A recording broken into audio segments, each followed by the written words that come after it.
This is Audible.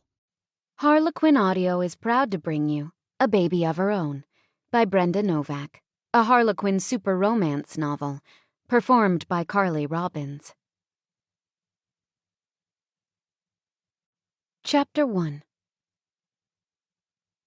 Artificial insemination! Of course! That's the answer. Delaney Lawson almost choked on her drink.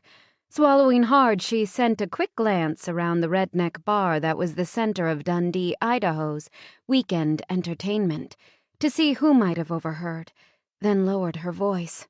"I hope you're talking about breeding horses, Beck."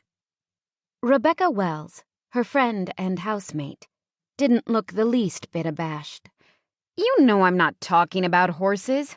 I'm talking about you," she responded, fiddling with her new short haircut. "Because of what you said last night." Delaney grimaced. "Forget about last night.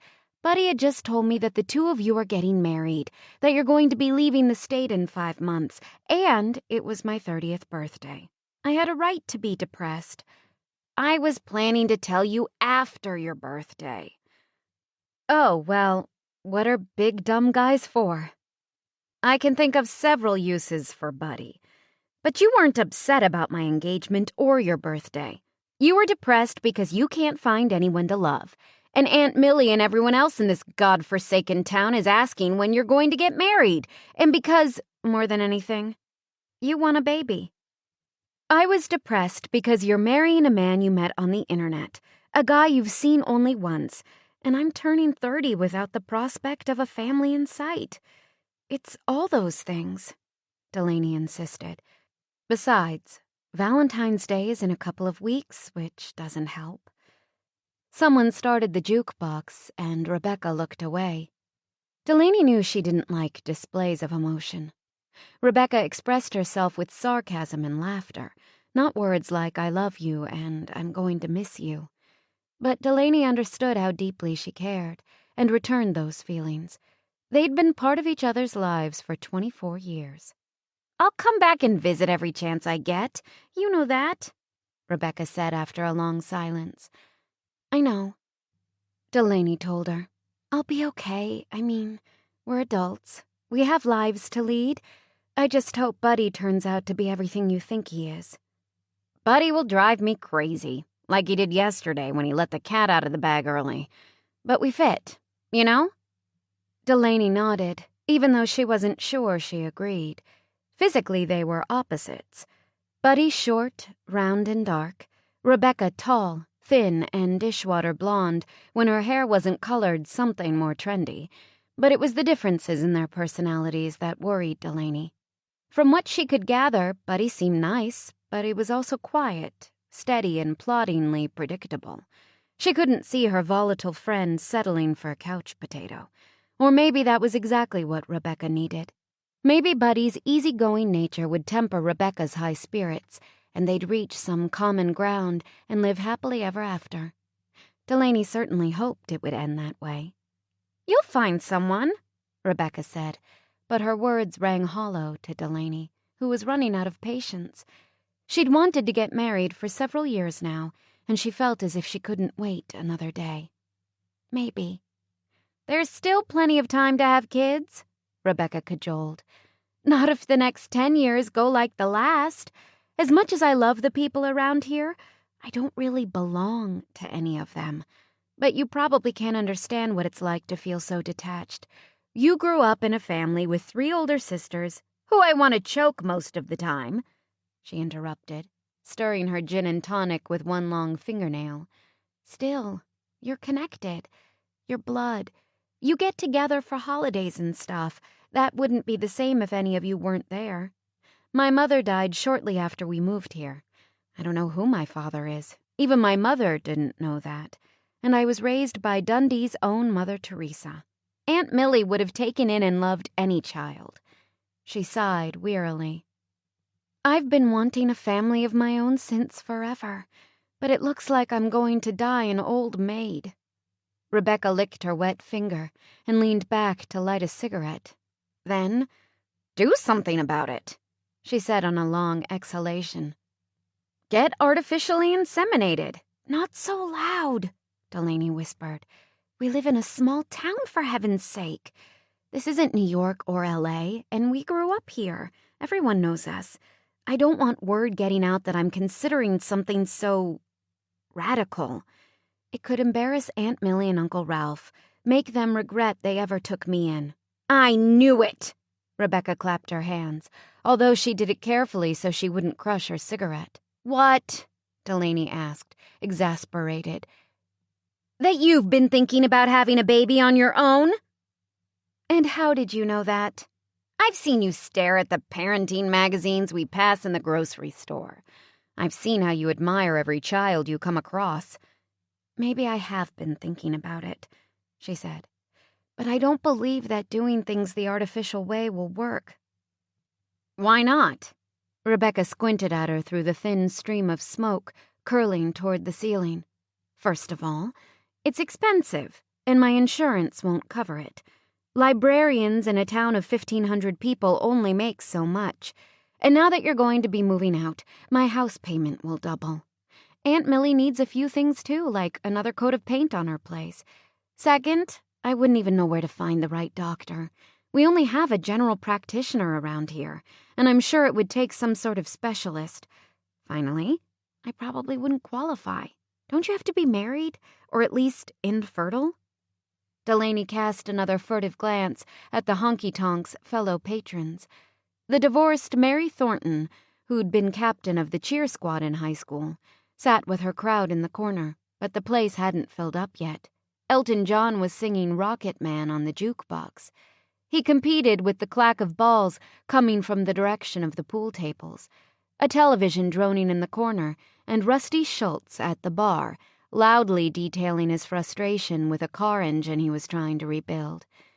In any case, she finished, sitting back to avoid Rebecca's second-hand smoke, I'm sure they don't give sperm away to just any woman who happens to want it. They might not, but I know a lot of men who would. A devilish smile curled Rebecca's lips as she tapped the end of her cigarette on a small tin ashtray. Why not get yourself laid and be done with it? Rebecca! Her friend held up the hand with the cigarette, fake red nails gleaming even in the dim light. Come on! What about all those assertiveness training classes you've been taking online? You're always telling me your instructor says to take charge of your life, decide what you want, and make it happen. I don't think my instructor had something like this in mind. Well, it applies. And getting pregnant wouldn't be that difficult. First of all, a willing partner would be free, she said, ticking the points off on her fingers as Delaney had just done. So you can afford the mortgage and still get Aunt Millie's house painted this spring. Second, you wouldn't have as much trouble finding a donor as you would the right doctor. Can you imagine approaching Dr. Hatcher for a recommendation? She took a long drag on her cigarette, then set it aside to smolder. And 3, if you're picking up some guy at a bar, it's better if you're not married. Delaney tried to appear scandalized, but immediately gave up the charade. This was Rebecca. Knowing her was the closest she'd ever come to having a sister, and as low as Delaney thought tricking a man would be, she was actually getting desperate enough to consider it. It just seems so dishonest, almost like stealing. It's not stealing if he gives you what you want, Rebecca said, reclaiming her cigarette. Maybe, but I keep coming back to your morals, I know. Rebecca angled her head so she wouldn't exhale in Delaney's face. You've always had a few too many. Delaney propped her chin in her hand and stared glumly at the glassy-eyed elk head hanging on the opposite wall. I've had a lot of people to answer to, and not only Aunt Millie and Uncle Ralph. What about old Mrs. Shipley? She taught me everything I know about the library, groomed me to take her place, and Mr. Isaacs on the city council put in a good word for me last review, which helped me get a raise. Mrs. Minicky volunteers countless hours at the library, and you've hired her daughter to help out part-time, shelving books for minimum wage. She rolled her eyes. I'm just saying, it isn't easy feeling obligated to a whole town, and with gossips being what they are, don't worry about gossip. I don't. Much to your parents' mortification, I might add. Your father is mayor of this town. I'm sure he'd appreciate a little more discretion." Rebecca shrugged. "He's been in office so long, it would take a crowbar to get him out. No one even bothers to run against him anymore. Besides, ever since I took off with that motorcycle gang, the old ladies in this town sort of lost interest in me. Now when people mention my name, the most they get is a half-hearted response like, 'Oh yeah? What's that Wells girl up to now?' She always was a handful. I guess I've already provided my share of the town's entertainment. They're eager for someone else to relieve the tedium, and I think it's your turn." "My turn?" Delaney asked wryly. "Yeah. The only controversial thing about you is your strange name. That raised a few eyebrows when you first came to town. I still remember old Mrs. Hitchcock shaking her head and wanting to know what your mama could have been thinking. But you moved here when you were 6, so we've had 24 years to get used to it. And it's time for something new. I mean, look at you. You were a quiet, obedient child. You always got good grades. When we were teenagers, you won the baking contest at the county fair 4 years running, and you placed in the barrel racing, too. And now everyone stops by the house on Sundays to buy your pies. And when they walk away, they say, 'That Delaney's just about the sweetest thing. I wonder when she's gonna get married.' Only there's no one here to marry." "Most people would say there's always Josh Hill," Delaney said, "or his brother." Rebecca stubbed out her cigarette. "You know how I feel about Josh Hill. He's not that bad. I don't understand why you hate him so much. I know him better than you do. Anyway, he's seen Mary Thornton, and his brothers met someone from out of town. The Hill brothers aren't exactly available, which leaves Billy Joe or Bobby West or Perry Paris." Delaney made a face. "Marrying one of them would be like marrying my brother. Exactly the reason I'm marrying someone who lives in Nebraska." She folded her arms and leaned back. "That and the fact that he doesn't know me very well. But my point is this. You can continue to let the town hem you into being perfect and proper and lonely your whole life. Or you can exchange one night of naughtiness for a baby. It's up to you." "Isn't that simply changing passive behavior for aggressive behavior? My goal is assertive behavior. Assertive behavior promotes win-win solutions," Delaney said, parodying her online coach. "What's a donor got to lose? I think most men would see hooking up with you as a win-win situation." Delaney took another sip of her margarita, savoring the salty taste and letting the ice melt in her mouth before swallowing. Every assertiveness assessment she'd ever taken had shown her as far too passive. She lived to please others, feared losing their esteem if she acted out or made a mistake. Maybe Rebecca was right. Maybe instead of taking what life gave her, she should take what she wanted from life. She smiled, thinking that sounded very assertive. Her coach would be proud. "I'd get to choose the father, see what he looks like. That beats the artificial method. And getting pregnant the natural way is infinitely more fun than lying on your back in a sterile room where the only man within 20 yards is wearing a mask and surgical gloves. Right? It's been a long time since you were with a man. Don't you miss it?" Delaney quickly nodded. "Oh, yeah, of course I do," she said. But what she missed was having someone to love. Someone who'd love her, too. The physical aspect was nice, frosting on the cake, so to speak, but it meant nothing without love. "When's the last time you made love?" Rebecca asked. "There was, you know, that one boy I told you about before," Delaney said, trying not to fidget. "The one who came to stay with Mrs. Telfer the summer we turned 17. Booker Robinson? He was a little bastard, wasn't he? His parents sent him to the country to learn about hard work and manners because he was getting into too much trouble in the city, and he turned this town on its ear in less than a month." She smiled wistfully, as though she had rather liked Booker and didn't think him a bastard at all. "That was the first time you were with a boy. But it wasn't the last, was it?" Of course not. There was, Tim Downey, on prom night. And? And what? That's it? Isn't that enough? Delaney asked. That's pretty pathetic for a 30-year-old. Not for the daughter of a woman who rambled from town to town and changed men almost as often as she bought shoes. Maybe Delaney had gone to the opposite extreme, but at least she wasn't like her mother. I've been saving myself. For spinsterhood. Great. Rebecca finished her gin and tonic, ordered another one, and had the grace to wait until Maxine, the bar's only waitress, headed back to the kitchen before adding, "Now I know why an illegitimate baby coming from you is going to scandalize the whole town."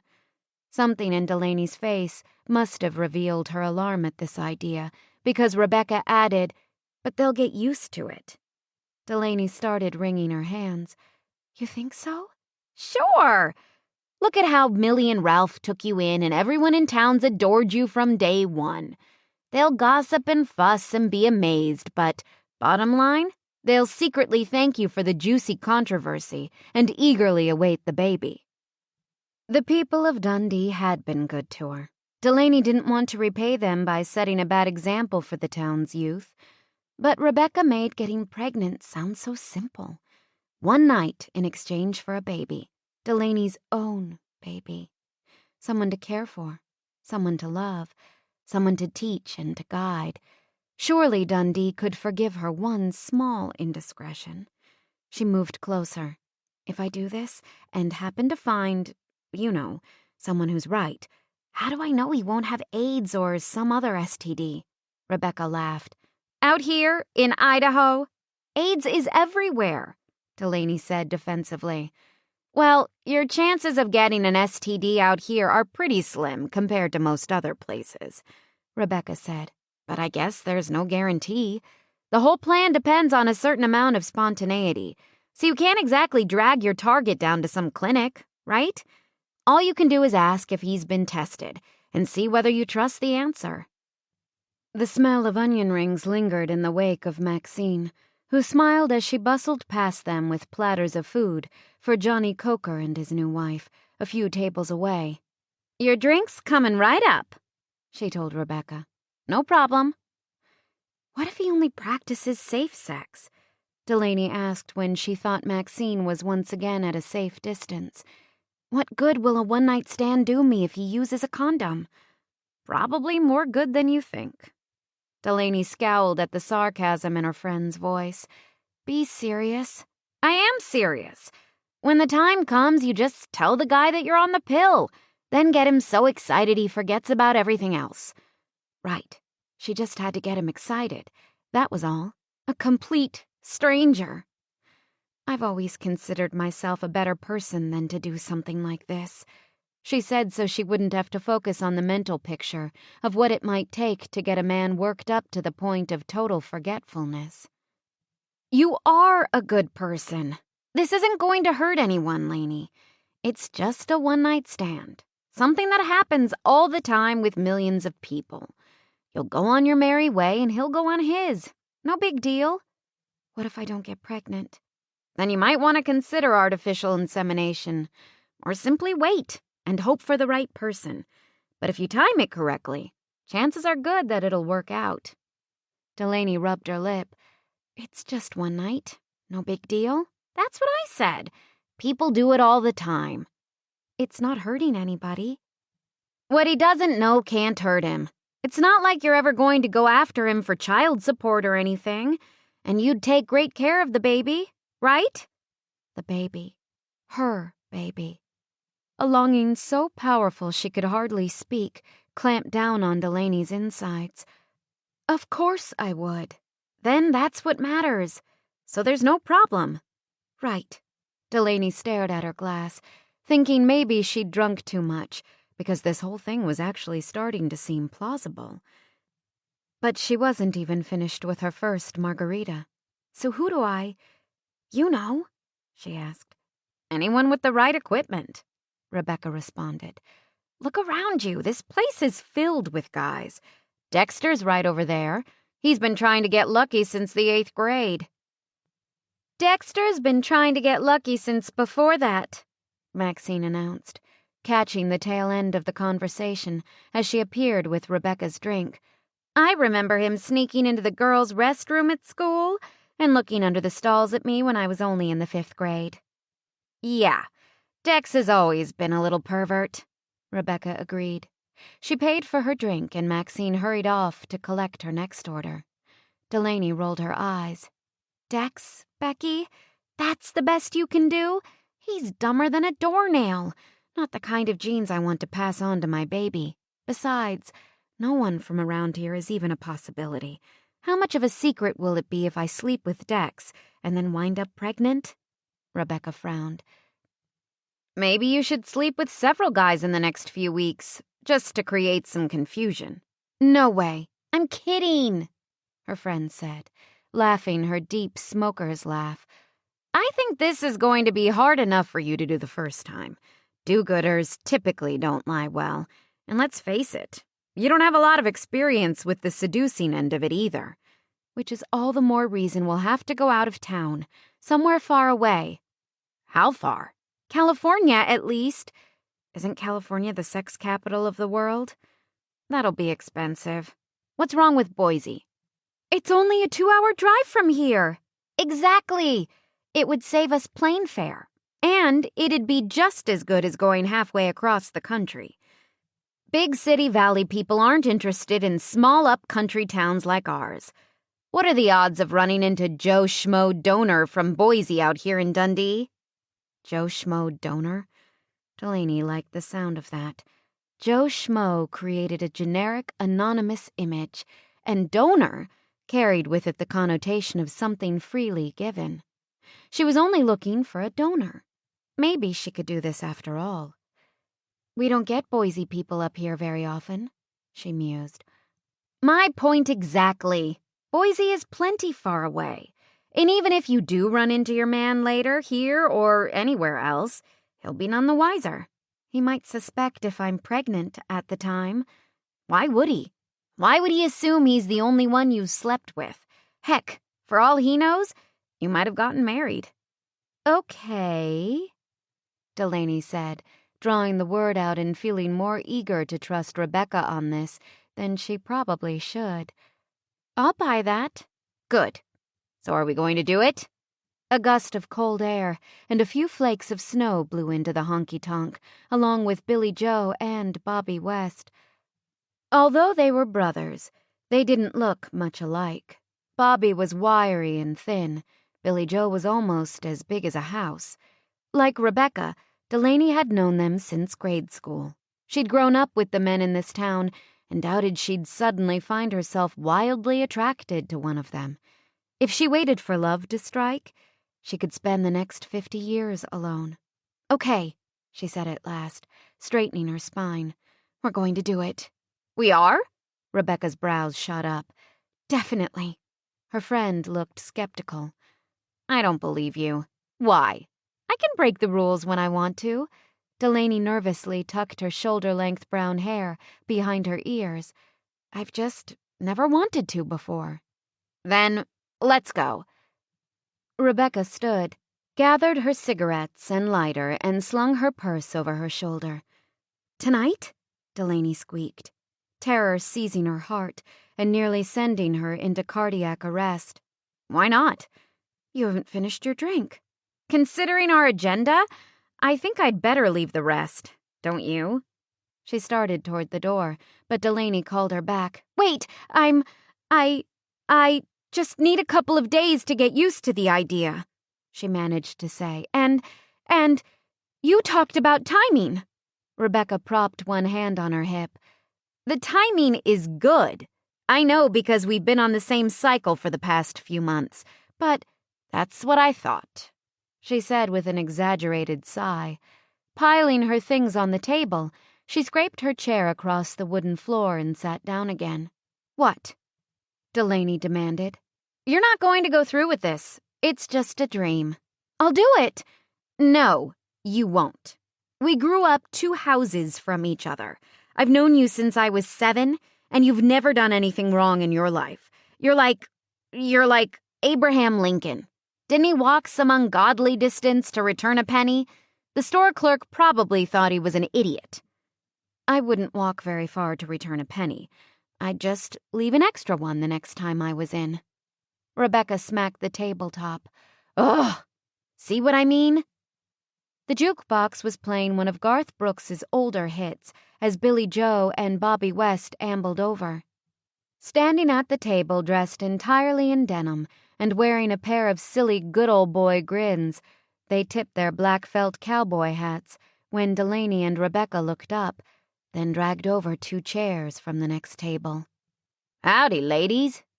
Delaney couldn't help it. She frowned when they sat down. She could spend the rest of her life throwing darts and playing pool with Billy Joe and Bobby. Or she could go to Boise and do something about getting what she wanted most. Summoning all her courage, she stood. We were just leaving, boys. They blinked at her in surprise, and so did Rebecca. Aw, come on, Billy Joe said. We just got here. Are we going where I think we're going? Rebecca asked uncertainly. Delaney nodded, then prayed she wouldn't lose her nerve. One night. It would only take one man and one night, she told herself.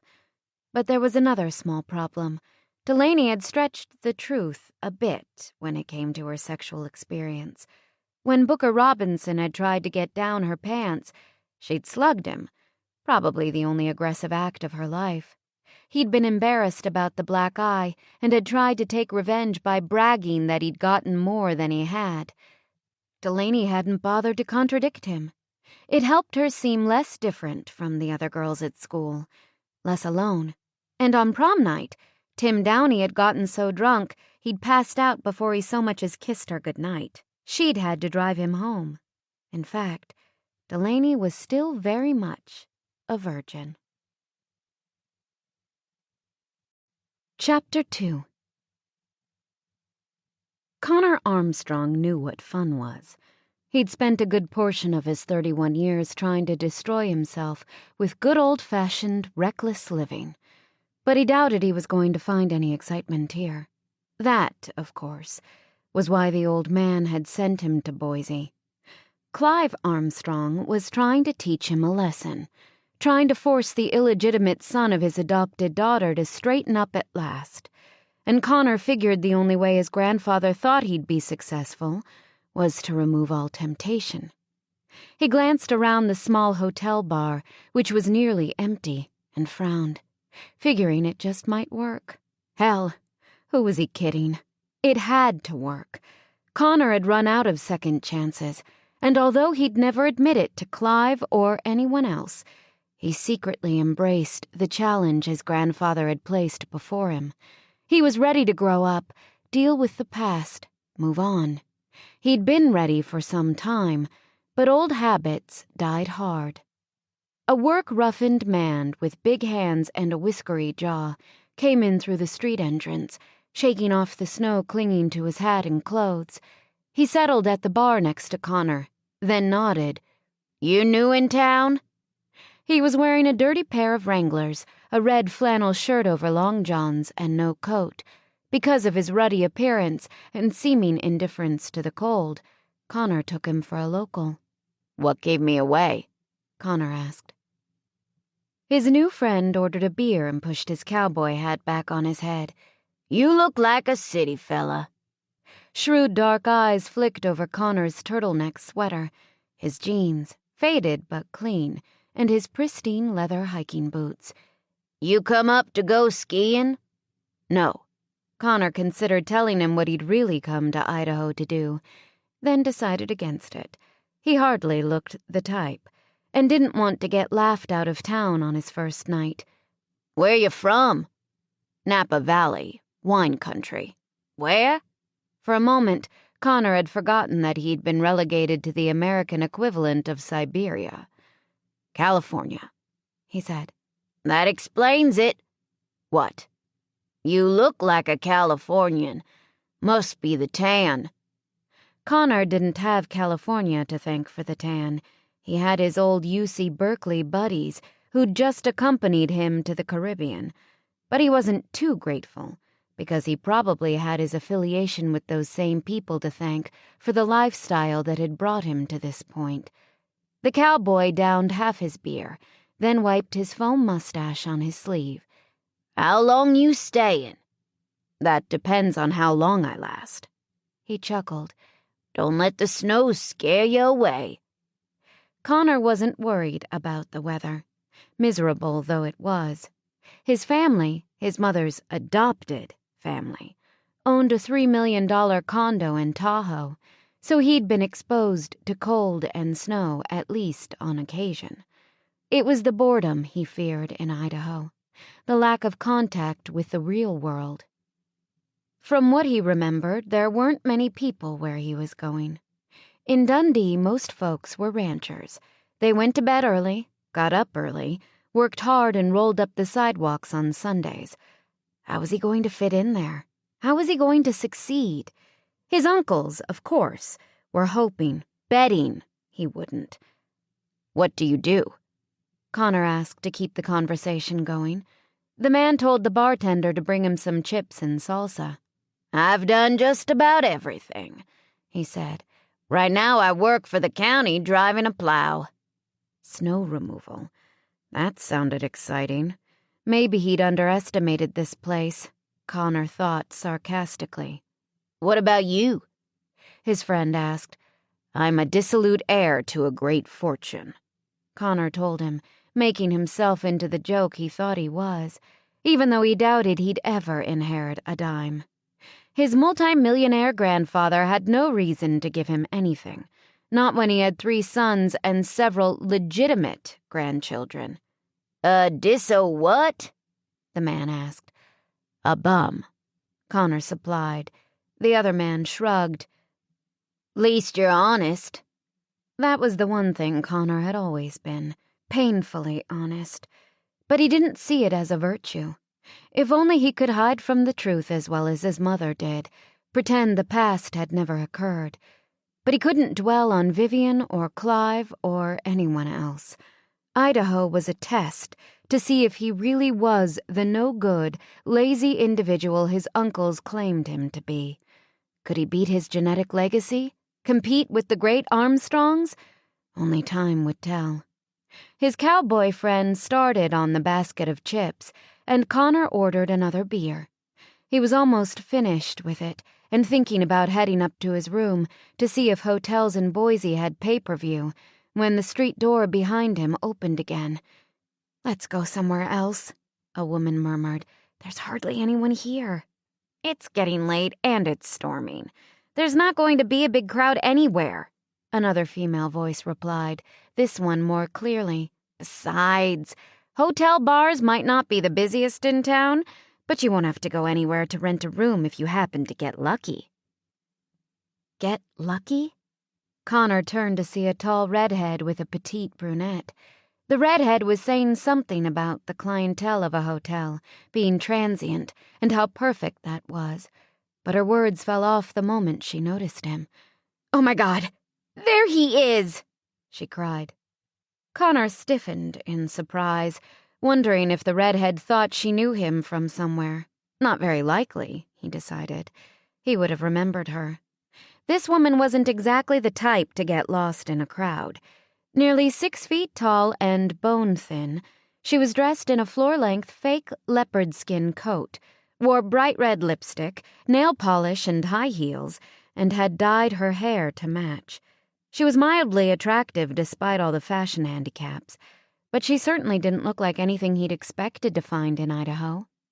She immediately started prying off the brunette's coat. Though the brunette obviously didn't want to relinquish it, she finally let go, probably hoping to save herself the humiliation of an all-out brawl. At that point, Connor turned away. The redhead was sending him overtly interested looks, and he didn't want to be singled out by a woman who reminded him so much of Cruella de Vil. He had only one night in Boise, which made it pretty pointless to socialize, and he'd long since grown bored with easy women. "I think someone's got her eye on you," his neighbor said with a chortle. Connor shook his head and lifted his glass. "I'm not interested," he said. But then he caught a good look at the brunette in the mirror behind the bar and wasn't so sure. She had wide blue eyes, creamy white skin, a slightly upturned nose, and a full bottom lip, except for her eyes, which were striking because they were so light against the contrast of her dark hair. She wasn't stunningly attractive, but there was something about her that was wholesome, almost sweet, and it certainly had nothing to do with her dress. Connor sucked air through his teeth in a silent whistle as he let his eyes wander lower.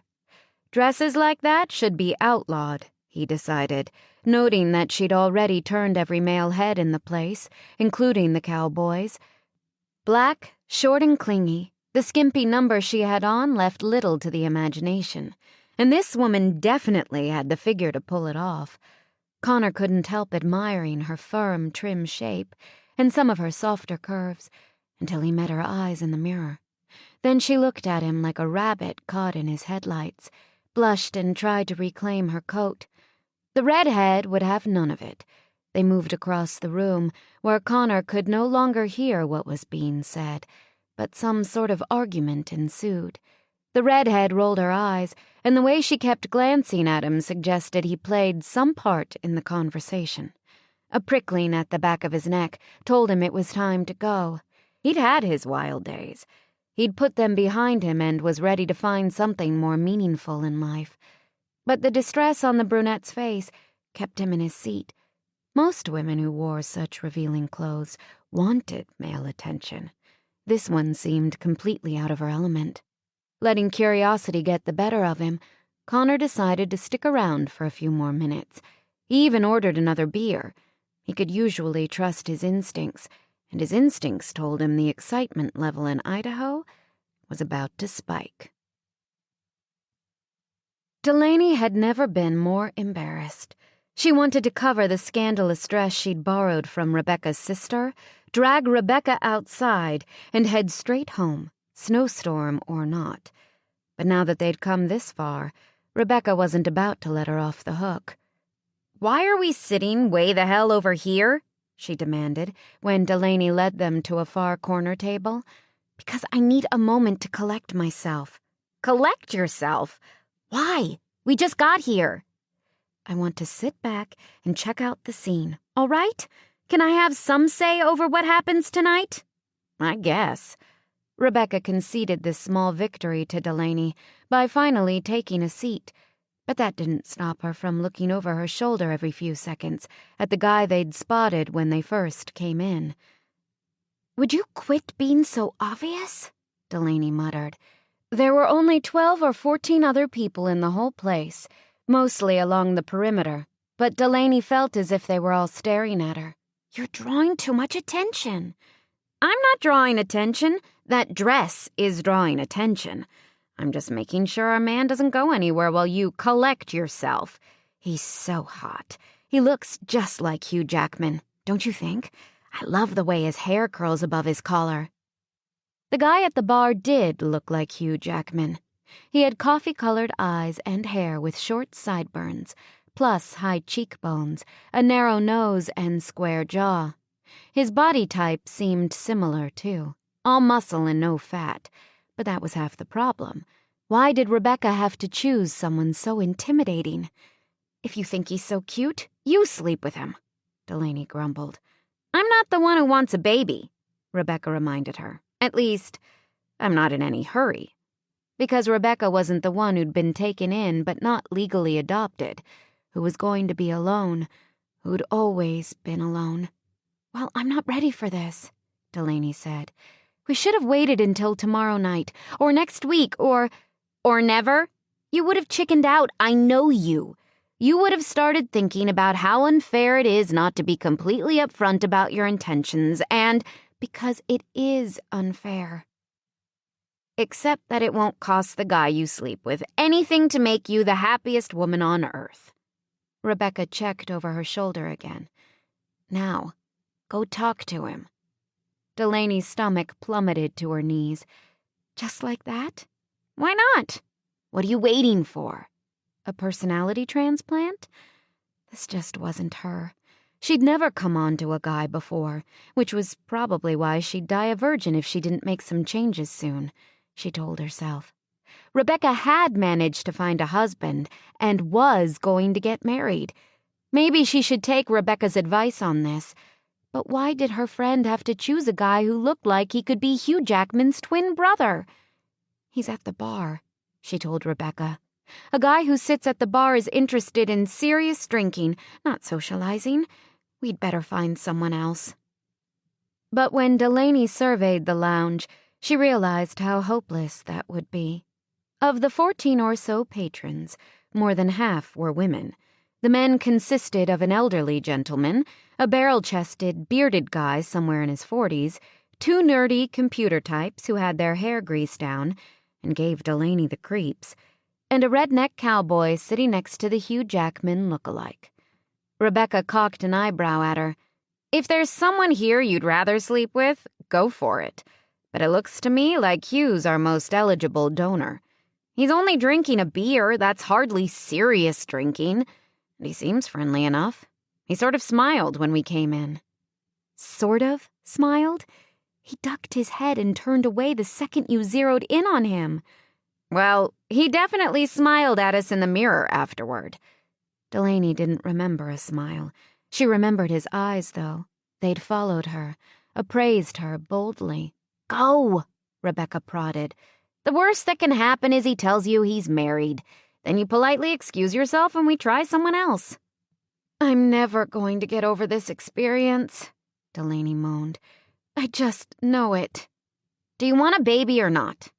She did, and she wanted to be pregnant before Rebecca left, so she'd have something positive to look forward to. Taking a deep breath, she stood and forced herself to approach the bar. Better to get this over and done with, right? She saw his gaze flick over her in the mirror, guessed he'd been expecting her, and felt like a complete fool, especially since the guy sitting next to him was watching her far more eagerly, and she knew she wouldn't sleep with him if he was the last man on Earth. Relax. Pretend you're someone else, someone chic and bold and... She gulped. Easy. Hi, she said, sliding onto the empty stool next to him. She'd been planning to order a drink to make her approach a little less obvious, but her timing wasn't good. The bartender had turned around and was busy fiddling with the television in the corner. She glanced forlornly at his back, then braved a smile at the man she hoped would father her child. He studied her for several seconds before responding. Hi, he said. But he didn't return her smile or swivel toward her or do anything else to encourage her. It stung Delaney's pride enough to make her sit up and pretend confidence in what she was doing. You live around here? She asked, keeping her focus strictly on him because the man in the red flannel shirt kept leaning forward to entice her with a battered grin. He might as well have been holding a sign that read, "Take me." But Delaney simply wasn't interested. She'd do the artificial thing first. No, I'm just in town for the night, the younger man said. What about you? Now that she was so close, she could tell his eyes weren't entirely brown. Gold flecks made them appear almost amber, and there was something inside them that seemed more worldly wise than Delaney would have expected for a man who seemed to be about her own age. After only a few seconds in his company, he reminded her much less of Hugh Jackman. He didn't possess the same relaxed smile or laid-back attitude. This man came across as intense, shrewd, even unforgiving, which added significantly to Delaney's anxiety. I don't have to worry about his ability to forgive. I'm never going to see him again. His eyes fell to the cleavage revealed by her dress, and she instinctively moved to cover herself. Rebecca had insisted she go without underwear. There wasn't any way to hide the lines and straps beneath the stretchy fabric, but the lack of her most basic apparel made her feel completely exposed. Leaning forward, she folded her arms on the bar and hid her chest behind them, just as Rebecca came to her rescue by engaging the leering cowboy and drawing him away to their table. I live a couple of hours from here, she responded automatically. then wanted to kick herself for being so truthful. The less he knew about her, the better. "Oh, really? Where?" Unless it was her imagination, his voice revealed a spark of interest. "Jerome," she lied, picking a town on the opposite side of Boise. "Oh." The spark died, and an awkward silence followed, during which Delaney curled her fingers into her palms and thought of all the ways she planned to torture Rebecca for pushing her into this. She was going to tell Buddy that Rebecca had a snoring problem. She was going to hold Rebecca to her promise to quit smoking, starting immediately. She was going to unscrew the lid on their salt shaker and what? Delaney couldn't think of anything terrible enough, not while she was feeling like such a fool. But she knew Rebecca deserved whatever she came up with. If not for her, Delaney would be safe at home dreaming about a baby, and doing absolutely nothing to make it a reality. That thought sobered her enough to keep her where she was. One night, one man. Remember? No big deal. "What can I get for you?" the bartender asked, finally making his way over. Delaney ordered a club soda and opened her purse to get her money, but the man surprised her by paying for it. "What are you and your friend doing in town?" he asked, once her drink had been delivered. Delaney took a sip and focused on his hands, which circled his beer glass. They were big, strong hands, and he wasn't wearing a wedding ring. It's a business trip," she said. "And you're looking for something to relieve the boredom. Is that it?" Evidently, he wasn't much for small talk, but Delaney didn't mind. Being direct could save a lot of time. Besides, if she had her guess, his type would be selfish and quick in the bedroom, which suited her just fine. She didn't want to enjoy the experience.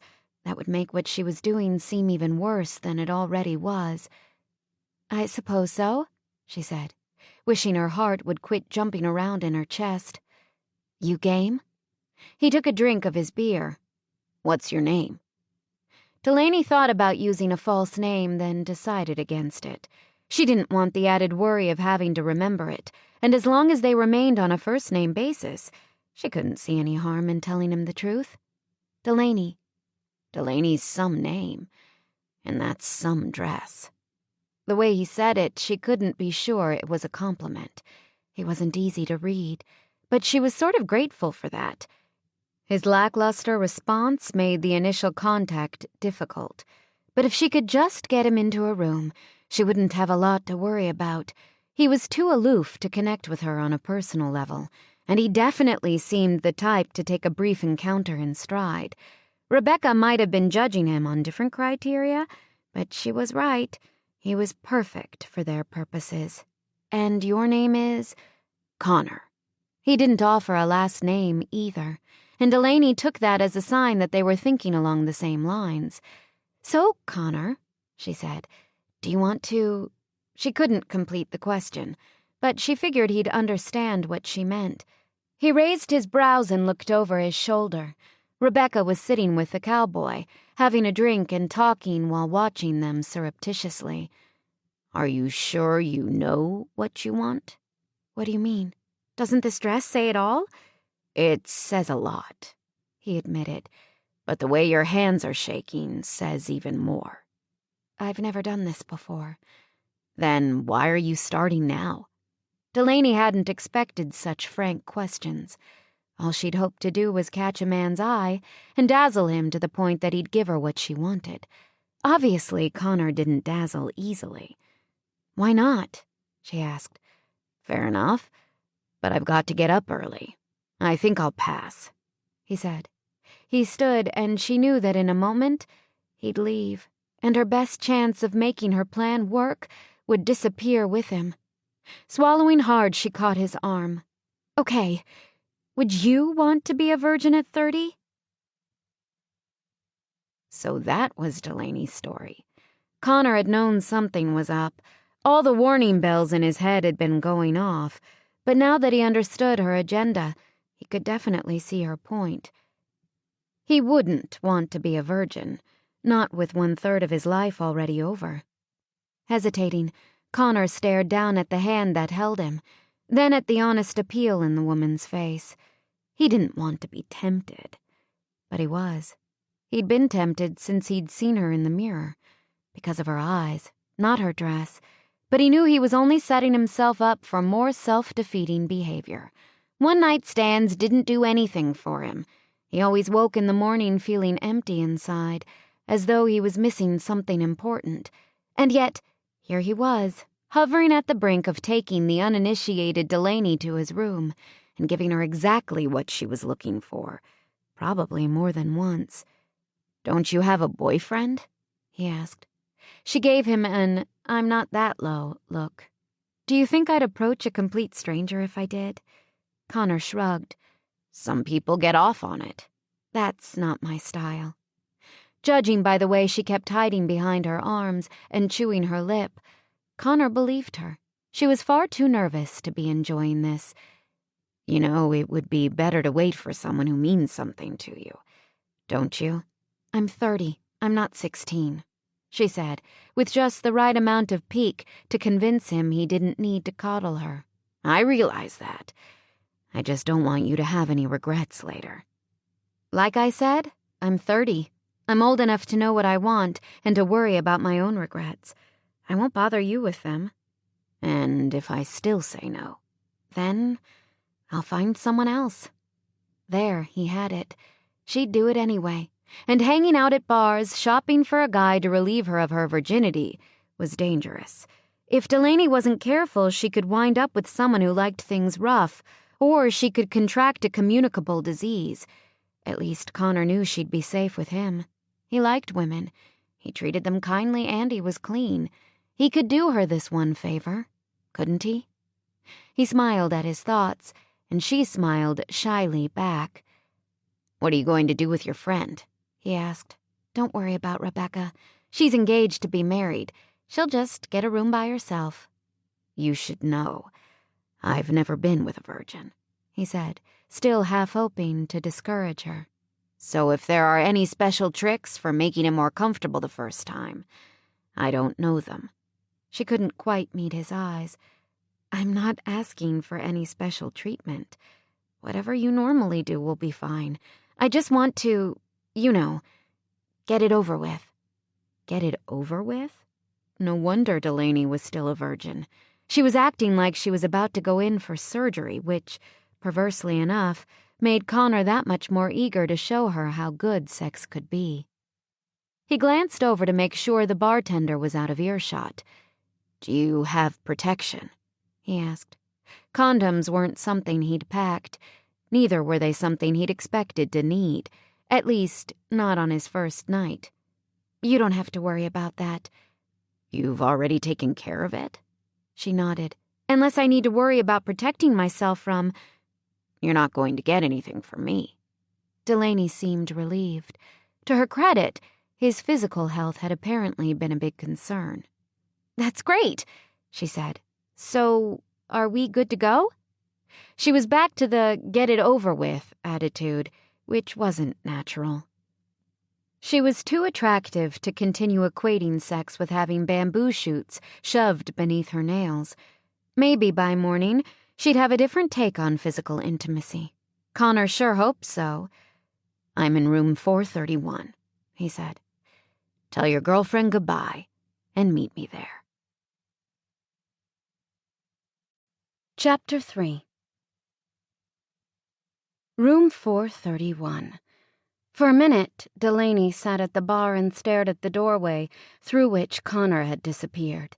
She might have stayed there all night if not for Rebecca, who came up from behind to see what had happened. "So?"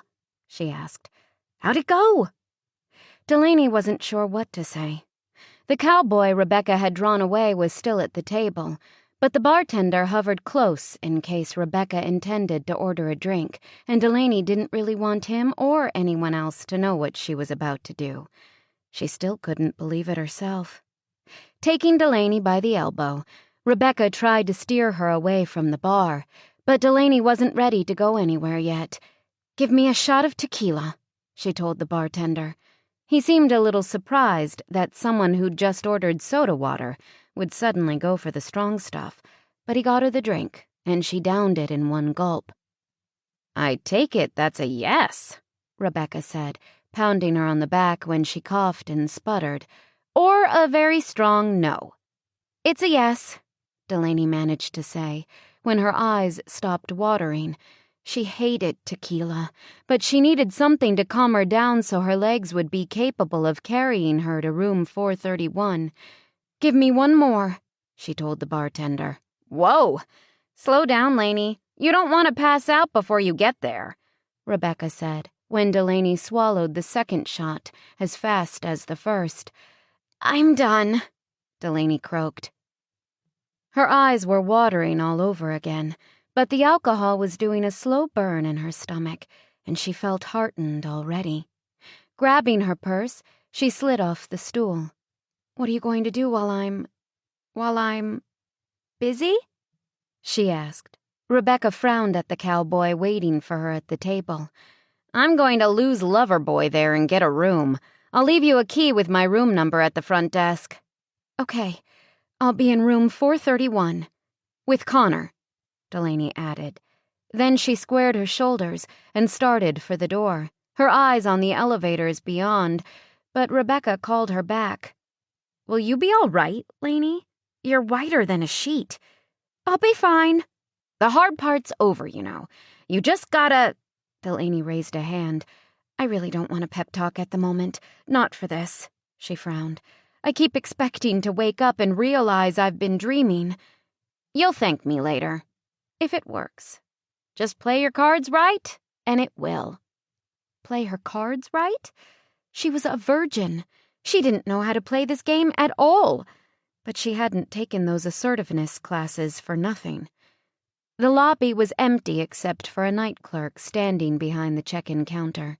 He was clicking away on a computer and didn't look up as Delaney passed, despite the echo of her heels on the marble floor. She was glad. She didn't want to have to smile and nod and pretend she wasn't going to a stranger's room. She kept her mind carefully blank as she rode the elevator and navigated the long, narrow corridors of the fourth floor, but all her fears came flooding back when she finally stood in front of room 431. This is it. Tomorrow I might be pregnant or I might be sorry. With a deep breath to steady her nerves, she told herself to take a risk for once. This could bring her a baby. A baby! And Connor would never miss what he was giving her. He'd never even know. On the other hand, there'd be no going back. She was still hovering in indecision when a bellman came around the corner. "You having trouble getting into your room, ma'am?" "No, thanks. I'm fine." "Okay. Have a good night." He passed, pulling an empty luggage cart, and turned toward the elevators, but Connor must have heard their exchange, because he opened his door. "I thought it might be you. I'm sorry," he said. "I didn't hear you knock." Delaney didn't mention that she hadn't knocked, that she might never have knocked. She was too busy trying not to stare. Connor had taken a shower. He stood before her wearing nothing but a pair of faded blue jeans that had obviously been donned quickly. The top button was undone. His hair was combed but still wet, and she could tell he'd shaved, but it was his chest that made her mouth go dry. Broad and sculptured with just a sprinkling of hair that narrowed into a thin line intersecting his navel. It looked like something she might have seen in a fitness magazine. Steam rolled out of the bathroom behind him, adding a bit of atmosphere, and Delaney could smell dampness and the scent of his shampoo. "Smells good," she said, before she could think. He smiled, and this time it wasn't the social smile she'd seen fleetingly downstairs. It was sexy and sweet, and nearly made her heart stop. "I've been traveling all day, and I wanted to shave," he said. That was nice of him, nicer than she would have expected. "Are you coming in?" he asked. She glanced toward the elevator. A simple no could still end this. But Connor reached out to her, and she let him draw her inside. The Belmont was probably the nicest hotel in Boise. It was certainly more expensive than any Delaney had stayed in, but then she'd only stayed in one. When she was 9, Aunt Millie and some of the ladies from the Rotary Club had taken her to Disneyland. They'd rented a cheap motel because no one had much money, but there'd been a swimming pool, and it had seemed like a castle to Delaney. She circled the room, noting the striped wallpaper and crown molding, the king-size bed, the mahogany desk with rolling chair, the entertainment center that housed the television and snack bar, 2 nightstands with big brass lamps, and an overstuffed chair next to a table on which lay a menu for room service. Picking up the menu, she leafed through it as Connor folded his arms across his chest and leaned against the wall to watch her. "You hungry?" he asked. She looked up at him, then hurriedly away, because he made such a spectacular sight, with his powerful-looking shoulders and arms. "No, I've never had room service before. I was just wondering what it's like." "It's generally not the best food in the world, but it's convenient," he said. His voice was amiable, kind, but there was curiosity in his eyes, and he seemed to be taking in little things about her that she didn't even know she was giving away. "Yeah, I'll bet." She gazed down the list of omelets and pancakes, sandwiches and pasta entrees. "Looks like they have quite a selection.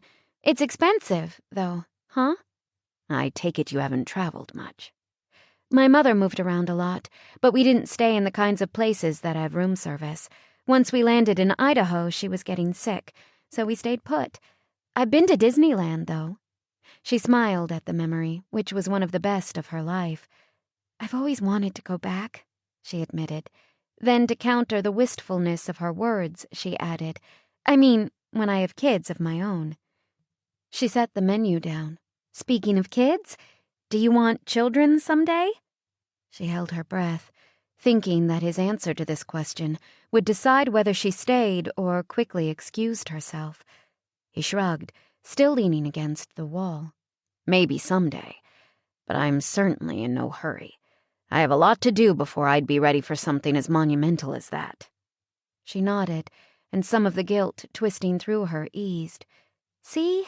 He didn't want children right now. From the sound of it, he didn't want children for a long, long time. She wouldn't be denying him anything, and she had no guarantee that tonight would produce a baby anyway. It would put an end to her virginity, however, and now that she was this close, that was reason enough to remain. 30 years of celibacy was enough.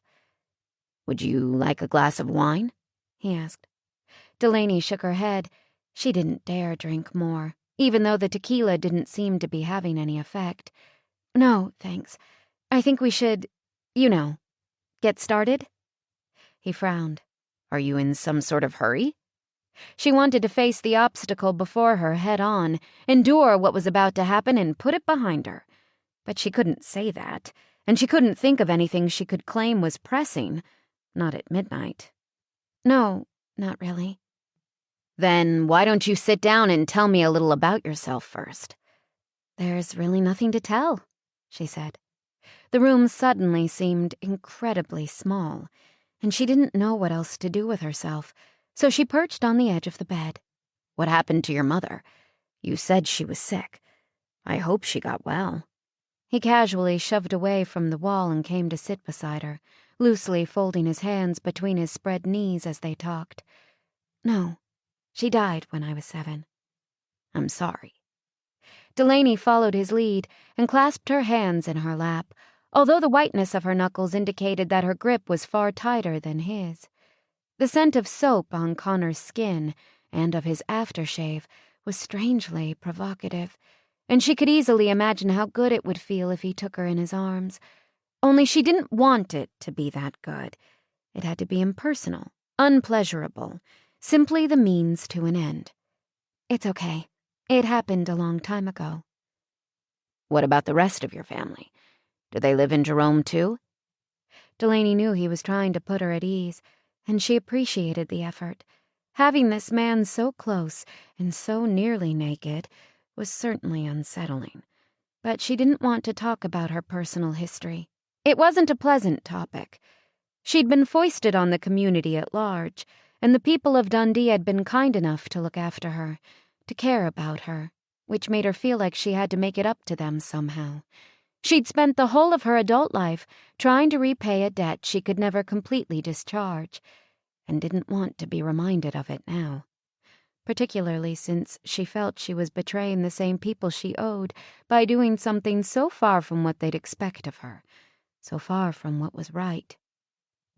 She opened her mouth to tell Connor she didn't want to talk about herself, but the tequila was finally siphoning off the tension in her body and making her a little dizzy at the same time. So she lay back on the bed and pretended she'd had the childhood she'd always wanted. What did it matter what kind of picture she painted for Connor? Their paths were never going to cross again. She told him a fantastic tale about the wonderful father who'd raised her and 6 other siblings, the sisters who'd married and had children but were still close, the younger brothers who were going to high school. She told him she grew up on a farm with fresh fruit and vegetables and long days spent playing in the barn. She even told him she milked cows in the morning before school. "I thought you said your mother moved around a lot." "Oh, that was before," she said quickly, cursing the tequila for making her so fuzzy-headed. "After she passed away, I went to live with my father and his wife." "I see. Sounds like from that point on you had the perfect childhood," he said. He was now lying on his side next to her, his head propped on one hand as he gazed down at her. They were close, but not touching.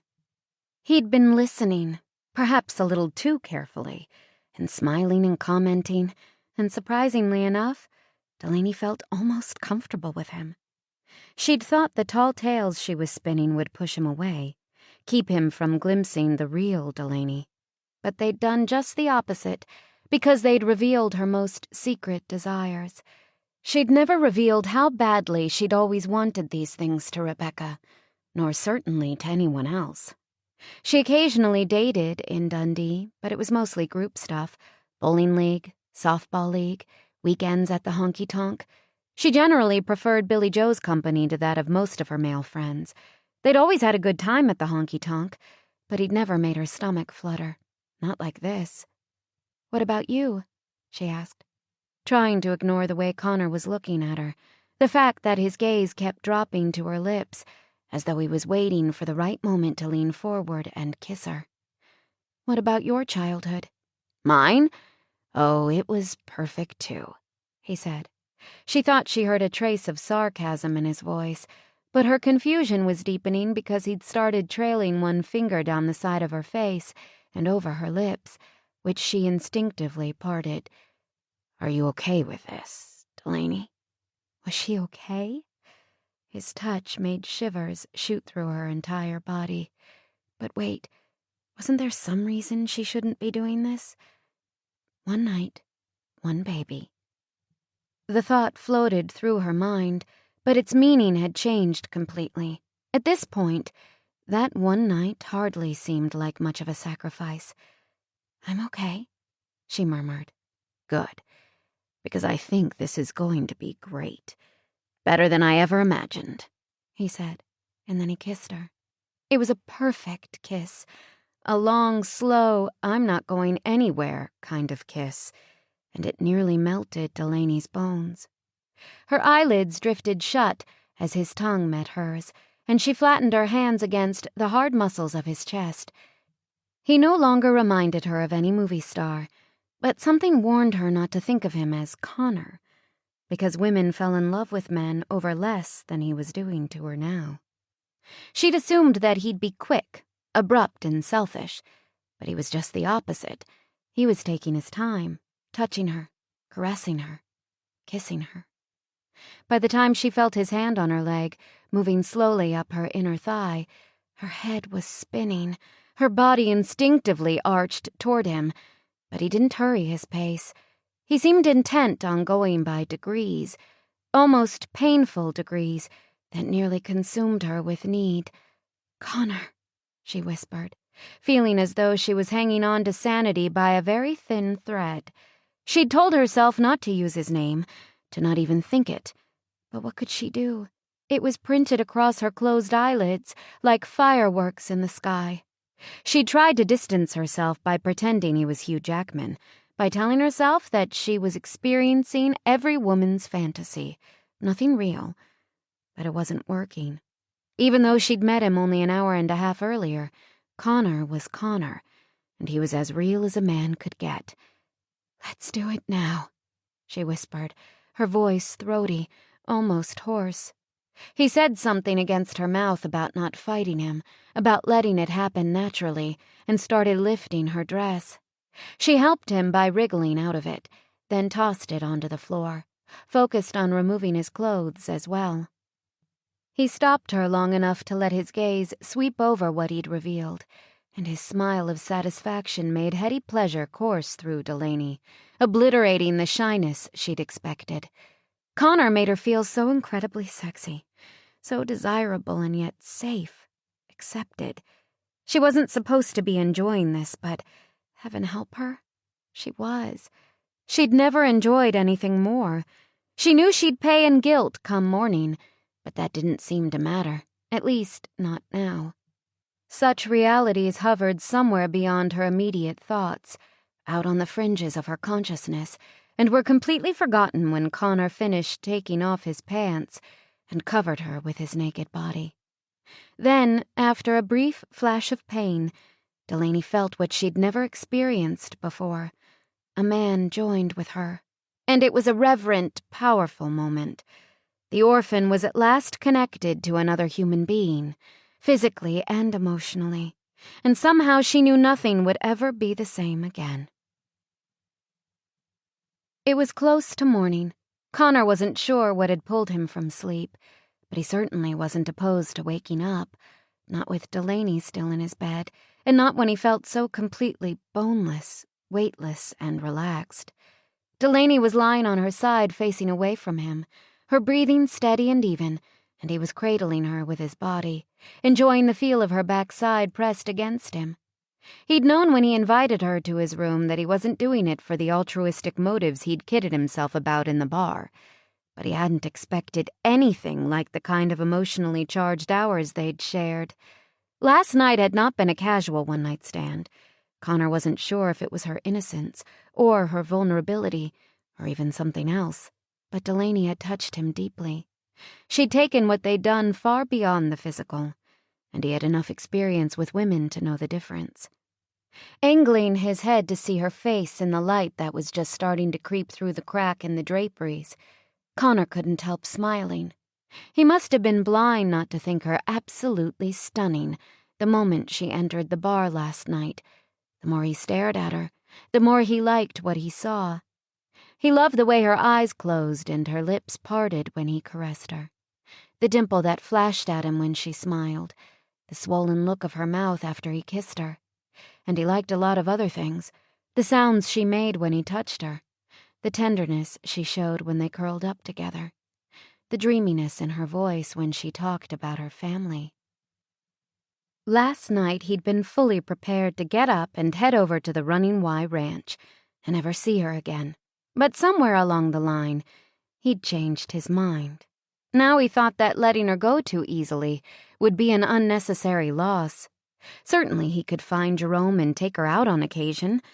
Maybe she could even come up to Dundee once in a while.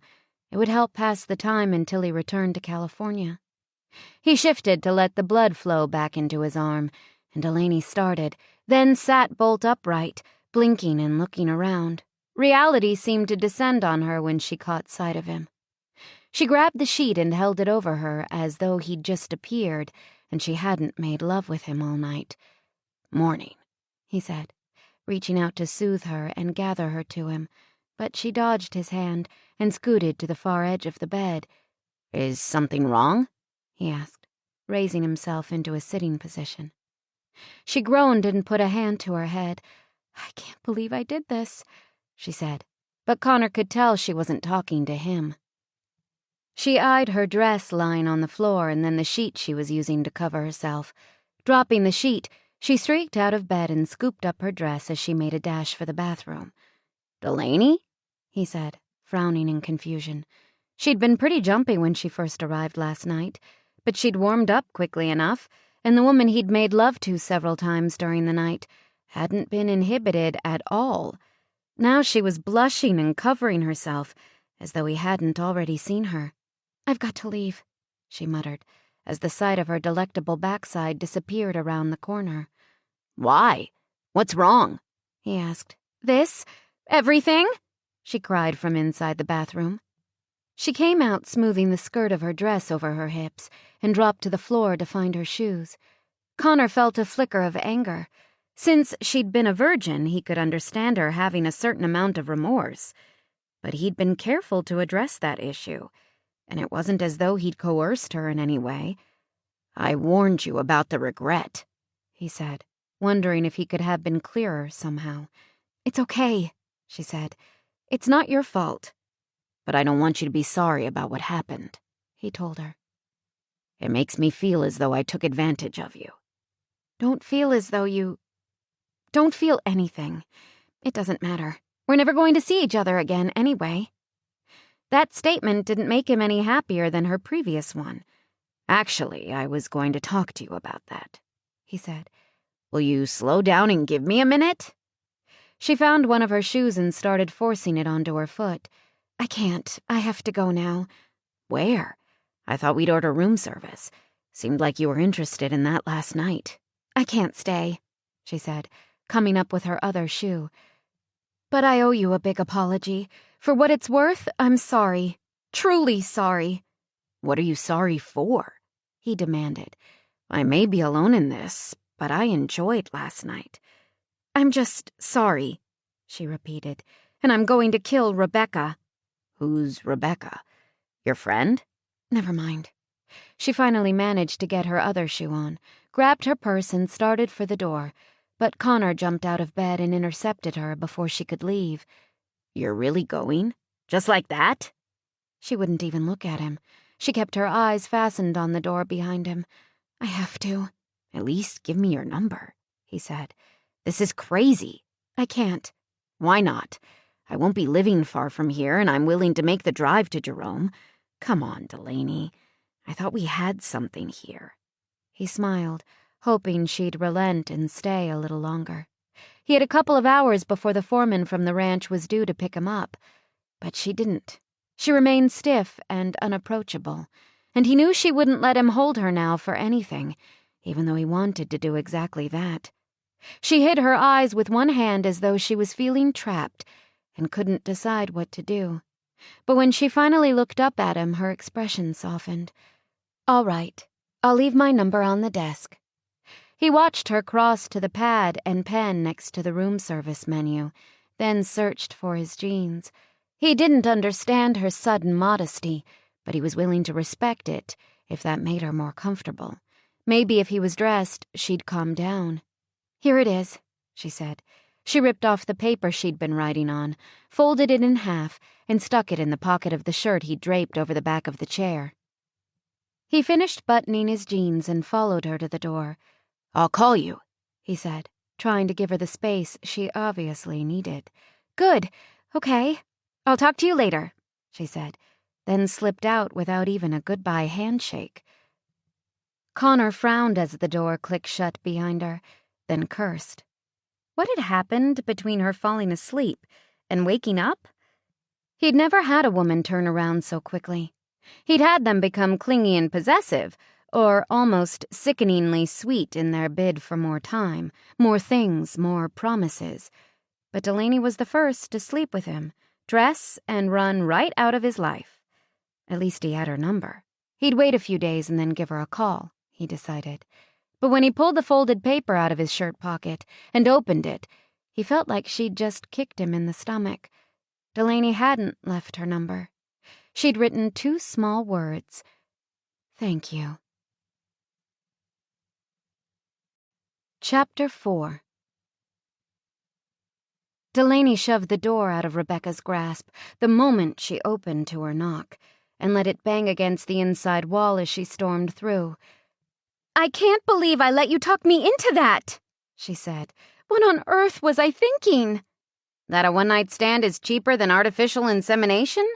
Don't start with that stuff again, Delaney warned. I was being an idiot. You were being assertive. I was being aggressive. I was lying and manipulating others to get what I want. That's not the same as being assertive, Beck. Her friend looked a little sheepish. Was it that bad? Delaney pivoted at the end of the bed and began to pace. It was worse than bad. It was terrible. Terrible? Rebecca echoed, tightening her bathrobe. Don't tell me he was into whips and chains or something. No. Was he a selfish pig? She said sympathetically. Delaney shook her head. He wasn't kinky or selfish. He was fabulous. A fantasy come to life. But that's the problem. Rebecca's brows drew together in obvious confusion as she shoved her tangled hair out of her eyes. Let me get this straight, she said. He was good to you, and you think that's a problem? It is a problem, Delaney cried, rounding on her. I feel like a horrible person, a lecher, a loser. He trusted me and I betrayed him. I was lying to him the whole time. Rebecca rubbed the sleep from her face and sank into the chair next to the round table that sported an All About Boise magazine and a giant bouquet of silk flowers. It wasn't a big lie. I told him he didn't need to worry about birth control. So it was sort of a big lie, but that was the whole point. If you told him the truth, he wouldn't have invited you up to his room. I wish he hadn't. I wish I'd never come here. I wish... She stopped pacing and flopped onto the bed. Oh, God. What if I'm pregnant? Rebecca stood and leaned over her. Wasn't that the point of this whole exercise?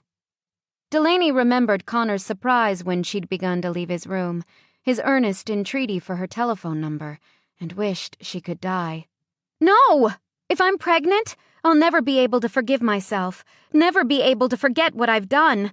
I'll have to stare into my child's eyes and know. She was about to say that deep down I'm no better than my mother, but she stopped herself because she couldn't handle a philosophical discussion right now. She was too busy browbeating herself. That I cheated his or her father. You're overreacting, Rebecca said. You haven't hurt anyone. He had a good time, didn't he? I'm not going to answer that question. I'm just saying. I'm sure he doesn't regret it. Whether he regrets it or not, he was a nice guy, Beck. I had no right to treat him the way I did. Rebecca lit a cigarette. How do you know he's such a nice guy? What do you really know about him, Laney? One night doesn't tell you anything. Delaney thought her night had told her a few things about Connor. For one, he was generous. He'd been concerned about her enjoyment and what she might feel afterward. 2, he was loving and kind. He'd seemed as happy to hold her and keep her warm as he'd been to make love, which was a large part of what she'd liked about last night. 3, he was a good listener. He'd made her feel more important and understood than she ever had before. And she'd taken advantage of him. I have to go back there, she said. I have to tell him what I've done. She climbed off the bed, but Rebecca blocked the door. You're crazy, she said. He had a good time. Leave it alone. Do you think he wants you to drop a bomb like that? It's over and he's gone on his merry way. Let him. I doubt that you're pregnant anyway. Delaney hesitated, trying to count how many times they'd made love. What were the chances that after 5, no, 6 times, she'd be carrying his child? Probably not very good, she decided. Besides, Connor didn't want children yet. He'd told her as much. Rebecca was right. Delaney would be doing him more of a favor at this point, simply to let it go and hope for the best. So this was Dundee, where he'd been born and lived with his mother for the first 6 years of his life. Connor frowned as Roy, the foreman of the Running Y, who'd picked him up just after breakfast in Boise, drove him through the center of town, where several buildings rose out of the surrounding mountains, leaning on each other like old men. Built of wood and painted red, brown, or white, they ran along both sides of the street, fronted by a covered boardwalk that extended for several blocks, like something out of an old western. Only the gas station down the street and the new A&W looked out of place or the least bit modern. Modern? He thought of the spacious Spanish-style villa he'd grown up in, with its expansive wings and gardens, inside swimming pool and tennis courts, and knew he'd been banished to hell, where he'd rot if his uncles had their way. Swallowing a bitter sigh, he glanced at his companion. Tall and lanky, Roy had red hair and a mustache that entirely covered his top lip. His freckled, sunburned complexion gave his face a leathery appearance and made him look older than the 55 or so he probably was. And he wore, like most other men within sight, a parka with a pair of Wranglers that were so tight his chewing tobacco stood out in marked relief. Connor considered his own jeans, which were loose-fitting by comparison, his Doc Marten loafers and Abercrombie sweatshirt, and knew he was going to blend in about as well as his clothes did. "How much farther to the ranch?" he asked, breaking the silence that had fallen between them almost immediately after their brief greeting in Boise. He needed to dispel the lingering sense of loss and confusion he'd experienced since Delaney's sudden departure. And after a 25-year absence, he remembered the ranch and the cemetery where they'd buried his grandma, but not much about the town or surrounding area. "Another 10 miles or so round that mountain." He pointed to their right before slinging his arm casually over the steering wheel. Connor gazed off in the distance. "Who lives there these days?" "Only a handful of us. Ben, Grady, Isaiah, and me live in the cabins behind the barn." "No one stays at the main house?" "Just Dottie, least during the week.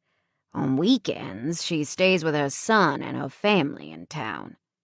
"And just what does this Dottie do?" "The cooking and cleaning and stuff. Takes care of the dogs and chickens, too." "So there's just the 5 of you?" Roy cast him a sideways glance. "Now there's you." Connor was painfully aware of that fact. "I think I heard one of my uncles say that the Running Y is 20,000 acres, he said. "Is that about right?" Roy spat out the window as they rumbled to a stop at what appeared to be the town's biggest intersection. A brick municipal building with the date 1847 carved above its arched entry stood on one corner, across from 2 stately homes that looked as though they hailed from the same era, and a red brick building designated as the city library.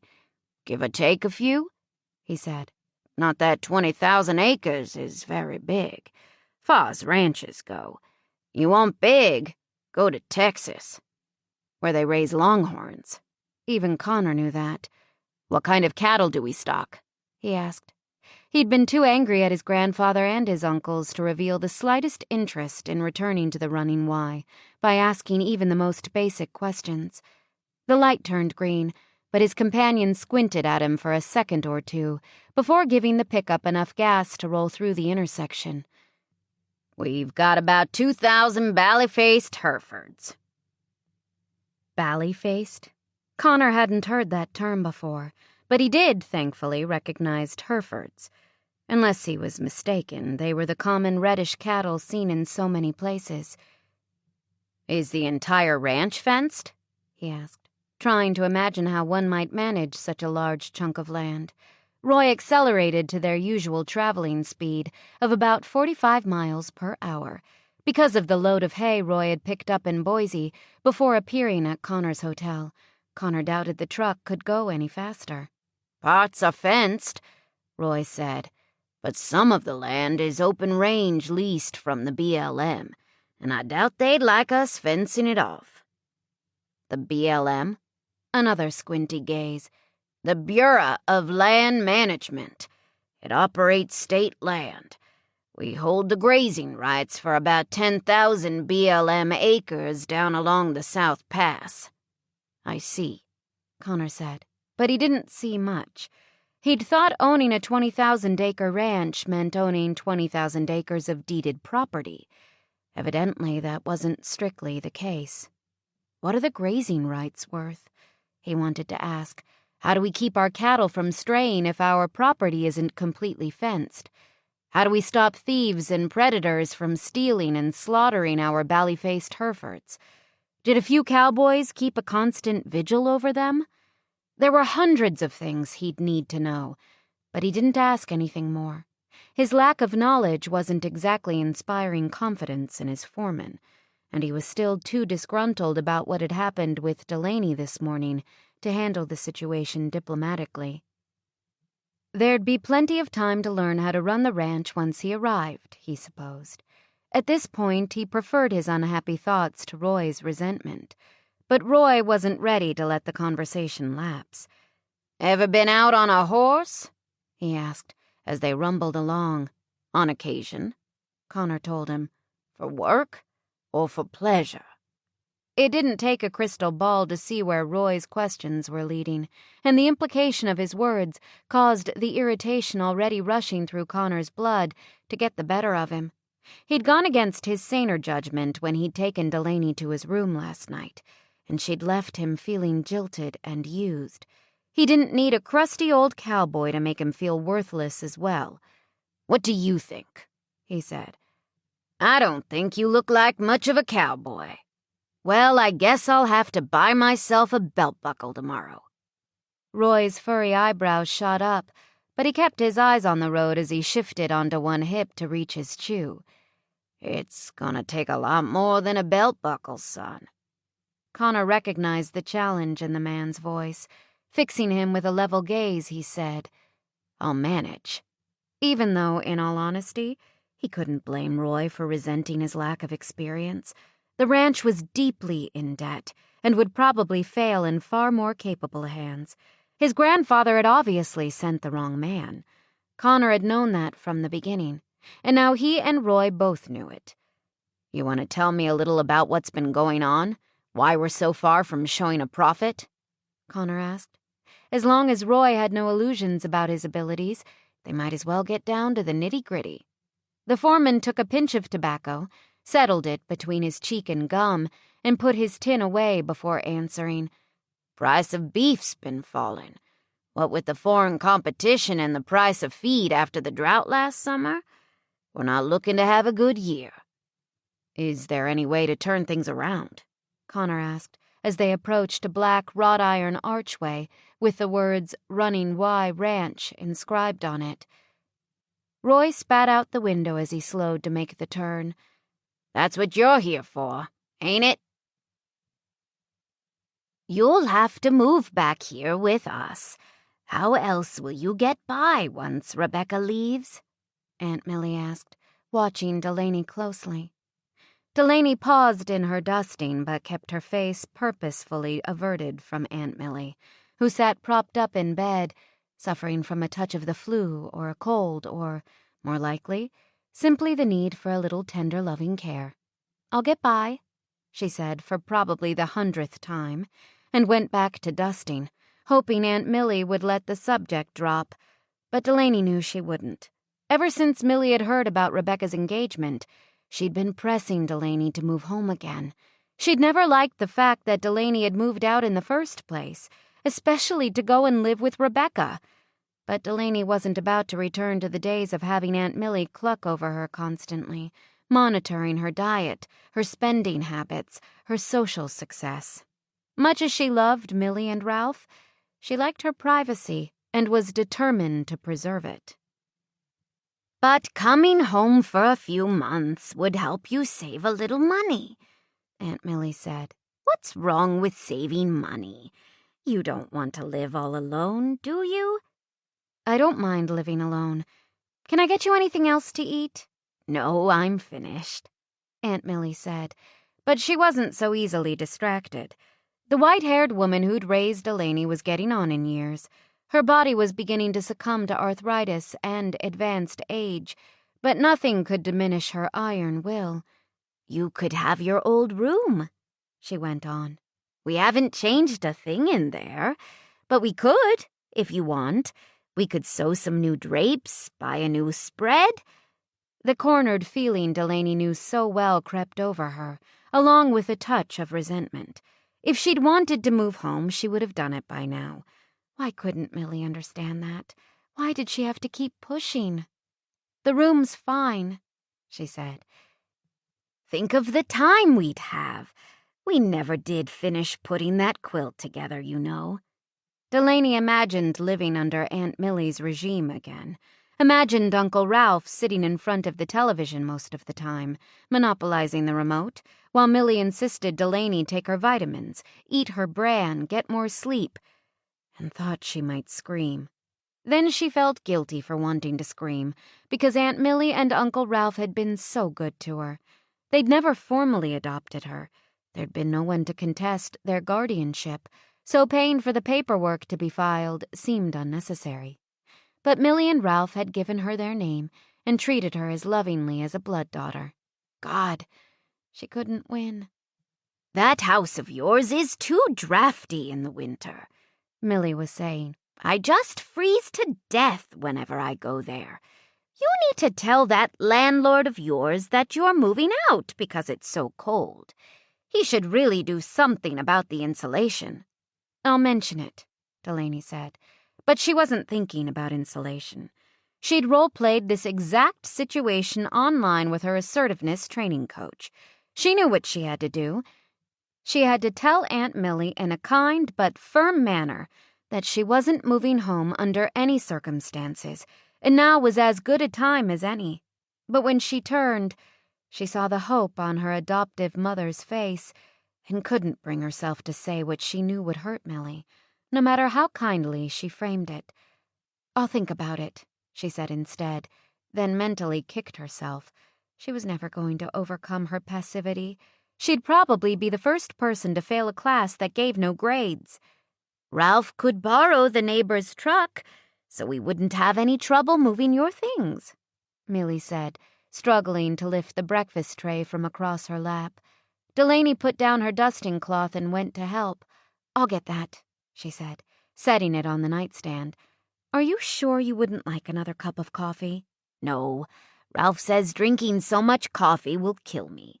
But arthritis won't let me do much of anything else these days. I'm just sitting here getting fat." Uncle Ralph was at the barber shop, probably drinking his own share of coffee, while he complained about the rising price of gasoline to the same friends he'd met there every Sunday for the past 30 years. Dundee was nothing if not comfortable with routine. "Uncle Ralph likes the way you look, and so do I," Delaney said, straightening the covers on Aunt Millie's bed.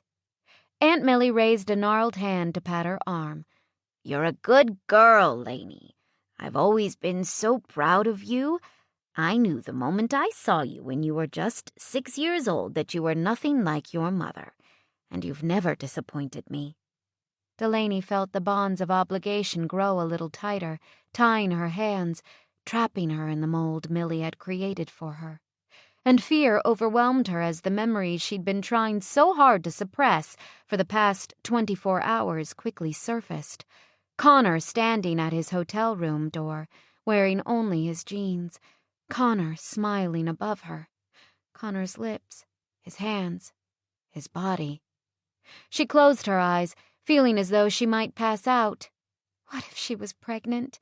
What if she had to tell Aunt Millie and Uncle Ralph that their perfect little girl wasn't so perfect after all? "It's getting kind of late," she said awkwardly, her face growing hot. "If I don't head home, there'll be people breaking down my door for pies. You think you'll be okay here until Uncle Ralph gets back?" "Of course." Aunt Millie waved her away. "I've got my cross-stitch and the books you brought me." Delaney moved the stack of romances she'd checked out of the library closer to the bed so Aunt Millie could reach them, then did the same with a remote control to the television. "You want me to raise the blind a little higher?" she asked, hearing the reedy thinness of her voice and hoping Aunt Millie wouldn't notice. "It's overcast right now, but the weather report said we're supposed to get some sun later this afternoon." "That would be nice, dear." Delaney raised the blind, put away the dust cloth, gathered the coupons Aunt Millie had clipped for the weekly grocery shopping, which Delaney did every Monday before work, and reclaimed the breakfast tray. "There's an apple pie in the fridge for your dessert," she said, dropping a quick kiss on Aunt Millie's lined cheek. Then she ducked her head and hurried out of the room, eager to escape that loving smile and those adoring eyes, afraid that Aunt Millie would see what a fraud she really was. Afraid that if Aunt Millie looked too hard, she'd realize Delaney was her mother's daughter, after all. Chapter 5. The memories of those few years when Connor had lived at the Running Y were far more vivid than he'd ever dreamed they would be. After all, he'd been only 6 when his grandmother died, and the whole household had moved to California, and the 25 intervening years had changed him into another person entirely. The hopeful little boy who'd ridden behind his grandfather to rescue a stranded calf, whose job it was to feed the chickens and gather the eggs, was long gone.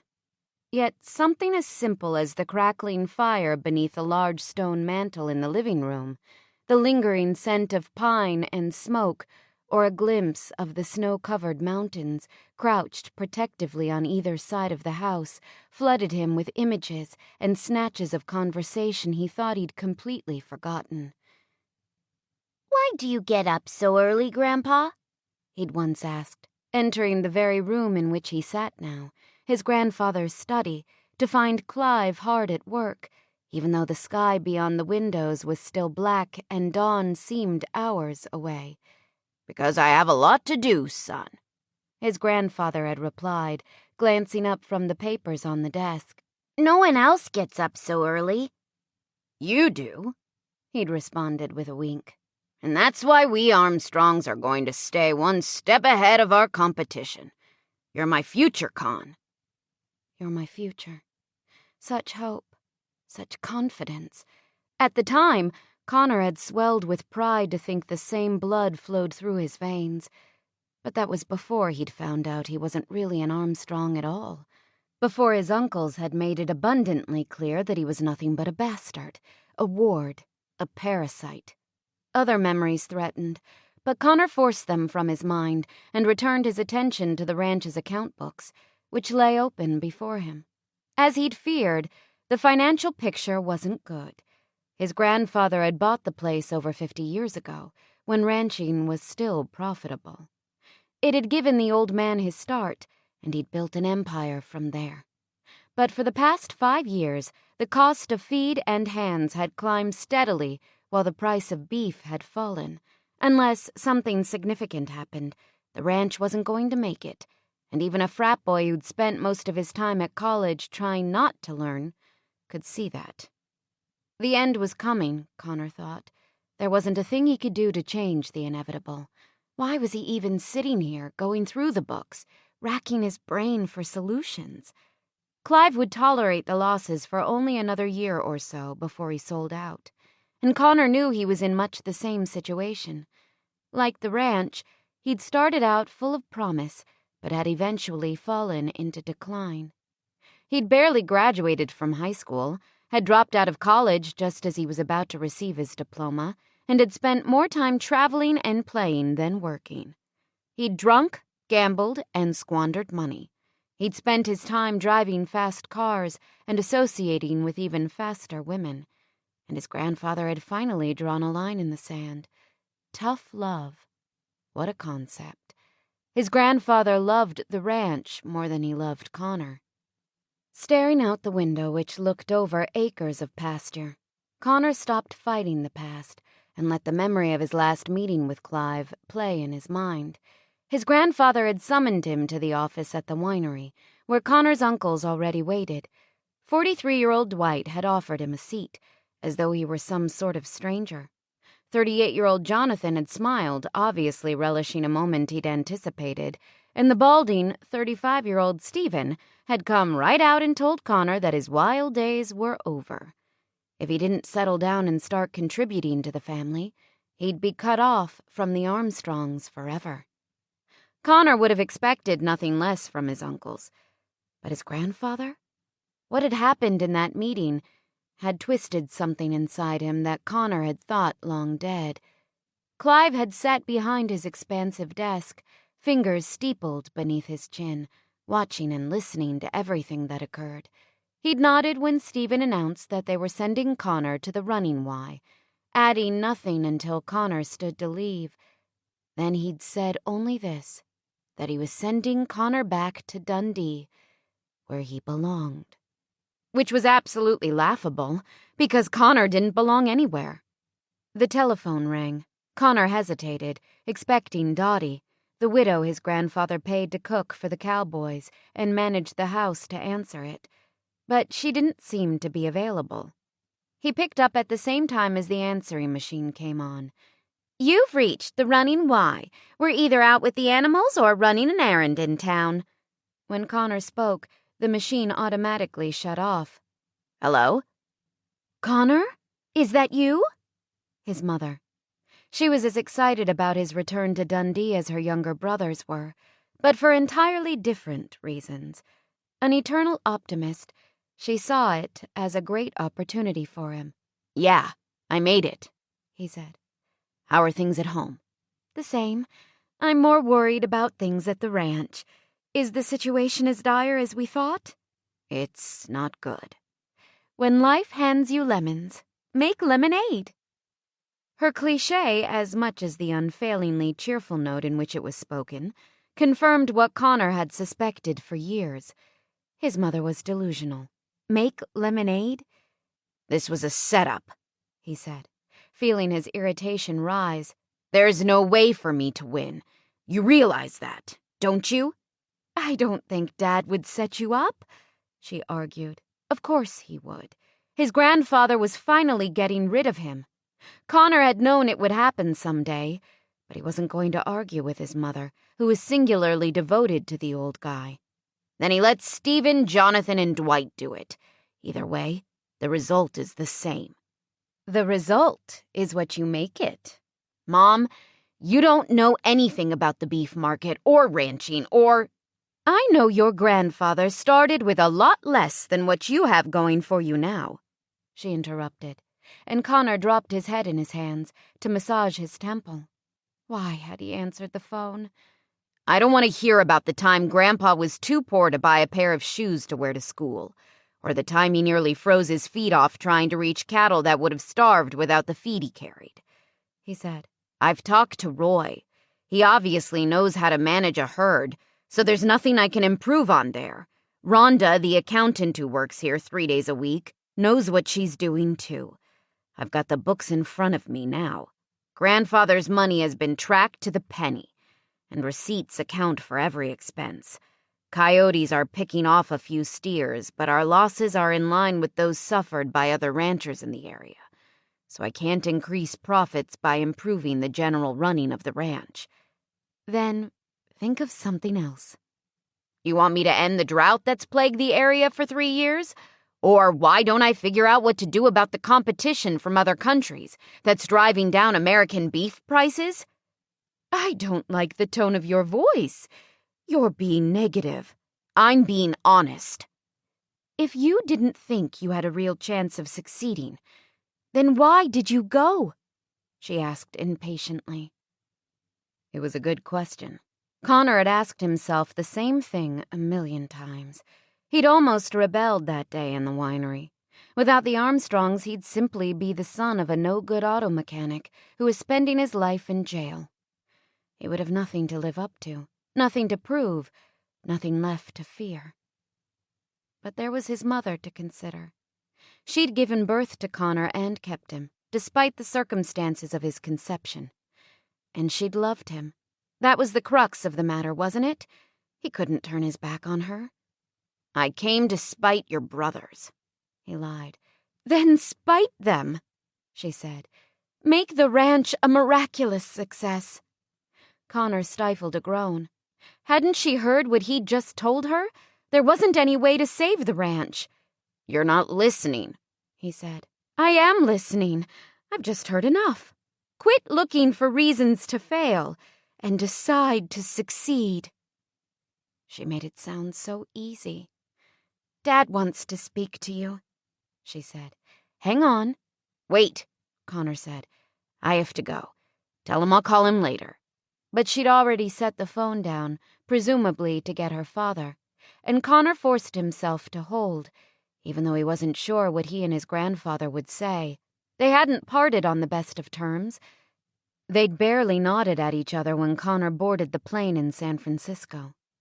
A voice came over the line, but it wasn't his grandfather's. It was his uncle, Stephen. Well, what do you know? My nomadic nephew's actually up on a Sunday and it's only, what, just past noon? Connor felt the muscles in his jaw tighten, but fought the building tide of anger. When Connor was a child, Stephen and the others had constantly riled him until he used his fists or broke down in tears. As he grew older, he refused to give them the pleasure of knowing when anything they said or did bothered him. "Did you need something specific, Stephen?" he asked, trying to sound as indifferent as possible. "Dad was wondering if you got in okay. He was probably afraid you'd taken a detour to Vegas or something." "No plans for Vegas yet." "Give it a few days. I'm sure your stint in Dundee won't last long." It had already lasted a day and a half longer than Connor wanted it to. "So how are things there?" Stephen asked. His uncle had phoned to hear that the situation was hopeless, of course, that Connor was defeated before he'd begun, and even though that was precisely the truth, as he'd just explained to his mother, Connor would be damned if he'd admit it now. "Great," he said. "Never better. If they were that good, the ranch would be turning a profit." "It'll be turning a profit soon enough." His uncle's surprised silence was well worth the lie. "Yeah, well, we'll see," his uncle finally replied. "The last 30 years speak for them." "Did you have something important to say?" Connor said, cutting him off. Stephen chuckled. "Not really. I'm just following directions. I know that's a novel concept for you, but the rest of us have always had to toe the line. Only little Con gets away with murder." It was Connor's turn to laugh. "That's too juvenile, even for you, Stephen. When are you going to forget about me and live your own life?" "I am living my own life. As far as I'm concerned, you don't even exist. At least you won't in a few months, when you give up on the ranch and go on another party cruise or whatever. I guess I could spend more of my time brown-nosing, like you." "Is that what you call doing my duty as my father's son?" "You wouldn't know your duty if it bit you on the ass," Connor said. "You're too ready to line your own pockets, too eager to pick grandfather's bones once he's gone. It's pathetic, really, that you're such a grasping bastard. No wonder I took myself out of the picture." "You were never in the picture, Con, because you're the real bastard. My family's tolerated you all these years, for Vivian's sake. But do you think anyone's been happy about having a rape baby in the house? Everyone told her to put you up for adoption, and she should have listened." She should have listened. Connor had always believed that. Then he wouldn't have to face daily what had happened the night he was conceived, or know that he would never truly be part of the family in which he'd been raised. Regardless, he was growing tired of his uncle's reminders. "Feeling a little cocky now that I'm 2 states away, Stephen?" "I've never been afraid of you," his uncle countered. But Connor knew his words weren't entirely true. Stephen and his brothers had plagued him his whole life with subtle barbs that kept Connor constantly aware of his status. But in recent years, they were generally careful not to go too far. At well over 6 feet, Connor had several inches on Stephen and Dwight, and almost half a foot on Jonathan. And though they all outweighed him, Jonathan by at least 50 pounds, they were soft. "We'll have a talk about this again sometime when we're all together," Connor promised. "I think we should do that. I'm available any time you're ready, Uncle." Connor was expecting a sharp comeback, but the tone of Stephen's voice suddenly changed. "Sure, I understand, Con," he said. "I'm glad you're there safe and sound, and that you're willing to give the old ranch a try. You know how much it means to Dad." Confusion left Connor tongue-tied for a moment, but then he heard Clive's voice in the background and understood. His grandfather had entered the room, and Stephen had snapped into character, pretending to be the long-suffering, if not loving, uncle. "You're such a greedy asshole," he said, sickened by the blatant play-acting. God, this was what he'd rebelled against, wasn't it? This was why he'd forged his own path. Wild as his past had been, it had kept him, for the most part, far from the backstabbing that went on among Clive's immediate family. His mother was still in the fray to protect his interests, she said. But Connor didn't care about his grandfather's money. The posturing and conniving of his uncles turned his stomach. I think just as much of you. You know that, Con, Stephen said, unmistakably smug at the double entendre. And it's never going to change, is it? Now here's Dad. He wants to talk to you. Connor closed his eyes as he waited, bracing for what might come. He doubted his grandfather would say much. Clive had always been rather aloof and preoccupied, too busy to be bothered with family. But for some reason, maybe because Connor had worshipped him so much as a child, even the slightest criticism from him hurt far worse than anything Dwight or the others had to say. Con? Taking a deep breath, Connor flattened his hand and placed it on the desk in front of him. He stared at the ring his mother had given him just before he left.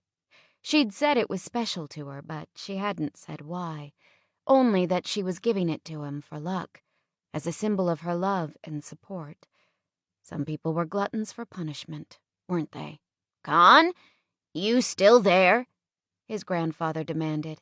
Yeah, I'm here, Connor replied. How does the ranch look? Good. For a moment, Connor was tempted to admit that in some ways it felt great to be back. There was something of home here, something he'd never identified with California. But the days when they used to speak so freely to each other were history. What's Roy up to? His grandfather asked. Taking care of business. He's a good cowboy. You can trust him.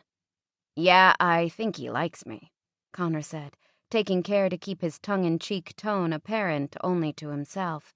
An ounce of respect is worth a pound of love. You remember that. You'll do well. Right. Respect. After all, he'd done so much to command the respect of others. I meant what I said before you left here. You know that, don't you, Con? About, you get yourself together now and put your past behind you, you hear? It's time to grow up and be a man. I need you to save that ranch, Con. I don't want to lose it. It belongs in the family. You're coming through loud and clear, he said. Good. You see that it happens. Now get back to work. I'll call you next week. Connor hung up, then pressed his fingertips to his eyes. If it belongs in the family, Clive, why the hell did you send me? Chapter 6.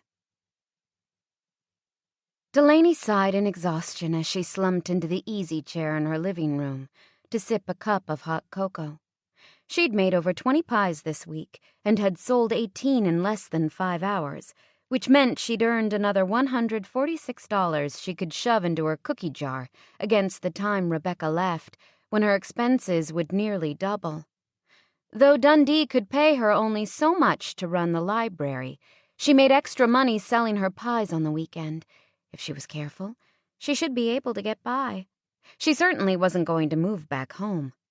The assertiveness evaluation she'd printed off the internet earlier sat on the accent table next to her. After eyeing it over the rim of her cup, she finally set her hot cocoa aside and took up her pencil. She'd made progress in the assertiveness department, hadn't she? She might not have told Aunt Millie yet that she wasn't moving home, but going to Boise hadn't been a failure in all ways. As misguided as she'd been, she'd finally done something she wanted to do, and she'd lost her virginity. After 30 years, that had to be considered an accomplishment of sorts. Smoothing a hand nervously over her stomach, she forced herself to stop thinking about Connor and the horrifying possibility of living with a daily reminder of that fateful night, and read the instructions on the questionnaire. There are basically 3 modes of interpersonal behavior. Passive, which is characterized by an overly nice or submissive quality. Aggressive, which is often intimidating or manipulative. And assertive, which is bold, confident, and fair behavior. To evaluate your natural tendencies, please answer the questions below according to how you would act in the situation given. 1. You are sharing an apartment with a friend. He or she borrows a garment of yours without asking and stains it. You find it wadded up on the floor of your closet. Would you A. accept the damage without comment because you really don't want an argument? B. Angrily destroy a garment belonging to your roommate in retaliation? C. Call your roommate and calmly explain that you have a problem with this type of behavior, that you work hard for your money and feel he/she should reimburse the cost of the garment and have the courtesy to ask before borrowing any clothes in the future? What about extenuating circumstances? Delaney wondered. What if that friend was very generous with her possessions and not likely to mind having garments borrowed or even ruined? That would make C seem a little high-handed and condescending. Clothes were only clothes, and if that person was Rebecca, things would always even out in the end. But B was way off the scale of possible reactions, which left her with A, so she marked it and moved on. 2. You are waiting in line to go to a movie that has just debuted. It is getting rave reviews, and you have come early to get good seats. 2 young teens cut in front of you in line, and then invite all their friends to join them. Do you, A, allow them to cut in front of you because stopping them isn't worth making a scene? B, shove them out of line? C, kindly but firmly tell them that you purchased your tickets early and have been standing in line for some time, that they need to go to the back and take their turn, and that, if necessary, you'll get the manager to enforce fairness. Shove them out of line? Geez, who made up these things? In any case, Rebecca typically went with her to the movies, which meant that if some teenagers crowded in front of them and really threatened their seating, Rebecca would tell them to haul their butts to the back of the line, and they'd do it. Delaney wouldn't have to say or do anything. But even if Rebecca wasn't around, Delaney couldn't see calling for a manager. Kids did that kind of thing all the time, and she couldn't imagine letting it upset her to the point of causing a problem. That'd be A again. 3. You were in the middle of watching your favorite television program. A good friend or significant other comes in and asks you to go with him or her to get the car washed. Would you, A, turn off the television and go, knowing you'll miss the rest of your show? B, criticize your friend for asking you during your favorite program and feel put out that he or she couldn't intuit your desire to finish the program? C, tell him or her you'd love to go as soon as your show is over. Another tough one. Delaney chewed on the end of her pencil and read through the options again. She'd care more about being with a good friend or significant other than watching any television show. But she was beginning to see the pattern. If she put another A, she'd be categorized as terribly passive, and passive was no longer a good word in her vocabulary. So she finished the questionnaire with all C answers, and turned out amazingly assertive. The doorbell saved her from going back to give honest responses. Good timing, she murmured, getting up. She set aside the questionnaire, thinking it was stupid anyway, then opened the door to find Roy from the Running Y Ranch. "Hi, Roy," she said. "I didn't think you were going to make it today." I don't miss on the days you sell apple. You've got one left, I hope. I do. I have a Dutch apple and a sour cream apple, but that's about it. I'll take the Dutch. Come on in while I get it. She went to the freezer in the small attached garage and brought back the pie he'd requested. "Been busy?" she asked conversationally as she wrote out his sales ticket. He scowled. You could say that. The owner sent his snot-nosed grandson out here for me to babysit. How old is he? He's got to be 30, but it's babysitting all the same. Why's that? He's supposed to take over the ranch, but he don't know dollars from donuts. Delaney handed him his pie. He must not be a country boy. He's not. First day here, he asks me what kind of cattle we're running and wants to know whether we've fenced the entire property. She laughed. Doesn't the BLM own part of it? Yeah. Can he sit a horse?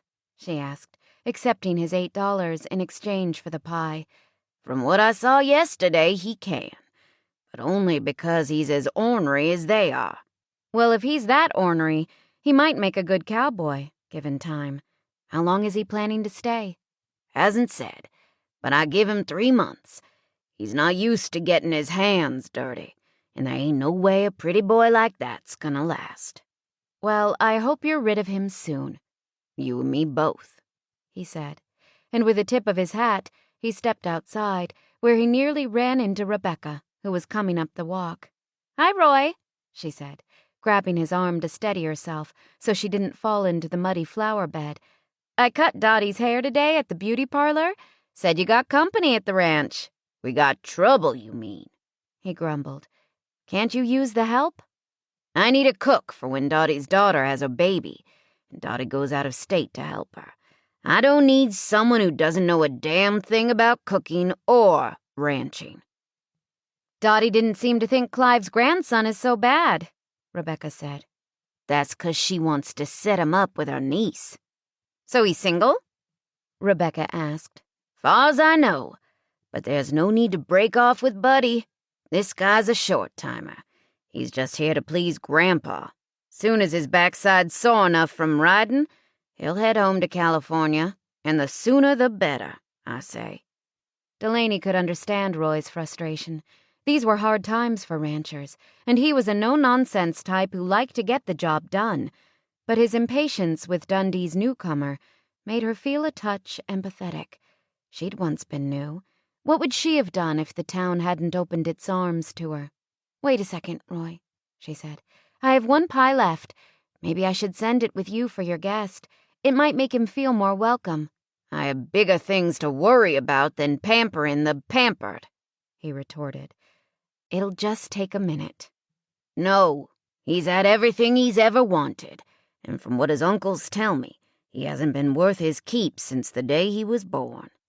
"I said I want to send him a pie." Roy's eyes widened at her firm tone, and he looked questioningly at Rebecca. Rebecca shrugged. "Assertiveness training," she said, squeezing around him to enter the house. "Oh," he said. "Sure. Send him a pie if it's that important to you." Delaney nodded, feeling somewhat vindicated after that lousy questionnaire, and a little embarrassed about taking such a strong hand. "Beck, write him a quick welcome note for me," she said, and dashed off to the garage for the last pie. Connor was getting a headache. Breaking only for dinner, he'd spent hours in the study, researching the cattle industry on the internet and looking for other avenues of income, like mining or farming. But nothing he'd found seemed plausible for the Running Y. There wasn't much silver or gold in the area. No molybdenum or industrial garnets or phosphate rock, as there were in other parts of the state, and the rugged mountains made it too impractical to plant feed or other crops, which meant Connor had to do something else. But what? He was running out of ideas. Hoping for a revelation, he started visiting the websites of various cities in Idaho and bordering states to gain familiarity with the area and make note of population, agriculture, and industry. But after another hour of reading charts, graphs, maps, and summaries, he sat back with a sigh and pressed his palms to his tired eyes. "You're crazy to be doing this," a voice in his head taunted, taking advantage of the quiet room and creeping discouragement. "If you think you'll finally prove yourself worthy of the Armstrong name, you're a fool. Nothing's going to save this place. And if you own it, if you take it into your heart and soul, you'll walk away even emptier than when you came here." "Shut up," Connor said, teeth clenched, but the voice merely laughed at him. "Don't risk it, man. Pack up and walk out. You know the routine. You've done it plenty of times before." There was a knock at the office door. "Connor? You in there?" Roy. Just what he needed. More quality time with his foreman. "Come in," he said, swiveling away from the computer. The door opened and Roy strode in, boots thudding against the carpet. He carried a square white box, which he placed on the edge of Connor's desk. "Gal from town sent you something." "What is it?" Connor asked. "What's it look like?" he said, and left. Connor stood, pulled the box closer, and read the attached note. "Welcome to Dundee. I sell pies for $8 every Sunday, but this is a free sample. Number 8, 2nd Street. Delaney Lawson." Delaney. Connor stiffened when he read the name. Surely this woman couldn't be the Delaney he'd met in Boise. That Delaney was from Jerome, which was nearly 4 hours away. Crossing quickly to the door, Connor hollered down the hall and managed to catch Roy just before he headed outside, presumably to the small cabins beyond the barn. "Who is this Delaney person?" he asked. The two golden retrievers, Sundance and Champ, who belonged to the ranch, came charging down the hall, tails wagging. "Just a gal in town," Roy said. Dottie poked her head out of the kitchen, where she was still cleaning up the dinner dishes, judging by her wet hands. "Are you talking about Delaney Lawson?" "She sent him a pie," Roy volunteered. "Bless her heart." Dottie dried her hands on the towel slung over her shoulder. "That little Delaney's a dear thing, and she makes the best tasting pie you'll ever want to eat. She used to win every baking ribbon at the fair, and—" "What does she look like?" Connor interrupted, too impatient to wait through what promised to be a litany of praise. "She's pretty, but she's getting up in age, and it doesn't look as though she's ever going to marry. Spends all her time at the library or baking." Delaney certainly wasn't getting up in age, and didn't seem the type to closet herself away in a library. Besides, she'd said she was in Boise on business. He could be wrong, but he didn't think librarians traveled on business.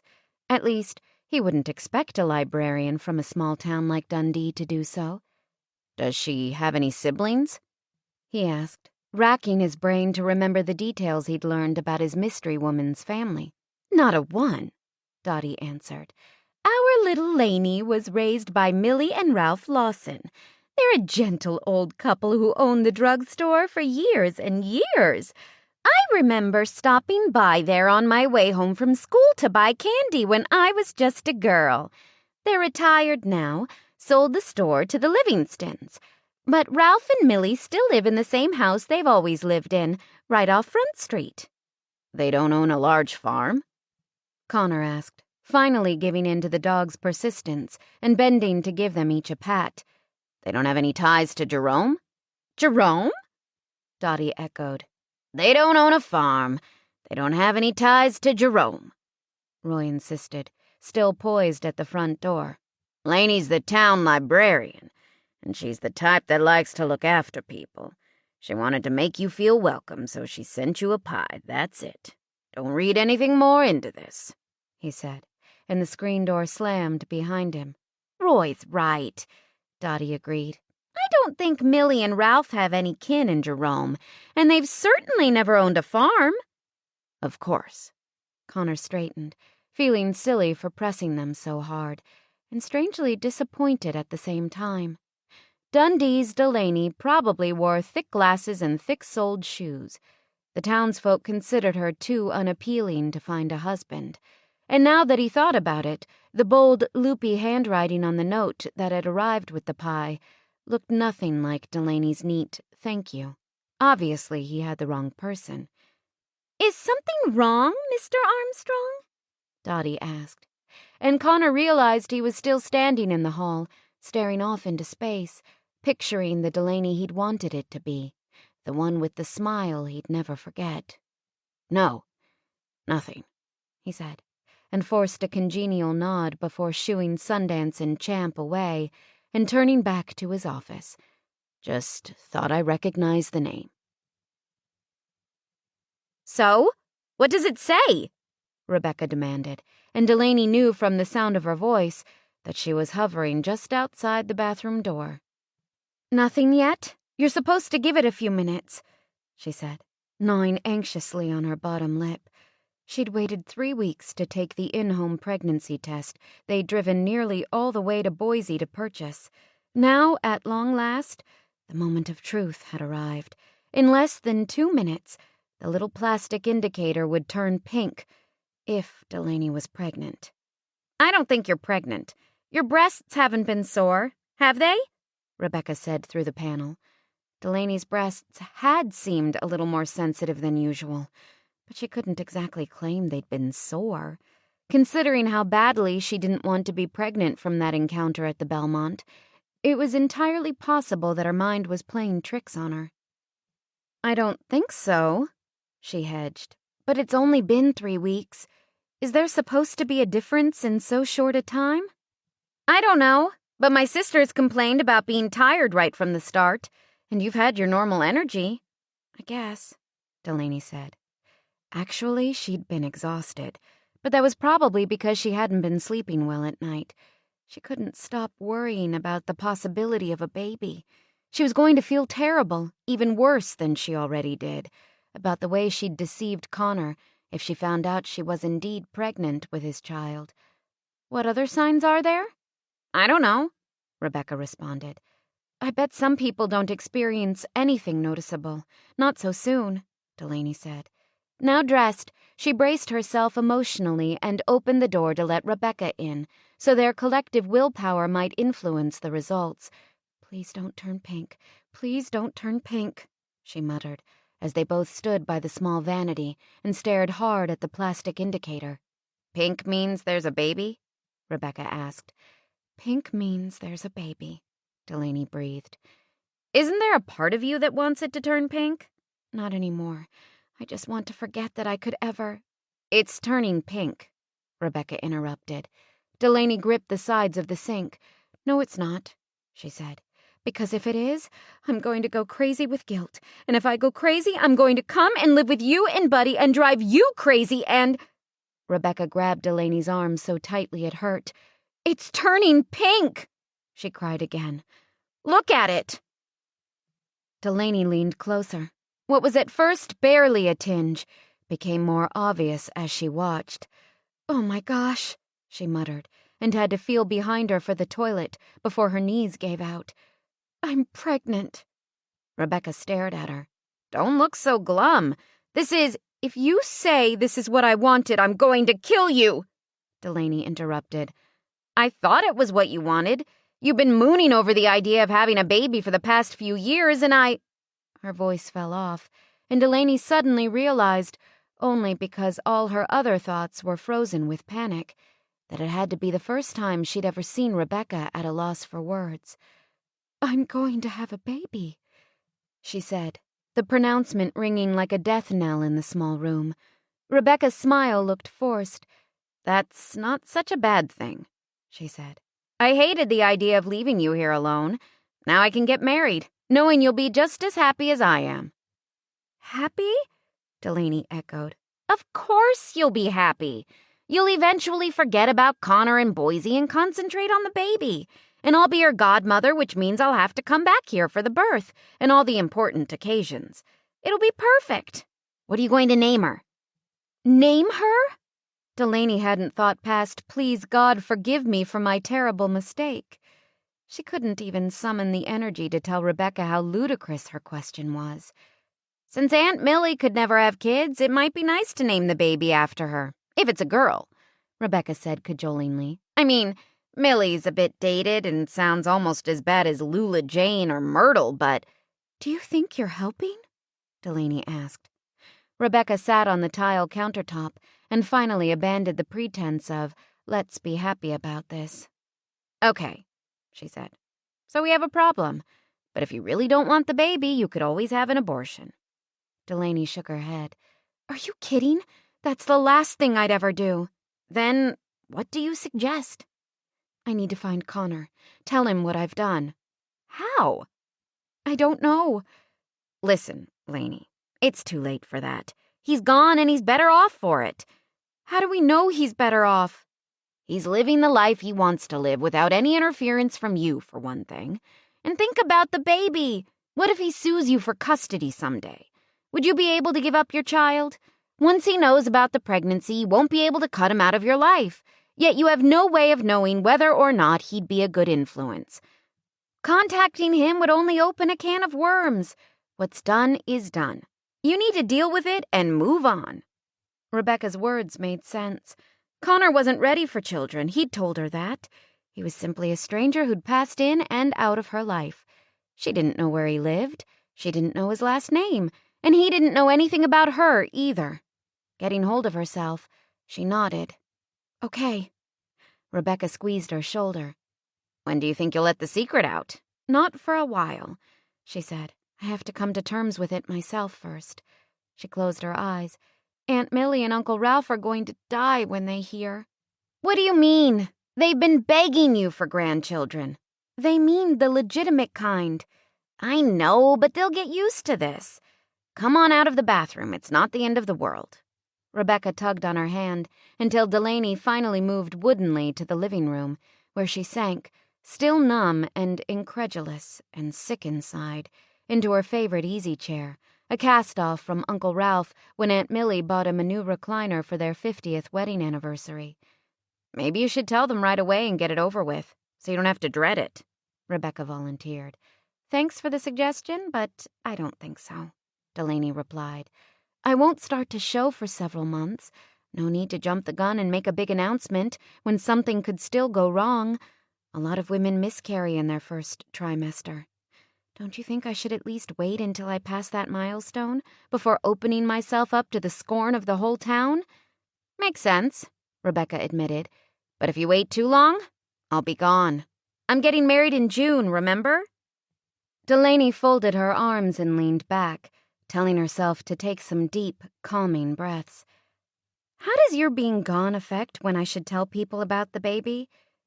If I'm here, they'll blame me and my influence, and you'll get off more easily. They'll say, just look at Lainey now, pregnant without a husband. We always knew what hanging around that Wells kid would do, but she wouldn't listen to us.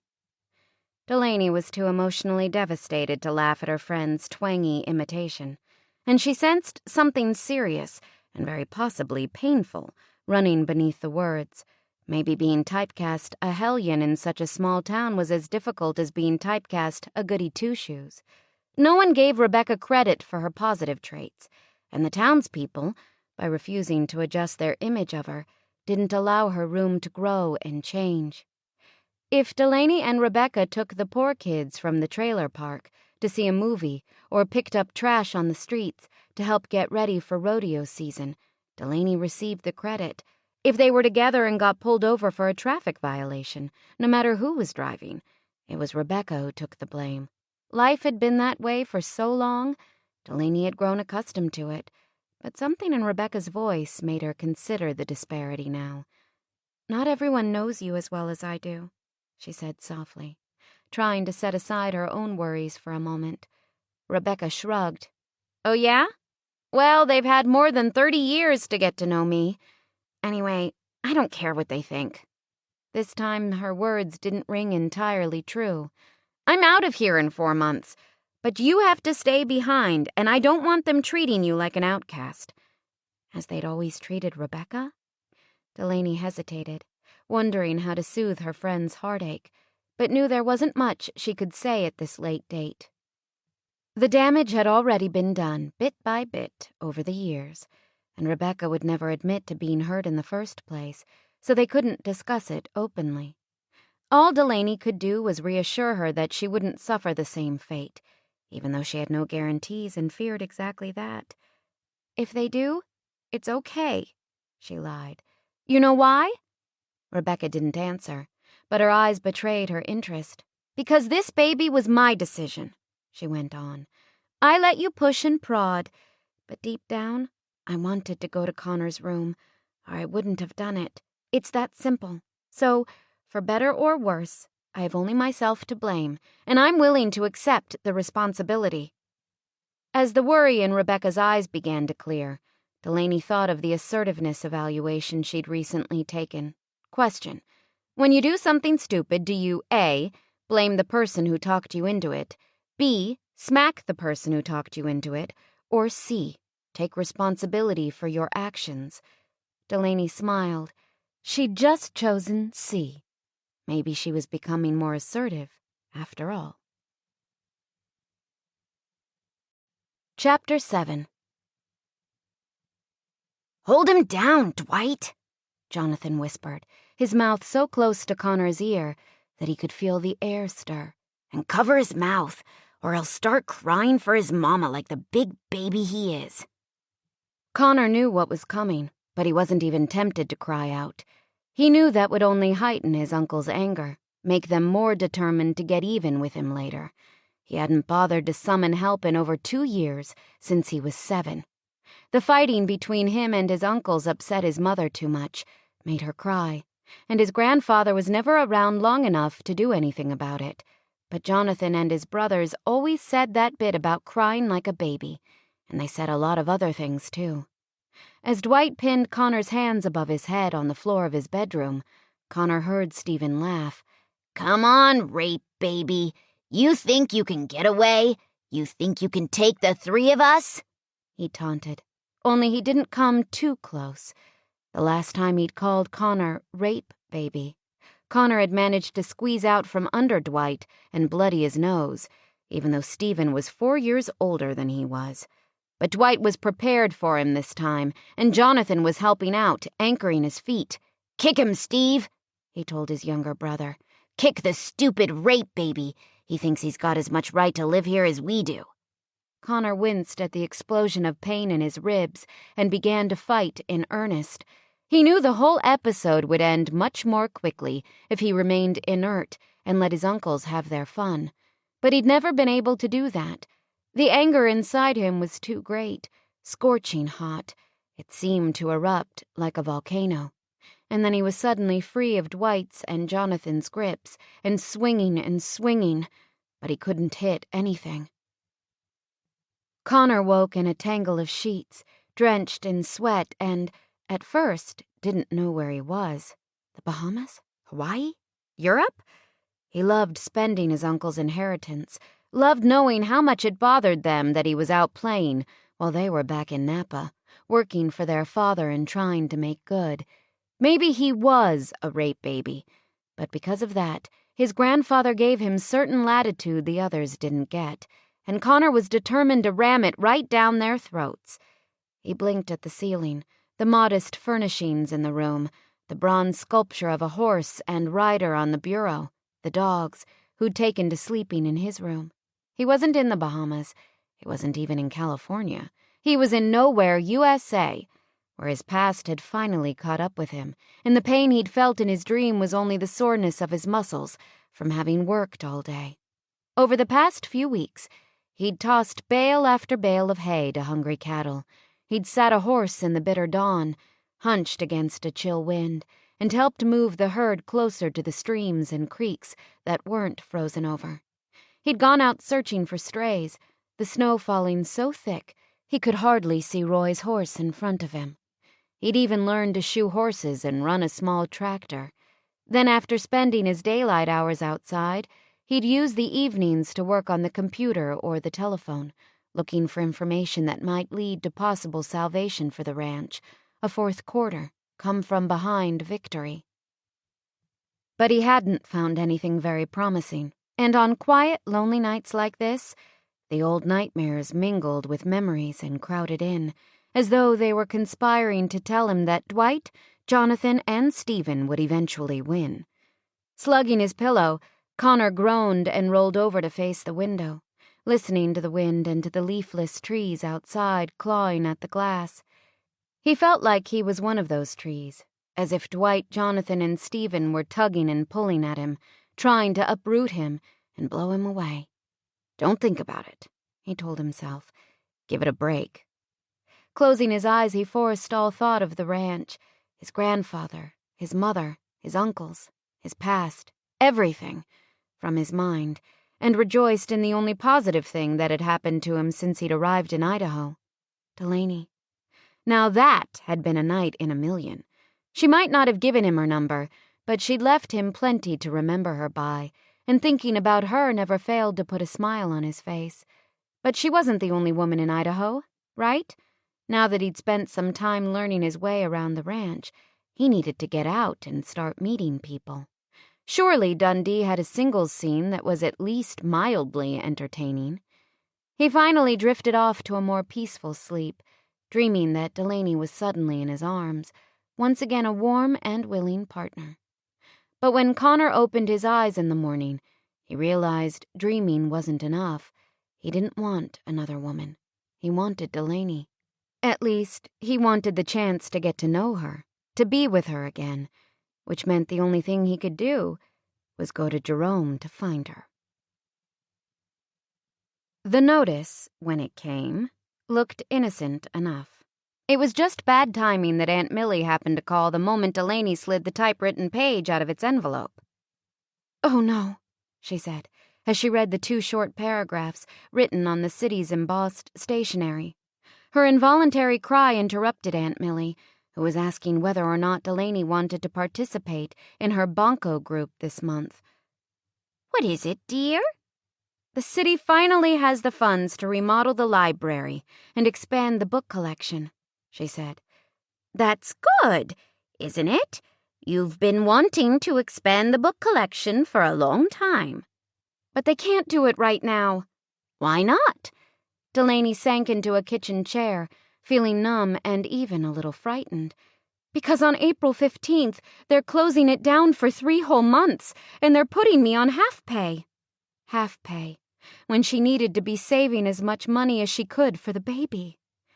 "You can find something else to help you get by, can't you?" Aunt Millie responded. "You won't need much if you're living here." Delaney caught the not-so-subtle hint, but didn't have the energy to comment on it, or even worry about it. She had bigger things on her mind, like buying groceries and feeding her baby. Dundee doesn't exactly have a booming economy. "So, what will you do?" Aunt Millie asked, her voice starting to reflect Delaney's worry.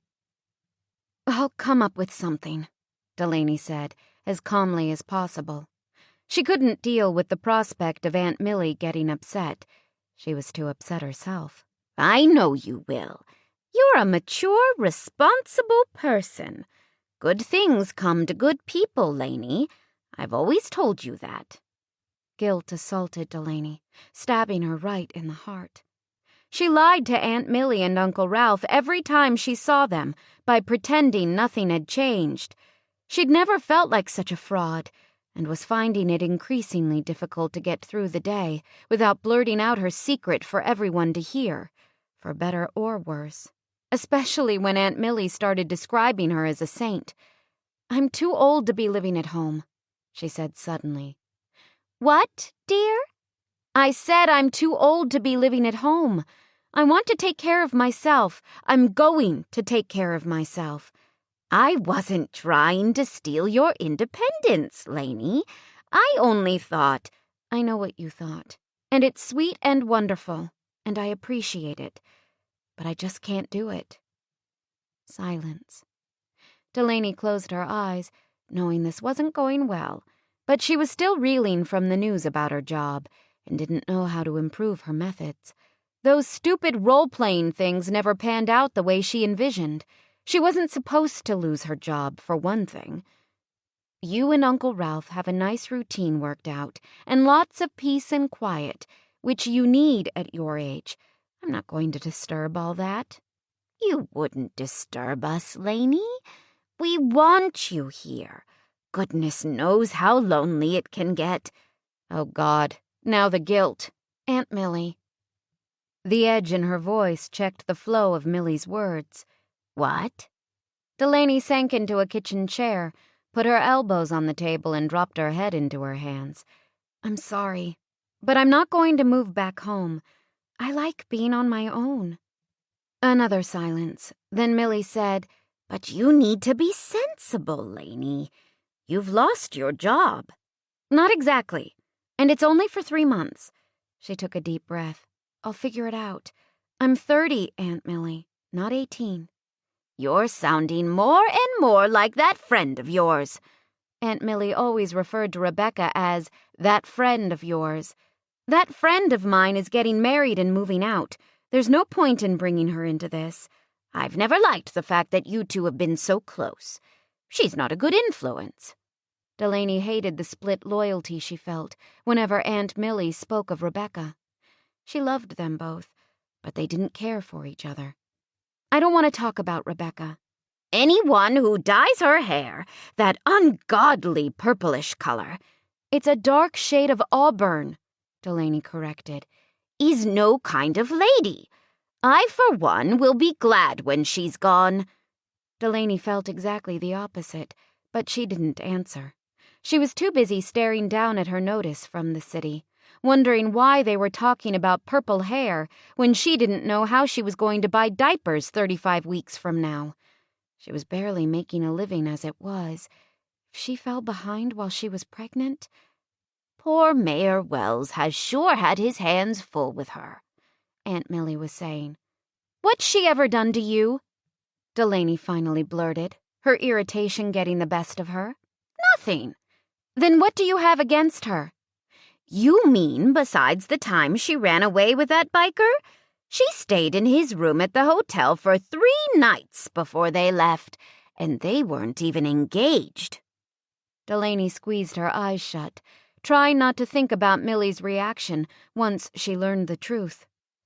"I don't know why I ever took her in. I should have known, what with her mother and all. People make mistakes, Aunt Millie. I don't think they set out to make bad choices. It's just—" she hesitated. "It's just that they're trying to fill the holes inside them. You know?" What are you talking about? Holes? You're not yourself. What's wrong with you? Delaney shoved a hand through her hair and let her breath seep out in a long sigh. "I have something I need to tell you," she said, "but I need to do it in person." The ticking of the clock sounded abnormally loud as Delaney sat in Aunt Millie and Uncle Ralph's kitchen, waiting for Ralph to return from the hardware store. He'd been gone when she arrived. Aunt Millie was there, though. She sat across from her, drinking tea. Delaney's own cup stood untouched on the table at her elbow. Are you sick? Aunt Millie asked, breaking the uncomfortable silence. "No." Delaney glanced down at the dark tea in her cup, then out the front window at the gently falling snow. She felt her stomach tense when she saw Ralph's big Cadillac turn the corner and make its way up the slippery street. "There he is," Aunt Millie said. "Yeah." That single word was all Delaney could muster. She was wondering how to tell the people who'd raised her, good church-going, law-abiding folk, that she was having a child out of wedlock, knowing it would humiliate and embarrass them in front of all their friends. Delaney would never run off like that flighty Rebecca. They'd always brag, "Delaney's such a good girl. How Delaney could have had a mother like that, I'll never know." Delaney swallowed a sigh. Breaking the news was just the beginning. She'd also have to explain how it had happened. Aunt Millie and Uncle Ralph knew she hadn't been dating anyone, at least not steadily, which certainly wouldn't reflect well on her when she announced that she was having a baby. Delaney toyed with the sugar while she waited for Ralph to park the car and come in, letting the spoon clink against the sides of the old-fashioned porcelain bowl. "Stop that. It's making me nervous," Aunt Millie said, and Delaney put the spoon down. Outside, Delaney could hear Uncle Ralph stamping the snow off his boots. The door opened and closed. The floor creaked. Then he appeared in the kitchen. "Well, if it isn't our little Laney. How are you, girl?" he said, his face creasing into a ready smile the moment he saw her. "Millie didn't tell me you were coming for dinner." "I'm not here for dinner," she said, standing to give him the hug he expected. "You're not? Just came by to see the old folks, huh?" Delaney perched on the edge of her chair as Uncle Ralph glanced at Aunt Millie, and finally seemed to grasp that this wasn't a social visit. "What is it?" he asked his wife. Aunt Millie shrugged. "Ask Laney." Short and wiry and nearly 75, Uncle Ralph rubbed the bald dome of his head and turned his soft brown eyes to Delaney. "Is something wrong?" She was tempted to tell him about the library closing and try to distract him with that bit of bad news, but Delaney refused to be such a coward. She needed to take responsibility for her actions. Get it over with. "I'm going to have a baby," she said, as loudly and clearly as she could.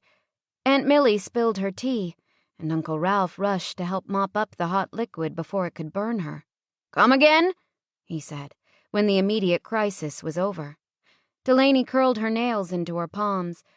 "I'm pregnant." Both jaws sagged wide open, and 2 sets of dentures nearly tumbled out onto the floor. Aunt Millie seemed to recover first. "Did you say what I think you said, Laney?" she asked, her voice sounding oddly strangled. Delaney nodded. "I'm sorry." Uncle Ralph finally closed his mouth. "Does this mean you're getting married?" he asked tentatively. Delaney sat up straighter and shook her head. "I'm afraid not." But how could that be? Aunt Millie asked. Who? I mean, how? I mean, you. Out of wedlock? Uncle Ralph cut in. It was just a one-night thing. A mistake, Delaney said. Damn right it was a mistake, he nearly shouted. Who did this to you? A man I met in Boise. Then we'll find him. Make him own up to. Delaney stood. No, what happened was my fault. I take full responsibility. Uncle Ralph didn't seem to know what to say. He turned to Aunt Millie. How could this have happened? I don't know, Aunt Millie said. She's always been so good. I'm still the same person, Delaney said. You're not the same person, Aunt Millie replied. I don't know what's gotten into you, but you're not the same person at all. The high pitch of her voice indicated impending tears. Delaney winced as Uncle Ralph put a protective arm around his wife. How could you do this? He asked. Didn't we teach you better? Hasn't Millie been a good mother to you? You've both been good to me, Delaney said, and I'm grateful. Well, this is a heck of a way to show it, he said. Then Millie started to cry in earnest, and he took her in his arms and tried to comfort her. And Delaney didn't know what else to do except leave. Evidently, Delaney's name was as unusual as Connor had thought. No one he'd met in Jerome had heard of a Delaney, but it was a much bigger town than he'd expected from her description. He couldn't ask all 18,000 residents, and she might live in an outlying area. Or it was possible that her family wasn't as well known as she'd made it sound. He couldn't be sure. He only knew that it was late, and he was tired and angry with himself for wasting so much time trying to find a woman who obviously didn't want to be found. If she'd been interested in seeing him again, she would have left her phone number. He should just forget her and keep his mind on what he was doing. The warmth of the heater threatened to put him to sleep. Rolling down the window of the ranch's old pickup, he let the cold night air revive him and fiddled with the radio, looking for a station that didn't play country music. But before he could settle on anything, the voice in the back of his mind started in on him again. It's Friday night, man, and look at you. You're driving a beat-up truck down a long stretch of road, heading back to an empty house. It's pathetic what the old man's reduced you to. Haven't you steeped yourself in isolation, sweat, and hard work long enough? Isn't it time for a little fun? A little fun? Connor eyed the honky-tonk as he drove into town, heard the music spilling out its doors. A drink would reward him for all his hard work and anesthetize him against the hopelessness that edged closer every day. Why not, Con? Just one drink.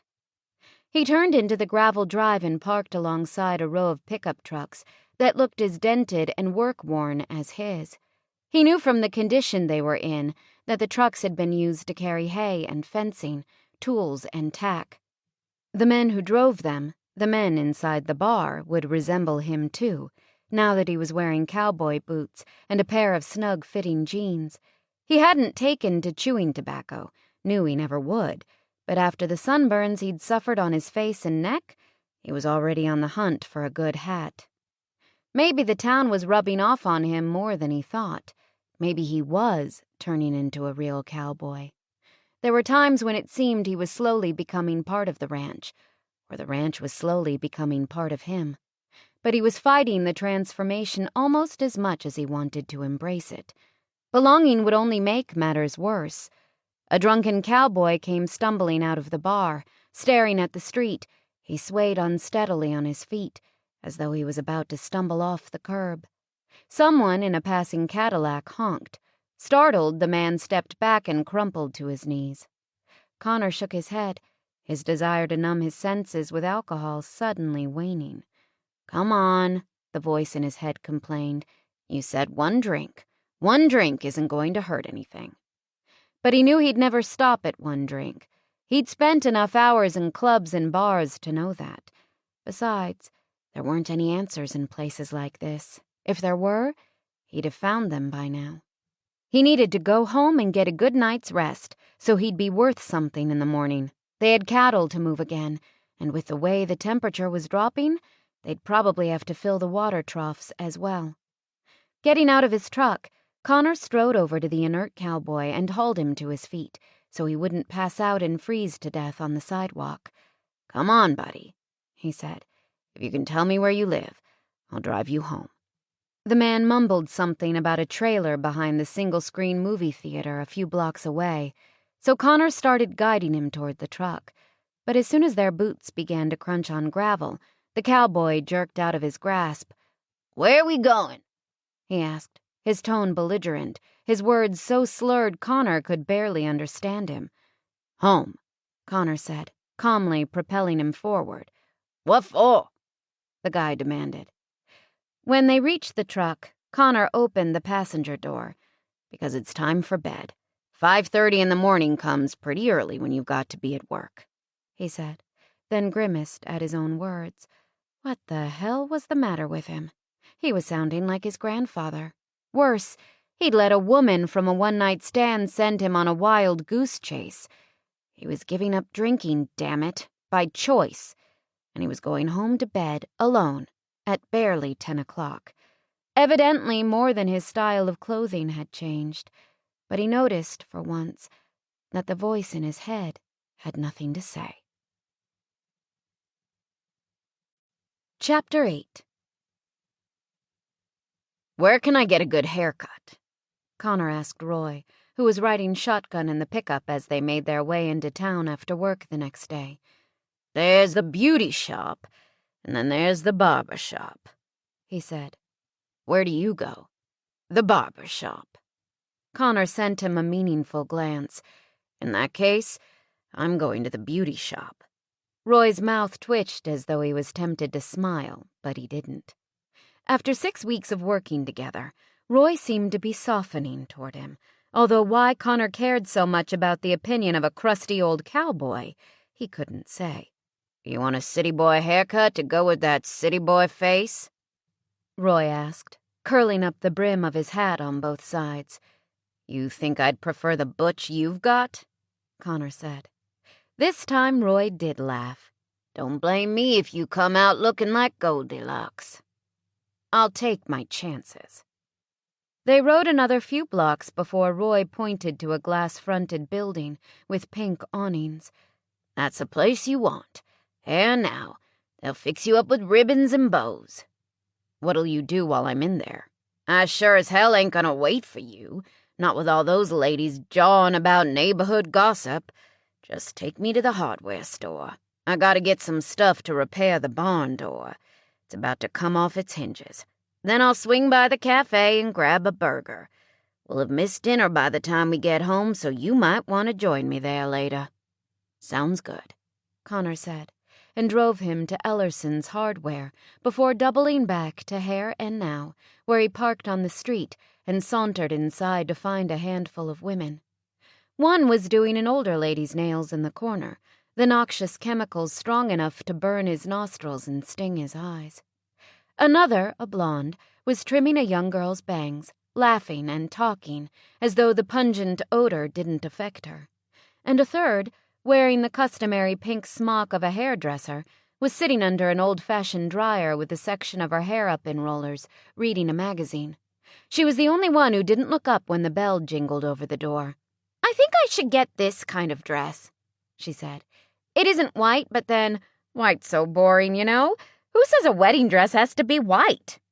She flipped her magazine around to show everyone, but they were all staring at Connor. And then she saw him too, and leapt out of her chair, dropping the magazine in the process. "What are you doing here?" she cried. Connor's brows shot up in surprise. It was the woman who'd walked into the Belmont with Delaney. What was her name? Raylyn or Rhonda or something with an R. He'd have recognized her anywhere. Not many women were so tall, for one thing, and not many colored their hair such a distinctive shade of whatever it was. "Hey, can you tell me how to reach Delaney?" he asked, delighted that he'd happened to run into her again. "Laney's the town librarian," the blonde volunteered. "Just go down the street another block and—" "Katie, I'll handle this," Rebecca interrupted, and unless Connor was mistaken, He detected an edge of panic in her voice. "Wait a second," he said, taking in the stricken look on her face, Katie's words, and his lack of success in Jerome. "What's—" And then before he could even finish his sentence, the truth hit him with startling clarity. There weren't two Delaney's. The Delaney who'd sent him the pie was the one he'd taken to bed at the Belmont. Connor was furious. Evidently, Delaney wasn't what she'd appeared to be. She wasn't the daughter of a prominent farmer as she'd claimed. She had no brothers or sisters going to high school or otherwise. She didn't live in Jerome. She lived right here in Dundee. Yet she'd seemed so sincere. He'd believed everything she told him. But now all he knew for sure was that she'd wanted to have sex with him, and he'd stupidly obliged. What a fool. Stephen had probably hired her to intercept him at the hotel and lead him astray, hoping he'd never show up at the ranch. But either his uncle hadn't coached her well, or he hadn't paid her enough, because instead of tightening the noose, she'd abandoned the project before it could interfere with his arrival in Dundee. "I want to talk to her," he said. "Is she at the library right now?" Rebecca sent what looked like a silencing glare to the others, the blonde in particular, then hurried toward him and tried to drag him outside. "Let's go somewhere we can talk privately." Connor's first impulse was to resist, simply for the sake of resisting. But he was at least halfway convinced that Rebecca could resolve a lot of his confusion. And the women in the shop were staring at them both, looking more than eager to hear the whole story. He didn't see any need to broadcast the fact that he'd been so easily conned. He allowed her to guide him out and around the building, toward an old Firebird. He waited while she unlocked the doors, then she slipped behind the wheel, and he took the passenger seat, assuming they'd talk in the lot. But as soon as he'd closed his door, she started the engine and began to back out of the parking space. "Where are we going?" he asked. "For a drive. You have curlers in your hair." "Who cares?" she said scornfully. "This town has seen me looking worse." Somehow Connor didn't doubt it. They drove for several minutes, heading out toward the open road, an old disco tape playing in the equally dated tape deck, while the defroster worked overtime to clear the ice from the edges of the windshield. "So?" he said, when they'd driven several miles, too impatient to wait any longer. He'd taken Delaney at her word, had remembered her fondly, frequently, even gone searching for her in Jerome, and here she was, living in Dundee, only 10 miles or so from the ranch. He still couldn't believe it, and hated what it might mean. "So what?" she said. "You want to tell me what's going on?" Rebecca didn't answer right away, but her expression was grim, which wasn't a pretty sight on a woman with rollers on top of her head and loose sections of purplish hair hanging limp at the sides. "I'm thinking," she finally said. "What's to think about?" he asked, as the town behind them began to recede in his mirror. "Just tell me why Delaney lied to me. Does it have anything to do with my uncles?" "Your uncles?" "Stephen, Dwight, Jonathan. Those names ring a bell?" Rebecca shook her head, a vague expression on her face, then turned onto an icy dirt road that bisected a large, snow-blanketed piece of farmland. "Did they?" he persisted, as she pulled to a stop. She cut the engine. "I don't know who you're talking about." "So what's this all about? Why were you and Delaney in Boise that night, if you live way the hell out here? Why did Delaney want to be with me instead of hooking up with someone a little closer to home? And why was she in such a hurry to get away when it was all over?" He wasn't sure what he expected to come out of her mouth. Some kind of weak excuse, probably. But what she said surprised him. "Well, Delaney doesn't want this to get out. This is a small town and she doesn't want everyone feeling sorry for her. Whispering, 'Poor Delaney,' all the time. But if you can keep a secret—" "I can keep a secret," he assured her. "Laney has a terminal illness." "What?" he croaked. "She has cancer." That took him aback, quickly deflating his anger and making him feel terrible, until he remembered that Delaney and Rebecca didn't possess a great deal of credibility. After everything that had happened, He wasn't willing to trust either woman much farther than he could throw her. But Rebecca's statement could be true. What kind? He asked skeptically. It's, Her gaze lowered to the pack of cigarettes on her console. Inner lungs. He crossed his arms and shifted to lean against the door so he could scrutinize her more closely. She doesn't smoke. She used to. Delaney didn't seem like a smoker, but on the off chance that Rebecca was telling the truth, Connor thought it better to play along. How does the future look for her? He asked. Rebecca nodded her hands and stared down at them, as though she found the subject almost too painful to talk about. Not good. She is less than a year. So why would a dying woman drive 2 hours to get herself laid? She wanted a last hurrah. That couldn't have happened closer to home? She knows everyone around here. Doesn't someone who's facing cancer have more important things on her mind than seducing a stranger? She unknotted her hands to rub her arms against the cold.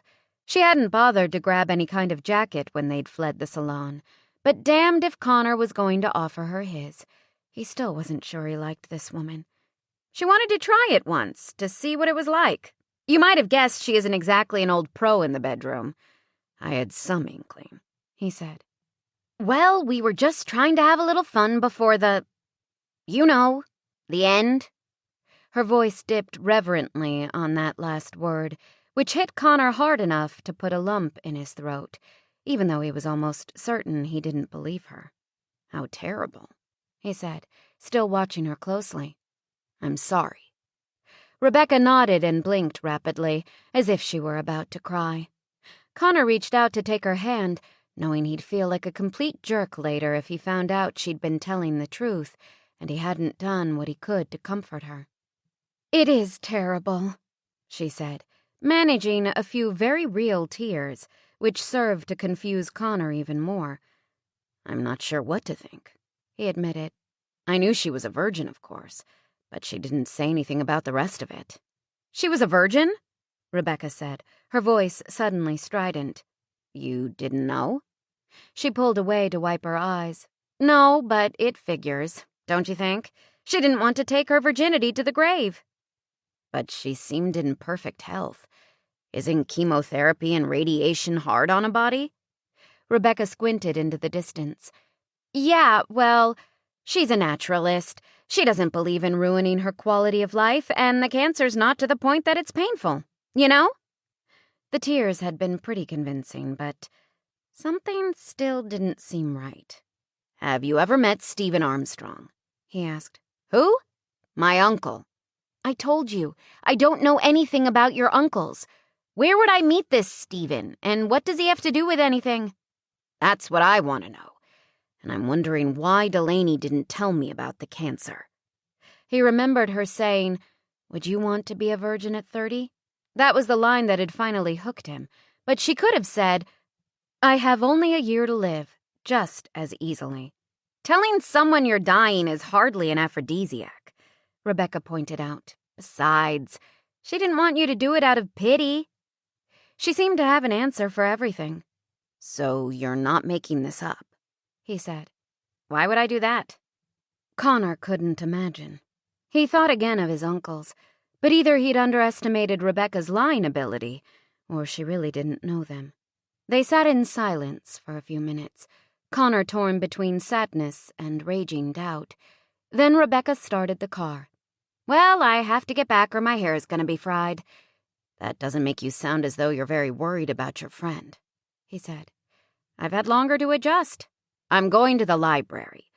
I want to see her. She shook her head adamantly. No, the doctors wouldn't like that. Any kind of upset could take years off her life. I thought she only had a year. I mean months. It could take months off her life. But I wouldn't upset her. There's no reason to risk it, she said. What do you want with her, anyway? Maybe I want a second date. Maybe I'm not a love him and leave him kind of guy. She rolled her eyes.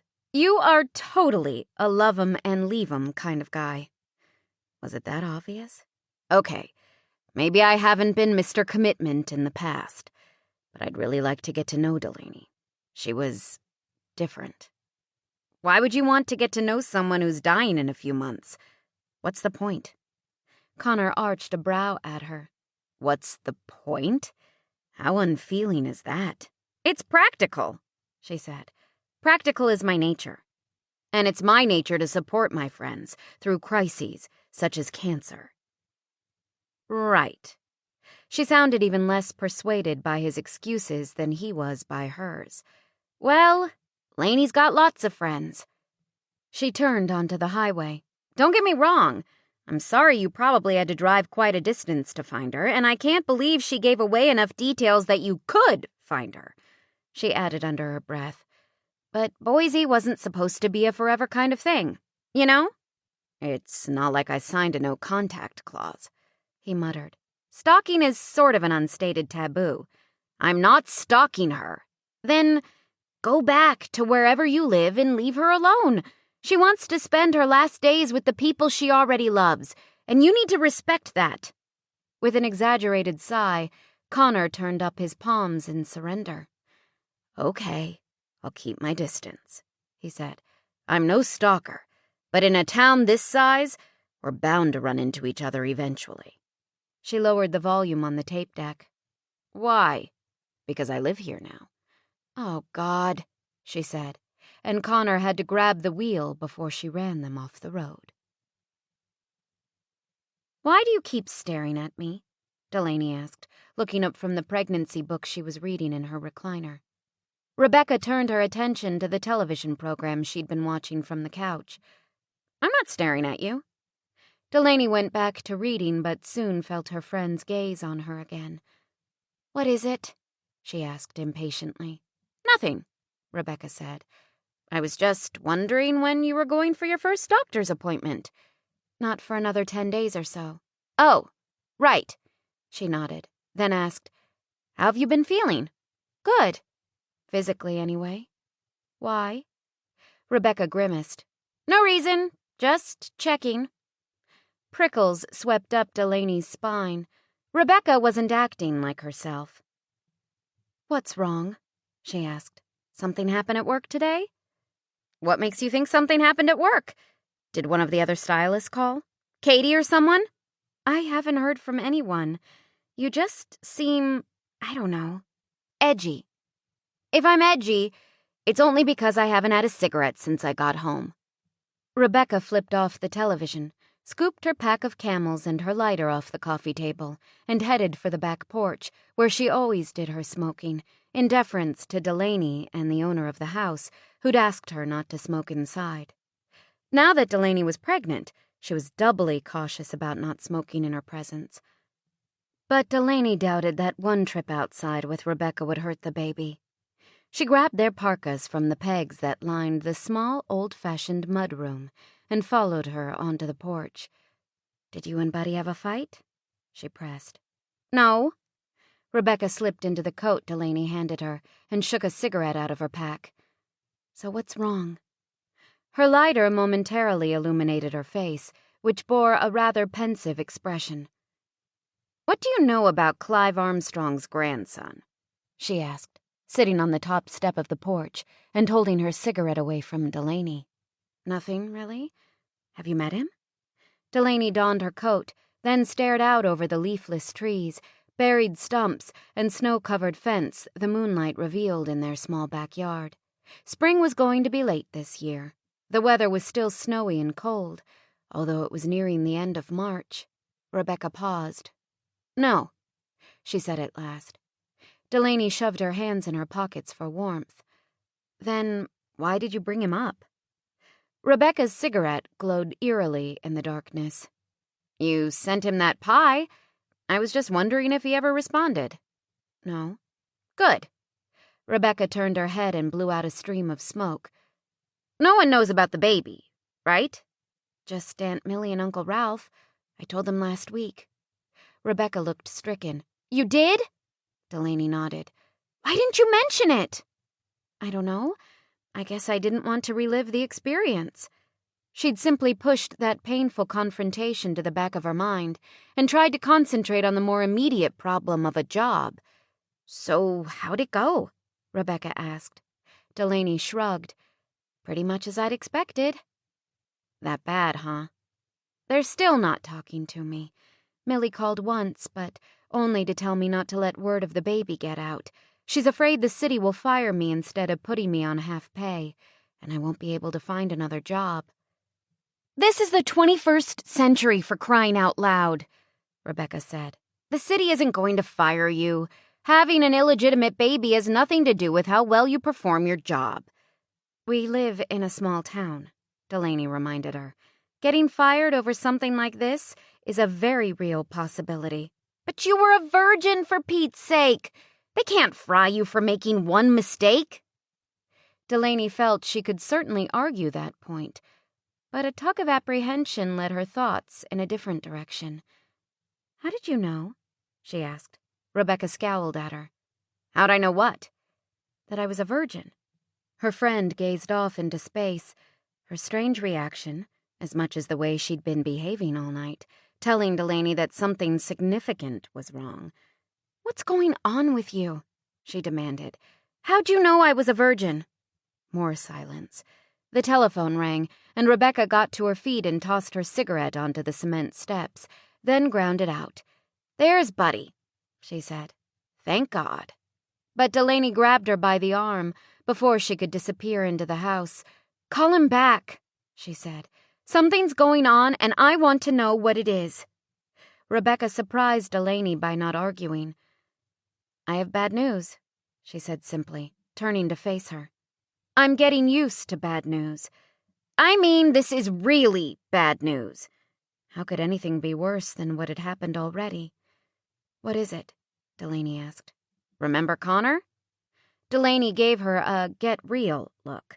Of course I remember Connor. He's only the father of my baby. Well, an expression crossed Rebecca's face that said this was definitely going to hurt, and Delaney sucked in a breath to brace herself. He's here, she said. He's where? In Dundee, at the Running Y Ranch. Delaney grabbed the railing to steady herself. He's what? You heard me. What's he doing there? He's Clive Armstrong's grandson. The blood rushed to Delaney's head, and she bent over to combat the sudden dizziness so she wouldn't pass out. Connor's the snot-nosed brat Roy mentioned? One and the same. Closing her eyes, Delaney shook her head, trying to make some sense of the cataclysmic events of the past 6 weeks. One mistake, and the rest of her life was falling down like dominoes. And you weren't going to let me know? She said. I didn't want you running over there to tell him about the baby. You heard what Roy said that day he came for the pie. He said Connor won't last, that he's no good. He'll probably head back to California before you even start to show. She squeezed Delaney's hand. I think you should keep your mouth shut and just let him go. Delaney didn't know what to think. She felt as though she'd just been leveled by a 2x4. Where did you see him? At the beauty shop. Did he see you? Rebecca raised her eyebrows. He recognized me right away. But don't worry. I don't think he'll bother you. Why not? I told him you need your privacy because you're dying of cancer. You what? I needed to come up with something, she said, a defensive note creeping into her voice. He was angry about all the lies you already told him and was going straight to the library to confront you. So you told him I've got cancer? Yeah. How long did you give me to live? A year. Great, Delaney said. Now the whole town can start planning my funeral. That should solve everything. Chapter 9. What if Delaney did have cancer? Connor wondered, scanning both sides of the road as he rumbled into town in the old pickup he drove everywhere. Then he'd feel terrible, worse than terrible, for not treating the situation with the proper gravity. But no matter how hard he tried to believe Rebecca, he just couldn't convince himself that the woman he'd held in his arms was only months away from the end of her life. Delaney had seemed nervous, yes, but she'd also seemed healthy, passionate, and unencumbered by anything so emotionally devastating. Still, What better explanation did he have for all the lies? When he'd spoken to Stephen last night and mentioned meeting Delaney Lawson, the name hadn't evoked any response. He'd even called Dwight and Jonathan and received similar reactions from both of them. He highly doubted the three super-egos would miss the chance to taunt him about falling so neatly into their trap, even if it hadn't achieved the results they were hoping for. Which led him to believe that his uncles weren't involved. But if they weren't involved, something else had to account for Delaney's and Rebecca's strange behavior, and the thought of what that something else might be made him uneasy. She could have been doing exactly what she'd said, dispensing with her virginity. Or she could have heard from someone at the ranch that he was coming to town, that Roy was picking him up at the Belmont and purposely intercepted him. Since Delaney lived in Dundee, she knew his grandfather had money and would probably assume he did too. He frowned, remembering their conversation in the bar when he'd mentioned birth control. "You don't have to worry about that," she'd said, and they hadn't. But what if... That was crazy, he decided, slinging an arm over the steering wheel as he drove. If she'd purposely gotten herself pregnant in hopes of coming after him for money, why hadn't she contacted him by now? He let his breath go in a long sigh. Maybe he didn't want to know what Delaney Lawson was all about. Maybe he'd be better off heading back to the ranch and minding his own business. But he didn't turn around. The library was on his right, and an old Volvo still sat in the lot. He pulled into the alley that ran along the back of the building and parked where he could watch the front door. Then he cranked the heater and folded his arms to wait. If she didn't come out in the next 10 minutes, he'd go home and let the future take care of itself. But 1 minute ticked on to the next, and he was still there after half an hour. Did he want to go in? Would he be sorry if he did? Sitting in the cold certainly wasn't doing him any good. He got out and slammed the truck door, then walked through the patchy snow to the entrance. A placard in the window said the library closed at 8 on Wednesdays, which was nearly 2 hours ago. But when he tried the door, he found it unlocked. The library had always been Delaney's safe haven, even when she was a child, and it still was. Between Aunt Millie muttering, "What's this world coming to?" and "Just when you thought you knew someone," and Uncle Ralph closing himself in his bedroom until she left, she couldn't visit her childhood home. With Rebecca insisting she shouldn't tell Connor about the baby, that he'd probably leave town anyway, haranguing her on the subject, she didn't feel like going back to her own house either. And then there was her fear of running into him before she could decide what to do. With all of that, she'd rather just stay at work. She wanted to hide out in the peace and quiet of the library for the rest of her pregnancy, especially now that Mrs. Minicky, her most devoted volunteer, had gone home. Stretching out on the floor in one of the wider aisles, she turned to the books she'd piled next to her, hoping to distract herself from her worries, if only for a few minutes. She'd been so overwhelmed by the negative consequences of what she'd done, she'd scarcely had time to consider the positive, the fact that she was actually going to have a baby. She gazed down at the cover of Your Pregnancy Week by Week, entranced by the photograph of a fetus in its mother's womb. What a miracle! She traced the baby's tiny fingers and toes, marveling at the absolute perfection. Page 1 started from the beginning and showed a picture of a sperm penetrating an egg. 1 month. What's happening? This week, or sometime soon, the momentous meeting takes place. The sperm breaks through the egg and fertilization occurs. A baby is in the making. That had already happened to her. She thumbed ahead to see what was coming next and couldn't help smiling at the words and illustrations. The fetus grew fingernails during week 11, kicked for the first time in week 19, and could laugh at 3 months. "Hello? Anyone here? Delaney?" Quickly shoving her books beneath a nearby cart, Delaney sprang to her feet, her heart beating wildly. She knew that voice. It had been over 6 weeks since she'd heard Connor speak, but she would have recognized his baritone anywhere. "The library closed at 8, she called, to buy herself a few precious seconds. What was she going to do? What was she going to say? She double-checked to make sure the books she'd been reading were well out of sight, then hovered there in indecision. Delaney, can I talk to you? It's Connor Armstrong. Biting her lip, she forced herself to start toward the front desk. She had no choice. She had to deal with this situation, and she had to do it now. When she emerged from the stacks and saw him standing there, wearing a heavy coat, jeans, and boots, she felt apprehension and a sudden, undeniable excitement. That excitement seemed to bubble up from the part of her that didn't know this sudden appearance was a catastrophe, the part of her that clung to the memories of their time together and knew it had been special. He looked good, better than ever. Somehow, just seeing him evoked every wicked sensation she'd experienced at his hands. But he wasn't smiling. Suspicion marked his features, making him seem more like the Connor she'd spoken to at the bar than the one she'd known in his room. "Rebecca told me you were in town," she said. I thought she might, although I'm sure that came as no surprise to you. I'm sorry?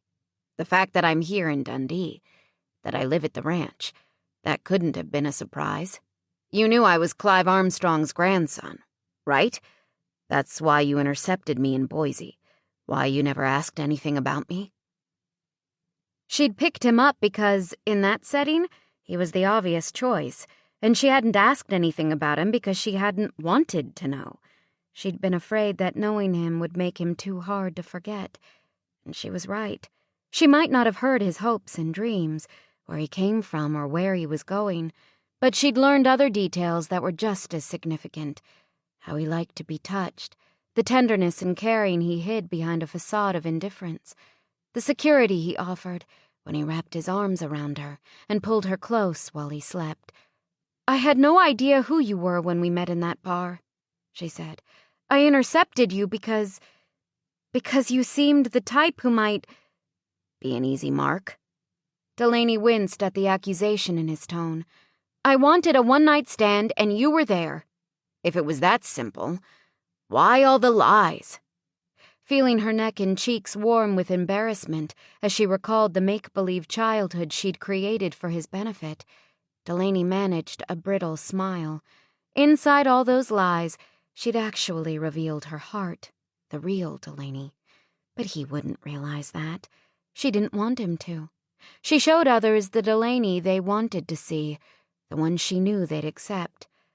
"I'm sorry about that. Really, I am." His brows lifted. That's it? That's all you've got to say? I'm sorry? She had to tell him. She couldn't stand here and lie to him again. Couldn't pass him on the streets as she grew bigger and bigger with his child. It was difficult enough living with what she'd done when she'd expected never to see him again. I wasn't looking for an ongoing relationship," she explained. "I told you those lies because I didn't want you to be able to find me. I wanted to walk away and never look back." You're not going to tell me you have cancer, are you? Because I'm getting a real bad feeling about this. "No, I don't have cancer. Rebecca well, she came up with that one on her own." He hesitated, his amber eyes searching her face. So you're healthy. There's nothing wrong with you? She nodded. You just wanted to lose your virginity in Boise and went to greater lengths than most to make sure I wouldn't stalk you later or something, right? Somehow Delaney sensed that he'd already guessed the truth. She could tell. He didn't want to face the obvious, was trying to talk himself out of it, hoping she'd help him even if it meant more lies.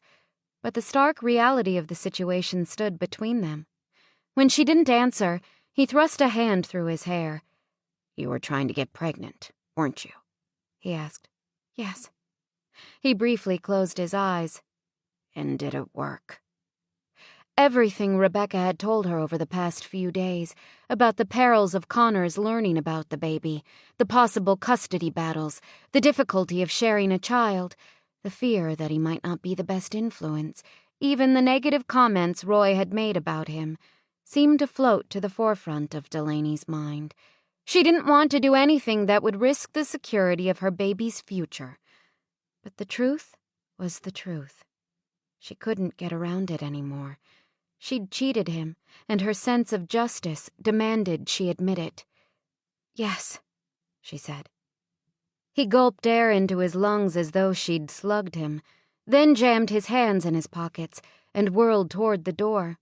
Delaney thought he was going to walk out on her without another word, but after only 2 steps, he turned back. "I can't believe you did this," he said. "I can't believe any woman would do this." The loathing in his voice hurt even more than Delaney had imagined it would. "I'm sorry." "And what the hell do you hope to gain from it?" "Nothing," she said. "I just want the baby. That's all. That's all I've ever wanted." "Yeah, right," he said, and strode out. Then silence fell again, but the peace was gone. Rebecca was on the telephone, with Buddy, no doubt, when Delaney slipped through the door, deposited her purse and coat on the bench that was the only piece of furniture in their small entryway, and tried to slip through the living room to her bedroom. She didn't feel like talking, but Rebecca glanced up when she entered, took one look at her, and told Buddy she had to go. "Go ahead and talk to Buddy. I'm okay," Delaney lied, but Rebecca hung up anyway. "What happened?" she asked, turning down the volume of a Sarah McLachlan CD playing in the background. "Nothing," Delaney said. Rebecca shook her head. "I'm not buying that, Laney. You look as white as a ghost, and the library closed hours ago. Where have you been?" "At the library," she said. "Connor came by." "Oh, Laney. You didn't tell him, did you?" Rebecca wailed. "I had to. How can I keep his baby a secret from him?" Rebecca smacked her forehead with her open palm and fell back on the couch. "I knew it! You thought I was crazy to come up with the cancer thing, but—" "You were crazy to come up with the cancer thing," Delaney argued. "If word of that got around, it could break Aunt Millie's heart. But it was working. It kept Connor Armstrong away from you. For a whole week? Big deal." Rebecca rubbed her hands on her jeans. "I can't believe it. This is exactly what I was afraid of. Now you're going to tell me he was mad as hell, and of course he was. Who wouldn't be? But it didn't have to be this way. He didn't have to find out." Delaney threw up her hands. "We don't know that he's going back to California, Beck. What if he sticks around? Then he would have found out eventually. Don't you think he would have wondered when he saw me carrying a baby around?" Rebecca groaned and covered her eyes, but didn't answer, and Delaney started to pace the area rug that covered the scarred hardwood floor. What was she going to do now? She had no idea how Connor was likely to respond. Aunt Millie and Uncle Ralph weren't speaking to her, and she had no job. Rebecca was the first to break the silence. "Have you ever thought of leaving Dundee?" she asked. "You could move to a big city, start over, escape Connor and Aunt Millie and all the judgmental bull you're going to go through, living in such a small town once everyone learns about the baby." She leaned over to reach the stereo and turned off Sarah McLachlan, but Delaney caught her hopeful glance. "You could even move to Nebraska with me." Delaney sat in her easy chair and crossed her legs, willing the tension to ebb from her tired muscles. For days, she'd walked around feeling as though one more setback might make her unravel completely. "You know I'd like to come to Nebraska," she said. "But I can't leave here. Aunt Millie might be angry with me right now, but she and Uncle Ralph need someone to take care of them, and so do their friends." "Their friends?" "Mrs. Shipley's kids went away to college and never came back. Who's going to look after her?" "That's up to her family." "She didn't say that about me when my mother died, nor did she say it throughout all the years she took me under her wing at the library." "You were 6 when your mother died, and you were always a great help to her in the library." "I needed someone, and she was there. Now she needs me." "So you're telling me that even if Aunt Millie and her self-righteous friends put you down, find fault and judge you, you're going to stay put and take care of them?" "They're not all self-righteous. Mrs. Shipley will probably just assume that Connor's no good, and the others, well, it's just what they've been taught. I'm going to help them out regardless. That's nuts! Rebecca shook her head. Especially now that Connor lives here. Maybe, but I can't leave. Besides, I do like my job. If I can just get through the remodeling. Where else can I work noon to 8 Monday to Friday, have weekends to myself, and be my own boss? You're not really your own boss. You're afraid you're going to be fired. In practice, I have a lot of autonomy, Delaney said. Rebecca twirled her hair around and around her fingers, something she did when she wanted a cigarette but couldn't or wouldn't let herself smoke. So, who knows about the baby? She asked. You, me, Connor, Aunt Millie, and Uncle Ralph. And who knows that Connor's the father?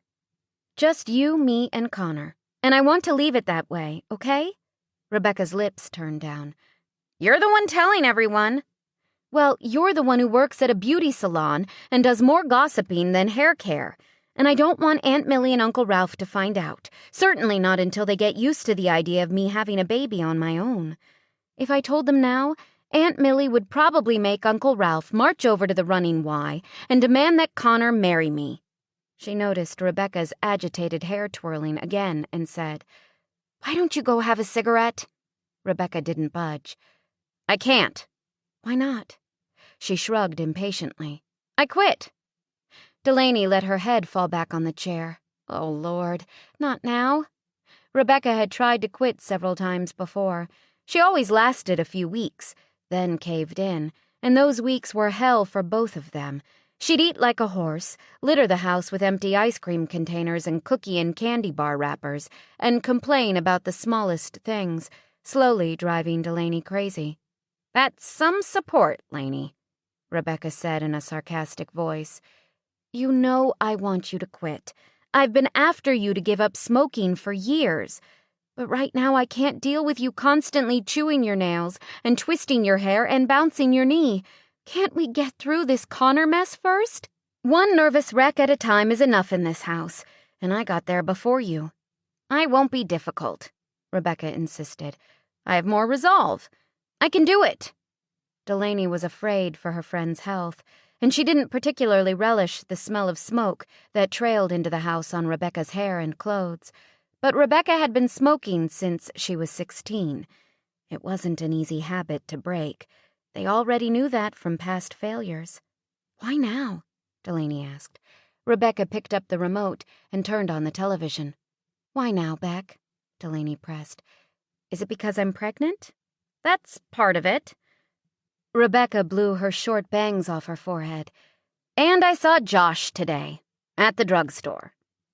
Josh. Rebecca hadn't talked about him for a couple of months, but that didn't necessarily mean anything. He and Rebecca went way back, to their childhoods, and somehow, whenever he became involved in anything, that included Rebecca, the world tilted a little off its axis. Did you speak to him? She asked, wondering why a recent sighting of Josh would be a factor in giving up cigarettes. She nodded. He stopped to congratulate me on my upcoming marriage. That was nice of him, Delaney murmured, but Rebecca offered nothing more, and what she'd said so far didn't explain why this chance meeting was significant. Is he still with Mary Thornton? She asked, probing for the connection. Yeah, she was with him. Rebecca made a face. All that perkiness makes me want to slap her, you know? Doesn't she get on your nerves? Delaney had never been fond of Mary either, but she was a little surprised that Rebecca seemed to feel so strongly about her all of a sudden. So how does this connect with your new resolve to quit smoking? I think Mary whispered something to Josh about me always smelling like smoke. So that was the story. What Mary said had gotten to Rebecca. But why? Rebecca didn't care what other people thought, especially Josh. Delaney had grown up with the two of them, had witnessed how they competed and goaded and snubbed each other. Although there was that one night when Rebecca and Josh had danced at the honky-tonk and finally left together. But ever since Buddy came on the scene, Delaney had figured that was all in the past. I'm guessing they'll be getting married soon, Rebecca said. Probably, Delaney agreed. I'm surprised Josh has waited as long as he has to find a wife. He's been too involved in building his business. He's driven, doesn't do anything halfway. Was that admiration Delaney detected? She shook her head in confusion. 1 minute, Rebecca's tone was disparaging. The next, it was almost wistful.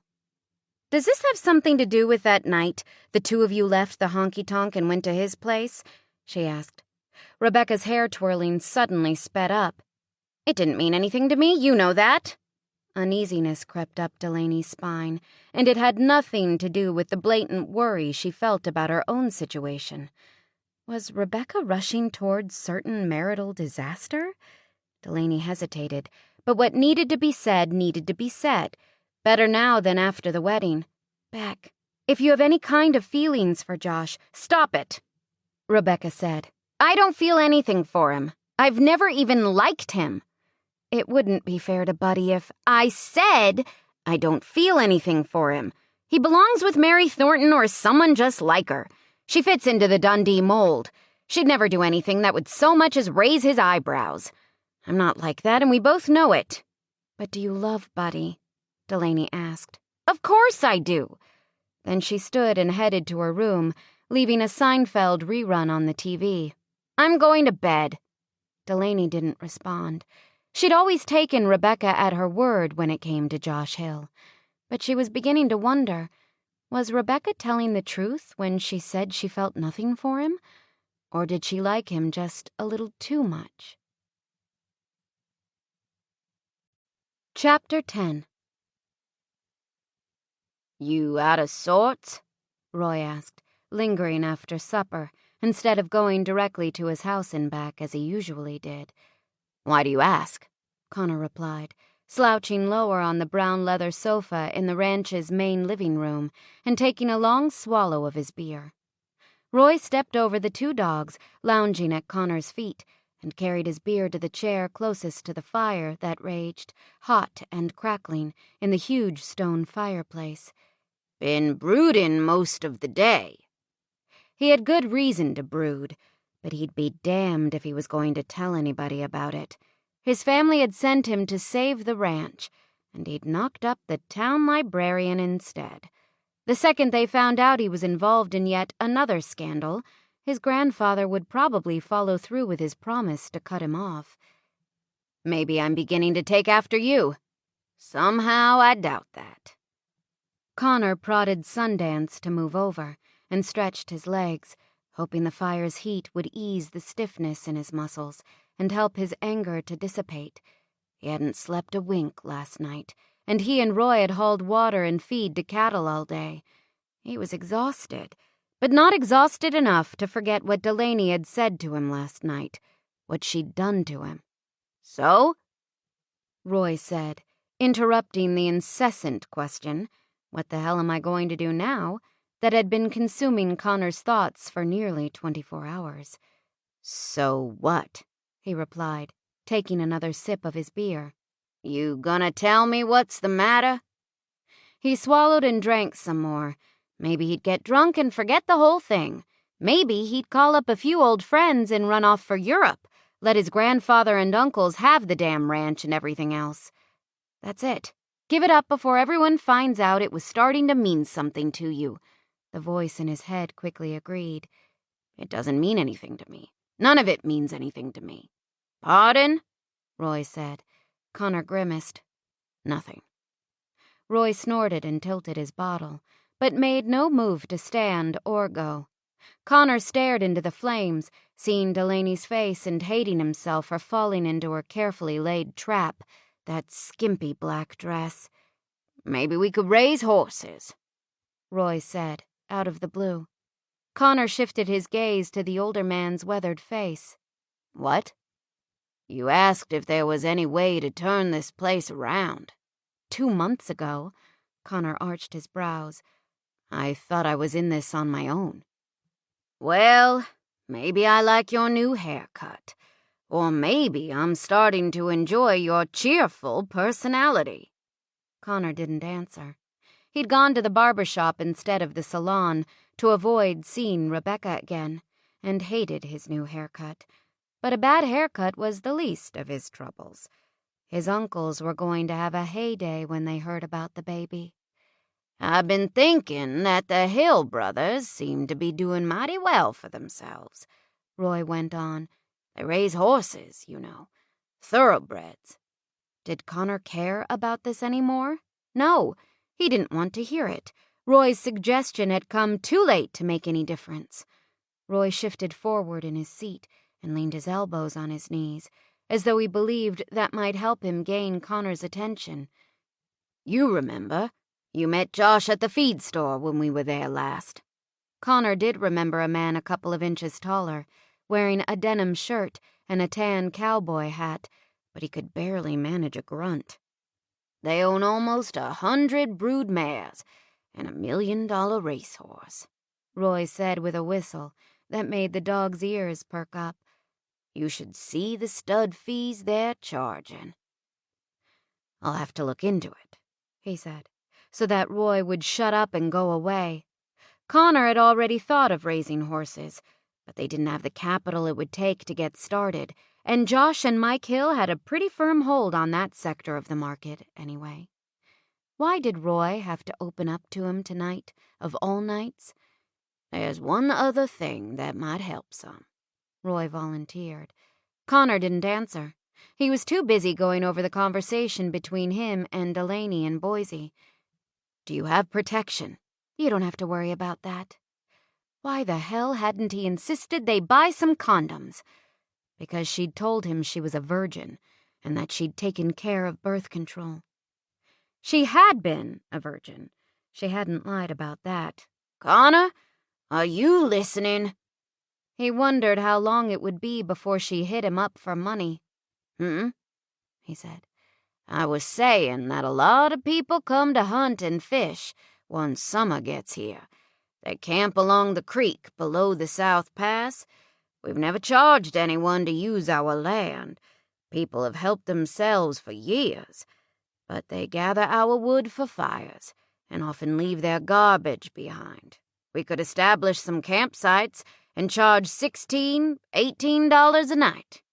We'd have to police it, collect payment, and run off anyone who won't pony up," Connor said automatically, not particularly excited by the idea. Finding a solution for the ranch didn't matter anymore, unless he could do it overnight. "True, but we could make $200-300 a night," Roy said. Connor glanced at him. "How? The Bureau of Land Management controls a chunk of the South Pass, and the government doesn't charge for camping, does it?" Roy fingered his mustache, then smiled. "Learned something since you've been here, have ya? It doesn't take a rocket scientist to know we're not going to make any money selling something people can get for free." "I would have thought so, too, until water started going for $2 and $3 a gallon. That doesn't happen around here. We still trust our water. That's why people want to come here. But if we start charging campers, maybe the BLM will follow suit. Even if they don't, it'd be worth it, if only to get visitors to stick with the free BLM sites, so we won't have to clean up after them." Connor nodded, marginally interested because the idea seemed to have some merit. But in the end, his dark mood won out, and they sat in silence until Roy finished his beer. Setting his bottle down, the foreman finally stood to go, but Connor stopped him with a question. "How well do you know Delaney Lawson?" "She grew up here for the most part," Roy said. "She's a real nice girl. Has a drink at the honky-tonk now and then. Bakes a great pie. She's single, if that's what you're after." "You interested?" "In making her pay for what she'd done to him, maybe." Connor didn't answer. "What about Rebecca? Hang out at the honky-tonk or the barber shop, or even the convenience store long enough, and you'll learn all you want to know about Rebecca Wells," Roy said. "Her daddy's the mayor." "So she's locally famous?" "I'd say it's more like she's—" His lips twisted into a wry grin as he shoved his hands in his pockets and jingled his change. "Notorious. How's that?" When she was, 'bout 17, she ran away with a biker, but she was too hard to handle even for him. He sent her packing right away." Chuckling, he scratched his head where his hat had left what looked like a permanent imprint. "She's getting married soon, though, and believe me, you don't want to hook up with her anyway. Just ask Josh Hill. They've had a feud going for as long as I can remember. The whole town stays out of their way." "What's wrong with Rebecca, besides her hair?"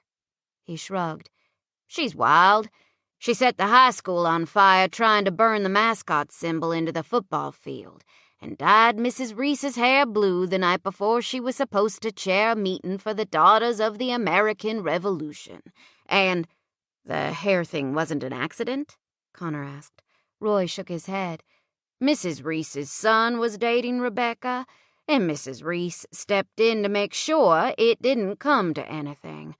The blue hair was Rebecca's way of saying thank you." Then maybe Rebecca could identify with his desire for revenge, Connor thought.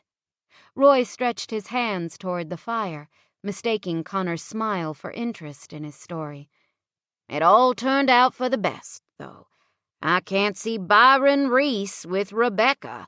He works at the bank with his father, but he's too much of a mama's boy. Rebecca lives with Delaney, doesn't she?" "Yeah, they've been friends for years." "And they're completely loyal to each other."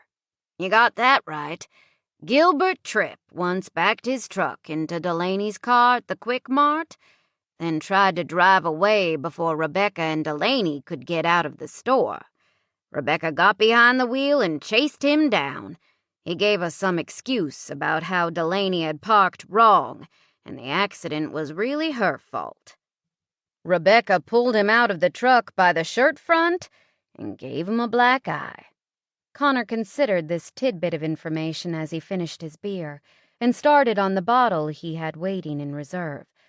"No kidding. That's our Rebecca." "Who'd want to marry a woman like that?" Connor asked. "A man who doesn't know any better. A man from out of state.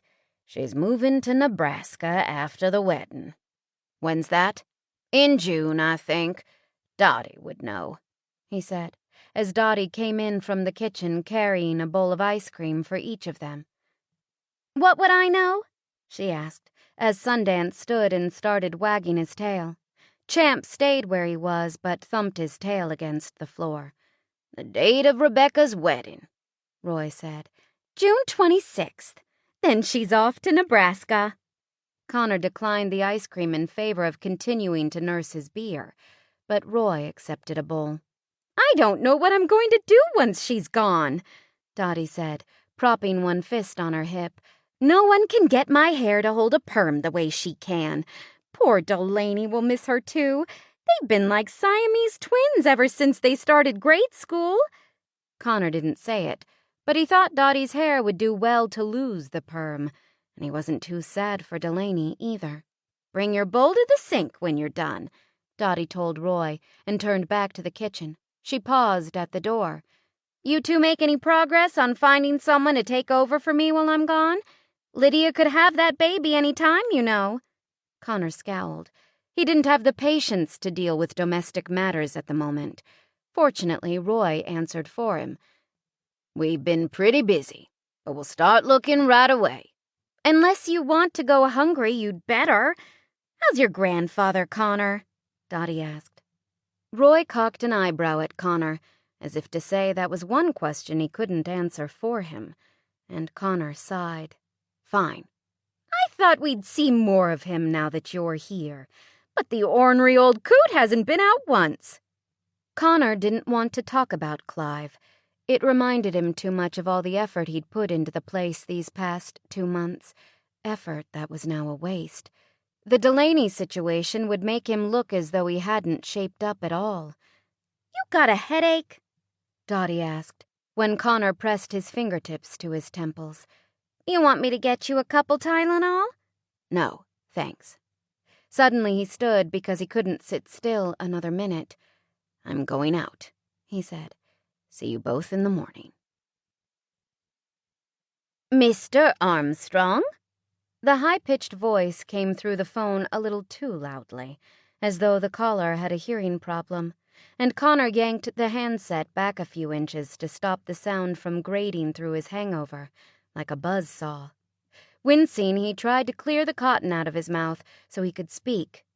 "Yes," he said, wondering what time it was. Roy had come to collect him at the honky-tonk at closing, just as if Connor had asked him to be there. But Connor hadn't asked him to do anything and still didn't understand how Roy knew exactly where to find him. In a town this size, it probably wasn't very difficult to locate someone, he decided. However, he was a little mystified as to why Roy had come. What did it matter to him if Connor made it home or not? He blinked and trained bleary eyes on his alarm clock. 7 o'clock. Why would someone bother him so early on a Sunday? "This is Millie Lawson," the voice was saying. "You probably don't know me, but I'm a friend of your grandfather's. He used to come into my store all the time." "Who?" he said, pulling the blankets higher to cut the chill. "Millie Lawson." He groped through his mind, trying to place the name, but couldn't. "What can I do for you, Mrs. Lawson?" "Actually, I'm not calling for me. I'm calling for my daughter, Delaney." Delaney's name caused Connor's sleepiness to fall away almost instantly. He shoved himself into a sitting position, which he regretted when the pounding in his head threatened to level him again. "Here it comes," he thought, lying back to ease the pain. Delaney's first appeal for money. "Let me guess," he said. "She needs a few $1,000s to tide her over." "What?" "This is about money, isn't it?"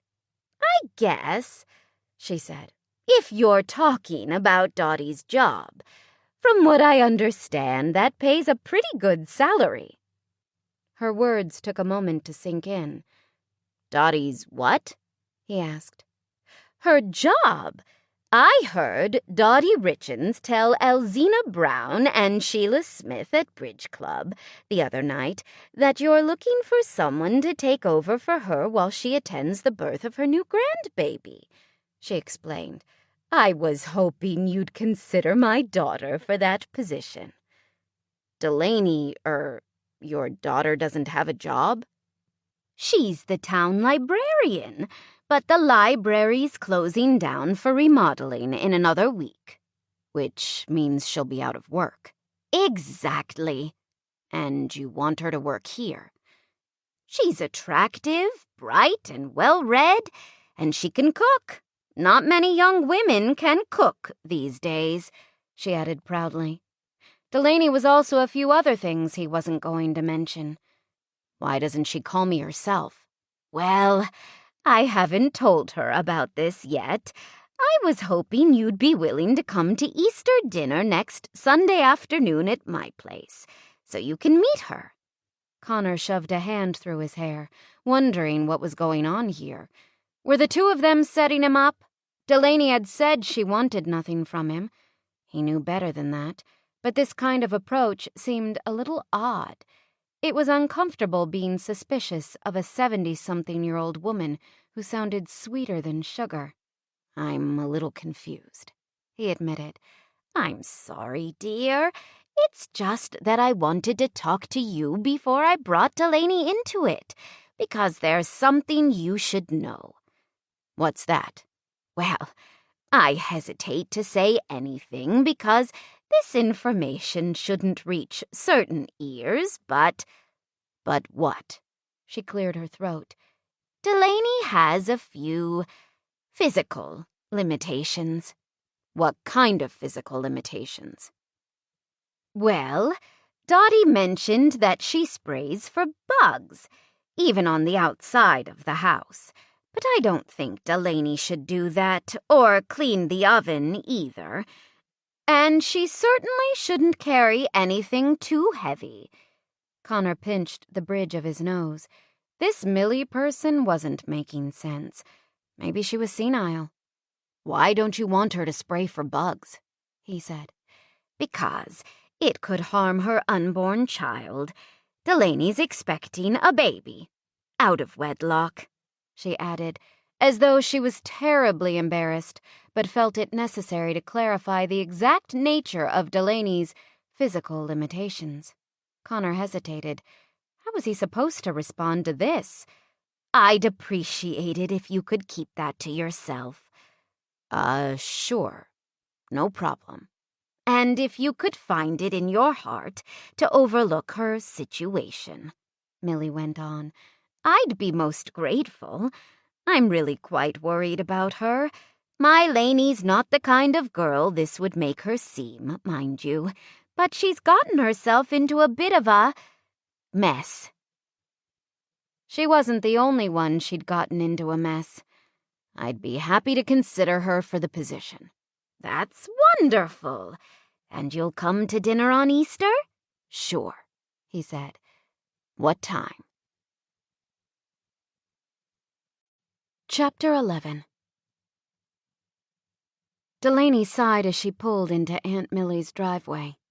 Millie had insisted she come for dinner today, but Delaney wasn't in the mood to endure any more silent disapproval. She'd made extra pies because it was Easter, expecting a boon in business that hadn't materialized. Every inquiry she'd made into finding a new job had resulted in another dead end, and morning sickness was beginning to plague her. All day. Opening the glove compartment, she withdrew the films of the ultrasound she'd had done in Boise a few days earlier, and let the sight of them buoy her spirits. Mostly black, they revealed little to the untrained eye, but Delaney had insisted on keeping them as a memento of seeing her baby's heartbeat for the first time. Closing her eyes, she pictured the fluttering white flashes she'd seen on the screen and felt the same emotions she'd experienced in the doctor's office. Soon she'd have a baby of her own. There was something wonderful about that, even though, ever since she'd talked to Connor at the library, she felt as though she was holding her breath, waiting for the sky to fall. He hardly seemed the type to let what she'd done to him go easily, but the longer she went without hearing from him, the more hopeful she became. Shoving the ultrasound films back into her glove compartment, she gathered the berry pies she'd brought and got out. Judging by the cars in the drive, the whole gang was here.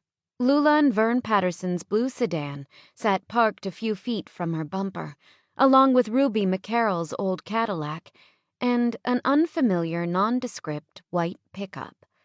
Movement in the front window told Delaney she'd been seen, so she started up the drive. She'd grown up with Aunt Millie's friends and loved them all. The stooped and withered Vern, who wore his polyester slacks pulled almost to his chest, had helped Uncle Ralph teach her how to drive. When she was 12, the small, spry Ruby had shown her how to shave her legs, since Millie hadn't kept up with the practice. And Lula, silver blue hair always shining and perfectly coiffed, had bought her the most expensive pair of shoes she'd ever owned for the homecoming dance during her sophomore year. They'd all gone with her on the trip to Disneyland, too, even chipped in for souvenirs. But of course, they'd moved a little faster in those days. Vern had stood taller, his bones less noticeable through his thin skin. Lula had still been wearing high heels everywhere, forever careful to match them with her handbags. And Ruby? Well, Ruby hadn't changed much. She still dyed her hair a harsh black, painted on her eyebrows, and wore bright red lipstick. They'd all been good to her, but because of the coming baby and her job situation, and her strained relationship with Aunt Millie and Uncle Ralph, Delaney had too much on her mind to tolerate their slow pace today. She'd meet the newest addition to their group, whoever was driving the white pickup, eat and help clean up, then grab a newspaper and head home, she decided. She needed to keep looking for a way to make some additional income during the next few months.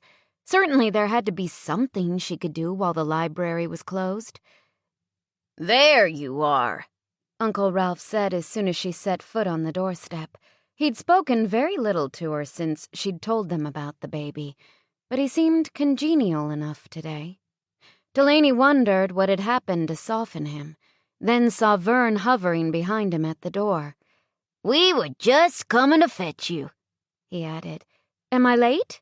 she asked. "Not yet," Vern said. "Then what's the hurry?" "There's someone here we want you to meet." Uncle Ralph took one of her pies and held the door. Delaney hesitated on the stoop, surprised by their apparent eagerness. "Who is it?"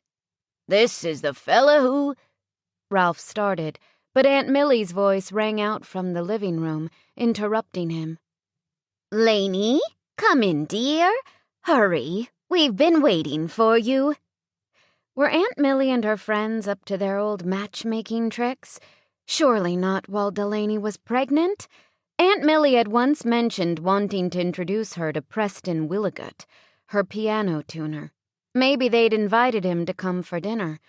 But the only pair of young eyes that looked up when she entered the room didn't belong to Preston. Golden brown and framed with thick lashes, they belonged to Connor Armstrong. Oh, no.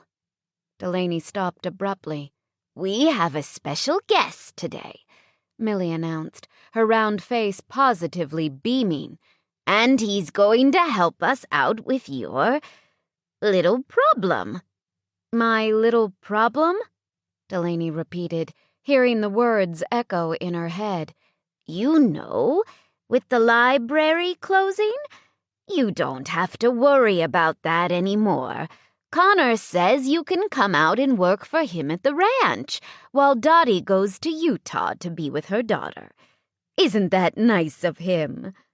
Delaney's knees buckled, and she put a hand on the piano so she wouldn't sink to the ground like a deflated balloon. "I don't need his help," she said. "Is that any way to respond to such a kindness?" Millie said disapprovingly. "He's Clive Armstrong's grandson," Lula supplied, as though that might make a difference. "And don't worry, he isn't going to tell anyone about the baby." Lula knew about the baby? Had Aunt Millie told everyone? What happened to keeping the baby a secret? "Nope, I won't tell anyone," Connor confirmed, his voice calm and low. Even in her panic, Delaney could see he liked having her at a disadvantage. He smiled, but there wasn't a hint of warmth in his eyes, and for the first time, she felt worse than guilty about what she'd done. She felt uneasy. What was he up to? Standing, he extended his hand. "Connor Armstrong, it's a pleasure to meet you." She accepted the handshake but avoided his steely gaze, going along with the pretense that they'd never met. She was reeling too badly to do otherwise. Aunt Millie had obviously taken her entire circle of friends into her confidence about the baby and Delaney's job situation, and now they were determined to solve her problems, whether Delaney wanted their help or not. "Your secret's safe with us, too," Ruby put in. But if Aunt Millie couldn't keep news of the baby to herself, even when she thought it could cost Delaney her job, Delaney had no faith in the rest of them. By this time tomorrow, all of Dundee would be talking about her. "I thought you didn't want me to tell anyone about the baby," Delaney said. "That was before," Aunt Millie answered. "Now it doesn't matter, because Connor here is very understanding.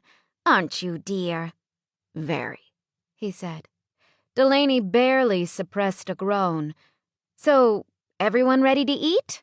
she asked, breaking eye contact with Connor.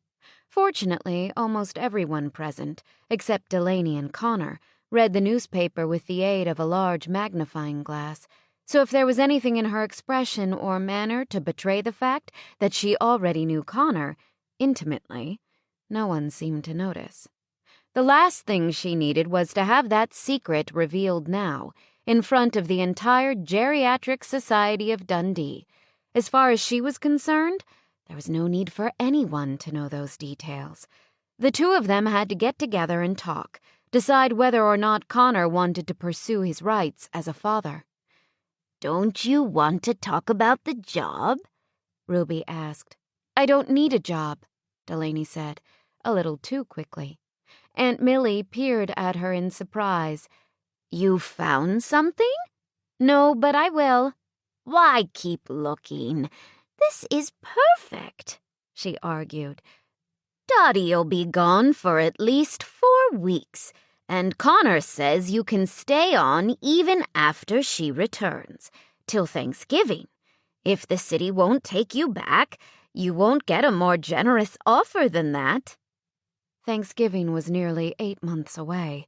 The significance of that particular number terrified Delaney. In other words, he'd let her stay until after the baby was born. His baby. What was he trying to do?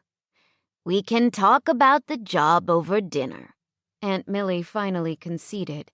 Ruby made a turkey, and we don't want to let it sit for too long. It's going to be dry enough as it is. My turkey's never dry, Ruby said. It's always dry, Aunt Millie insisted. That's why I asked you to bring a meatloaf. But you couldn't do that. Oh, no. You had to bring your dry old turkey. Ruby drew herself up to her full 5 feet 2 inches. I make the best turkey in the world, and you'd know it too, Millie Lawson, except you can't cook your way out of a paper bag, which is why you always ask me to bring the meat in the first place. Delaney almost intervened to keep the peace. It was her usual role, but today she was actually grateful for the distraction. Connor was staring at her, his dislike thinly veiled, and she didn't want to think about what might be going through his mind. Millie's a wonderful cook, Uncle Ralph said. And I love your dry turkey, Ruby. Let's not argue in front of company. It's not dry, Ruby said. Ralph's right about the arguing, Lula chipped in. Those of you who can't hold a civil tongue in your heads won't get one of my homemade rolls. Everyone quieted down then, because they knew Lula's rolls were easily the best part of the whole meal, and Aunt Millie seemed to remember her reason for having this dinner. Delaney could have cooked this entire meal and done an excellent job of it, she told Connor, but Sunday's her day to sell pies. She guided him to a seat at the table opposite Delaney. He sat down and Millie took the chair beside him, no doubt so she could continue to bend his ear with Delaney's many attributes. And she can clean, too. Being able to cook and clean is definitely a plus, he said. But domestic abilities fall far behind honesty in my book. I don't think I can work with anyone I can't trust. Delaney let her gaze dart to his face, but he didn't add anything and pretended to settle for Lula's response, which was a supremely confident, "Oh, you can trust our Laney. There isn't a dishonest bone in her body. To tell you the truth, we don't know how she even got herself in this predicament. She's never been one of those," her voice fell to a whisper, "loose women."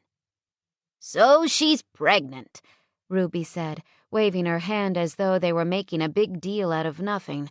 "At least she's not doing drugs." A muscle had jumped in Connor's cheek at the word pregnant. "I'm sure I can trust her," he said smoothly, but the undercurrent in his voice made Delaney squirm. The conversation turned to the fact that Delaney could ride a horse and had experience with animals, since she'd been in 4-H and had done some barrel racing as a teenager. But Delaney kept her eyes on her plate, purposely ignoring the funny anecdotes and comments Connor chose to share as other topics arose. He pretended to be enjoying himself as much as Aunt Millie and everyone else, but Delaney knew better. She could see that he was making a concerted effort to win everyone over, which he did with ease. Why he'd bother, she couldn't say. "What's wrong?" Uncle Ralph asked, looking concerned as she helped him carry the dishes into the kitchen. "Nothing," she muttered, pushing through the swinging door. "You hardly touched your food." He put his load of dishes in the sink. "And you've been quiet as a mouse. Why are you letting those old ladies out there do all the talking?" "Connor's been doing his share," Delaney grumbled, resenting Connor's easy charm and quick wit because she knew he was using them as some kind of weapon. "Don't you like him?" Uncle Ralph asked. "He's okay, I guess," she said. But at the moment, she didn't like him at all. Obviously, she'd made a mistake in telling him about the baby. She should have listened to Rebecca and forgotten her scruples about having forgotten her scruples. "Nice of him to let you take over Dottie's position. He hasn't even started interviewing yet." "I'm not sure we should count on his help," Delaney said. "Why not?" "Because he probably won't last long around here. Roy, out at the ranch, says he's going back to California soon." Uncle Ralph raised his eyebrows. "That's odd. He's not talking like he's going back anytime soon." Delaney had noted the same thing, and it worried her more than anything else. She didn't want to live with his hostility for years to come. "I can find another job," she told him, infusing her voice with false confidence as she rinsed the plates and loaded them in the dishwasher. "I don't want to bank on something that's still so tentative." "All we have to do is ask him. A woman in your situation can't be too choosy." Aunt Millie yelled for the pie server, and Uncle Ralph immediately grabbed it and left the kitchen.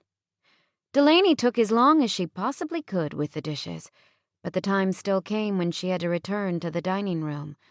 "Connor said you can start Monday," Ruby told her the moment she appeared, passing her a piece of pie.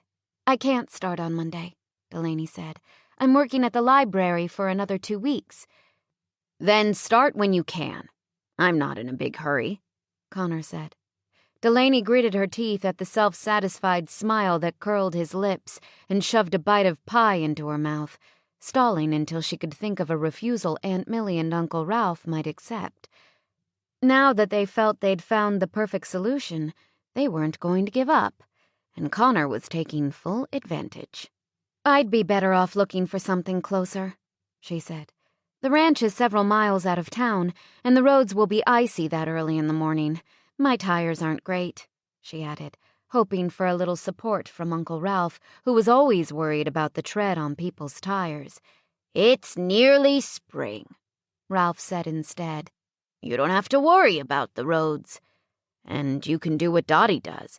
Spend the week at the ranch and go home only on weekends," Connor suggested. "We were just saying that having you stay would probably be the best solution," Aunt Millie chimed in. "You know, to cut down on the driving." Delaney folded her napkin, unable to take another bite. "Actually, I still have my pie business. I'd need to come home at night to bake." "It would be smarter to bake at the ranch," Connor said, sounding downright solicitous. "You'll have a big kitchen and lots of time." "See? It's ideal," Ruby said. "And he's promised to match the salary you've been making at the library. With what you'll be getting from the city besides, you won't have to sell pies if you don't want to, and you'll still be able to save for the baby." Delaney managed a weak smile, but the thanks that sprang to her lips was too sarcastic to utter. "That's very generous, but—" Connor looked up at her, hitting her with the full force of his amber eyes and the dark emotion that lurked behind them. "Is there a problem?" Aunt Millie rushed to reassure him. "Of course there's no problem," she said. "She'll start week after next, as soon as the library closes." "What a nice young man you've turned out to be," Vern told Connor. "Yeah, what a guy," Delaney thought. Connor believed he had her cornered, and he wasn't about to let her escape, but she'd show him. She'd show them all with a quick and absolute refusal. Except she couldn't think of a single objection they couldn't easily override. Connor was being too reasonable, and she was afraid that if she pushed him, he'd end up telling the room at large that he was the father of her baby. Worse, he might explain exactly how he had come to be the father of her baby and destroy everyone's good opinion of her in one fell swoop. All over one mistake. "Why not come out to the ranch tomorrow so we can show you around?" he asked, his manner deceptively casual. Will Dottie be there? Delaney asked. For another few weeks. His grin made her feel unsettled. After that, we'll be on our own. Delaney nodded weakly. Great. No problem, he said. Happy Easter. Her head was going to explode if the ringing didn't stop. Shooting out an arm from beneath the comforter, Rebecca must have thrown over her sometime during the night. Delaney almost fell off the couch as she fumbled around on the coffee table, searching for the telephone. She sighed in blessed relief when she succeeded in disconnecting it from its base and restoring silence. A few seconds later, she remembered that the ringing of a telephone generally meant someone was on the other end of the line. "Hello?" she mumbled, barely managing to bring the receiver to her ear without knocking herself on the head with it. "Rebecca?" Aunt Millie's hearing was getting worse all the time. Delaney squinted at the clock above the television, surprised to find it after 10, then promptly squeezed her eyes shut in an effort to stop the room from spinning. Morning sickness on top of a bad night. Wonderful. "Hi, Aunt Millie," she said. "It's me, Delaney." "You sound funny. Did I wake you?" "From the dead." "No, I mean, yes, but I have to get up anyway. I need to do some housework before I go to the library." "I was just wondering what time you were going out to the Armstrong ranch." The ranch. Connor. God, it hadn't been a dream. "I'm not sure. I'll have to give him a call." "Want me to arrange it for you?" "No!" Delaney shoved her tangled hair out of her face and struggled to a sitting position. "You've done enough, thanks. I'll handle it from here." There was a long silence during which Delaney realized, rather belatedly, that Aunt Millie was treating her in an almost normal manner. Yesterday, she'd even given her a hug goodbye. "I know you're trying to help," she added, "and I appreciate it." "Well, I love you. You know that." "I do." "I still don't agree with what you've done, though." "Of course not." Even Delaney didn't agree with what she'd done, but she was left with the consequences of it, and those consequences just seemed to keep coming and coming and coming. "You'll probably lose your job over this." "Maybe." Another pause. "So that's not good. But I think I'll enjoy having a grandbaby. I'm not getting any younger. Sooner's probably better than later, huh?" Delaney smiled in spite of the ball of nerves that had lodged in the pit of her stomach at the mention of Connor. "I needed to hear that," she said. "Tell Uncle Ralph I wouldn't mind if he were to forgive me, too." "Ralph thinks you're about the best thing since sliced bread. He'll come around." Delaney felt her throat tighten at this matter-of-fact pronouncement. They still loved her. Bless their wonderful old hearts. "You two have always been there for me." "And we're not going anywhere. Least, not till we don't have any choice in the matter." She chuckled. "Call Connor Armstrong and make sure you get that job. It's exactly what you need, especially since you're having a baby." His baby. Connor's job was the last thing she wanted, but Delaney wasn't going to argue now that Aunt Millie had decided to let bygones be bygones. She promised to call back once she'd talked to him, then hung up and sat staring at the phone while the ball of nerves in her stomach turned to acid. "Hi, Connor. We don't know each other. We have nothing in common. So maybe you'd be willing to go about your business and just forget about me and our baby." "Hi, Connor. Just calling to say there's no need for you to get involved in my life. I can take care of this baby just fine on my own." Yeah, right. Like he was going to buy that. He knew she didn't even have a reliable job. Taking a deep breath for courage, she picked up the receiver, hoping something brilliant would occur to her, or that Connor would already be gone for the day. But Dottie answered on the first ring and assured her that he was just out in the barn. "I'll get him," she said. "He's been expecting your call." "Don't throw up. Don't throw up," Delaney encouraged herself while she waited. But as soon as she heard Connor's voice, she had to dash for the bathroom. Unfortunately, he was still there when she returned. "Where'd you go?" he asked. She tried to catch her breath and ignore the nausea so she could think straight. "I'm not feeling very well." "I hear pregnancy will do that to a woman." "So I'm learning." "Sorry if I'm having a difficult time dredging up much sympathy. When are you coming out here?" Delaney grimaced as the unrest in her stomach increased. "Not again." "I'm not coming out," she said. "I think we should talk." "Isn't it a little late for that? Talking's not going to solve anything at this point." "Any chance you'd believe this baby isn't yours, after all?" "No." "I didn't think so. What about the possibility that you might forget about us and go on your way?" "Next to nil." Delaney released her breath. "That's what I thought. At least we understand each other." "In what way?" "In the only way that matters. We've played the game by your rules up till now. But that's about to change." He sounded like a stranger to her. An angry, unfathomable stranger. And he very nearly was one. "Listen," she said. "I'm really sorry. I didn't mean to hurt anyone." "Right. Well, you might be really, really sorry. But sorry's not going to cover something like this." "You have every right to be upset. But please know that I wasn't trying to trap you into marriage, if that's what you think. And I wasn't planning to go after you for money." "Oh, no? Were you planning to go straight to my grandfather instead?" "I don't know what you're talking about," Delaney said. "I'm not out to cause any trouble." "You're definitely correct there. Miss Delaney from Jerome, with the big family living on the farm with the fresh milk and all that other bullshit," he said. "Because I plan to make sure of it. How much did Stephen pay you, anyway?" "I don't know any Stephen." "Of course not. It doesn't matter anyway. You're going to stay out here at the ranch until you have that baby. Then you're going to turn it over to me and walk away. You got that? We'll deal with this little problem my way." Terror shot through Delaney's veins.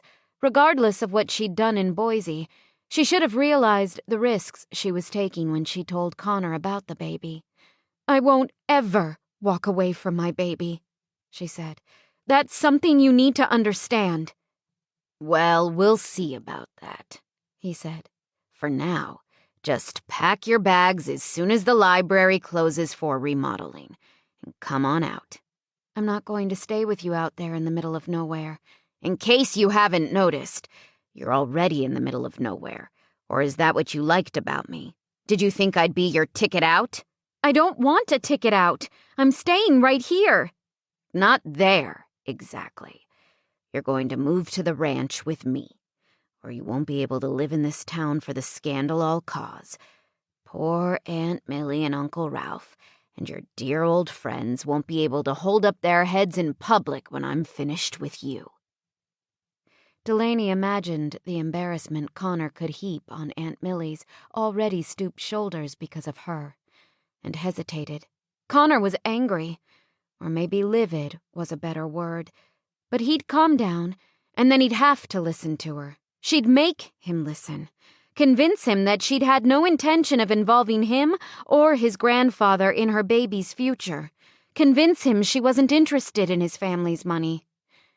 "Fine," she relented. "I'll fill in for Dottie until she gets back, but that's all I can promise."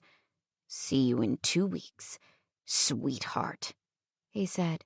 Then the phone clicked in her ear. She was still holding the receiver when Rebecca appeared at the end of the hallway, wearing a pair of boxers and a t-shirt. "I thought that might be Buddy," she said, her hair sticking out on all sides. "No." Delaney hung up and covered her face with her hands. What was she going to do? "So who was it?" Rebecca asked. "Connor." Delaney peeked through her fingers long enough to see Rebecca's surprised expression. "What did he want?" "He said I'd better move out to the ranch as soon as the library closes, or all hell will break loose." Rebecca shook her head. "I told you that you should have stuck with the cancer story," she grumbled, and shuffled back to bed. Then Delaney called Aunt Millie to tell her the good news. Chapter 12. 2 weeks later, Delaney was on her way to the ranch, encompassing most of 2 mountains and a good portion of the valley between. It looked beautiful with the green of spring. Yellow wildflowers waved on the hillsides, and the trees were just regaining their leaves, but she hadn't come to enjoy the scenery. Slowing at the gate that led to the house, she wiped away the moisture on her lip, wondering how she could be sweating in 40-degree weather. She tossed a nervous glance at the suitcases she'd piled in the back seat. She had enough clothes in those bags to spend all of spring away from home, and probably summer, too. But she didn't intend to stay with Connor any longer than it took to gain his confidence and cooperation. It was just that packing had been therapeutic. All those neat folds and familiar steps to and from her closet, so she'd gotten carried away. As she turned into the rutted drive, she recognized the white pickup that had been parked in front of Aunt Millie's house when she'd come to dinner on Easter Sunday, and wished she had the nerve to ram it. She'd always weighed her actions carefully, stifled the dramatic, avoided anything that would make her look bad, anything that would make others look bad, anything that would be hurtful or foolish or require an apology. Anything, in short, with even the slightest negative consequences.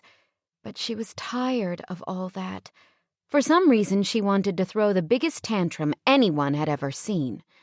All she'd ever wanted was a baby of her own.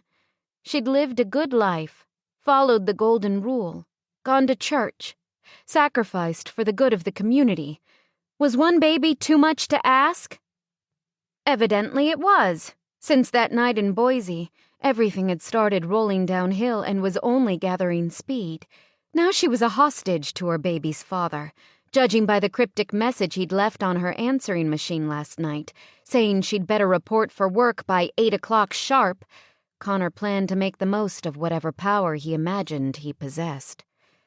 If he thought he'd take her baby, however, he had another think coming. She put a hand to her belly. No one was going to stand between her and this child. Delaney parked to the side so the other vehicles in the drive, an old Chevy Suburban and a brown pickup truck with the tailgate down, could still get past her. Shoving the gear shift into park, she got out and collected her luggage. She dragged all 3 pieces to the front step, then punched the doorbell about 10 times without pause, feeling vaguely satisfied when Connor answered, looking harried and still in the process of buttoning his flannel shirt. "Give me a damn minute, will you?" he snapped, scowling at her.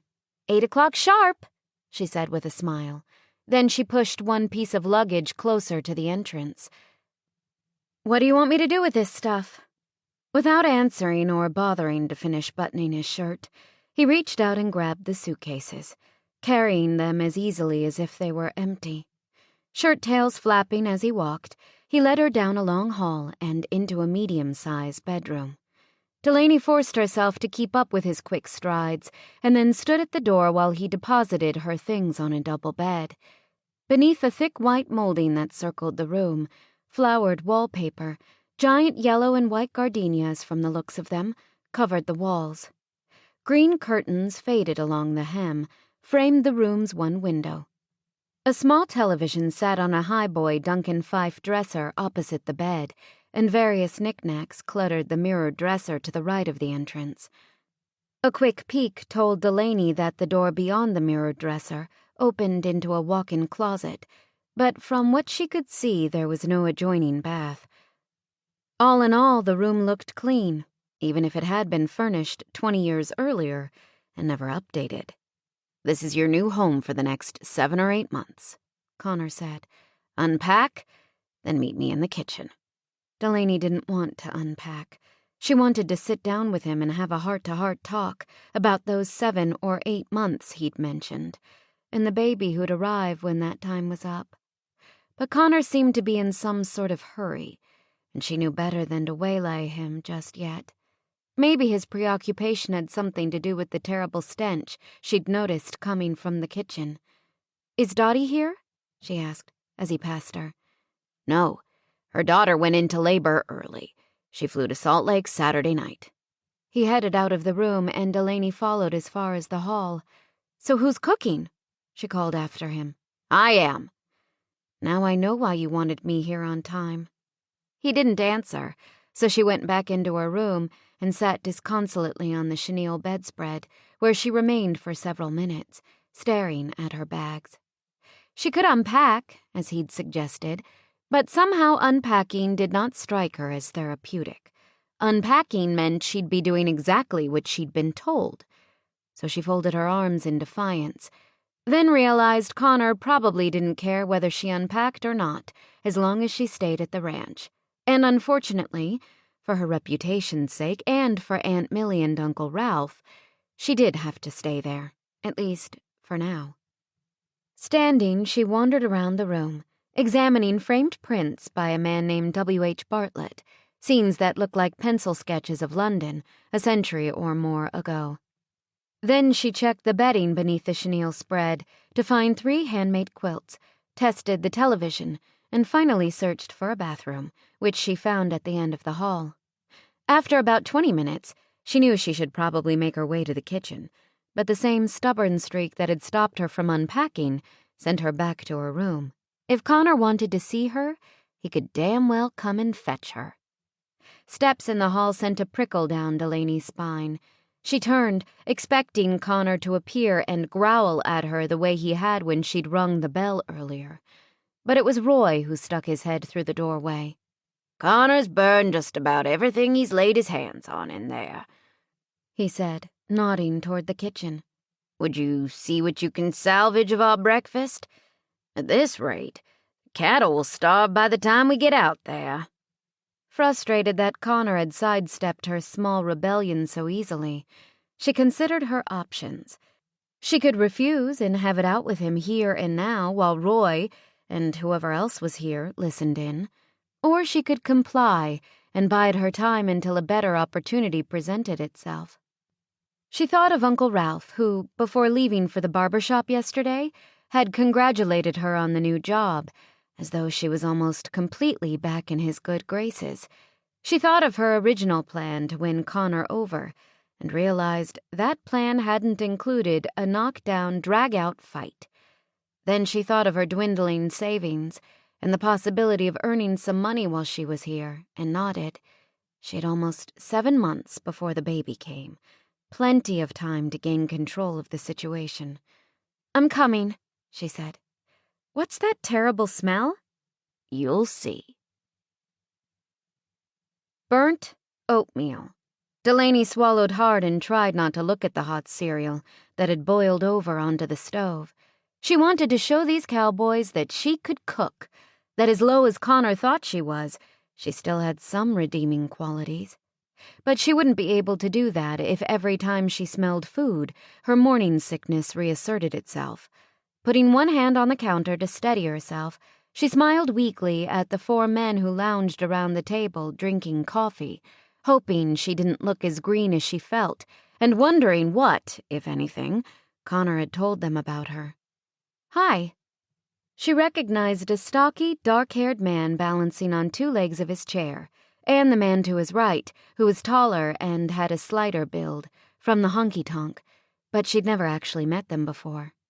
Roy introduced the stocky man as Grady, the other as Ben, then motioned to the slender blonde cowboy closest to her and said, "This here's Isaiah." She mumbled that it was good to meet them, while searching her mind for a meal she could cook that would be fast and easy, and would smell nothing like oatmeal. "Anybody interested in an omelet?" "I'll eat anything before I'll eat that," Isaiah responded, punching a finger toward Connor's breakfast. Connor ignored him. Turning the page of a magazine on the table next to him, he took another bite of his oatmeal as though it tasted just fine, and kept reading. "Omelets it is, then," she said, infusing her voice with as much cheer as she could manage under the circumstances. Roy helped her find a frying pan, eggs, butter, cheese, onions, bacon, and a spatula. By the time Connor had finished his oatmeal and set his bowl in the sink, she was half done with the first omelet. "Would you like one?" she asked him. The look he gave her said he didn't want anything from her. "Meet you boys out back," he told the others, and left. Delaney watched him go, wondering if 7 months was going to be long enough to get through to him. He had every right to be angry, but if he'd just listened to her, believe her. How could she expect him to believe her when she'd done nothing except lie to him from the moment they met? She had tricked him, even if it wasn't for money, as he thought. "Don't worry about him. He's still learning his way around," Roy told her with a wink. "He'll settle down." Delaney forced a smile. She couldn't worry about Connor, at least not too much, not now. It was all she could do to finish cooking their breakfast before running for the bathroom. The barn smelled of manure and animals. The first time Connor had stood inside it, he'd immediately compared the smell to the scent of moist, rich earth so prevalent in Napa, and thought the place stunk to high heaven. He'd wondered how anyone tolerated it, but somehow the smell of the barn didn't bother him anymore. Ironically enough, he sort of liked it. There was comfort to be found here, something that spoke of sweat and hard work, of the land, of his heritage. Breathing deeply, Connor tried to forget about his nasty-tasting breakfast, and Delaney and her much more tempting omelets, and even Roy's silent disapproval of his surliness toward their new cook. He hefted his saddle from the rack, preparing to ride. Roy and the others didn't understand what was going on. They didn't know how Delaney had used him, and they had no idea what sort of bind he was in now. If he was going to save the ranch, he had to do it fast, before the secret of Delaney's pregnancy got out, or he wouldn't have the chance. What she'd done had effectively cut the fuse his grandfather had given him to a fraction of its original length. Trigger, his horse, nickered as Connor settled the saddle on his back. He patted the gelding's neck and started cinching the girth strap, eager now that he was away from the house to get out on the open range. There, nothing except the rugged beauty of the mountains, his breath misting in the cold, and the solid feel of his horse moving beneath him seemed of any consequence. But the telephone interrupted him before he could get away. Taking a moment to finish with the saddle, he glanced over his shoulder at the wall, where the flashing light and constant ringing told him someone, Roy, was patching a call through to him from the house. There were several more short bursts before he reached the phone, but when he finally brought the receiver to his ear, he wished he hadn't bothered. It was Stephen, his uncle. "What's up?" Connor asked. "Is my mom okay?" His uncles contacted him once a week or so to check on his progress, but they typically called at night. "She's fine, if you can call someone who lives like a hermit fine. She really should find something to do with her life. Devoting herself to grandfather and you is noble, but he isn't going to be around forever, and we both know how much joy you've brought her." Connor felt a muscle in his cheek begin to twitch. "And you'd make any mother proud. Is that it, Stephen? Just stating the facts." "I'm aware of the facts. Why'd you call?" "To tell you that we've made a few decisions on our end regarding the ranch." Connor felt a tremor of foreboding. "What kind of decisions?" "Grandfather met with a realtor yesterday who—" "He what?" Connor broke in. "He met with a realtor who specializes in large spreads and—" "Why?" Stephen chuckled. "Surely even you aren't that obtuse, Con." "Grandfather gave me a year. It's only been a couple of months. What the hell is he doing meeting with a realtor so early? Is he thinking of selling out?" "I set up the meeting." Stephen sounded smug. "With as long as it's taking this type of investment property to sell, we need to put the ranch on the market right away.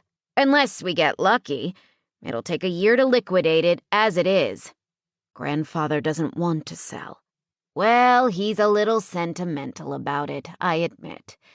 But he's a businessman. He knows we'll have to sell eventually. Why prolong the inevitable?"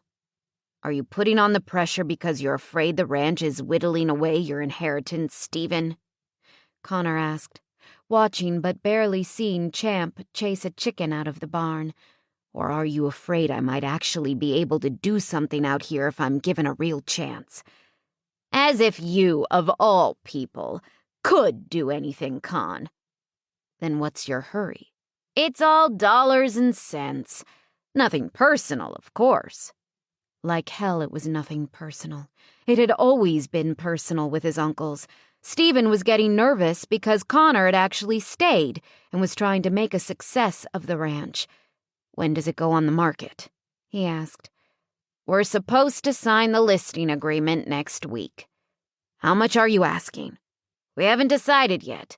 The realtor is still gathering some comparables. But if I have my say, we'll price it to move fast." Connor stared around him at the animals and the tack and the hay, breathed in the smell he'd once found so unpleasant, and felt sick inside.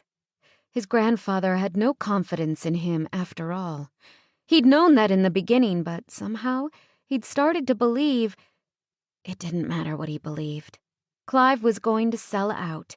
He was staring at the truth now, and when word of Delaney's pregnancy spread, his uncles would have even more fuel to use against him. He'd known better than to try. He'd known Stephen and his other uncles would band together and win in the end. How could he ever compensate for their vast resources and unity?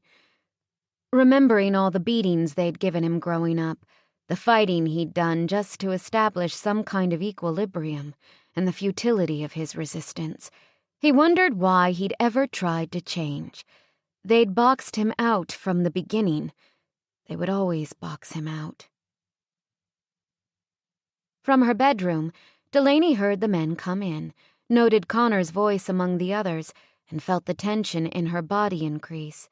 She'd spent all day figuring out the kitchen and the house, had made a big meal of mashed potatoes and gravy, pot roast, candied carrots, spinach soufflé, and Lula's homemade rolls, had visited the barn, fed the dogs, gathered the eggs from the chicken coop, and taken an inventory of the cellar.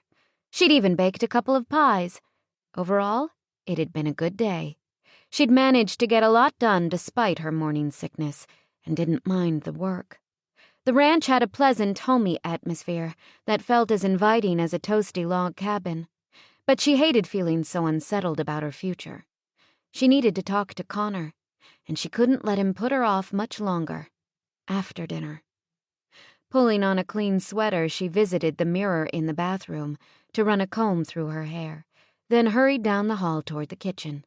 She needed to get these cowboys fed so they'd disperse. Then she and Connor would be alone. Roy raised his head the moment she came in and whistled. "You look pretty as a picture, Laney, and the food smells great." Out of the corner of her eye, Delaney saw Connor scowl, but she refused to give him a second thought. She was too busy taking the pot roast and vegetables out of the oven and transferring the food from pans into bowls, shoving a serving spoon into each bowl. She placed everything on the long wooden table that ran the length of the room and motioned for Roy, Grady, and the others to take a seat. The young Isaiah, who'd been watching her since she came in, smiled shyly at her. "Is there anything I can help you with, Ms. Delaney?" Connor's scowl darkened, but Delaney's smile brightened in direct proportion. "A simple first name is fine with me. No need to be formal. I think everything's ready. Just take a seat and enjoy." "Aren't you going to eat with us?" he asked. No, not tonight. Delaney was too nervous to eat and didn't want to risk having the food make her sick. She wanted to feel her best when she faced Connor tonight. Isaiah caught her eye again. "Well, this looks mighty fancy, Delaney. I appreciate the effort that went into cooking up something so fine." "Thanks," she said. "Sure hope you plan on sticking around. I mean, it isn't every day a cowboy can find such a pretty lady to do his cooking. Oh, for God's sake, would you sit down and eat?" Connor snapped. Surprised by the sudden outburst, everyone paused to look at him. But he ignored the attention, grabbed the closest bowl, and began ladling carrots onto his plate, as though he hadn't said a word. Delaney quickly slipped out. She didn't want to antagonize Connor before she had a chance to talk to him. She wanted him to be fair and amenable, as far as he was capable. But when she sat down in the living room to wait until she could go back to the kitchen and clean up, she soon realized that she could hear almost everything they said. "What's gotten into you?" Roy asked, Delaney didn't have to be in the same room to know he was talking to Connor. "Nothing," Connor mumbled. "I was just paying the lady a compliment," Isaiah said. "Something the matter with that?" "You're too young for her," Connor said. "Stay away." From the sudden silence, Delaney guessed the others had stopped eating and were staring at Connor. Her jaw had certainly dropped. "What difference does it make to you?" Isaiah asked. "Having a beautiful woman in the house might turn you into a bear, but it doesn't affect me the same way. I wouldn't mind getting to know her a little better. You're only 22. So, maybe I like older women. I said to stay away from her." Delaney wondered if Isaiah would argue, but he immediately backed down. "Whatever," he said, a shrug in his voice. The conversation lapsed. Forks clinked against plates, spoons scraped bowls, and chairs occasionally squeaked, but no one spoke again until Roy and the others began to file out. "Thanks for dinner, Laney. Dinner was mighty tasty. See you bright and early tomorrow morning," they murmured as they passed her. Delaney gave them each a polite goodbye, then ducked into the kitchen to find Connor still at the table, staring off into space. Finally, they were alone. "Can we talk now?" she asked. He didn't answer. "Did you hear me? We're going to have to talk sometime." "I don't have anything to say to you." "Then maybe you can listen." "I think I've heard about all I want to hear. Or is this when you tell me where to send my monthly check?" "I don't want your money," she said. "If money's all you're worried about, then relax. Because as far as I'm concerned, you're released from all liability, all obligation, everything. I'll even put it in writing. I want this baby all to myself." He stood and slid the chair under the table.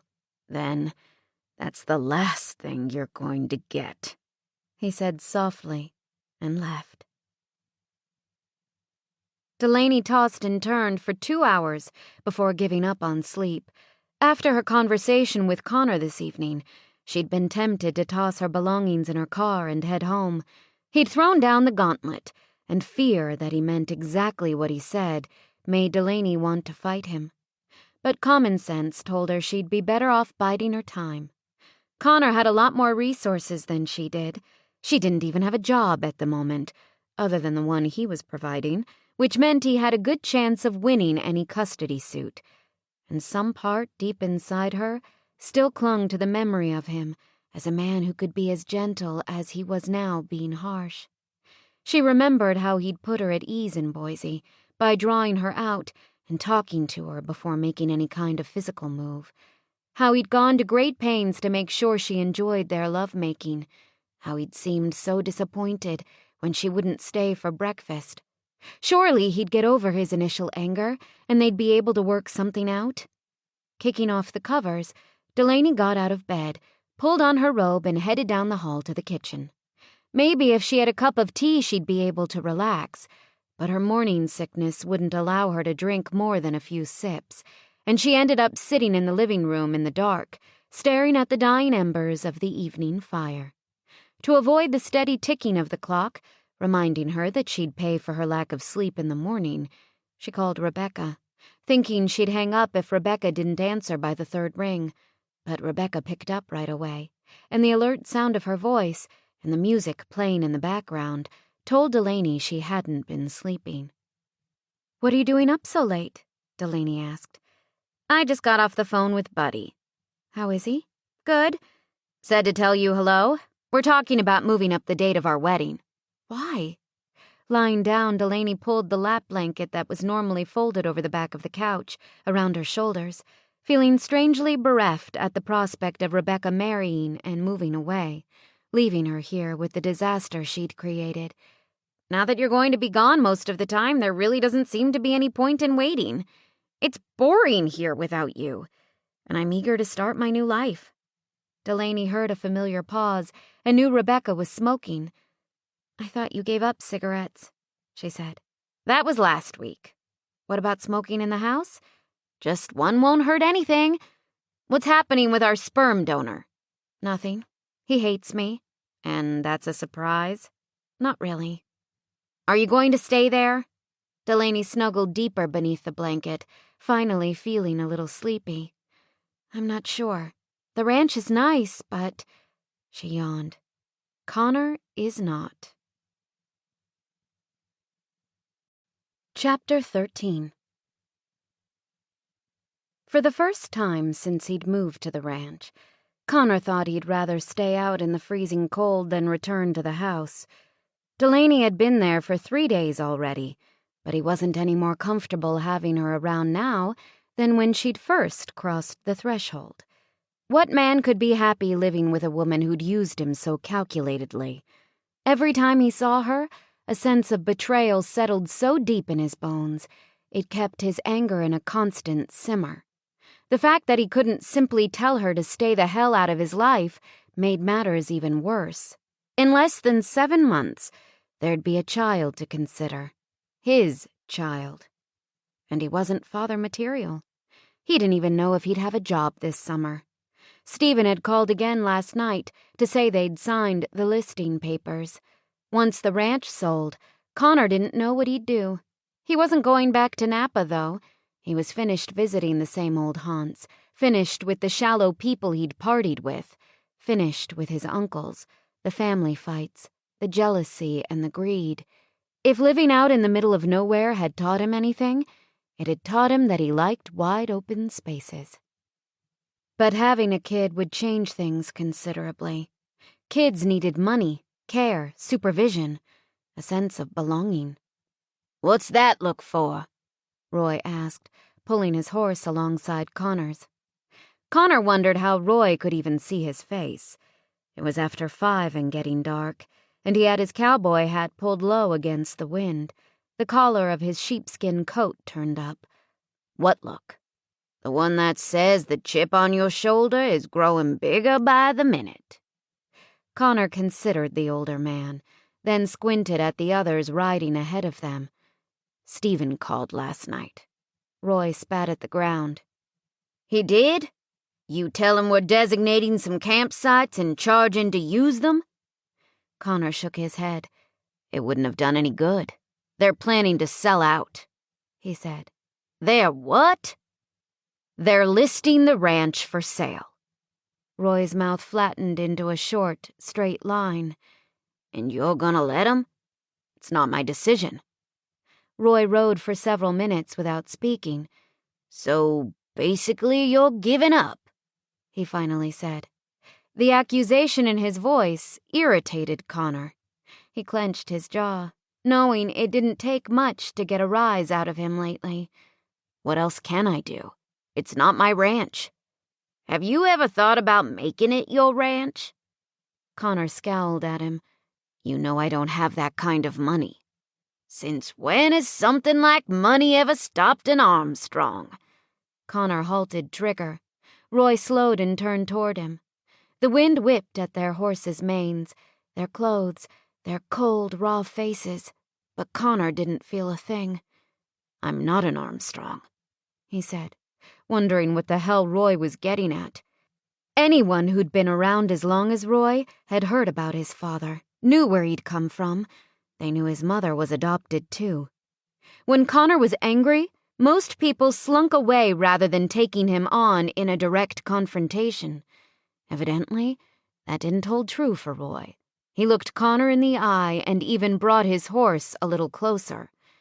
"Maybe you're not an Armstrong," he said, "but you remind me a lot of your grandfather all the same. And the Running Y is a mighty fine place to raise a child." Saluting him with a hand to his hat, he started to wheel his horse around, but Connor stopped him with a question. "Who told you about the baby?" Roy grinned. "You're not in California anymore," he said. Then he kicked his horse into a gallop and rode on ahead to join the others. It was unbelievable, really. Everything that had happened since he'd arrived in Dundee, Connor thought. He'd stopped drinking. He'd stopped sleeping in late. He'd stopped wasting inordinate amounts of time and money. He'd given up fast cars and fast women.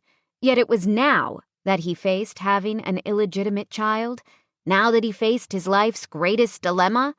How ironic was that?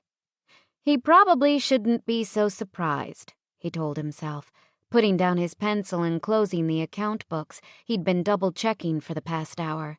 Sure, he'd taken his share of risks, but he'd never had a woman like Delaney working against him. He kept thinking he should have seen disaster coming, but how?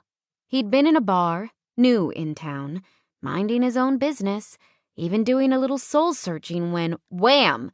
She struck out of nowhere, wearing that little black number. If she'd been a more experienced woman, he might have suspected something. But a virgin? That part of the puzzle didn't quite fit. Connor wanted to paint her as cold and calculating, because it was easier that way. Easier to maintain a firm defense. Easier to plan what he was going to do about the baby without taking her into consideration. But the memory of that night hardly supported a cold and calculating Delaney, and the longer she worked for him, the harder that image was to maintain. Stacking the invoices that had yet to be paid on the side of his blotter, he rocked back in his chair and closed his eyes. Any sympathy he felt was because she was always sick, he decided. Any man would feel sorry for a woman who was constantly ill. Delaney spent more time in the bathroom than she did in the kitchen, and she was losing weight. Dark smudges underscored her eyes. She acted as though she could scarcely smell food without retching, and she wasn't sleeping well. He often heard her rambling about the house at night, noticed the fatigue in her face come morning. Yeah, it was only natural he'd feel a little sympathetic. But she'd brought this on herself, damn it. Roy said your grandfather's putting the ranch up for sale. Connor's eyes flew open to see the object of his thoughts, standing in the doorway of his office, wearing a gray sweatsuit that covered her completely, yet managed to make her body appear soft and inviting. It was nearly midnight. He hadn't expected to be interrupted by anyone, least of all Delaney, whom he avoided as much as possible. Why hadn't he heard her approach? A quick glance at her feet told him she was barefoot, and he felt the impulse to tell her to put on some slippers so she wouldn't catch pneumonia and make matters worse. But he knew he had no right to say anything. "Is it true?" she asked, when he didn't answer. "Is what true?" He'd forgotten her question. She'd moved, and the gentle sway of her breasts indicated she wasn't wearing a bra. For a moment, the mental image of her naked flashed into his brain and robbed him of coherent thought. "That you and your family are selling the ranch." He cleared his throat and opened the account books again, to distract himself from the fact that, despite everything, he still found her appealing. It was easier to keep his distance when he wasn't remembering the more intimate details of their past. "Yes, we are. We've already listed it." Having satisfied her curiosity, he thought she'd leave so he could go back to convincing himself that she was cold and calculating. But she didn't move, and her gaze never faltered from his face. "How long do you think it'll take to sell?" "No telling. It could take a month. It could take a year." "And then what's going to happen?" He shrugged, as if the ranch didn't mean anything to him. What good did it do to care? It was out of his hands, not his decision to make. "So you're giving up? Someone else takes over," he said, loudly enough to drown out the echo of Roy's words in his head. "And you'll go back to California?" Dropping the pretense that he didn't have time for the interruption, he linked his hands behind his head and crossed his legs in front of him. "That remains to be seen. Did you think you'd get rid of me that easily?" "Stop it," she said. "I didn't have to tell you." "About the baby?" "Yeah." "You did if you want any kind of financial help." "You know I don't." "Well, I would have found out about the baby eventually," he said. "Maybe, maybe not." He considered her freshly scrubbed look, remembered the body those baggy sweats concealed, and realized that suddenly he was having difficulty remaining angry. "So why'd you do it?" he asked. "Why'd you tell me?" "Because I feel bad about what I did. I wanted a baby, and I got tired of waiting around for it, so I decided to make it happen on my own. I was wrong. But you should understand something else."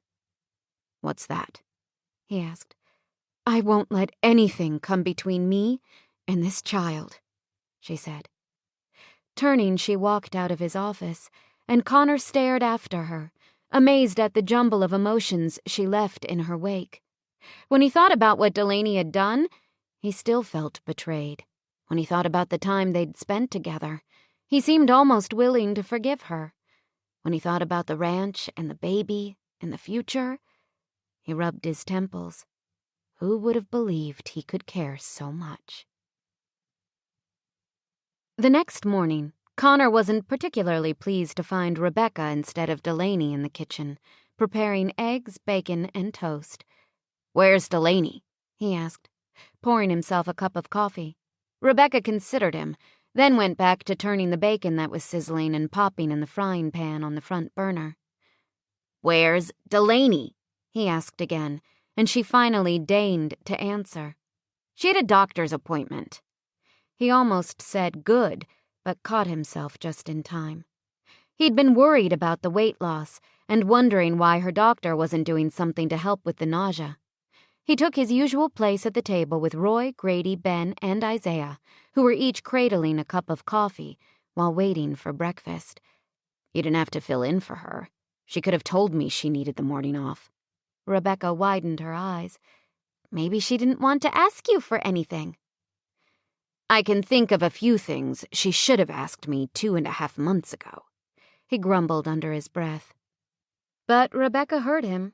Spatula in hand, she leaned against the counter and addressed his comment, even though it wasn't specifically directed at her. What happened 2.5 months ago was more my fault than hers. Connor glanced at the others. Let's not talk about it right now. Why not? She countered. It's not like I'd be telling them anything new. It's all over town. His co-workers stared into their cups as though coffee had suddenly become very fascinating. All except Roy, who seemed to have difficulty biting back a smile. Connor shot him a dark look to see if that might help him regain his composure. I don't care what's going around town. It's my business. Fine. I'm just trying to tell you that I put her up to it. Great. So I have you to blame? She shrugged. You can blame me if you want. Just quit feeling so sorry for yourself. I mean, you enjoyed what happened as much as she did. This time Connor was sure he heard a chuckle from Roy, and though he couldn't quite see their faces, he had no doubt the others were smiling behind their mugs.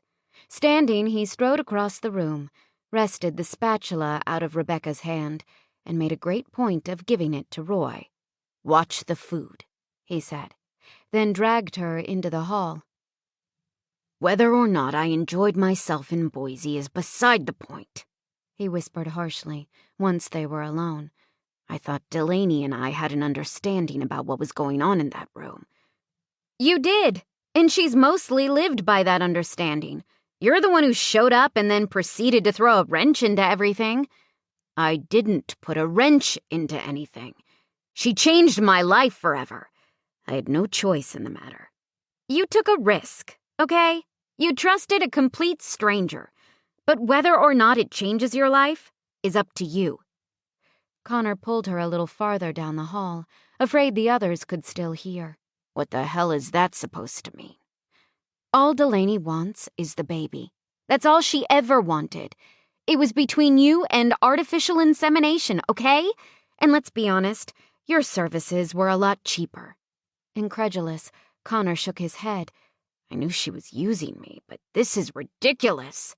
Oh, come on. You were using each other, and you both knew that from the start.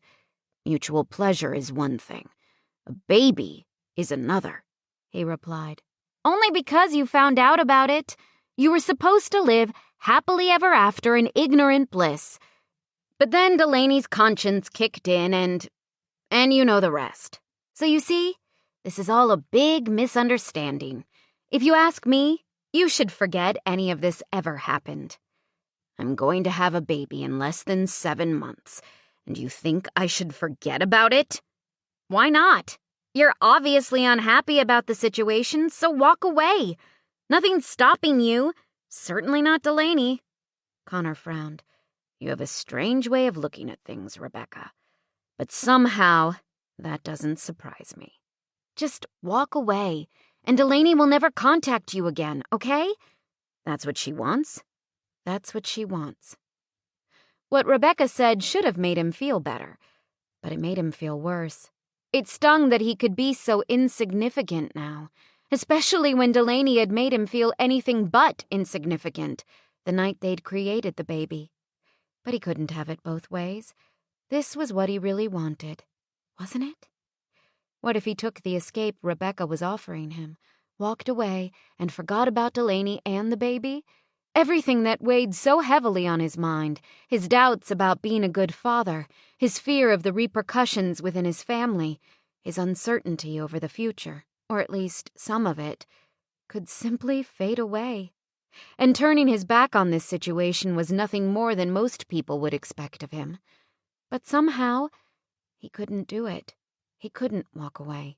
Not from his child. "Sorry," he said. "She took a risk too, and no child of mine is going to grow up without its father." "I think you might be in trouble," Rebecca said as soon as Delaney returned from her doctor's appointment. "What trouble?"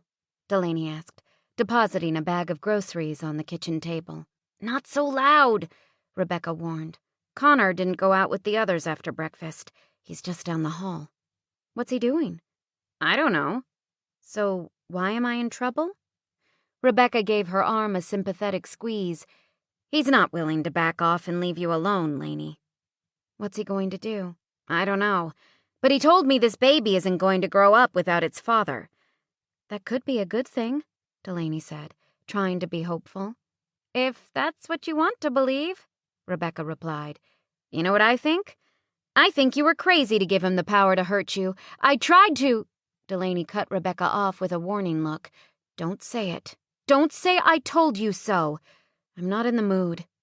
Rebecca grabbed her jacket from one of the hooks along the far wall. "Okay, I won't. I know how it feels to hear it. People have been shaking their heads at me for years." She grinned. "But I told you so." Delaney propped a hand on her hip. "You're also the one who said, 'What are the odds of running into Joe Schmo donor from Boise way out here in Dundee?'" A guilty expression washed over Rebecca's face, and she quickly changed the subject. "How are your assertiveness training lessons going?" I dropped out. "Why?" "Because life is teaching me everything I need to know." Rebecca chuckled. "We make quite a pair, don't we? I'm too bold, and you're not bold enough." "If Connor tries to take this baby away from me, he'll find out just how bold I can be," Delaney vowed. But she'd scarcely gotten the words out of her mouth when the louvered door swung open and Connor came in from the hall. Delaney gave Rebecca an apprehensive look, wondering how much he'd overheard, but if he'd caught any of their conversation, he gave no indication. "What did the doctor say?" he asked. Surprised by the question, Delaney exchanged another glance with Rebecca. "Nothing, really.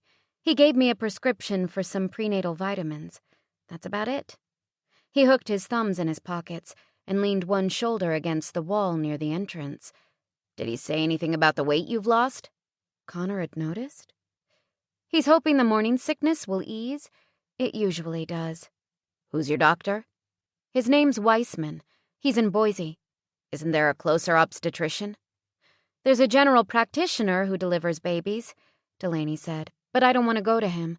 The whole town will know my situation in a matter of hours if I do, and I'm not in any hurry to spread the word. Why rush to be snubbed?" "I think it's a little late to keep this under your hat," Connor said. Delaney felt a jolt of anxiety. "Why?" "Someone's talking. Roy mentioned the baby to me just the other day." "He knows I'm pregnant?" "He knows more than that. He knows I'm the father." "But how—" Delaney started, then stopped. Rebecca had been awfully quiet during this conversation. Surely she hadn't mentioned anything to anyone at the salon. "Rebecca?" Ducking her head, Rebecca grabbed her purse. "Wow! Is it that late already? Gotta go. I've got appointments lined up all day." "How could you, Beck?" Delaney asked.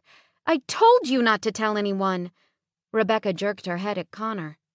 "Well, He already knew, so the danger was over. And everyone was guessing that it was Billy Joe or Bobby, because we've been seen with them so often. No one would believe me when I said they had it all wrong. She shrugged. So I gave them a few details. Like, the father of your baby's new in town. Someone they'd never suspect. Stuff like that. In other words, you led them straight to Connor. Would you rather have them think it was Billy Joe or Bobby? Rebecca asked. No, Connor said. Then he shoved away from the wall and left the room. No, Rebecca repeated, her eyes round. What are we supposed to make of that? Delaney shook her head. I really don't know. Chapter 14. With Delaney and everyone else gone, the night was far too quiet as Connor sat in his study, half-heartedly flipping through the latest issue of Idaho Cattleman. Since coming to Dundee, he'd poured through every ranching magazine he could lay hands on, trying to learn the business, trying to gain some bit of information that might help him put the running Y in the black. But now that his grandfather had listed the ranch for sale, he no longer saw any reason to bang his head against that wall. Roy might think he was giving up too easily, but he knew his uncles. They wouldn't be happy until they had the money from the ranch to invest in another hotel or office building or winery in California. They didn't care that the running Y hailed back to Clive's roots, that it stood for something beyond profit. To them, it was all about dollars and cents. Nothing else mattered. So why was the idea of letting go bothering him so much? With the ranch on the market, he no longer had to worry about failing. The big question, whether or not he could follow in his grandfather's footsteps, would never be answered, and he could simply tread water until the ranch and all its problems disappeared. For whatever reason, his uncles had given him a graceful out, but somehow taking that out made Connor feel more like a failure than if he'd kept fighting. He tossed the magazine aside and considered calling his mother. He wanted someone to tell him there wasn't anything more he could do, that the fate of the running Y was out of his hands. Then maybe he could really let himself off the hook. But he knew she'd probably agree with Roy about giving up too soon, so he frowned and shoved the phone away. He couldn't beat Stephen, Jonathan, and Dwight. Not when they stood together. They'd always had too big an advantage. You gonna sit there all night, staring into space? Roy said, poking his head through the doorway. He smelled as if he'd doused himself with an entire bottle of Brute cologne. Connor blinked and focused on his foreman. I thought you went into town with the others. No, Isaiah has a date. Grady and Ben say they're too tired. What about you? You want to go to the honky-tonk? Connor winced at the memory of his last visit, when he'd sat alone for hours and drunk himself silly. It had hardly been a rip-roaring good time, and he hadn't been back since. I don't think so. Place was dead when I was there. That's because you went in the middle of the week. No one here parties in the middle of the week. We got too much work to do. But it's Friday night, and the honky-tonk's always packed on Friday night. Come see for yourself. I don't know, Connor said. I should really. He let his words fade, because he wasn't sure what he should be doing anymore. Now that the ranch was passing out of his control, almost everything on his to-do list seemed to have little point. Come on, Roy said, adjusting the new hat he wore on social occasions. It's time you got out. Connor had never dreamed someone would say that to him. To his grandfather, yes, but not to him. Delaney will probably be there, Roy added. Connor shrugged as though that didn't matter, but she was becoming such a regular fixture at the ranch that he was beginning to feel her absence whenever she was gone, especially when she went home on the weekends. But that was only because he couldn't look out for her if she wasn't around, couldn't make sure she was taking care of herself, for the baby's sake, he decided.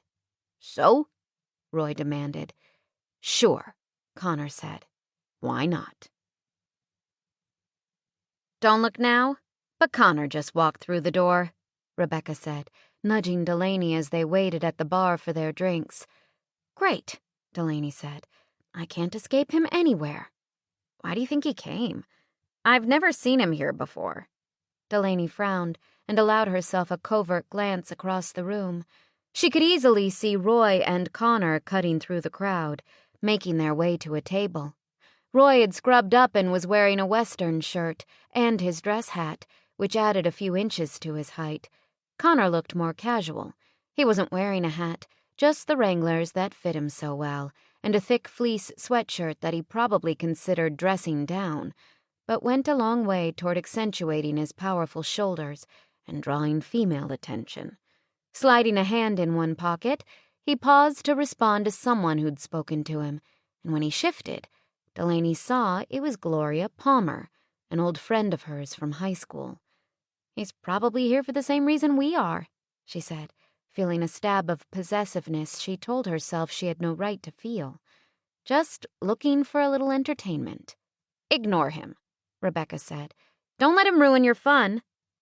Delaney accepted the soda water Rebecca handed her and pressed through the crowd until she reached the darts area in the corner, where Billy Joe and Bobby waited for them.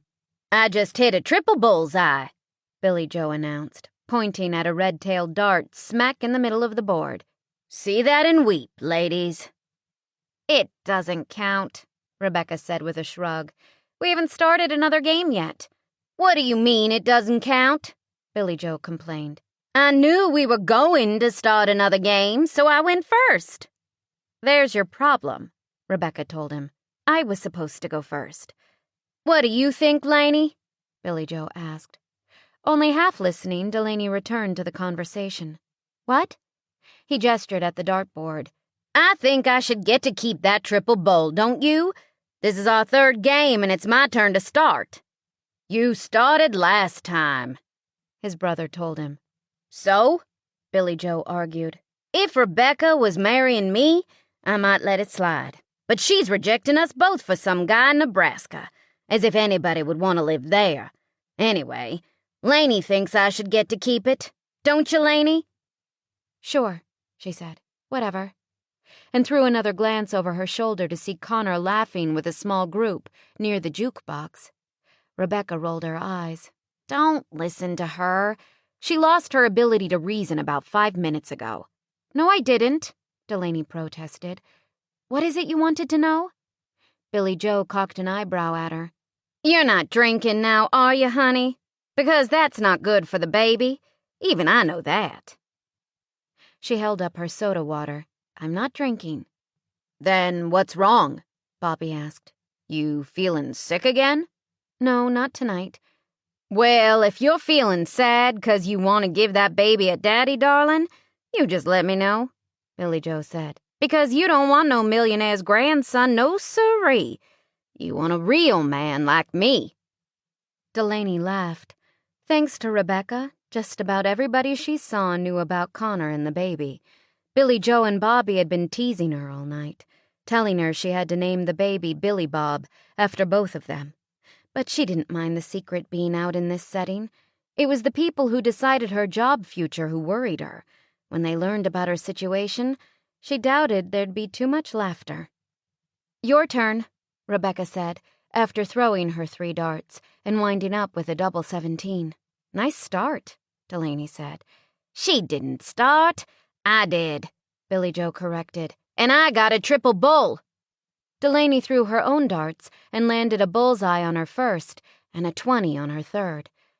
But she was having a tough time concentrating with Connor Armstrong, only half a room away, and every available woman in the place, and some who weren't so available, fanning herself at the sight of him.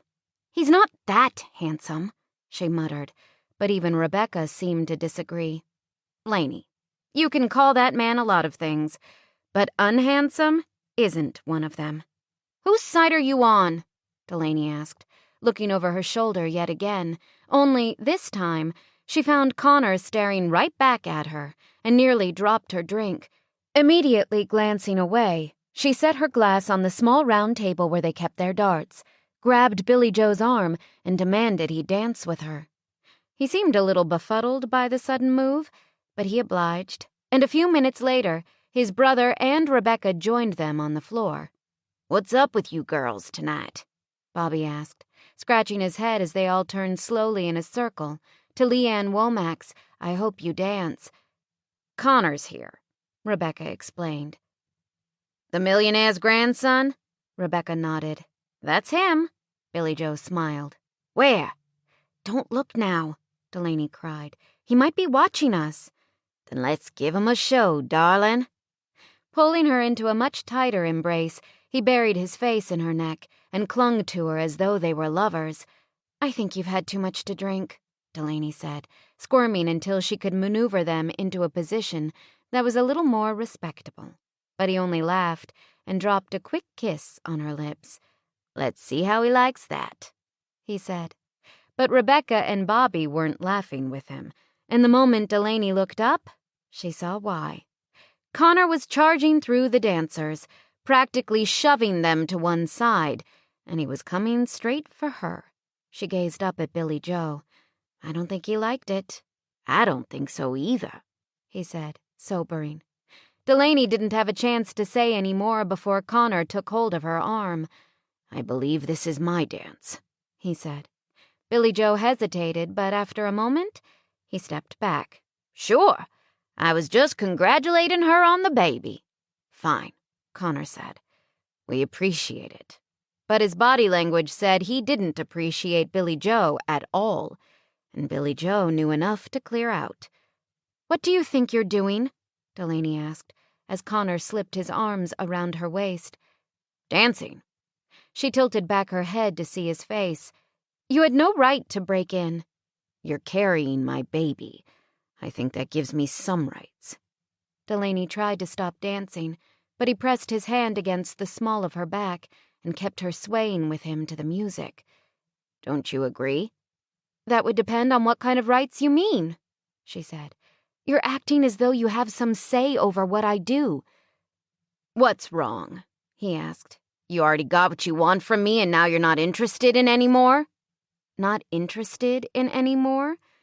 Delaney could feel his body only a heartbeat away and remembered how he'd made love to her. He'd used his hands and his mouth to relax and excite her in ways she'd never imagined, then struck a rhythm that carried her with him, swiftly and easily, until she forgot all self-consciousness and everything else, except him. He'd been part of every thought, every sensation, and was now so inextricably connected to her ideal of the perfect lover that she wondered if anyone else would ever compare. "I don't know what you want me to say." She glanced at the people around them, as if the sight of the familiar might take her mind off being in Connor's arms again. "I can't undo what happened in Boise." Rebecca touched her shoulder from behind. "Lainey, we'll be over at the darts." "Great. I'll go with you," she said, and started to step away, but Connor locked his hands behind her back. "She'll meet you later," he told Rebecca. Rebecca looked at Delaney, obviously trying to determine whether or not she should get involved, and Delaney waved her on. "Don't worry," she said. "I'll be over in a minute." Rebecca hesitated another second, but finally nodded and left, and Delaney watched Connor's eyes follow her friend across the floor. "Your partner in crime," he said. "She means well." "And what about you, Lainey? Do you mean well?" Delaney could smell his cologne, feel his breath on her face. His hands gently massaged her back and held her closer, making her wonder where he was going with all this. Was he still trying to punish her in some way? His anger obviously hadn't cooled. Delaney wasn't sure he'd ever be able to forgive her. So why was he dancing with her now? "Do you want to hear another apology? Is that what you want?" she asked, letting her confusion show in her voice. He frowned at her, then shook his head, and suddenly released her. "I don't know what I want," he said, and walked off, leaving her standing on the dance floor, staring after him. Connor downed the contents of his glass, hoping the alcohol would calm the conflicting emotions inside him. He was angry, but that was okay. Considering the circumstances, Anger was a reasonable reaction. What wasn't so reasonable was the jealousy that twisted inside him every time he saw Delaney dancing or laughing with someone else. The child she carried belonged to him, but she didn't.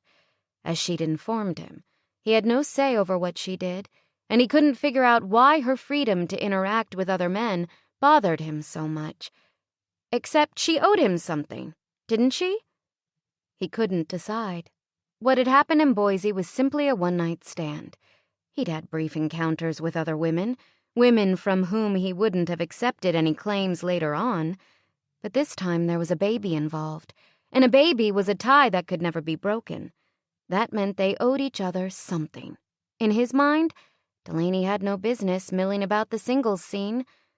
Only she was still single. And he was here tonight, wasn't he?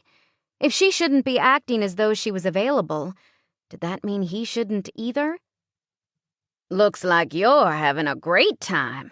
I'm glad I brought you, Roy said, turning back from a conversation he'd been having with a small group of men at the table next to them. I'm having a blast, Connor replied, just as sarcastically. But before he could say more, he noticed the tall blonde cowboy he'd once met at the feed store approaching their table. Hey, Josh, Roy said. How's the horse breeding business? Josh nodded at him. Roy, can't complain. How's things at the Running Y? Roy shook his head. Could be better. You remember Connor Armstrong, don't you?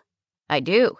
Josh reached out to shake his hand, which forced Connor to turn his thoughts away from Delaney for a few seconds.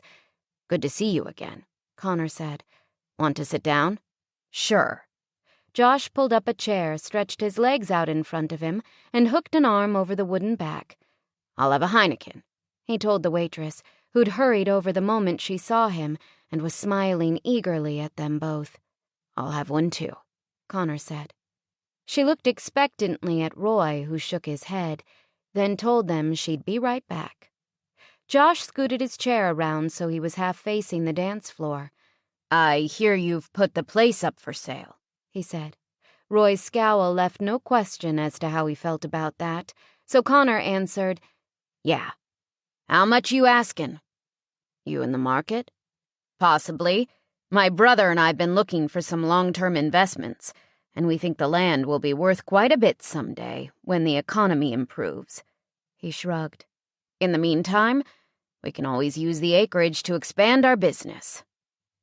Connor thought about how his grandfather had started out, as a poor country boy who'd borrowed every dime he needed to buy land and stock his first year. Somehow Clive had managed to make good, to build something out of nothing. The last thing Connor wanted was to let the symbol of that legacy slip through his fingers. But all the nostalgia in the world couldn't save a failing ranch. I'll send you a sales packet, he said. Josh gave him a friendly smile. Roy knows where to find me.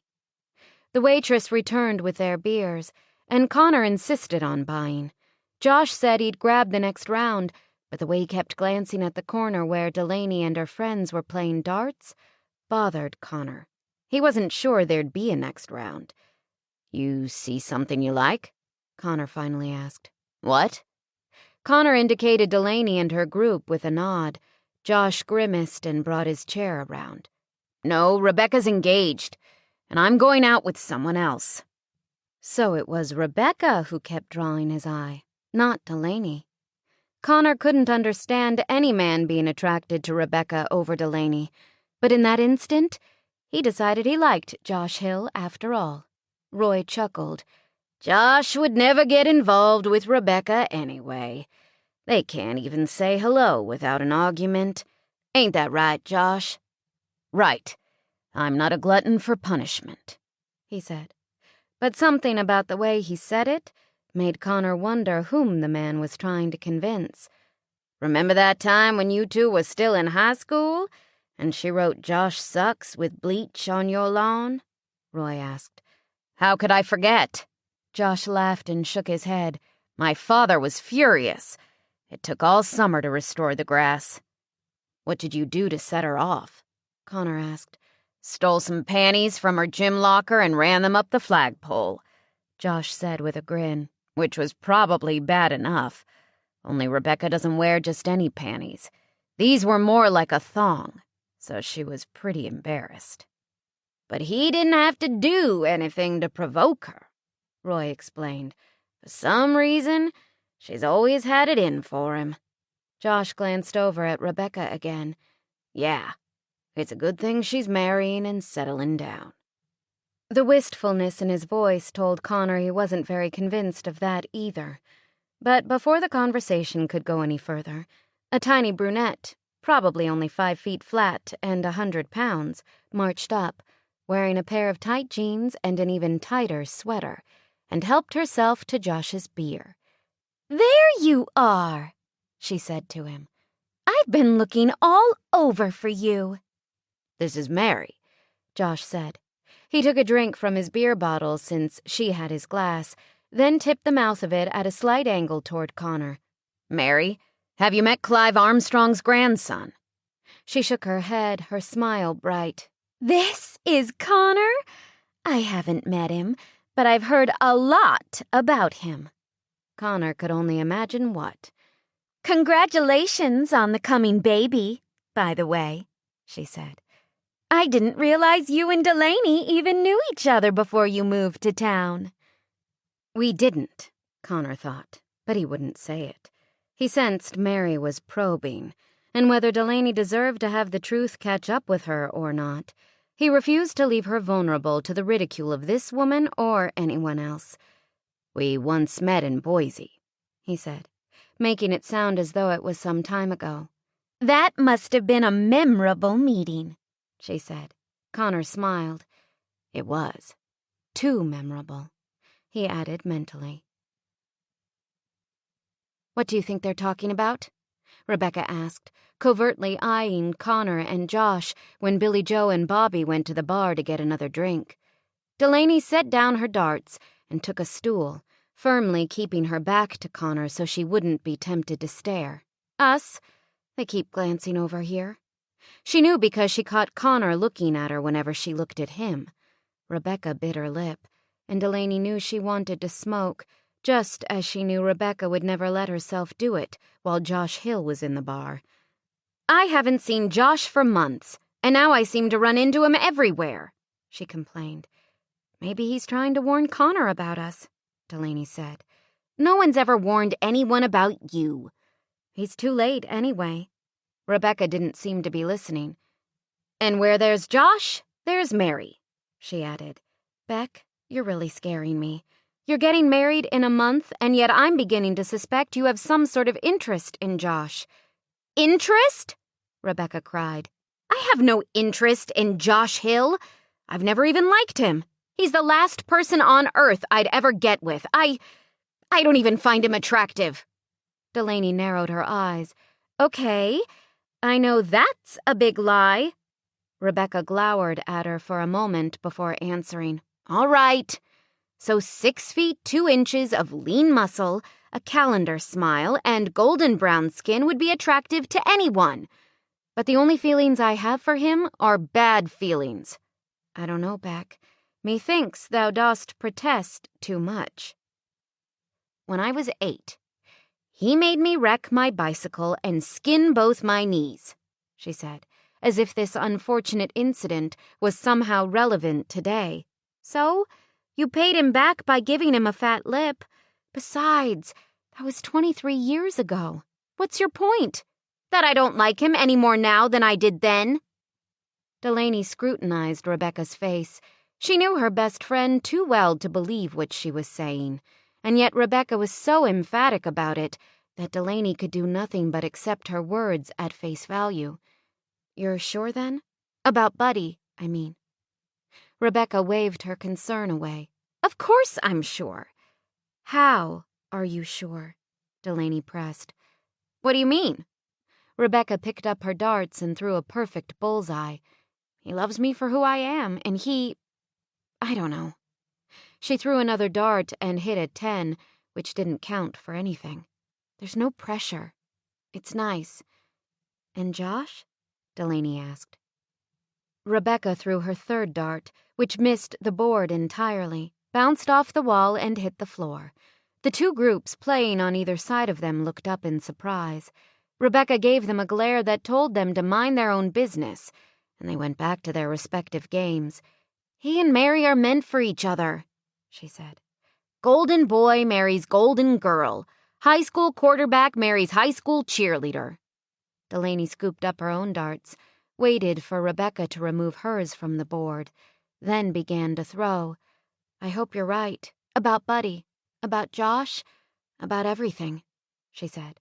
"Because I've got to tell you, I've never met anybody as unlucky in love as we are." "Did somebody say they want to get lucky?" Billy Joe piped up as he and his brother returned, coming in on the end of the conversation. Bobby wiggled his brows at them. "Ladies, look no farther," he said.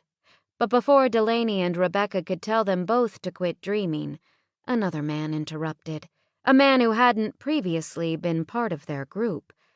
"Not tonight," he said, and the sound of his voice made Delaney's final throw veer off and nearly stab Rebecca.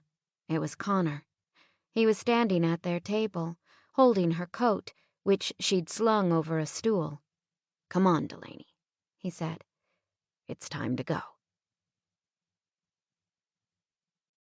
Chapter 15. Delaney blinked. "Did we have plans to leave together?" she asked.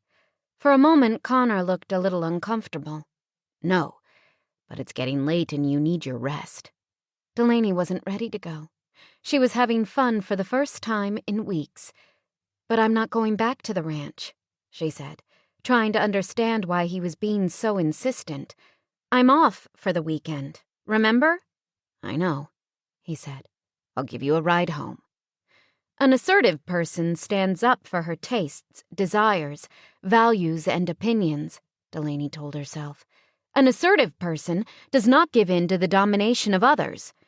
But an assertive person also recognizes the validity of others' views, so she didn't see any harm in standing up to Connor without making a scene. "Will you excuse us for a moment?" she asked Rebecca, Billy Joe, and Bobby, who were staring at them in surprise. "Remember what I did to Josh when he skinned my knees?" Rebecca muttered. "All it takes is one punch." Delaney feared it wasn't going to be as easy as one punch. "I'll be right back," she said, and took her coat from Connor. "You tell him, Laney," she heard Billy Joe call as they made their way out. The cold air felt good after the overcrowded, smoky atmosphere of the honky-tonk. The night was clear, the stars bright. Delaney leaned against the outside wall and opened her mouth to tell Connor exactly what she thought. But then Josh and Mary came out, and she said goodnight to them instead. "What's the matter?"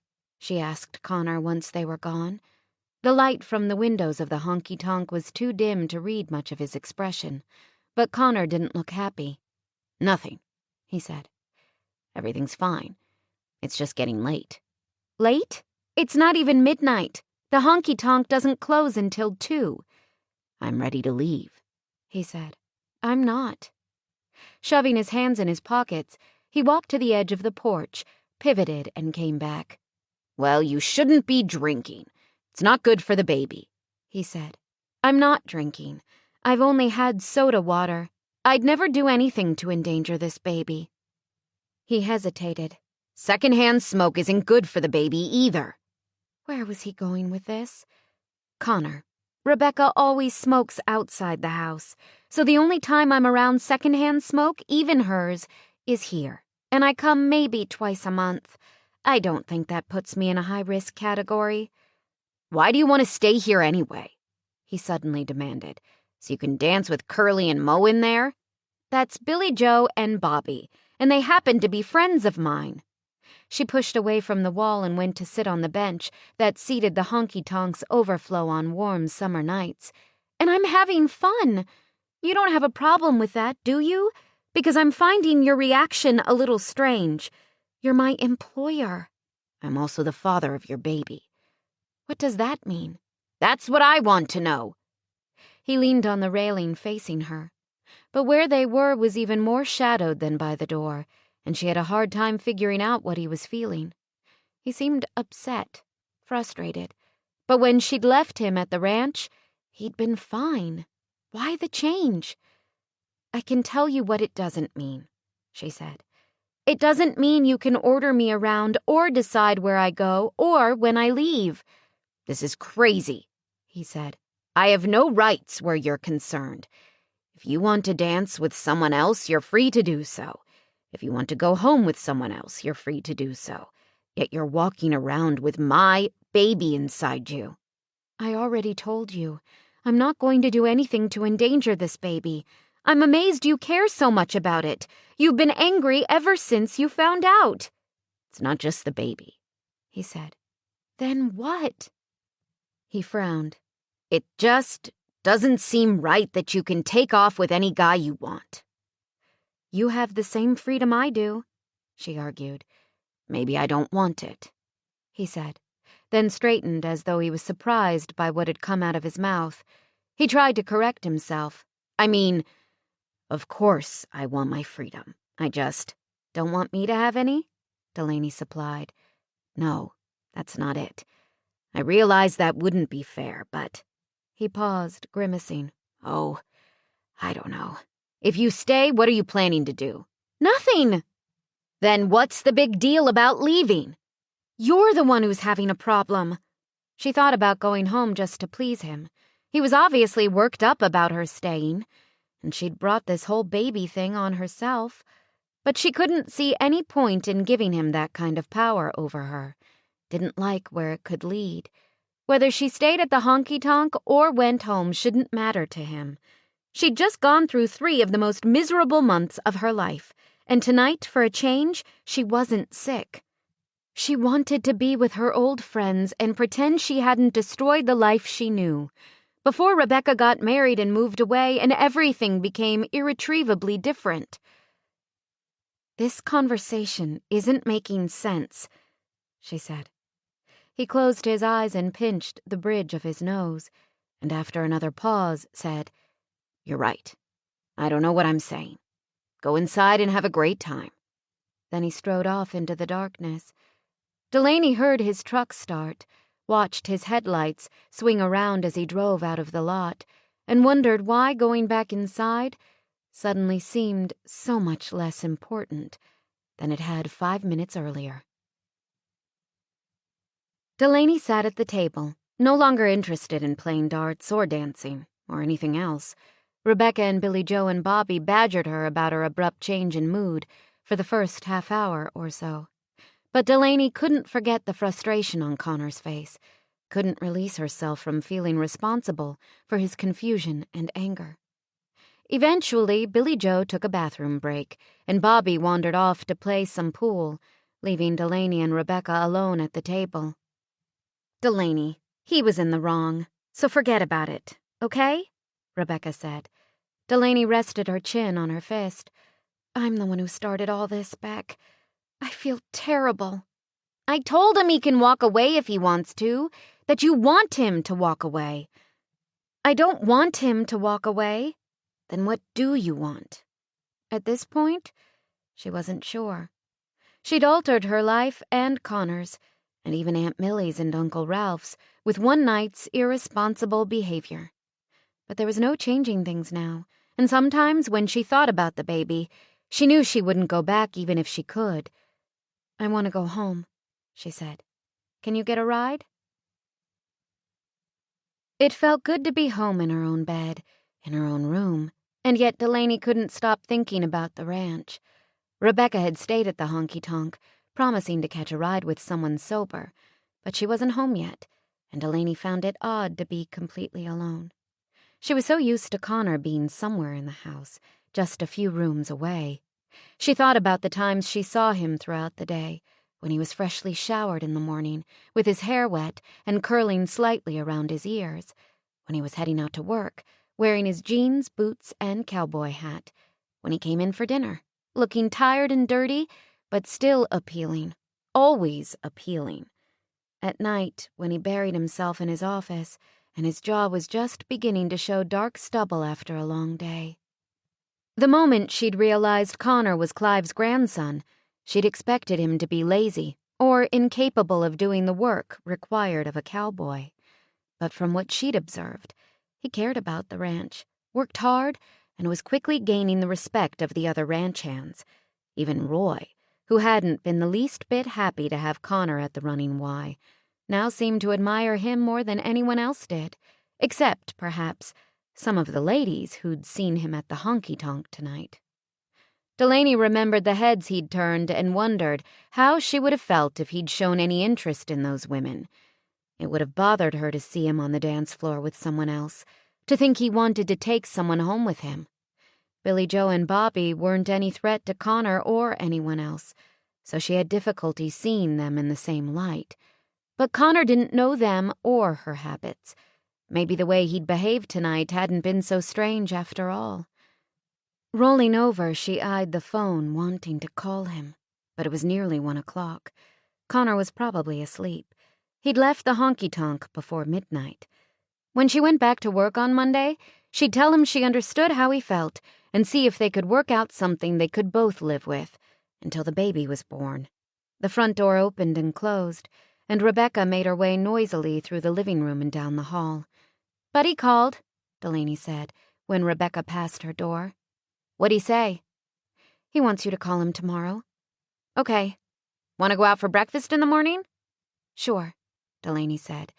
"Just don't wake me up too early." "No chance of that. But aren't you going to get up and bake pies this weekend like usual?" "I'm not going to bake any pies for the next few months. I'm sick of baking pies." "Geez, Laney, you get yourself pregnant and give up baking," Rebecca yawned. "The world must be coming to an end." "The world as I know it already has." "So, what do you think?" Connor asked, eyeing Roy closely. Roy bent toward the magazine Connor had spread out on the desk. "You dragged my butt out of bed to show me an article in a magazine from—" He flipped to the front cover. "2 years ago? Yeah. This couldn't wait. 6 o'clock in the morning." Ever since Connor had learned that Josh Hill and his brother had money to invest, something had been niggling at the back of his mind. Once he'd gotten home and been able to think beyond Delaney, it had come to him. He'd been up half the night searching through every magazine he'd ever read and had just found what he was looking for. "Don't you know what this is?" "It's a golf course," Roy said, as though he wasn't particularly impressed. "It's more than a golf course. It's our answer." Roy picked up the magazine and read the caption. "Visitors travel from as far away as Europe and China to play 18 holes on this unique and difficult course." "See? Golf is huge," Connor said. "People pay green fees of over $200 per game to play on this course.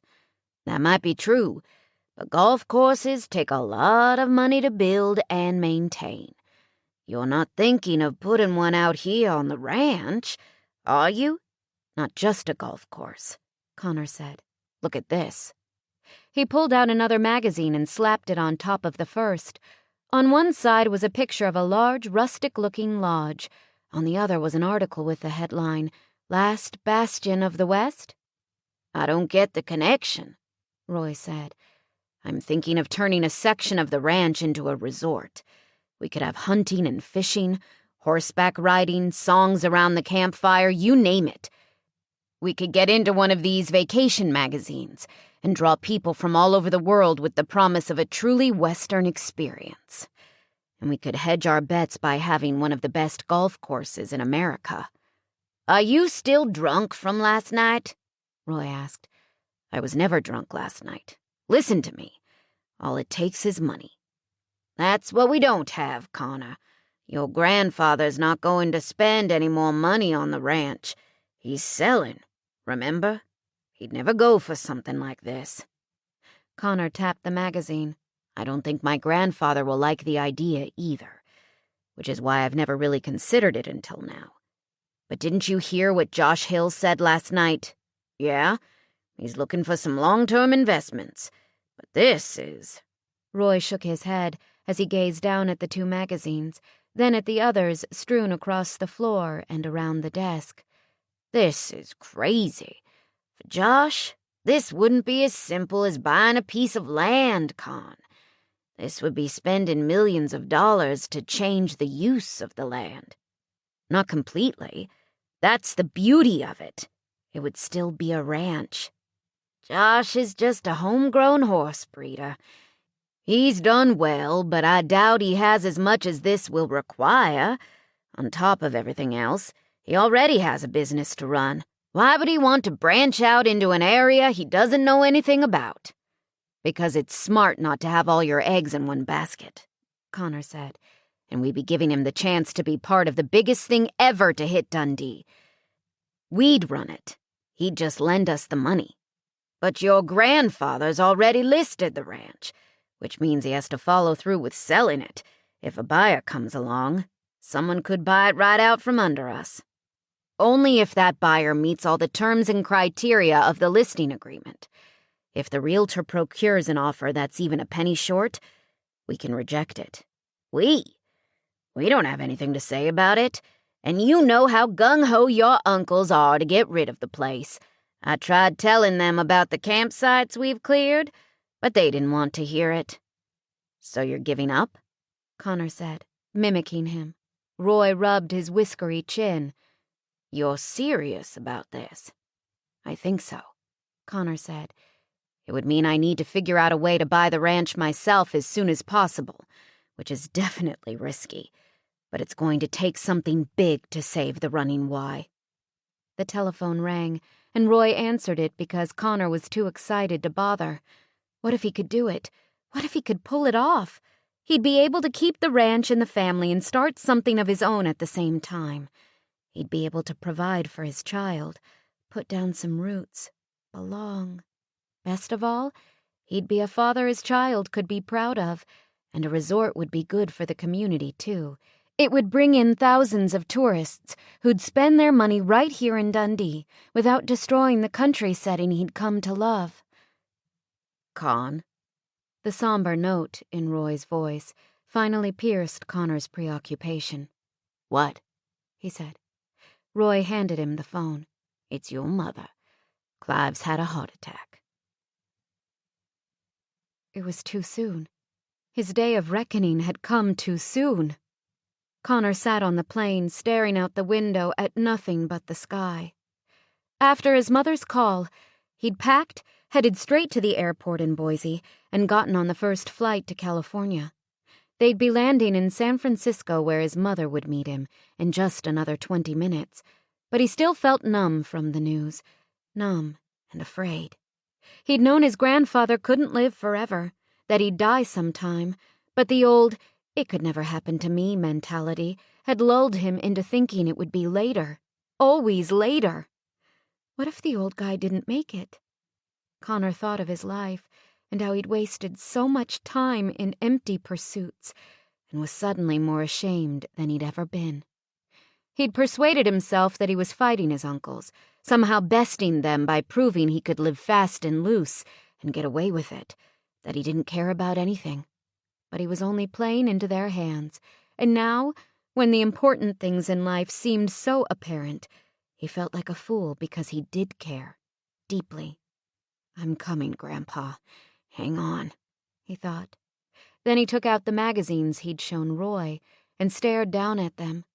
The idea of turning part of the ranch into a resort seemed even more grandiose now. It would take millions of dollars. It would also require total control of the ranch and at least a couple of years. But Connor believed his plan could work. And he promised himself that he'd save the Running Y for his grandfather and his baby. He'd link the past to the future, if it was the last thing he did. Connor was sitting in the breakfast room at the Napa house with his mother when he saw Stephen for the first time. They'd stopped by the hospital the night before, just after Connor had flown in, and spent several hours at Clive's bedside. His grandfather had been in good spirits and looked better than he'd expected, which gave Connor hope that he'd recover. But the doctors said he had a bad valve and would need surgery before they released him. Stephen had been in San Jose on business and hadn't returned until late at night. To Connor's knowledge, he hadn't even been over to the hospital yet. Yee-haw! Well, if it ain't the cowboy in the family, Stephen said, lowering the newspaper he'd been reading as he walked. Connor glanced down at his apparel, which was exactly what he would have worn out on the range, minus the heavy jacket and hat, and grinned. That's right. Well, don't get too comfortable in those boots. The realtor said we should be expecting an offer on the ranch this week, he said, and took the seat across from Vivian, where he immediately began to spread out the business section of the paper. That's all you have to say? Connor asked over the crackle. Aren't you going to ask about grandfather? You know he had a heart attack yesterday. Stephen didn't look up as he poured himself a cup of coffee. Marjorie's been there. Stephen's tennis-playing, social-climbing wife. Now you have a delegate handling your familial obligations? Connor, let's not start, his mother warned, wrapping her long fingers more tightly around her own coffee cup. But Connor wasn't interested in backing down now.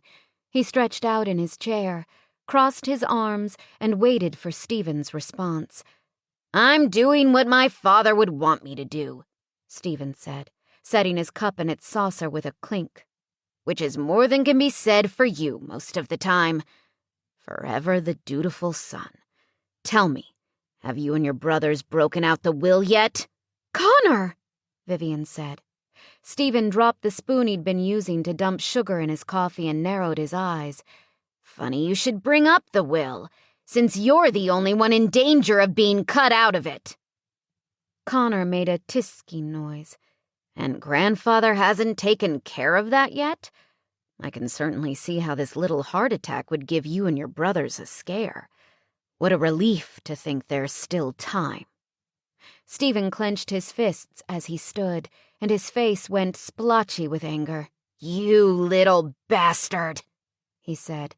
How dare you come into my house and— Whoa, slow down. Grandfather's not dead yet, Connor said. But he didn't bother to stand, because Stephen suddenly seemed too pathetic to be considered a threat. This house still belongs to him, and I'm still welcome in it. Once we sell that ranch, you won't be welcome anywhere, Stephen promised. We'll see about the ranch, Connor said. And for the first time in years, he thought he detected a glimmer of fear in Stephen's eyes. Why do you say that? Stephen asked. What's changed? Connor smiled. I have. Chapter 16. Delaney looked down at the notes she'd taken in her assertiveness training classes, wondering if any of the techniques she'd been taught might help her now. She needed to tell Aunt Millie and Uncle Ralph that Connor was the father of her baby before they heard it somewhere else. But they were still adjusting to the idea of her having a baby at all. She hated to rock the boat again so soon, especially because she knew they'd want some definite answers. What role exactly did Connor plan to play in the child's life? Would he help out financially? Take partial custody? Delaney couldn't give them those answers because she didn't know them herself. She wasn't sure Connor even knew what he was going to do once the baby arrived. The ranch was up for sale. Once it left the family, would he stay in Idaho? Move back to California? She had nothing but questions. And now that Clive Armstrong had had a heart attack and open heart surgery, things were even more up in the air. She flipped the pancakes she was cooking for the cowboys' breakfast, then returned to the kitchen table to read the definition of self-disclosure again, this time focusing on the last line. A key element of successful assertiveness is the development of rejection tolerance, so that disclosure of oneself is not as threatening as it is to someone preoccupied with the thought, but what will they think if I say that? Morning, Roy said as he entered the kitchen. Morning, Delaney replied. You studying something? He asked, helping himself to a cup of coffee. Delaney covered her papers. Nothing important. Have you heard from Connor? How's his grandfather doing since the surgery? I talked to him last night. Clive's doing good. He shook his head. He's a tough customer. When's Connor coming home? Roy considered her over the rim of his coffee cup, and she realized she'd sounded a bit too eager. I don't know. Is someone missing him? She went back to the griddle to scoop the pancakes onto a plate and to pour another batch. I was just curious. Yup, he said, and flashed one of his rare smiles that told her he saw right through her. Josh Hill called for him early this morning, she said, suddenly eager to change the subject. Roy instantly sobered. He did? What'd he say? Just wanted to talk to Connor. He said he had another number he'd try. Roy didn't answer. Did you hear me? She asked. He nodded. Yeah, I heard. Connor waited until the nurse had finished checking his grandfather's blood pressure before slipping around her to take the seat he used every visit. How are you doing today, Grandpa? He asked, as she returned the blood pressure cuff to its rack on the wall, patted Clive's arm, and left the sterile white room. Clive nodded. Propped up in bed, he still looked paler than usual, but more like himself than he had since the surgery. A little better. You? Good. You still heading back to the ranch today? I am. Connor glanced up as Vivian entered the room, carrying a bunch of fresh flowers she'd no doubt cut from the garden at the Napa house. Her perfume and the fragrance of the flowers instantly overcame the slight antiseptic odor that generally predominated in the hospital. Hi, Mom.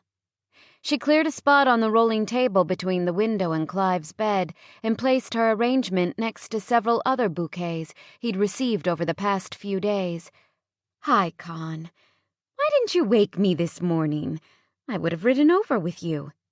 Connor had been up since before dawn, using the Napa house's library as a makeshift office to talk on the phone with Josh and Mike Hill, take notes, make plans. The Hill brothers were definitely interested in his idea and sounded as though they were going to get behind him. But that meant his work had just begun.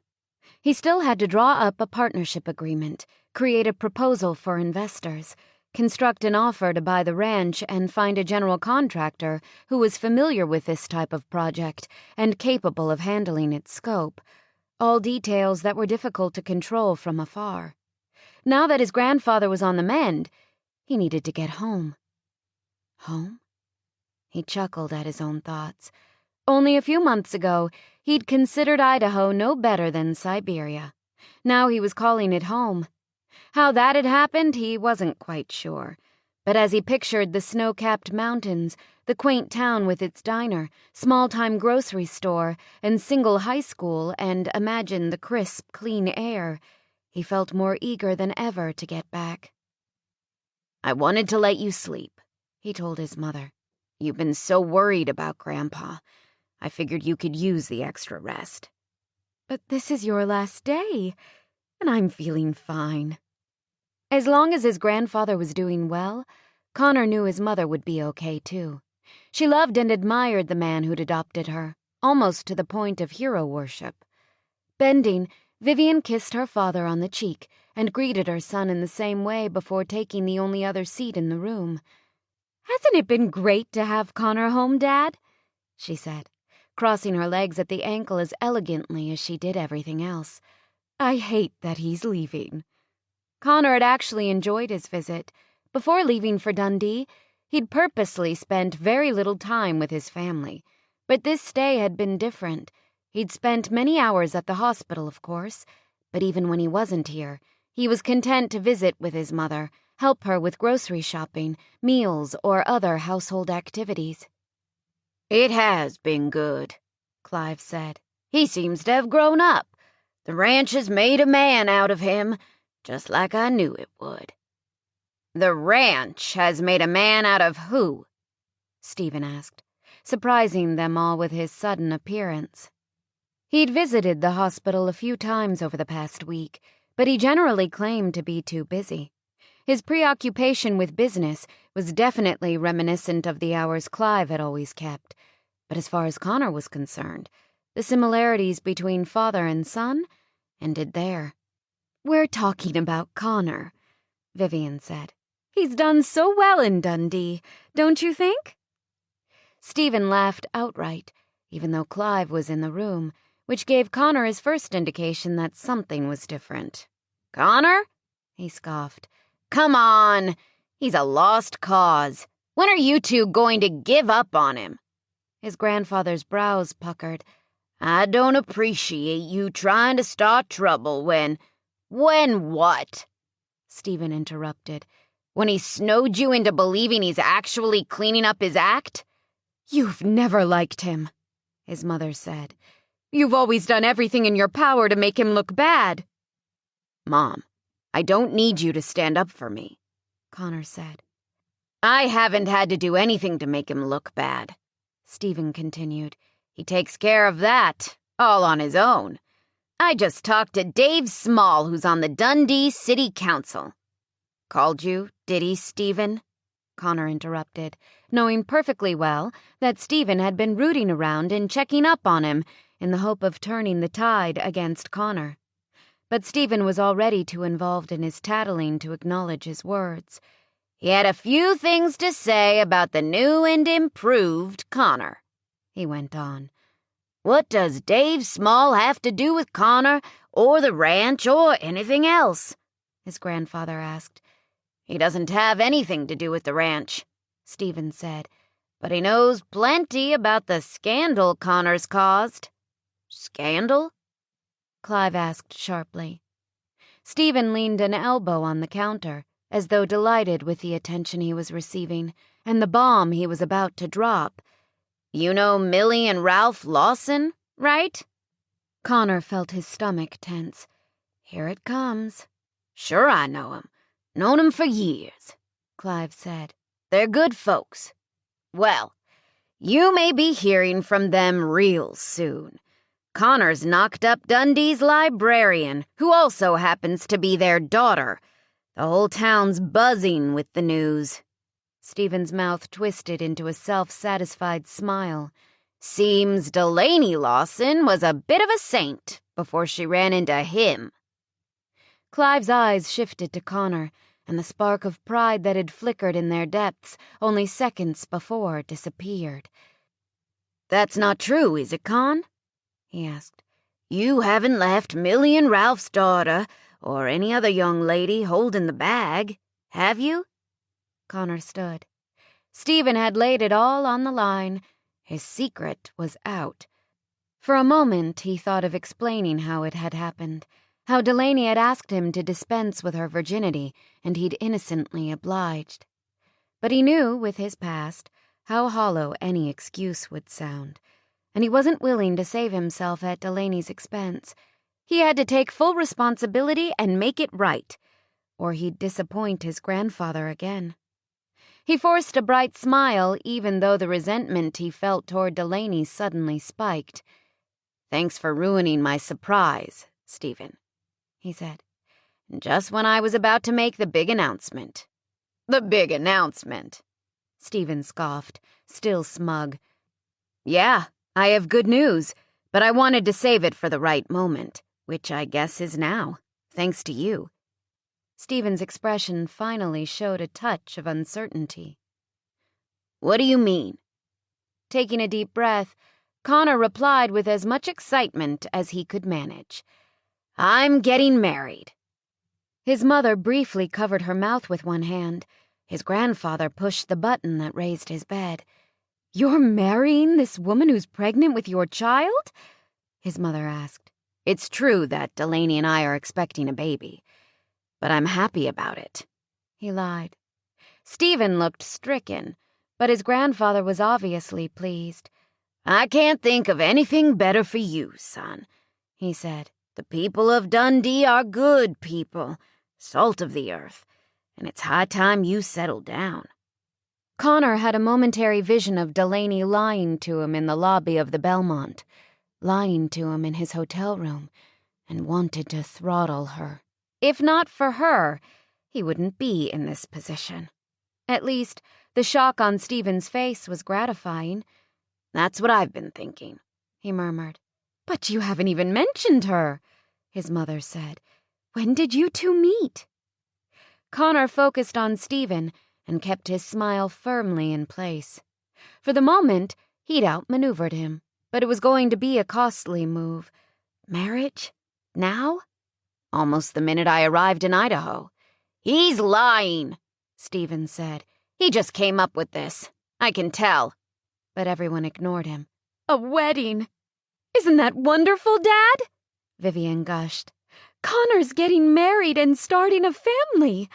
I can't wait to meet the lucky bride. When's the wedding? We haven't set a date yet. But soon, he said. You'll be the first to know. Right behind Delaney.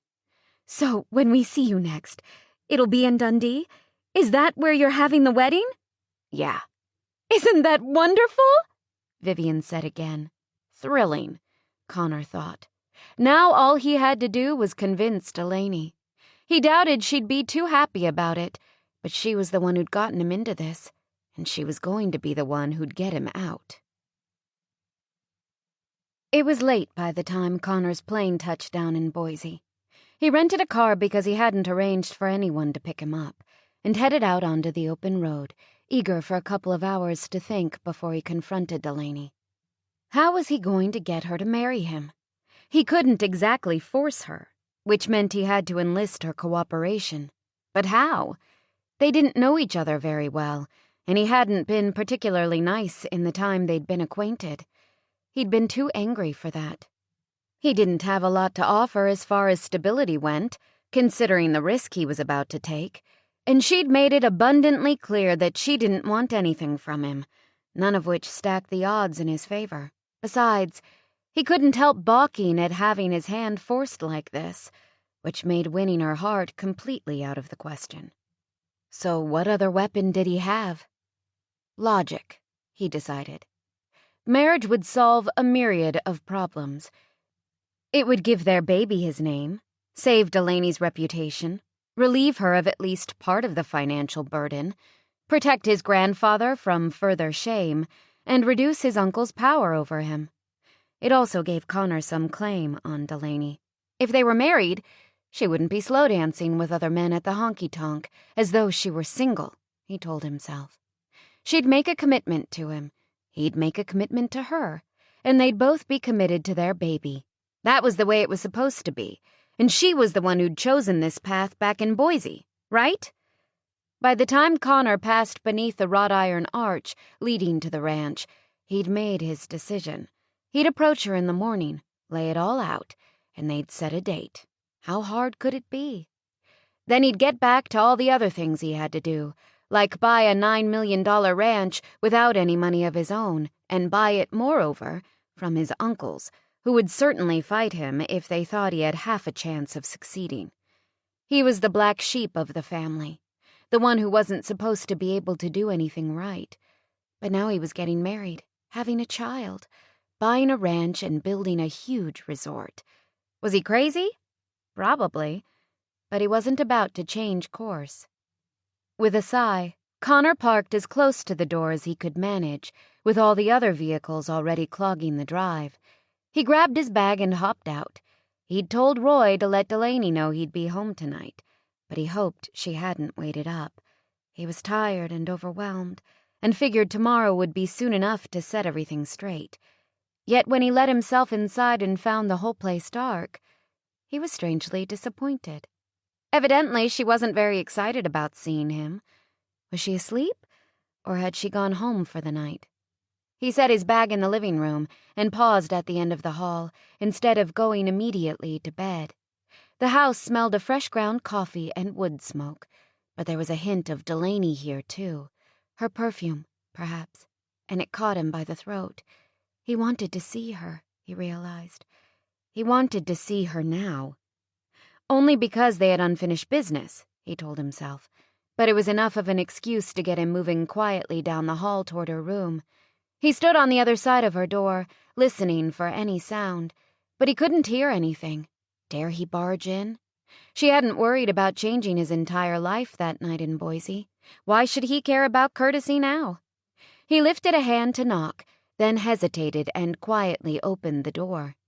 Delaney was sleeping in the middle of the bed, the blinds, only half drawn, let in sufficient moonlight to reveal the fan of hair on her pillow, the delicate profile of her face, a bare arm thrown over the blankets.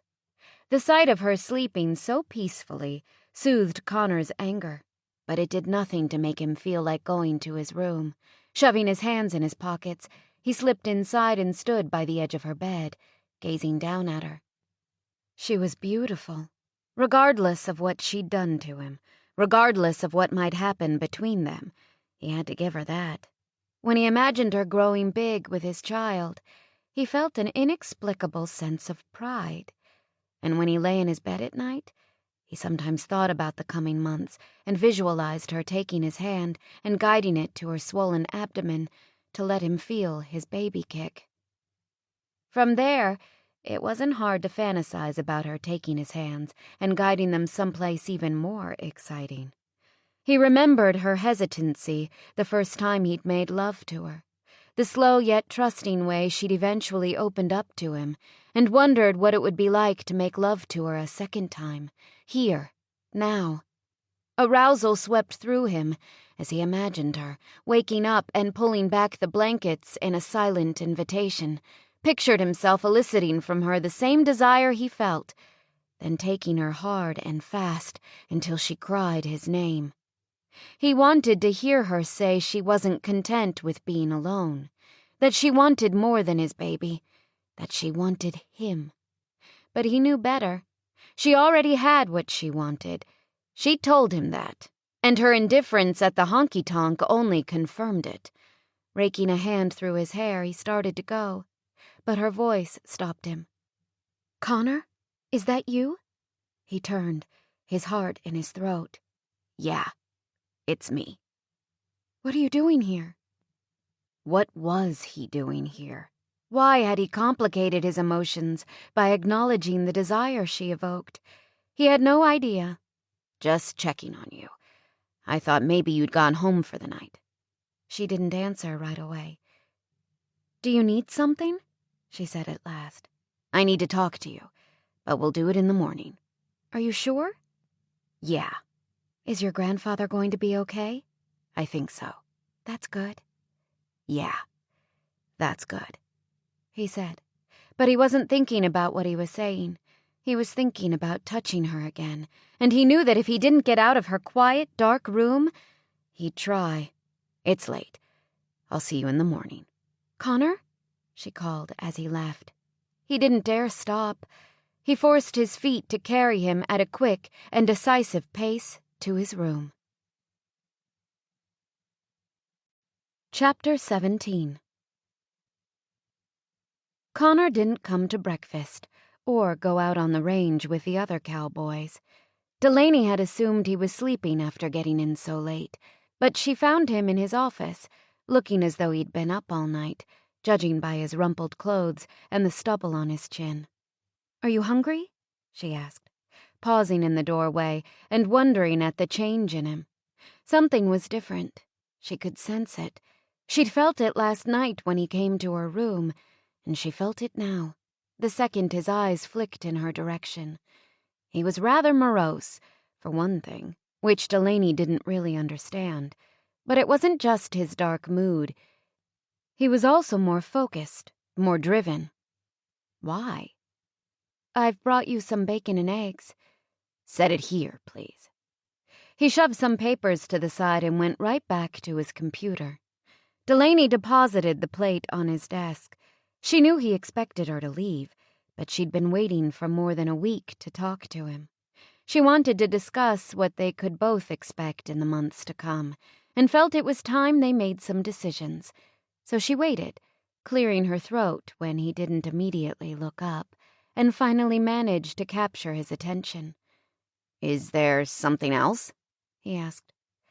"Last night you said you wanted to talk to me, and I've actually been wanting to talk to you, too, so I was hoping this might be a good time." He kept typing. "Why don't you go first?" "Okay." She waited for him to turn toward her, but he didn't. "Are you going to stop that?"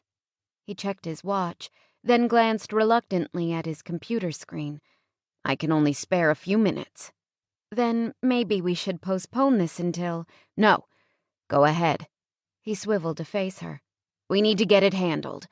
That'll put at least one hurdle behind me. Hurdle? Delaney rubbed her palms on her jeans. I wanted to talk about what happened at the honky-tonk before you left for California. You don't have to worry about that, he said. Why not? He shrugged. Because it won't happen again. It won't?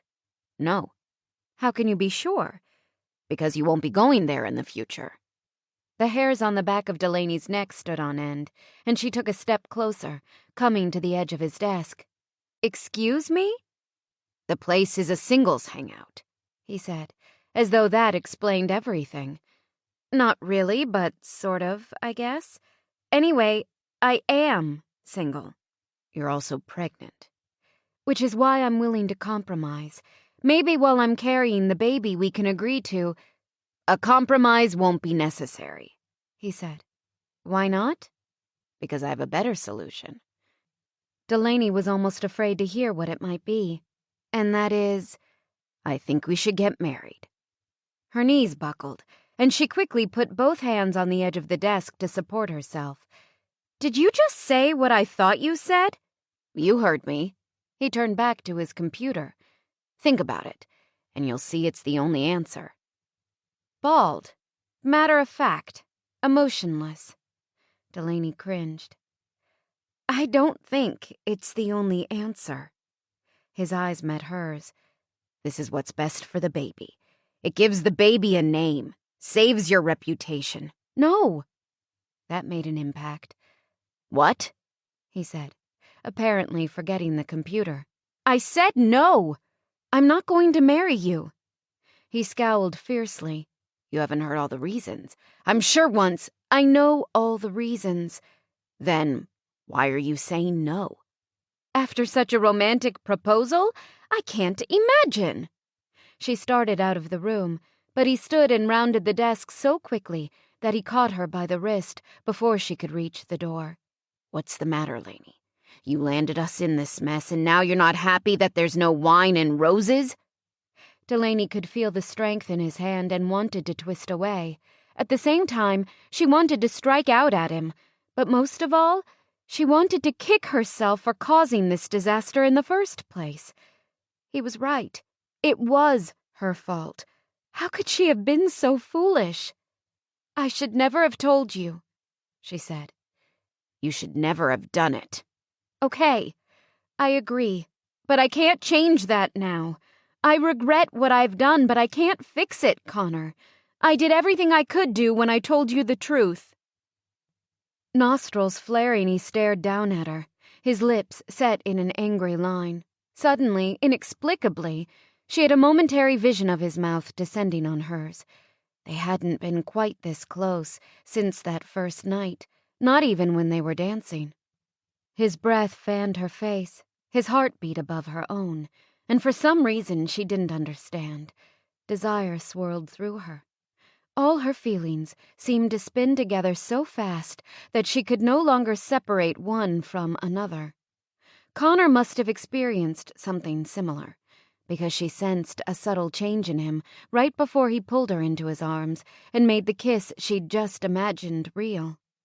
As hard and hungry as his kiss was, it answered everything Delaney needed in that moment. They were caught in a web of blame and frustration, anger and regret, from which there was no escape, yet something very elemental kept them clinging to each other now. Her hands delved into his hair, urging him even closer, as she opened her mouth to meet his tongue and simply let herself feel what he'd made her feel in Boise. Only better. This was somehow more poignant, more meaningful. She knew him. She knew she wanted him, but she also knew he'd never be able to forgive her. Marry me, he murmured against her lips, still taking and tasting, giving and touching. But passion wasn't enough. Eventually his resentment would take over, and she couldn't live with that. For her baby's sake, she wouldn't follow one mistake with another. No, she said, and finally breaking away, she ran from the room. When Delaney reached her bedroom, she stood at the window for several minutes, trying to calm down. Somewhere in the house, she heard a door open and close, and Roy telling Connor they had to hurry or they'd miss Josh Hill. Then the front door banged and the truck started and drove off. As silence fell, Delaney dialed the beauty shop. Katie answered the phone. "Hello? Is Rebecca there?" Delaney asked. "Rebecca!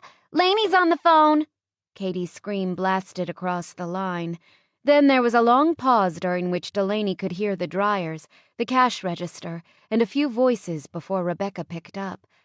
"Laney?" "Yeah, it's me." Until that moment, Delaney had been able to hold her tears at bay, but it only took the sound of her friend's voice to make them spring to her eyes. Rebecca immediately recognized her distress. "What's wrong, Laney?" "I should never have let Connor blackmail me into working here." "Why not? I thought it was going okay." "It's not okay." "Why?" Delaney sniffed. I think I'm falling in love with him." Silence. Then Rebecca whispered, "Oh boy, Laney. Tell me he feels the same way." "Do you think I'd be crying if he did?" she said. "He hates me." "Well, I wouldn't tell Connor how you feel, not if he hates you." Delaney groaned. "Gee, that's a valuable piece of advice." "You're the type to spill your guts. I thought it was worth mentioning." "What are you going to do?" "Quit this job so I don't have to be around him anymore." "Okay. What are you waiting for?" "He's gone. He and Roy went to meet Josh Hill." The tone of Rebecca's voice changed completely, grew a little possessive. "What's he doing with Josh?" "Business of some sort?" "Oh." A pause. "So are you going to tell him you're out of there as soon as he gets back?" "Yeah." "Great. Maybe you'll be home in time to go to the honky-tonk." "Your sympathy overwhelms me, Beck." "Just kidding. Who's going to take over Dottie's position for you then?" Delaney buried her head beneath the pillow. "Don't ask me questions like that." "Why? Look, Mrs. Peters is waiting for a perm, so I have to get to the bottom line here." "What is the bottom line?" "The bottom line is, you can't quit because Dottie's not there, and you would never leave Connor and the other cowboys without a replacement. So what are you really going to do?" "I don't know. Crying feels pretty good." "Then have a—" "He asked me to marry him," Delaney told her. Surprised silence. "And you said—" "No! I said no, of course." "Why? You just told me you love him." Delaney sat up. "Beck, can everyone in the salon hear you?" "Only the bigger gossips. Why?" "Wouldn't want them to miss anything, that's all. Tell them I can't marry a man who doesn't love me." "If he doesn't at least like you, why'd he ask you to marry him?" Rebecca asked. "Because it's best for the baby. That's what he said." "But he's never brought up the M word before. Why the change of heart?" "I don't know." "He's got a point, though, about it being good for the baby." "You're not helping," Delaney said. "I'm sorry. I'll have to give you a condensed version of my counseling." "I know, Mrs. Peters is waiting. Go take care of her." "I'll call you back," Rebecca promised. "Don't bother. Just meet me and Aunt Millie and Uncle Ralph at the diner tonight. I said I'd take them out for their anniversary." "And they want me there?" "No, I want you there. The way I'm feeling, I need a buffer, and you're good at drawing attention." "I think that's a compliment." "See you at 6. "Why didn't you tell us?" Aunt Millie demanded, as soon as the waitress led her and Uncle Ralph to the table, where Delaney and Rebecca were already waiting. "Tell you what?" Delaney asked, as foreboding settled in the pit of her stomach. After what had happened with Connor in his office this morning, she didn't need another confrontation. She hadn't been able to forget the intensity of his kiss, or the head-over-heels free-falling sensation that said her heart was no longer her own. Uncle Ralph shoved the table toward Delaney and Rebecca, so Aunt Millie could fit inside the red vinyl booth. "About Clive Armstrong's grandson being the father of your baby." Morning sickness hadn't bothered Delaney for over 2 weeks, but she felt ill now. How did you hear? She asked, in resignation. Bertha Young told Ralph at the grocery store. Can you imagine his embarrassment, having to hear that way? Aunt Millie said. Uncle Ralph nodded to confirm that the way he'd learned the truth had been treacherous indeed, and Delaney shot Rebecca a furious look. "Thanks," she muttered. "You just had to set everybody straight." "They were bound to find out sometime," Rebecca said. "I don't understand why it was a secret to begin with," Aunt Millie put in, clearly unhappy. "Especially from us. Connor Armstrong needs to own up to his responsibilities. It's not right for a man to get a woman pregnant and just walk away, and we thought he was so nice." Delaney sighed. Now she had to tell them how she'd gotten pregnant. She couldn't have them going around blaming Connor for something that was entirely her fault. Soon the whole town would be giving him dirty looks and muttering disparaging remarks behind his back. She opened her mouth to explain, but Rebecca silenced her with an elbow and started right in herself. "These days, things are a little different than they used to be," she said, treating them all to a sample of what she thought Delaney should say. But Delaney already knew it wasn't going to help. Aunt Millie and Uncle Ralph saw things one way, and after 75 years, that was the only way they were going to see them. "Women think for themselves now," Rebecca went on. "Make their own decisions, independent of their parents or a man, I might add. And women have babies on their own all the time, especially women Delaney's age." "That might be what you think, Missy," Aunt Millie snapped before Rebecca could really warm to her subject. "But we all know how loose your morals are." "The point is, you don't have the right to meddle in Delaney's life anymore." "Meddle? Did you hear that?" Millie cried to the table at large. "We're family. We have every right to meddle, if that's what you want to call it. We're talking about our daughter and our grandbaby here. If we don't take care of them, who will? Certainly not you. You're probably the reason Delaney's in this mess to begin with. I've always told her you're a bad influence." She shook her finger at Delaney. "Now you know why, Laney. Just listen to the way she speaks to me." Rebecca's eyes narrowed, which wasn't a good sign. So Delaney tried to calm everyone before Rebecca turned into a heat-seeking missile and Aunt Millie started brandishing her cane. What Rebecca's trying to say is, "We weren't born yesterday," Uncle Ralph broke in. "We know what Rebecca's trying to say. She thinks we're too old-fashioned. But right is still right, and wrong is still wrong. Connor has a responsibility to this baby, and I'm going to make sure he lives up to it." "No, you can't get involved," Delaney cried. "You need to let me handle the situation. I mean it. I don't want anything from Connor. He isn't to blame for this." Rebecca nudged her again and pointed toward the entrance, and Delaney's words fell away. There was Connor Armstrong, striding across the lobby, heading straight for their table. "Oh no, you've already called him, haven't you?" Aunt Millie nodded smugly. "You don't have anything to worry about. He said he'd meet with us, and I didn't even have to call his grandfather." Rebecca made a sound of disbelief, and Delaney dropped her head in her hands. "Only in Dundee," she moaned. "Only in Dundee." "What? No shotgun?" Connor said.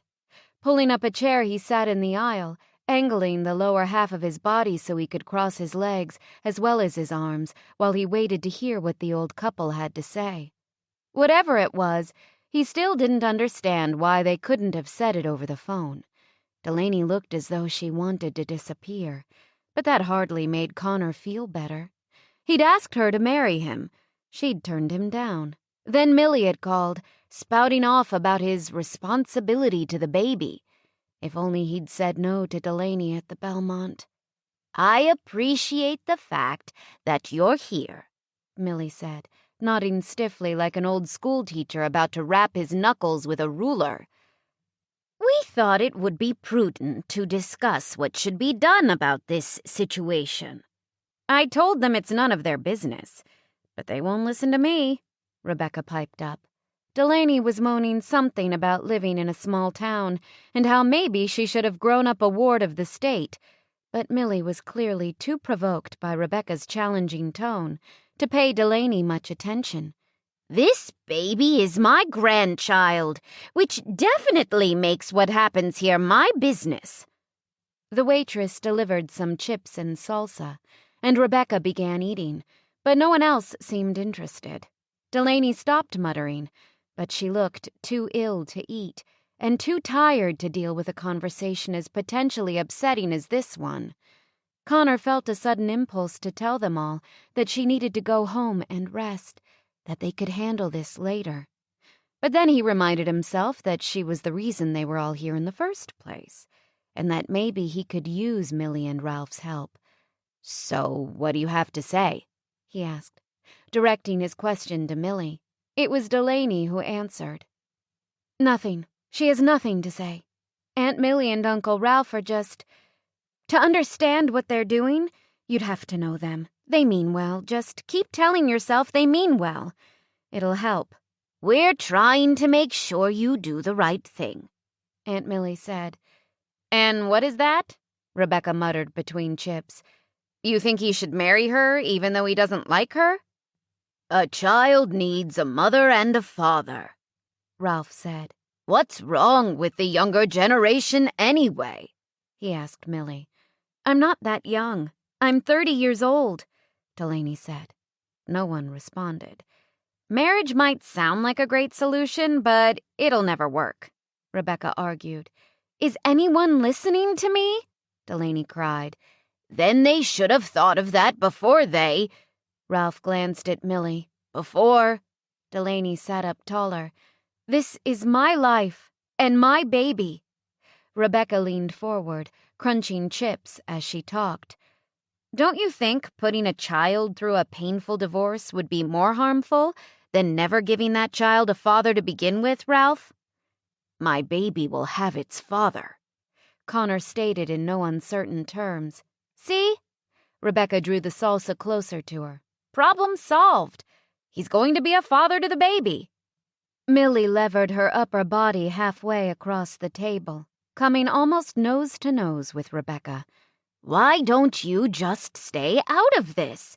Why don't you let Delaney—" Delaney stood up, the decisiveness of her movements finally catching everyone's attention. "Time out," she said. "That's it. Connor and I are leaving." Millie and Ralph blinked up at her. Even Rebecca looked mildly surprised. "What is it, dear?" Millie asked. "This is between Connor and me. We'll decide what's going to happen with our baby and what isn't. Then we'll let you know." Our baby. The words alone felt like someone had just dumped a bucket of ice water over his head, and here he was trying to make matters worse by adding a wife.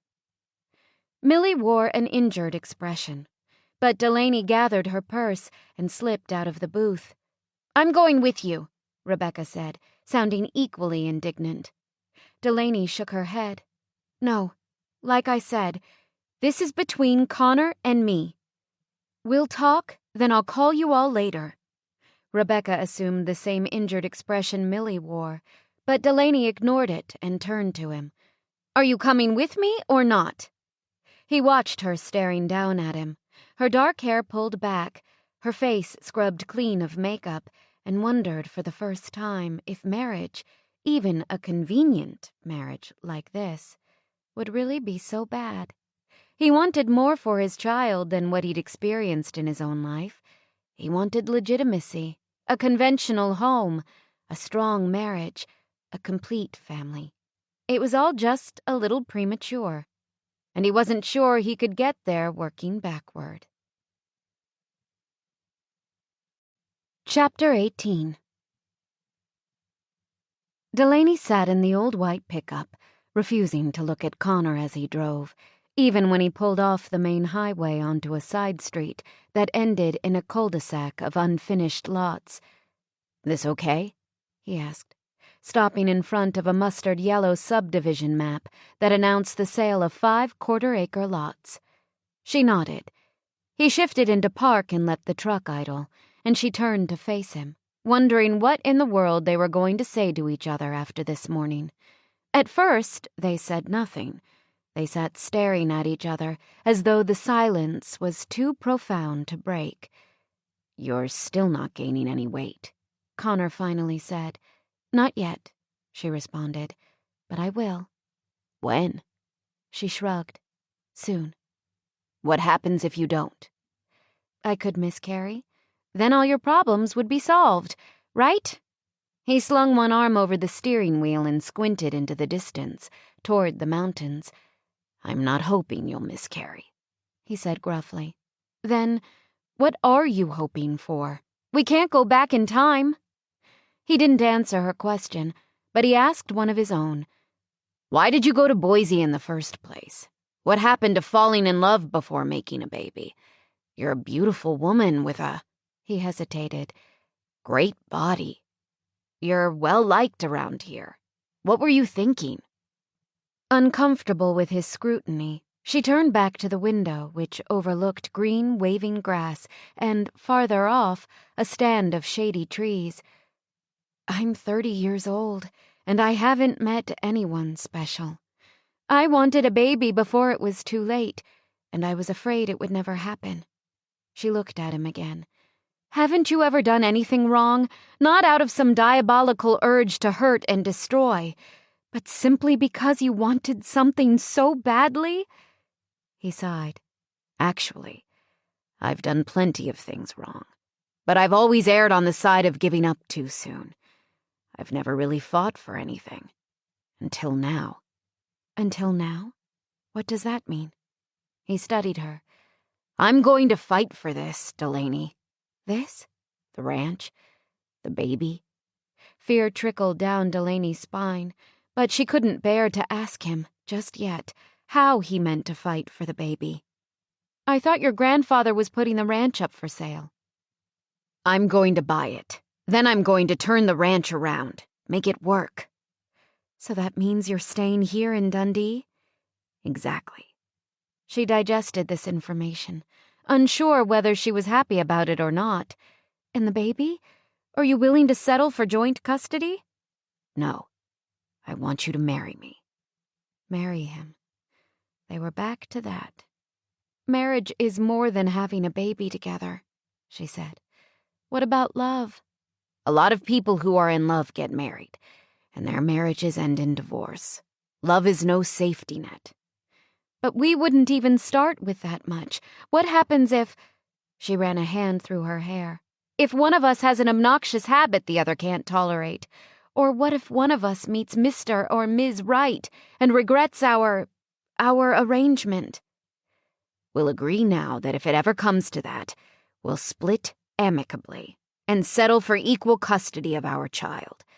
As far as assets go, we're starting with practically nothing, so whatever we accumulate together will split. The baby will have my name. You'll have whatever financial support I can provide. And I won't shame my grandfather in front of the people he most respects, people he's known his whole life. So that was it. He was doing it for his grandfather. Will he cut you out of his will if you don't make good? She asked. It's not about money.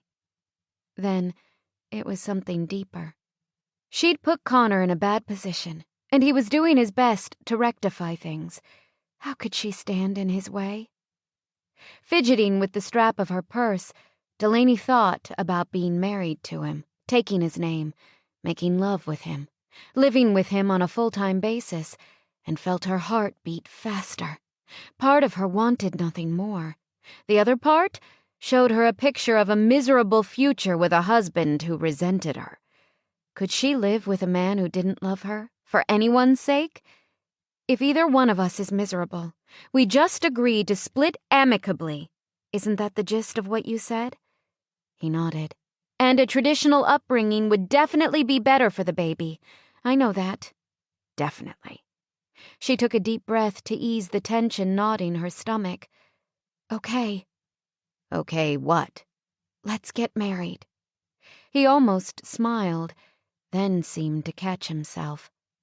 When do you want to do it? As soon as possible. You want a church wedding? I'm sure that's what Aunt Millie would prefer. What would you like? That's what I want, too.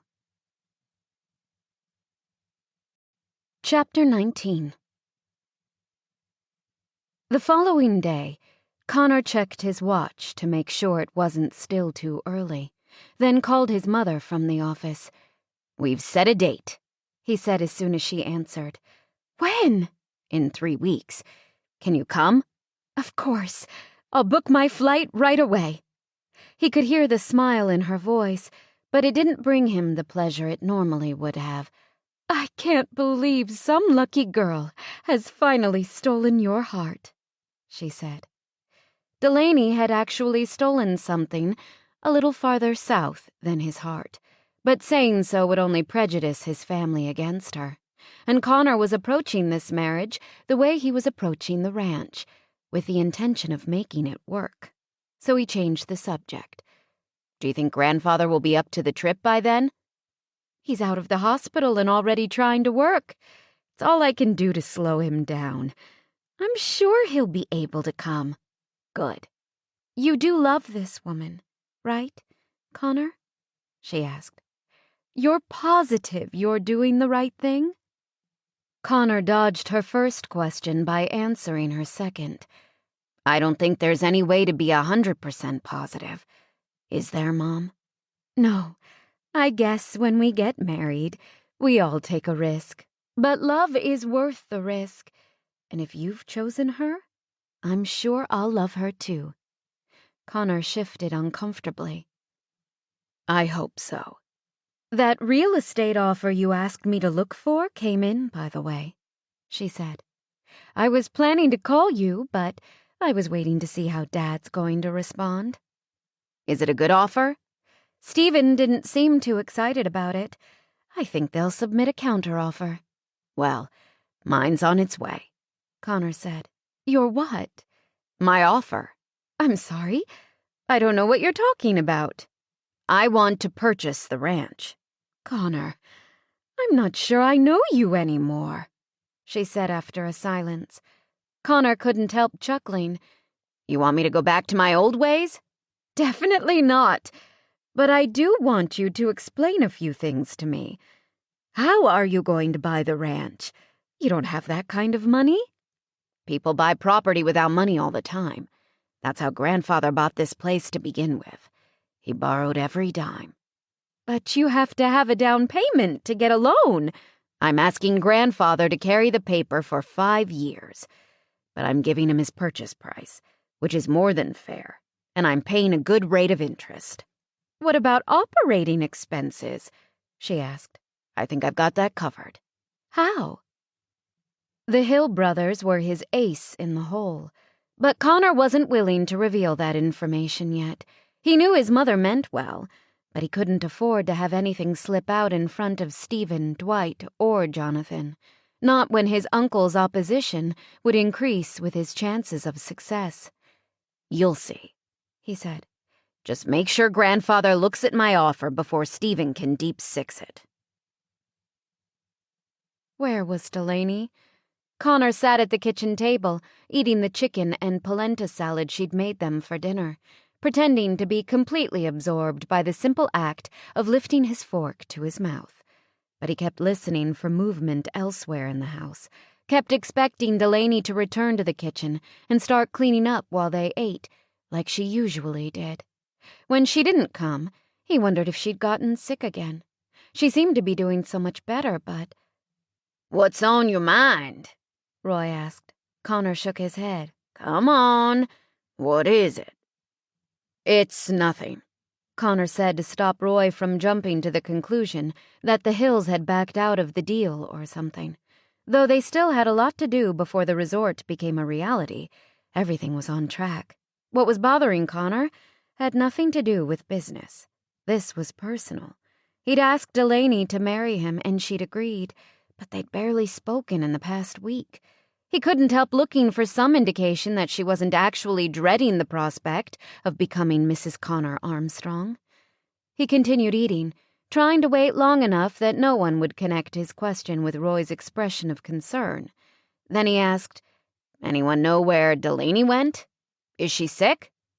"No, she's gone." It was Isaiah, her not-so-secret admirer. "Where?" Connor asked. "Millie and Rebecca are giving her a bridal shower." "They are?" Isaiah glanced up from his plate.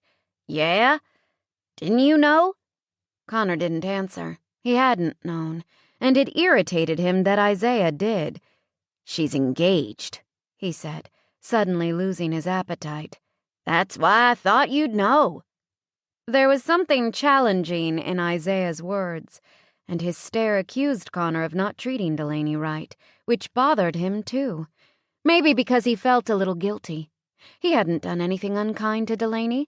That was how he'd justified his behavior. But he certainly hadn't gone out of his way to speak to her, either. "Mind your own business," he growled, and headed back to his office. But even as he worked, he kept one ear trained for the sound of a car pulling into the drive. When he didn't hear anything for over an hour, he returned to the kitchen to find Isaiah wiping off the kitchen table. "What are you doing?" he asked.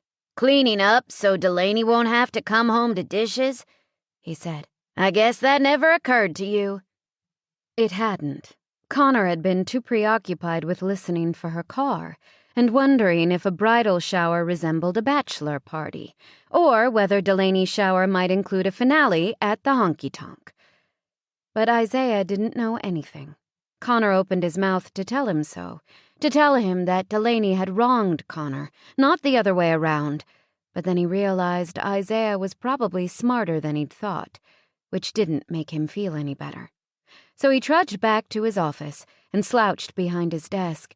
If he'd been nicer to Delaney, she might have told him that her friends were giving her a bridal shower. An hour later, the crunch of gravel on the drive told him she was home. Dropping the pencil he'd been twirling in agitation, he hurried to the front door, but she barely looked up when she came in. Buried beneath the boxes and gift bags she carried in her arms, she brushed right by him and started down the hall. "How was it?" he asked, rushing to catch up with her. "Great," she muttered. "Everyone's excited but us." Her words felt amazingly like a left hook. "Nice one," he said, rubbing his jaw. "What?" "Never mind. Want some help?" he asked, trying again. "No, thanks." "What did you ladies do?" She cast him a glance over her shoulder. "Nothing much." "It doesn't look like nothing much." They'd reached her bedroom, and he flipped on the light. "What did you get?" "Stuff." He needed to ask her a question she had to answer with more than 1 or 2 words, he thought, as she dropped everything on her dresser. "I'll get to the dishes in a minute," she said, obviously misunderstanding his reason for bothering her. Connor felt a twinge of guilt. They're done." "They are?" "Yeah." "Who?" "Oh, Isaiah. Did he do them for me?" She'd known immediately that it wasn't him. Connor frowned. "Yeah? Isn't he sweet?" She ignored his sarcasm. "If you see him on your way out, would you tell him I brought him a piece of cake? It's still in the car." Her words sounded a lot like a dismissal, but Connor wasn't ready to leave. "Is there a piece of cake in the car for me?" he asked. She blinked up at him. "You want cake?" "Yeah, I like cake. Everybody likes cake." "Sorry," she said. "I figured you'd be busy, working in your office."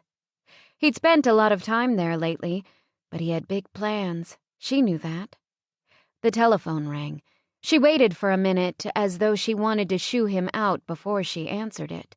But there wasn't time to do it politely, and one thing he'd learned about Delaney was that she was almost always polite. Turning at the last second, she grabbed the receiver. "Hi, Beck," she said, facing away from him. That left him free to poke through the presents. If they were bridal shower gifts, they were ultimately for him too, right? Massage cream, bath soaps, edible underwear. Edible underwear? Who gave her that? Probably Rebecca. "I did," she was saying. Okay, I'll pick it up this weekend. Yeah, it was fun and I got a lot of great stuff. But what I really wanted was one of those bunnies Hal over at the feed store has left over from Easter. So, I could get Isaiah to build me a cage out by the chicken coop. Connor frowned. Isaiah again. Maybe I should buy one myself. She gave a quick shrug. Nah, there's too much going on right now. Maybe next year? What? I think so too. Wasn't that awkward with Aunt Millie there? Who thought of the you-know? She turned and saw him going through her gifts, and her eyes widened meaningfully as she waved him away. The what?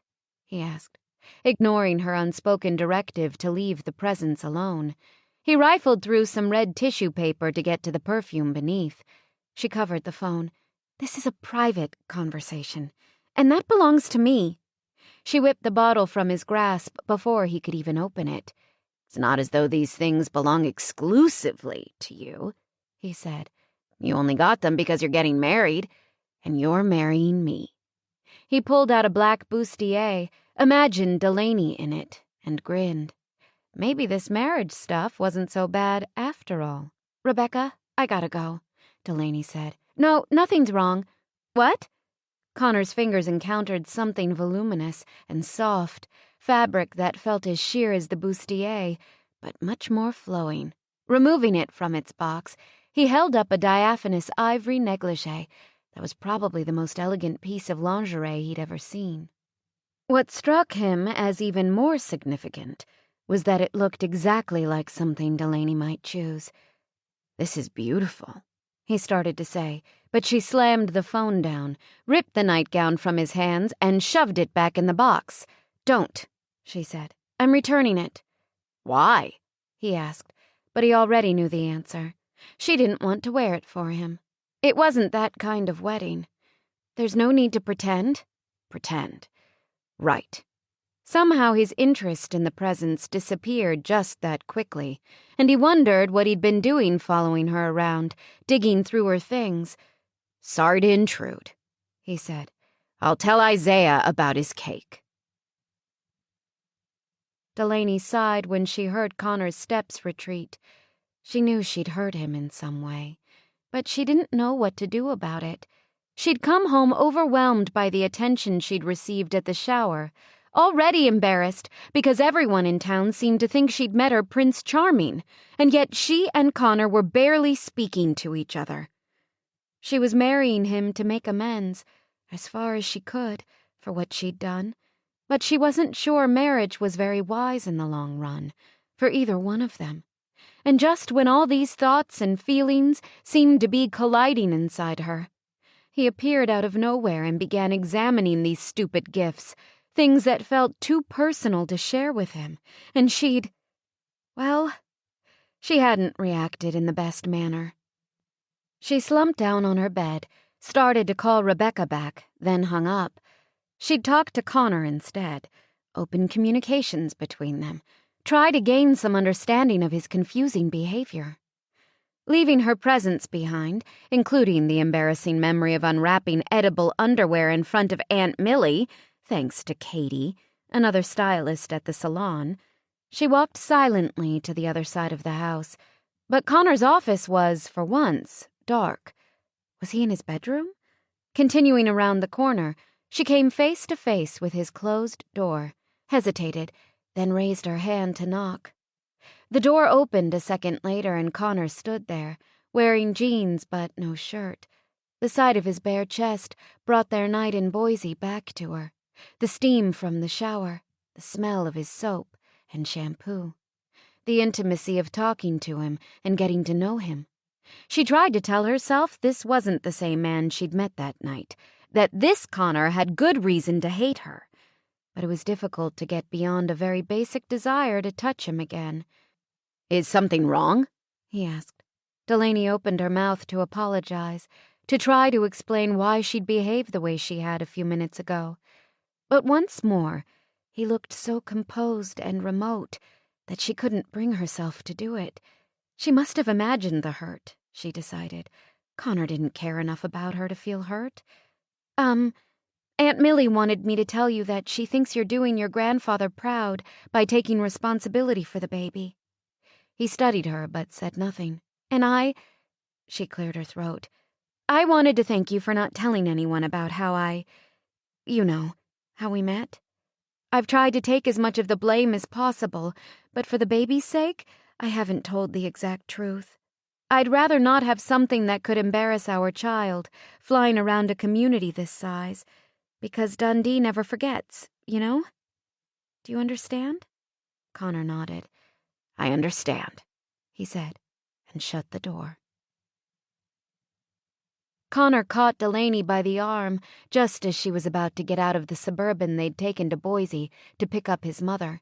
According to Connor, Vivian Armstrong had decided to fly in a day before the wedding to have some time to meet Delaney. However, Delaney felt less than excited about this aspect of marrying Connor. She felt as though she'd wronged his mother and the rest of his family as much as she'd wronged him. "At least pretend to like me," he said. "She's not stupid." Delaney nodded and tried to calm the butterflies in her stomach. "She's going to hate me. They're going to know I've ruined Connor's life, and they're all going to hate me." Fortunately, she didn't have to meet the entire family today. Connor's grandfather and uncles were flying in tomorrow, just in time for the ceremony, and would stay at the ranch overnight. Then they'd all fly back to California together. 2 days had never sounded so long. How were she and Connor going to keep up appearances for such an extended period? Even the ranch hands knew their engagement wasn't exactly typical.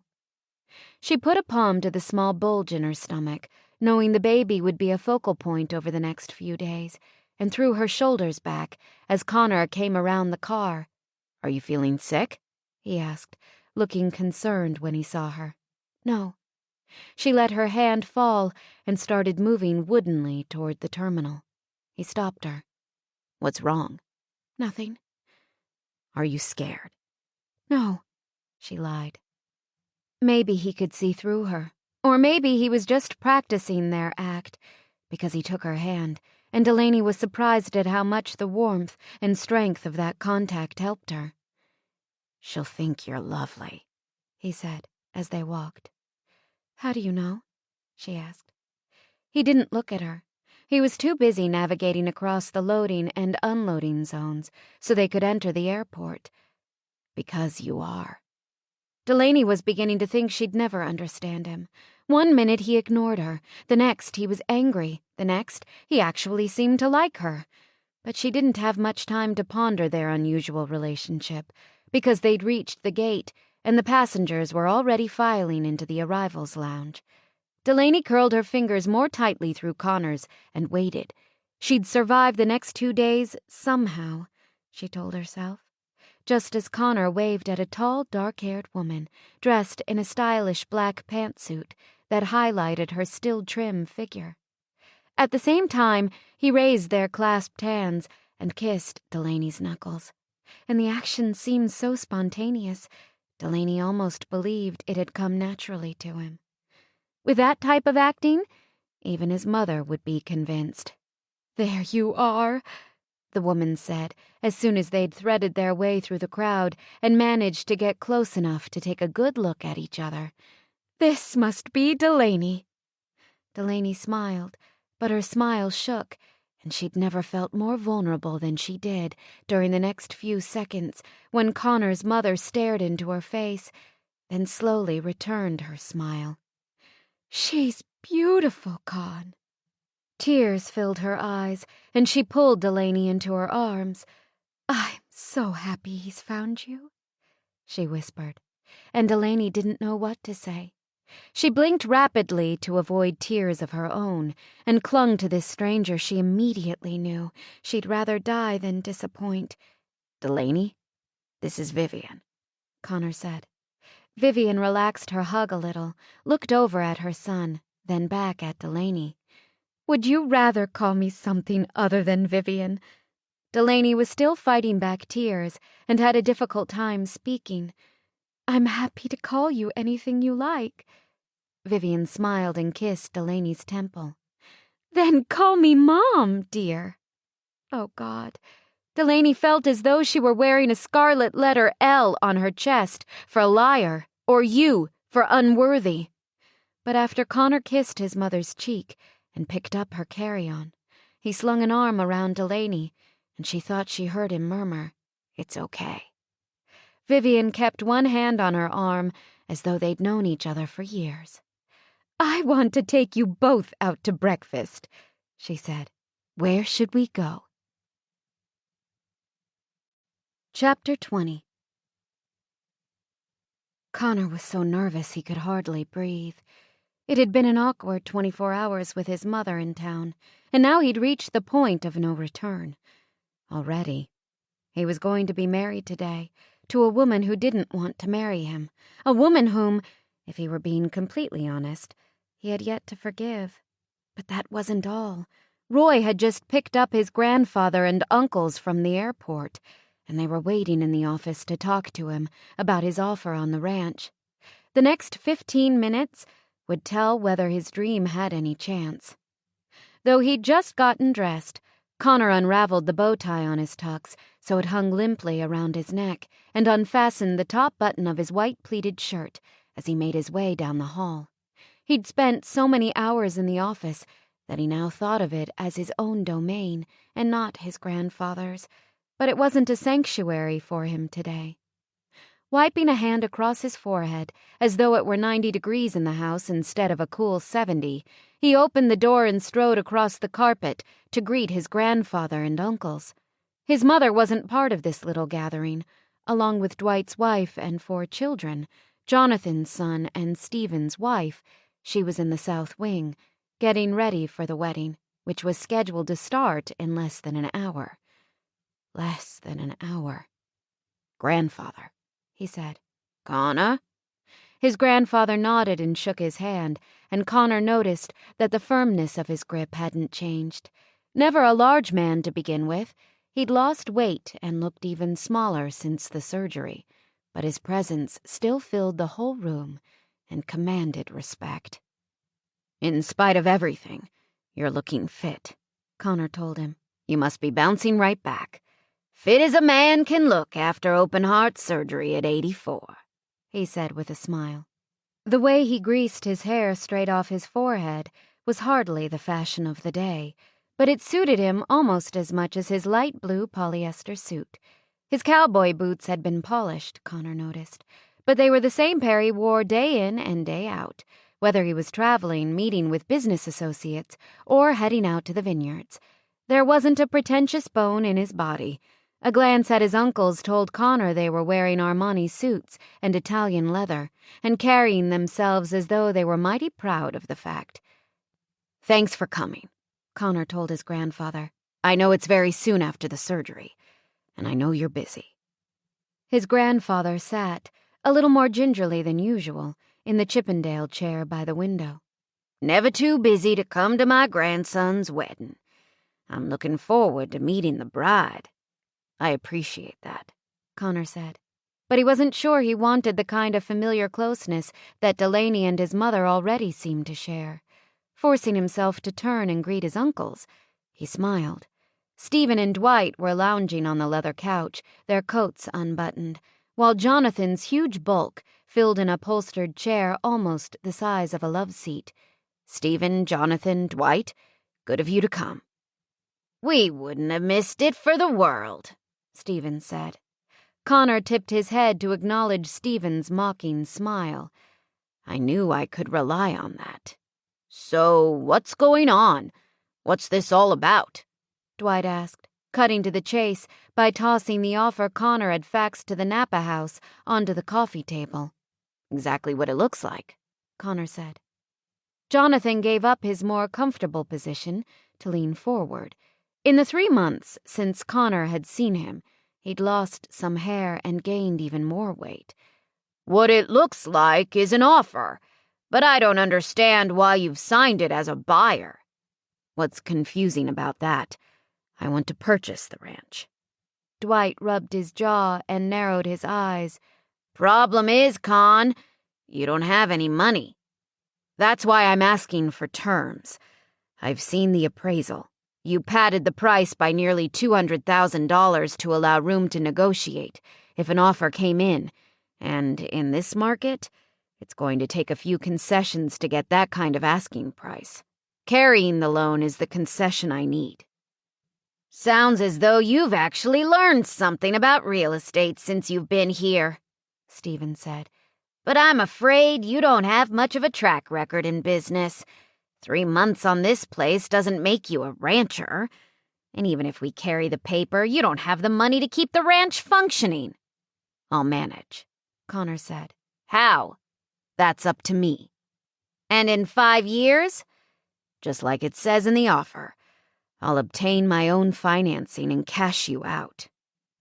Jonathan rested his beefy elbows on his knees. You're not going to be able to obtain financing unless you're working in the black, Connor. No bank's going to lend you money on a losing venture. I realize that. The running Y will be in the black by then. And what guarantee do we have? Your word? Jonathan looked at his brothers and chuckled. Connor's grandfather didn't laugh with them. He seemed to be listening, taking it all in.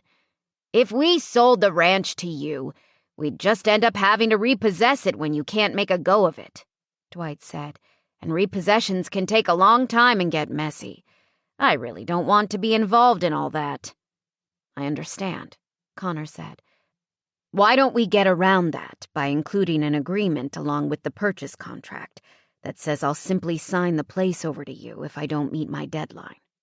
He propped his hands on his hips, hoping he looked a lot more confident than he felt. Because it won't come to that. I'm going to make the deadline. Stephen laughed and began tapping his toe. I'm afraid chances are much better that you won't, he said. You're going to need a lot of money to run this place, and I agree, Dwight cut in. Essentially, you're asking us not to sell at all. You're asking us to give you a guaranteed 5 years before we liquidate. That's all. I'm sorry, Con. There's no way to make it work. Jonathan made a great show of checking his watch. Now we'd better get moving. Wouldn't want to make you late for your own wedding. Connor glanced at his watch and cringed at the passing minutes. But he wasn't about to let his uncles best him quite so easily. I'm willing to guarantee payment in full after 5 years against my inheritance, provided I'm still getting one, he said, looking to his grandfather for confirmation. His grandfather nodded.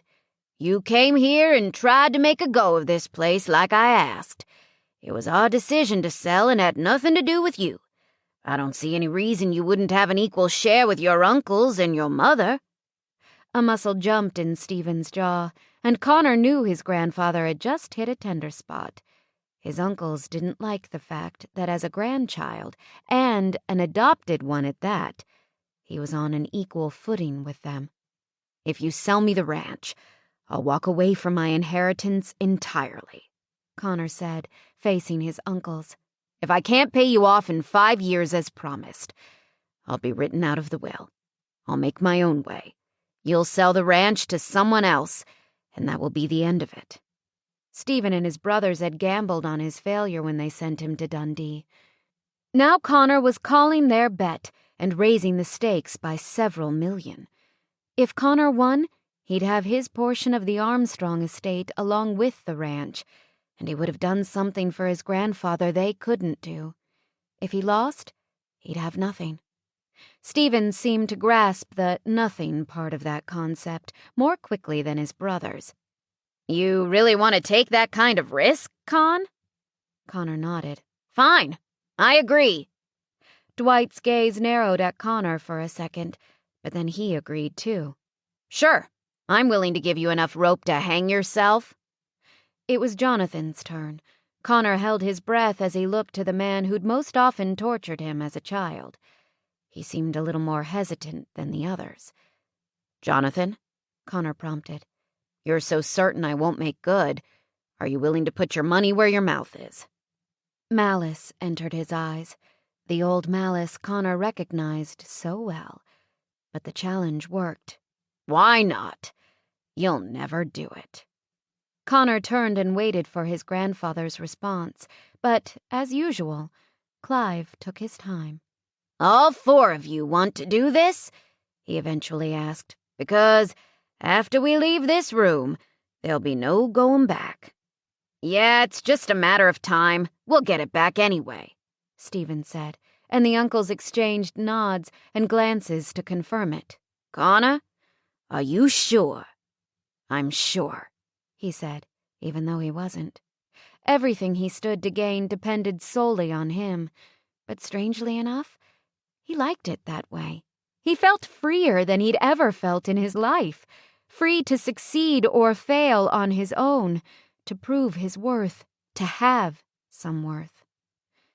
The old man rubbed his chin, and Connor thought he detected a smile, but when Clive spoke, his voice remained matter-of-fact. "Hand me that offer so I can sign it." Connor handed him the offer Jonathan had tossed onto the coffee table and watched, his heart in his throat, as his grandfather scribbled his name on the acceptance line. "I'll have the rest of the agreement drawn up right away," Stephen said. Connor nodded, and his uncles left to find their families so they could head into town to the chapel. But his grandfather lagged behind. He circled the room, gazing at the wooden paneling, Western prints, and worn but sturdy furnishings. "You miss the ranch, don't you?" Connor asked. His grandfather's lips curved into a nostalgic smile. "It reminds me of your grandma. Besides, the harder you have to fight for something, the more it means to you. You'll find that out over the next 5 years, Con." "I think I'm beginning to understand already." Connor put his hands in his pockets and leaned against the doorway, finally catching on to something he hadn't grasped until that moment. "I was right. Sending me here was a setup, wasn't it? Only not for the reasons I thought. This is what you wanted for me." The old man smiled, his eyes twinkling. "How'd you know I'd rise to the occasion?" Connor asked. "I didn't. I took a chance on something I love. Someone I love. You and your mother have always been special to me." He moved toward the exit and clapped a hand on Connor's shoulder. "Now, let's get out of here before your uncles figure out they just bet against the wrong man." A warmth filled Connor, a warmth that started from somewhere deep inside him. So much of his future remained uncertain. He wasn't sure his uncles had bet against the wrong man, but he knew he was back on the right path. At last. Shoving off from the wall, he buttoned his shirt and fastened his tie as he said, "You knew Stephen and the others would agree, didn't you?" "I wasn't too worried about it." He winked. "I still had ultimate control of this ranch, and I would have sold it to you with or without their approval. But this is better. They won't have anyone to blame but themselves, and maybe they'll realize what fools they've been. At least I hope they will." He sighed heavily. "It's hard to believe I could have 3 sons who think so differently from the way I do." Connor chuckled. "Maybe blood isn't everything." "Isn't that the truth? And yet, I can't give up on them either." His grandfather shook his head, then took hold of Connor's hand and gazed down at the ring his mother had given him. "You get this from Vivian?" Connor nodded, and his grandfather smiled. "Used to be mine," he said. "Back when I wore such things. Your grandma bought it for me." "Would you like it back?" Connor asked. "No, I'd rather you kept it," he said. "She loved you as much as I always have." Connor's sense of rightness lasted for a whole 15 minutes or so, then fell apart as soon as he arrived at the church.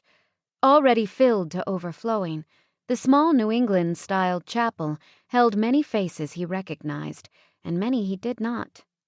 Ralph Lawson hovered near the door at the back, looking a bit lost without Millie, who was probably in some antechamber with Rebecca and Delaney and his mother.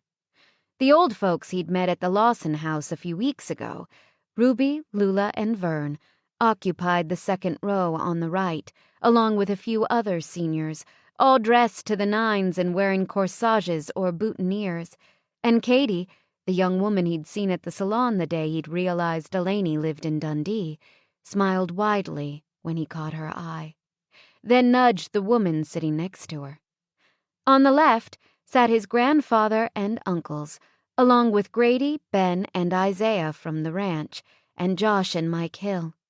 Dottie had returned from Salt Lake just in time for the wedding, carrying a stack of photographs of the new baby, which she showed to anyone willing to look. She clucked over his brother's children, who took up the bench beside her. Only Roy wasn't in the congregation. Connor had made Roy stand up with him, and a sidelong glance told him his foreman wasn't particularly happy about it. "How much longer before we get this show on the road?" he growled, stretching his neck and yanking on his tie. Connor swallowed a chuckle. Should be any minute now. "And to think I was betting you'd leave town inside of 3 months," Roy replied. "Good thing I didn't put any money on it." "You said yourself this ranch is the perfect place to raise a child," Connor reminded him. "I'm taking your advice." "I wouldn't have said it if I'd known it would land me in a damn monkey suit." The Reverend Parker, a man Connor had just met, was standing on Connor's other side. He gave Roy a reproachful look, and Roy quickly apologized. "Sorry for the language, Rev. All the more reason to attend services," he responded. Roy stretched his neck again and looked longingly at the door, mumbling something about changing his ways. "That's probably the right of it, Rev. Then we'll see you on Sunday, will we not?" "I'll be here," Roy said. He sent Connor an accusing glare, and Connor couldn't help laughing. "That goes for you too, Mr. Armstrong," the Reverend said, and Connor felt the full weight of the man's will pushing him toward God. But he didn't have time to respond or even feel guilty about his 15-year lapse in church attendance. The organ burst into a crescendo behind him. Rebecca hurried forward to take her place on the opposite side of the altar, and Millie and his mother found their seats. Delaney finally appeared at the back of the chapel, pale and almost ethereal in a simple white dress with long sleeves, a straight narrow skirt, and no train. She looked beautiful as she gazed up the aisle, dignified, sophisticated, yet fragile. She nearly stole Connor's breath as their eyes met, but he couldn't help wondering if she was as terrified as he was. Clasping his hands behind his back, he put an encouraging smile on his face and told himself that everything was going to be fine. So what if marrying and starting a family was completely contrary to anything he'd imagined himself doing in the next 5 years? So what if he'd just gambled his entire inheritance on a losing ranch? He loved that ranch, and he hoped he could grow to love this woman. From the crowded pews, it certainly looked as though he'd be in good company if he did. Even the mayor had come for her wedding. Connor had heard his grandfather greet Mayor Wells earlier. Delaney slipped her hand into the crook of Ralph's arm, and he led her up the aisle to the accompaniment of the wedding march. Here comes the bride. Here comes the bride. With each step, Connor felt his tie growing tighter. What do you think you're doing? You're not cut out for this. You'll never make her a good husband, never be able to give her and the baby what they need. Blood isn't everything. I took a chance on something I love, someone I love. When life hands you lemons, make lemonade. And if the ranch isn't profitable in 5 years, what then? Then she'd know she shouldn't have bet her future on him. Connor closed his eyes, took a deep breath, and felt Roy nudge him. "If you back out now, I'll kill you," he murmured. "I'm not standing here making a spectacle of myself for nothing." A fleeting glance at Parker revealed that the good Reverend was too caught up in the music and the bride's advance to have overheard, but Connor smiled at the memory of first meeting Roy. Who would have thought they'd ever become friends? And who would have thought he'd end up marrying the virgin who'd come to his room that night at the Belmont? He briefly recalled the fact that he'd once considered Idaho synonymous with the outer reaches of hell, and his smile widened.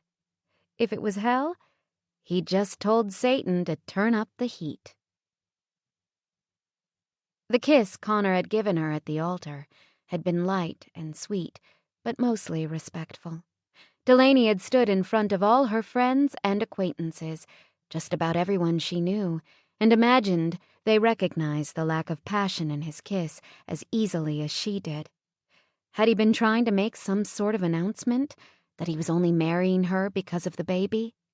She was making a terrible mistake, she thought miserably, and yet, whenever she looked up and found Connor watching her, or brushed against him as they cut the cake, or posed for a photograph, or heard the deep rumble of his voice, she felt a tingle in her stomach, and even a surge of excitement at the thought that, for whatever reason, he belonged to her. Certainly that was something worth building on. Rebecca glanced up from her plate and frowned.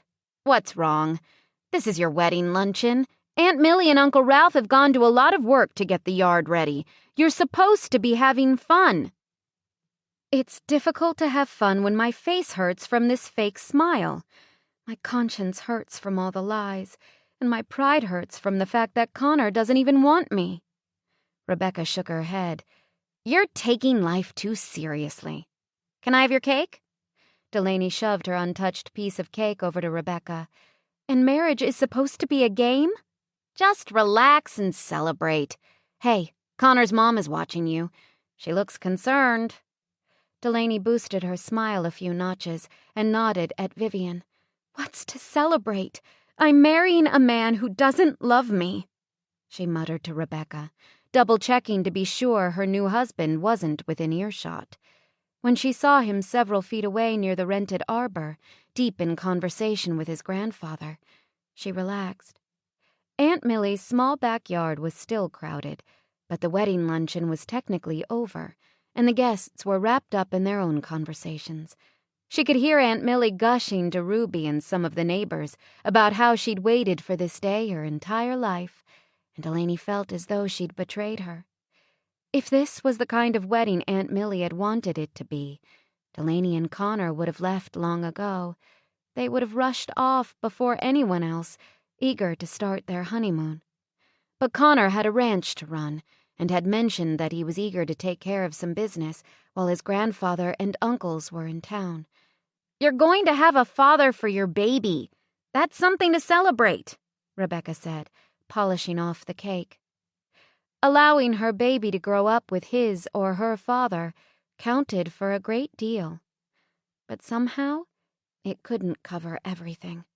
Was it too much to ask that he care a little about her, too? I don't know, Delaney said. I feel like I've let everyone down, including myself. Connor?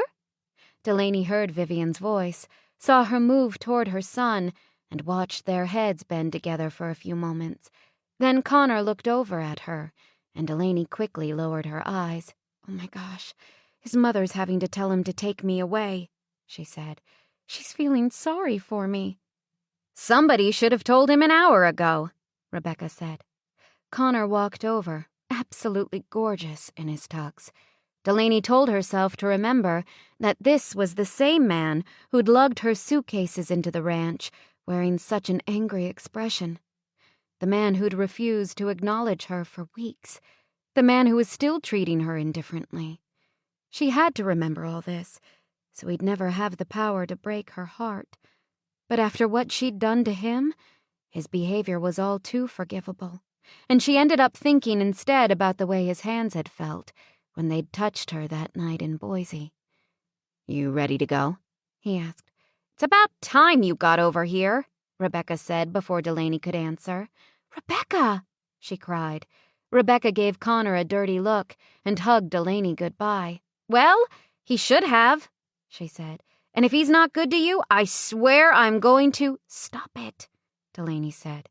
But she couldn't help smiling as she led Connor away. Rebecca is certainly her own person, Connor murmured, after they'd said their goodbyes to Aunt Millie, Uncle Ralph, his mother and his grandfather, and were heading out to the truck. Don't say anything bad about her around me, Delaney said. Connor laughed. Calm down. I think I like her. That's the crazy thing. Nothing here in Dundee is turning out the way I thought it would the day I pulled into town." "I could say the same thing," she said. Chapter 21. "I saw my Uncle Stephen talking to you at the luncheon. What did he say?" Connor asked, keeping his eyes on the road so he wouldn't stare at his lovely bride and swerve into a ditch. Delaney considered him. "You really want to know?"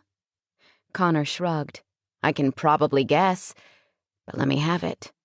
"He said not to get too comfortable at the ranch, that you never stick with anything." Quickly masking the anger that flared inside him, Connor told himself not to worry about Stephen.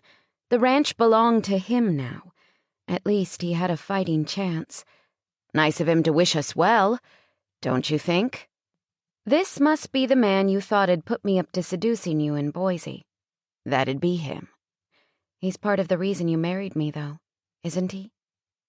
Connor didn't know what to say. Stephen had been part of the reason, but only because he'd insisted on magnifying Connor's flaws. The truth of the matter was that Connor had actually been trying to escape his own reputation, except he didn't want to think about that, because then he'd have to admit he had some culpability in everything that had happened between them. Delaney might have tried to get pregnant in Boise, but he wouldn't have felt marriage was his only option if he'd led a good life up until that point. In a sense, he'd trapped himself. "I married you because I thought it would be best," he said. "Right." She stroked the smooth white satin of her dress, then gazed out the window. Connor allowed himself a quick glance at her. She'd taken off her high heels, her feet and ankles covered in sheer white nylons, peeked out from the hem of the gown. He wondered if she wore a garter belt with those nylons, maybe a lacy number that rode low on her hips. The contradiction of his small-town librarian, who'd never known a man until she offered him her virginity just over 4 months ago, wearing something so wanton, made Connor's pulse race. He opened the window to cool down. "Are you tired?" he asked. They'd talked about a honeymoon and decided to use his family's short stay as an excuse to avoid one. But Connor wasn't so sure he still agreed with that decision. She was his wife. She was carrying his baby. And he wanted to find out about that garter belt. "I'm not tired," she said. "How's the morning sickness?" "It's gone." The arch at the entrance to the running Y came up on their right. Connor slowed, but then he remembered that garter belt and the gifts she'd received at the bridal shower, and thought maybe he could convince her to share them with him after all. "Where are we going?" Delaney asked in surprise when he kept driving. "There's a string of cabins outside Blackfoot. My mother thought that might be a nice place to take you." "Your mother's a wonderful person, and I appreciate the way she's looking out for me. But I'm fine," Delaney said. "There's no need to change our plans." "There's not?" "No, I knew what I was getting into," she said. "And what exactly is that?" "An arrangement." "An arrangement?" Connor nodded and tried not to let his disappointment show. "Okay," he said, and turned the truck around. Delaney's smile became more and more difficult to maintain. As soon as they returned to the house, they changed out of their bridal wear. Then Connor disappeared into his office with his grandfather and his uncles, leaving Delaney in the living room with Vivian and the 2 dogs. Delaney suspected Vivian would have joined the men, but she was too protective of Delaney to leave her alone on her wedding day, and seemed determined to make up for Connor's neglect. "What do you think you'll name the baby?" Vivian asked, glancing surreptitiously down the hall. "I haven't decided yet. I need to get a book and look at my options," Delaney said. But she was thinking about using Vivian's name if it was a girl. The older woman moved with such grace, such refinement. Delaney already admired her. "That friend I met, Rebecca?" Delaney asked, petting Champ when he came to rest his muzzle in her lap. "That's the one. She's colorful, isn't she? I liked her right away." Delaney smiled. Vivian would see the diamond beneath the rough. She said she's getting married, Vivian went on. She's marrying a computer technician who lives in Nebraska in another month. Is her fiancé moving here? No, they'll be living in Nebraska. You must hate the thought of her leaving. Sundance nudged Champ aside and gave a little whine, obviously hoping for a share of her attention. I do. We grew up down the street from each other. I can't remember a time in my life when Rebecca wasn't there. Delaney heard her voice wobble and struggled to hold it steady.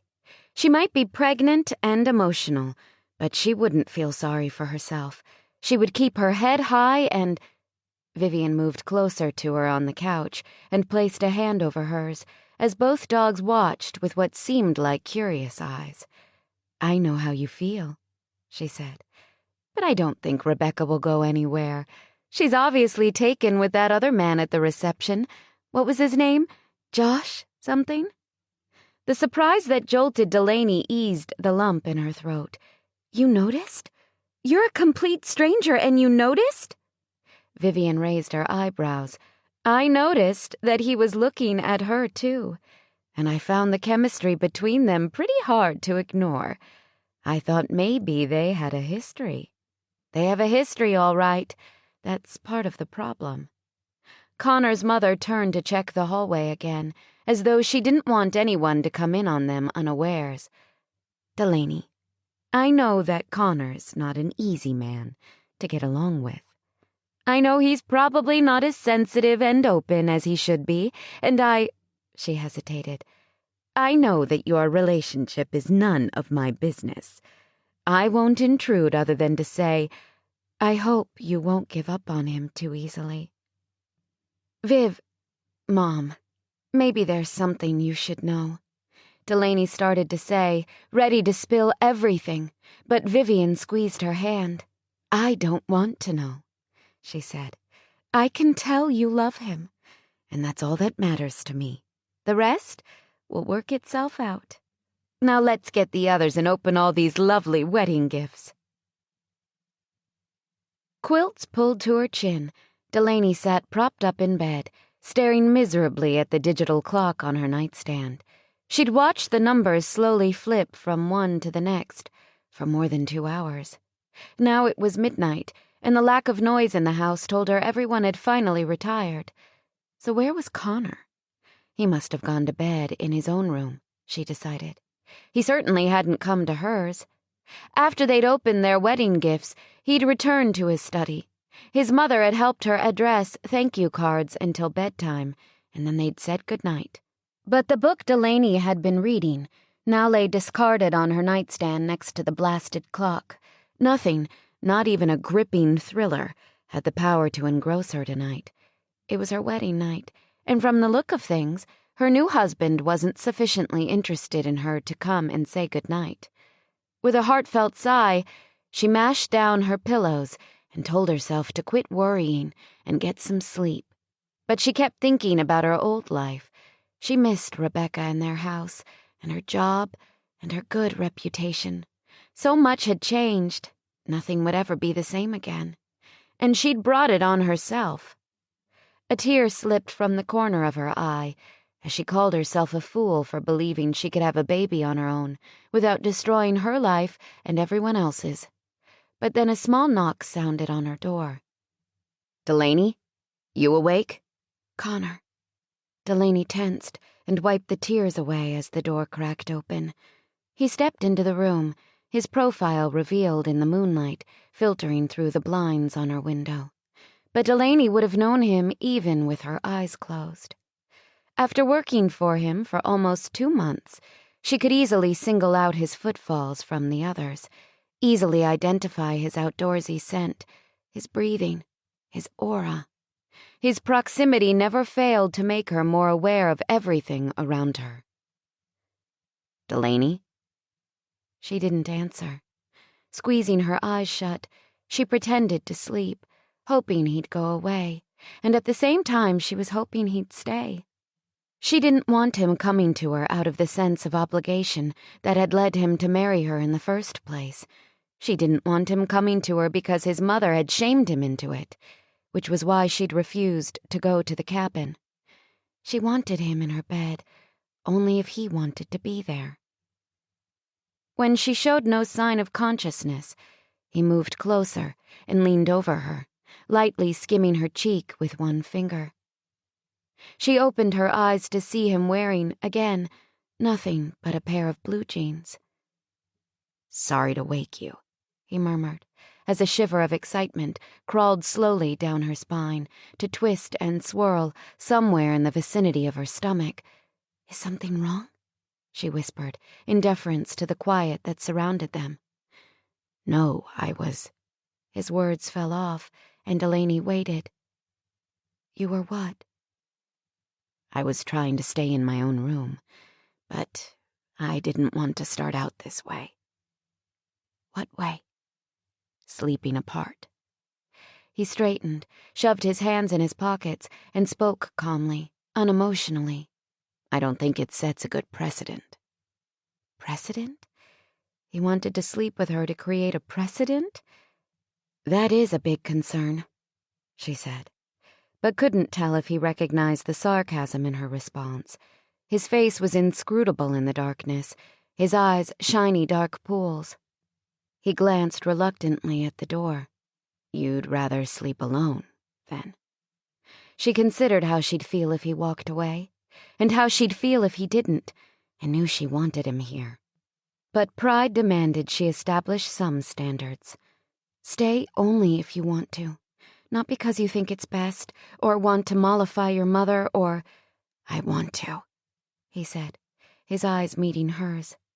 Delaney's breath caught as his gaze lowered to her shoulders, fixing on the ivory material of her negligee. "You're wearing it," he breathed. "Can I see?" She lay perfectly still as he folded back the covers. He looked at her for several seconds, then smiled and ran a hand over the small bulge that was finally providing visual proof of her pregnancy. "Hi, baby," he said, bending down to brush a kiss across her abdomen. Smiling in spite of herself, Delaney cupped his cheek and held him against their baby for a moment longer. It felt so right to have him close again, at last. When she let go, his eyes swept over her negligee as one hand outlined the curve of her waist. "You make me crazy, Lainey. There isn't any question about that." Delaney already knew she made him crazy. Any questions she had didn't revolve around that, but she didn't want to think about questions right now. Somehow her need for answers abandoned her the moment Connor's hand started sliding over her skin, caressing her, exploring every sensitive spot he could find while watching the expressions on her face change as she responded to him. "Pretty," he said, teasing her nipples with his thumbs through the fabric. Then he slid the straps off her shoulders and buried his face in the valley between her breasts, and Delaney felt her body go boneless. "Come to bed," she murmured as he lifted his head to kiss her. Unlike the brief kiss he'd given her at the altar, this one held enough promise to curl her toes. "Careful, Lainey. I might actually think you want me," he said. "I do," she admitted. Grinning, he stood and stripped off his jeans, and she couldn't help admiring the changes in his body since she'd first seen it. He'd been muscular and firm from the beginning, but he was slightly thinner now, and even more defined from the physical nature of his work. "Somehow, it doesn't feel real that we could be married, does it?" she whispered. He tossed his jeans aside as though he couldn't be less self-conscious, and his teeth flashed in a grin. "It's going to feel very real in a minute," he said. Then he climbed into bed with her, and the warmth of his bare skin surrounded her as he drew her into his arms. Delaney didn't get a moment's sleep all night, yet she woke feeling more satisfied and refreshed than she'd felt since Boise. The next week passed quickly, and for the most part, Delaney's days were no different than they'd been before the wedding. She helped Dottie cook and clean, do the grocery shopping, feed the animals, and run errands in town. But once the sun went down and the stars came out, things were different. She'd moved into Connor's room the day after the wedding. He always gave her plenty of attention at night, and she did her best to make sure he'd be too tired to work the next morning. But he never was. He always got up early and closed himself in his office, or headed outside to ready the horses. She helped make breakfast for Grady, Isaiah, Ben, and Roy, who still grinned broadly every time they caught her eye, even though she'd been married a whole week. "Roy, how long is it going to take before you stop with all the silly smiling?" she said, in mock exasperation when she noticed him grinning at her again. He chuckled. "How's that bun in the oven?" Delaney wasn't sure, but she thought the flutter she'd been experiencing low in her belly just might be the baby moving. Then again, being around Connor seemed to cause the same sensation, even during the day, when he didn't show any interest in her at all. "The baby's growing," she said. "I think I can feel it move." "Did someone say baby?"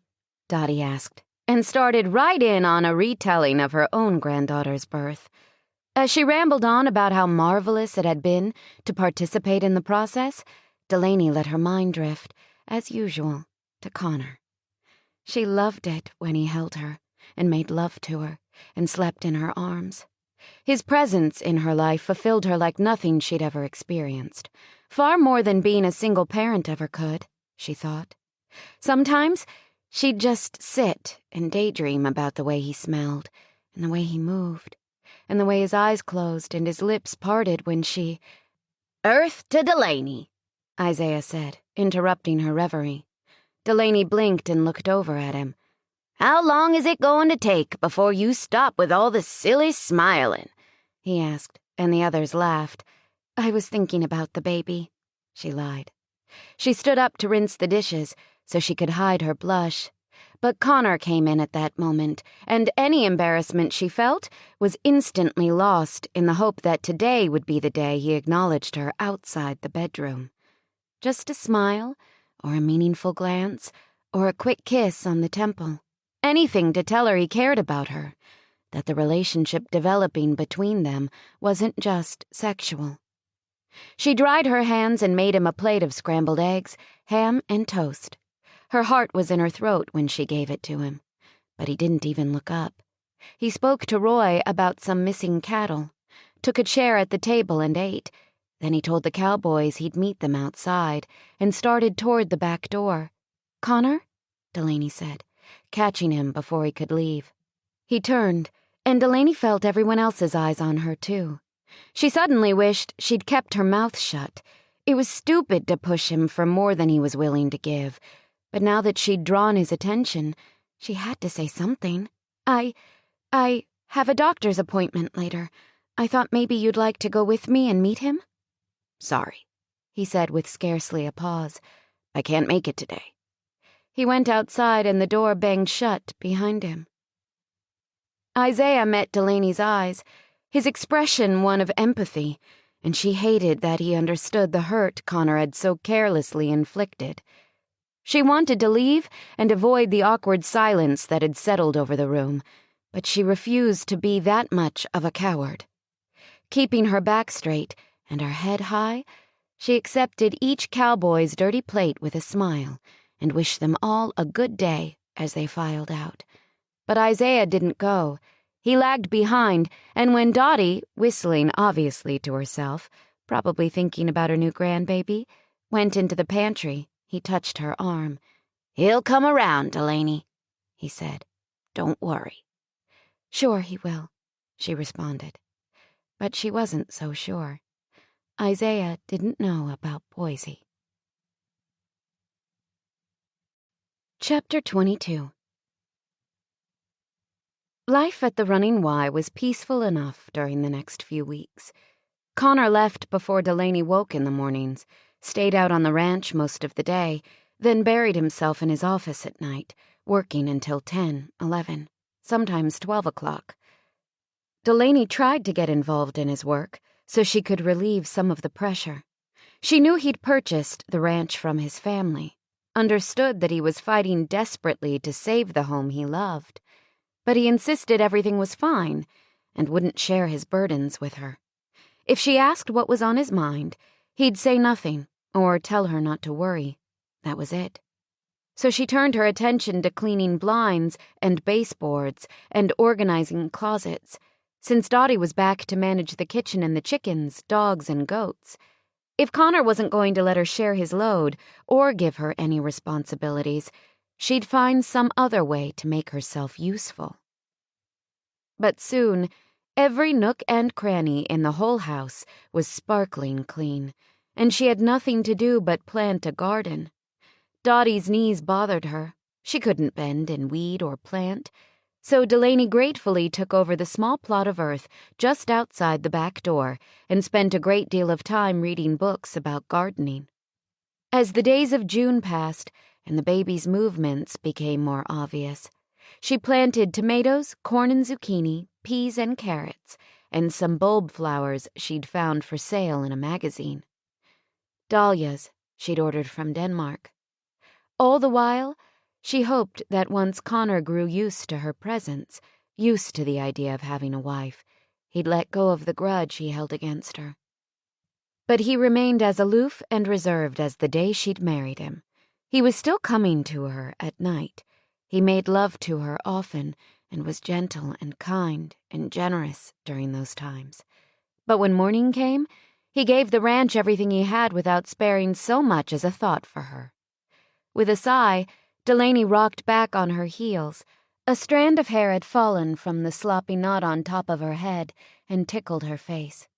But her hands were covered with dirt, so she shoved the strand back with a forearm.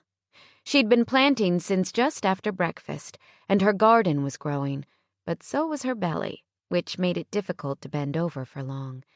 "Don't overdo," Dottie called, passing by as she threw last night's table scraps to Champ and Sundance. Delaney had fenced them out of her garden with 3-foot wire. "I'm not," Delaney replied, but she had to pause a little longer to ease the ache in her back. "Rebecca called," Dottie said. "She told me she's planting watermelons with you today." Delaney smiled. Rebecca had never planted anything in her life. Not even a small garden like the one Delaney had weeded for Aunt Millie and Uncle Ralph when she was a teenager. But she'd thrown herself into Delaney's new love with unexpected enthusiasm. She came out to the ranch often, and together they weeded and planted. Or Delaney met her in town and they went to Boise to buy Rebecca's wedding dress, search for the perfect bridal bouquet, or gather ideas for the caterers. "Did she say if she had to work later?" Delaney asked. "I'm afraid not, but she said she's found something else for the nursery. You want me to bring you the cordless phone so you can call her back?" "No, she'll be here soon, but thanks." The screen door slammed shut and Dottie disappeared, leaving Delaney alone in the mellow midday sun. A butterfly hovered at the end of the row of peas Delaney was planting, and Sundance and Champ barked and growled in the grass not far away, wrestling over the beef bones Dottie had given them. But neither the peacefulness of such a lovely setting nor the knowledge that Rebecca was on her way could lift Delaney's spirits. She had another doctor's appointment at 4 o'clock and had made a point of asking Connor once again to accompany her. He'd mumbled something non-committal and left the house early, and since she hadn't heard any more, she doubted he planned to join her. Again. Oh well, she told herself, trying to be positive. Her marriage wasn't perfect, but things could be a lot worse. She'd known when she said, "I do," that Connor didn't love her. Had she really expected that to change? Deep down she must have, she realized. She'd probably been trying to live the happily ever after fairy tale every woman dreams about. But Connor made a poor Prince Charming. He was good in bed, but Delaney was learning that she needed more. In any case, Rebecca would go to the doctor's with her, and maybe while they were in Boise, they'd find a good price on a car seat at some second-hand store. Bending over her work, she managed to finish the row she was working on before the screen door swung open again and Rebecca strode into the yard. Sundance and Champ barked and wagged their tails, and Rebecca patted heads and rubbed ears and let the dogs lick her fingers. But when she turned to Delaney, her usual smile was strained, and it struck Delaney that her friend had lost weight. "Are you feeling okay?" she asked. "Sure. Why?" "Something's wrong. What is it?" "Nothing," she said impatiently, her initial smile replaced by a look of irritation. "Rebecca?" "I haven't been sleeping well. That's all," she shrugged. "Why?" "Come on, let's plant," Rebecca said. "I brought some watermelon seeds. Late summer isn't anything if there's no watermelon." Delaney used the shovel at her side to help her stand. "Is it Buddy? Are you two having problems?" "Not exactly," Rebecca said. "Then what exactly is it?" "He wants to postpone the wedding again." "Why?" "He said his mother wants to attend. She lives in Georgia and can't come until August." "But that's a good thing, right?" "I don't know. I think he's scared." "Wouldn't he tell you if he was scared? Maybe he just wants his mother there, like he said." "Maybe." Rebecca pulled a small bag of seeds from her pocket and tore open the top. "Do you really think we can grow these things from scratch? I mean, maybe I should have bought little seedlings we could transplant, so they'd have a better chance of surviving." Delaney propped her hands on her hips. "The seeds will work just fine. Quit trying to change the subject." "I don't want to talk about it, okay?" Rebecca snapped. "You're miserable out here, yet you won't ever talk about that. Why should I spill my guts?" Delaney blinked in surprise. "I'm not miserable. I love the ranch, and I'm excited about the baby." "That might be true, but something's making you unhappy."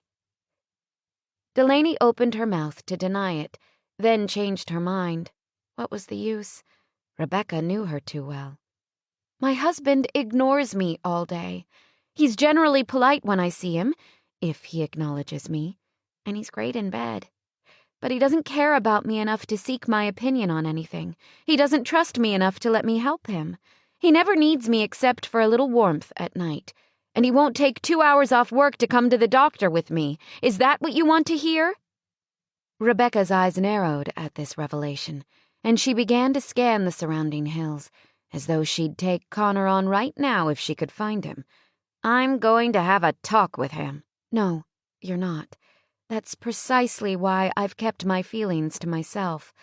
I don't want him to start being solicitous because he feels he isn't measuring up. I think he's busy trying to prove something to himself right now, though I'm not really sure what that is. Anyway, he has pretty big plans for the ranch, and I want to give him the space he needs to succeed. And if he ever comes to care about me, I want him to do it on his own, okay? Love isn't something we can force." Rebecca tapped her foot, obviously thinking this over, but not making any promises. "Tell me you'll leave him alone and you won't say anything," Delaney insisted. "Oh, all right, if that's what you want. For now," she relented. "That's what I want." Delaney wiped the perspiration from her forehead and let herself out the makeshift gate. Then she pulled Rebecca down next to her on the back steps. "Have you ever thought that maybe you and Buddy aren't really right for each other?" she asked. "What? We're in love. Of course we're right for each other." She thrust a hand through her hair she'd bleached blonde for the summer and cut into a messy style reminiscent of Meg Ryan's. It suited her much better than the red ever did, made her look younger, more carefree, and highlighted the fine bone structure of her face. "I'm out of here in 2 months." Delaney gathered the folds of her loose cotton dress around her ankles. "See? You're out of here in 2 months. That's what has me worried. Is Buddy the man of your dreams? Or a ticket out?" Rebecca scratched Sundance, who immediately laid his large head in her lap and gave a few grateful whines. "He's both." Delaney tried to read Rebecca's face while fending off Champ. Was she right to push this subject? Maybe it was none of her business. Maybe she needed to let Rebecca make her own choices. "Well, 2 months aren't going to make much difference in the long run, then, is it?" she said. Rebecca lowered her forehead to meet Sundance's. "Just as long as he doesn't put it off again." Connor stared at his sleeping wife. Sometimes she was simply too beautiful to touch. He'd stand in the shadows of the room and watch her sleep, and think about the way she welcomed him into her arms every night, how she'd smile and press his hand to her belly when their child moved. How good she smelled when she cuddled up to him, and he wished he could breach the barrier between them. But something inside made him hold back, and no matter how hard he tried, he couldn't let go. Part of it was fear. If he loved Delaney as much as he knew he could, he'd have even more to lose than the ranch. And the voice in his head told him he'd already risked enough. He'd probably fail and she'd leave him anyway. Why up the ante? And yet, for the first time in Connor's life, happiness seemed so close. If only he could... He must have made a noise, or perhaps Delaney sensed his presence, because she stirred and opened her eyes. "Connor, what are you doing? Aren't you coming to bed?" He felt the familiar desire in his gut, was amazed at how badly he always wanted her. "Yeah, I'm coming," he said, and started peeling off his clothes. It was okay, he told himself. He just needed to feel her against him. He wouldn't love her. He wouldn't give any more of his heart. In the light seeping around the door from the hall, Delaney watched Connor dress for work. He'd made love to her twice last night, passionately, his fervor almost all-consuming, even though she knew he had to be exhausted from the long hours he'd worked. But he wouldn't open up, wouldn't really talk to her or share himself with her, and loneliness settled over Delaney as completely as it had before he'd come to bed. "Why don't you sleep in once in a while?" she asked. "Or tell me you'd at least like to stay with me." He tossed her a sexy grin while stepping into his jeans, but she could tell that his mind was already on something else, something that haunted him. "Didn't you get enough last night?" he teased. Sex again. It was his out, his way of avoiding anything deeper. "You work too hard," she said, not knowing how to reach him. "Everything's going well. Josh and I have managed to raise the money we need to fund the resort. We've already signed all the agreements and have had an architect draw up the plans. What about me? Don't I get to see them?" He shrugged. "Sure, if you want to." "When will you be breaking ground?" "By the end of the summer, if we can get our engineering done in time." "That sounds great." She waited, hoping he'd offer more, but he didn't. "Have you talked to your uncles lately?" she asked, reluctant to see him walk out the door, because she knew she wouldn't have any time with him again until nightfall. "Not lately." "Do they know what you're doing?" "Yeah." He yanked on his boots. "They don't think it'll work." "Do you?" "Sure," he said. But Delaney doubted the smile he flashed at her went much below the surface, and she couldn't help wondering if his confidence reached any deeper. "How's that baby?" Aunt Millie asked. Delaney rested the phone between her shoulder and ear so she could finish tying her shoes. "Getting big. I'm feeling like a cow and waddling like a duck. Those are good signs, from what I hear." "You can't be waddling too much. You haven't gained enough weight." "My doctor said the bulk of the weight generally goes on between the 5th month and the end, so I should still be okay." "You are in your 5th month." "I know, I'm just saying there's still time." "How's Connor treating you?" "Very well," Delaney said, keeping up the front she'd established right from the beginning. She didn't want to start the whole town talking about their marital problems, and, in a way, she felt that she deserved whatever she got because of what she'd done to put herself in this situation. "How's Uncle Ralph?" "Good. You two coming for dinner on Sunday?" Delaney thought about the weekends and how Connor worked through every one of them. "Connor might be busy," she said. "Again?" "He's trying to build that resort, you know." "So?" "That's not an easy thing to do." "Well, you'll come, won't you? I don't like you staying out there by yourself all the time." "I'm not by myself. Dottie's here, and I'm busy with my garden." "Are you missing your job at the library?" "A little." I talked to Dave Small on the city council. He didn't seem to think it'd be a problem for you to return once they open, now that you're married and all. I'm pretty settled out here with my garden and helping around the house. I don't think I'll go back until the baby gets a little older. I just wanted you to know it's an option. Thanks. Can I bring Rebecca to dinner with me? Aunt Millie paused, but she didn't say any of the things she would have said only months before. Rebecca had redeemed herself, partially, by doing Millie's hair for the wedding and giving her the kind of set she claimed no one else had ever been able to achieve. Now Rebecca was her regular hairdresser, and the fact that she went to Aunt Millie's place once a week to get the job done had helped soften the old woman's heart even more. Fine, she said at last. Rebecca's not as bad as she used to be. Rebecca had never been bad, but her sweeter side was still one of the best-kept secrets in town. Rebecca's great, Delaney said, and smiled, thinking of the cradle her friend had painstakingly refinished for her, insisting that in her condition, Delaney couldn't be exposed to the fumes. See you later. Why wasn't Connor home yet? Delaney paced in front of the fire, feeling tension knot the muscles in her neck and shoulders. She stretched, trying to work out the kinks, and took another sip of the herbal tea she carried in one hand. But the stiffness wouldn't ease, and neither would her worry. Roy and the others had arrived at the house hours ago. When they'd left to go to the honky-tonk at 8, they'd assured her Connor was on his way. But he'd never appeared, and she was beginning to wonder if something had happened to him.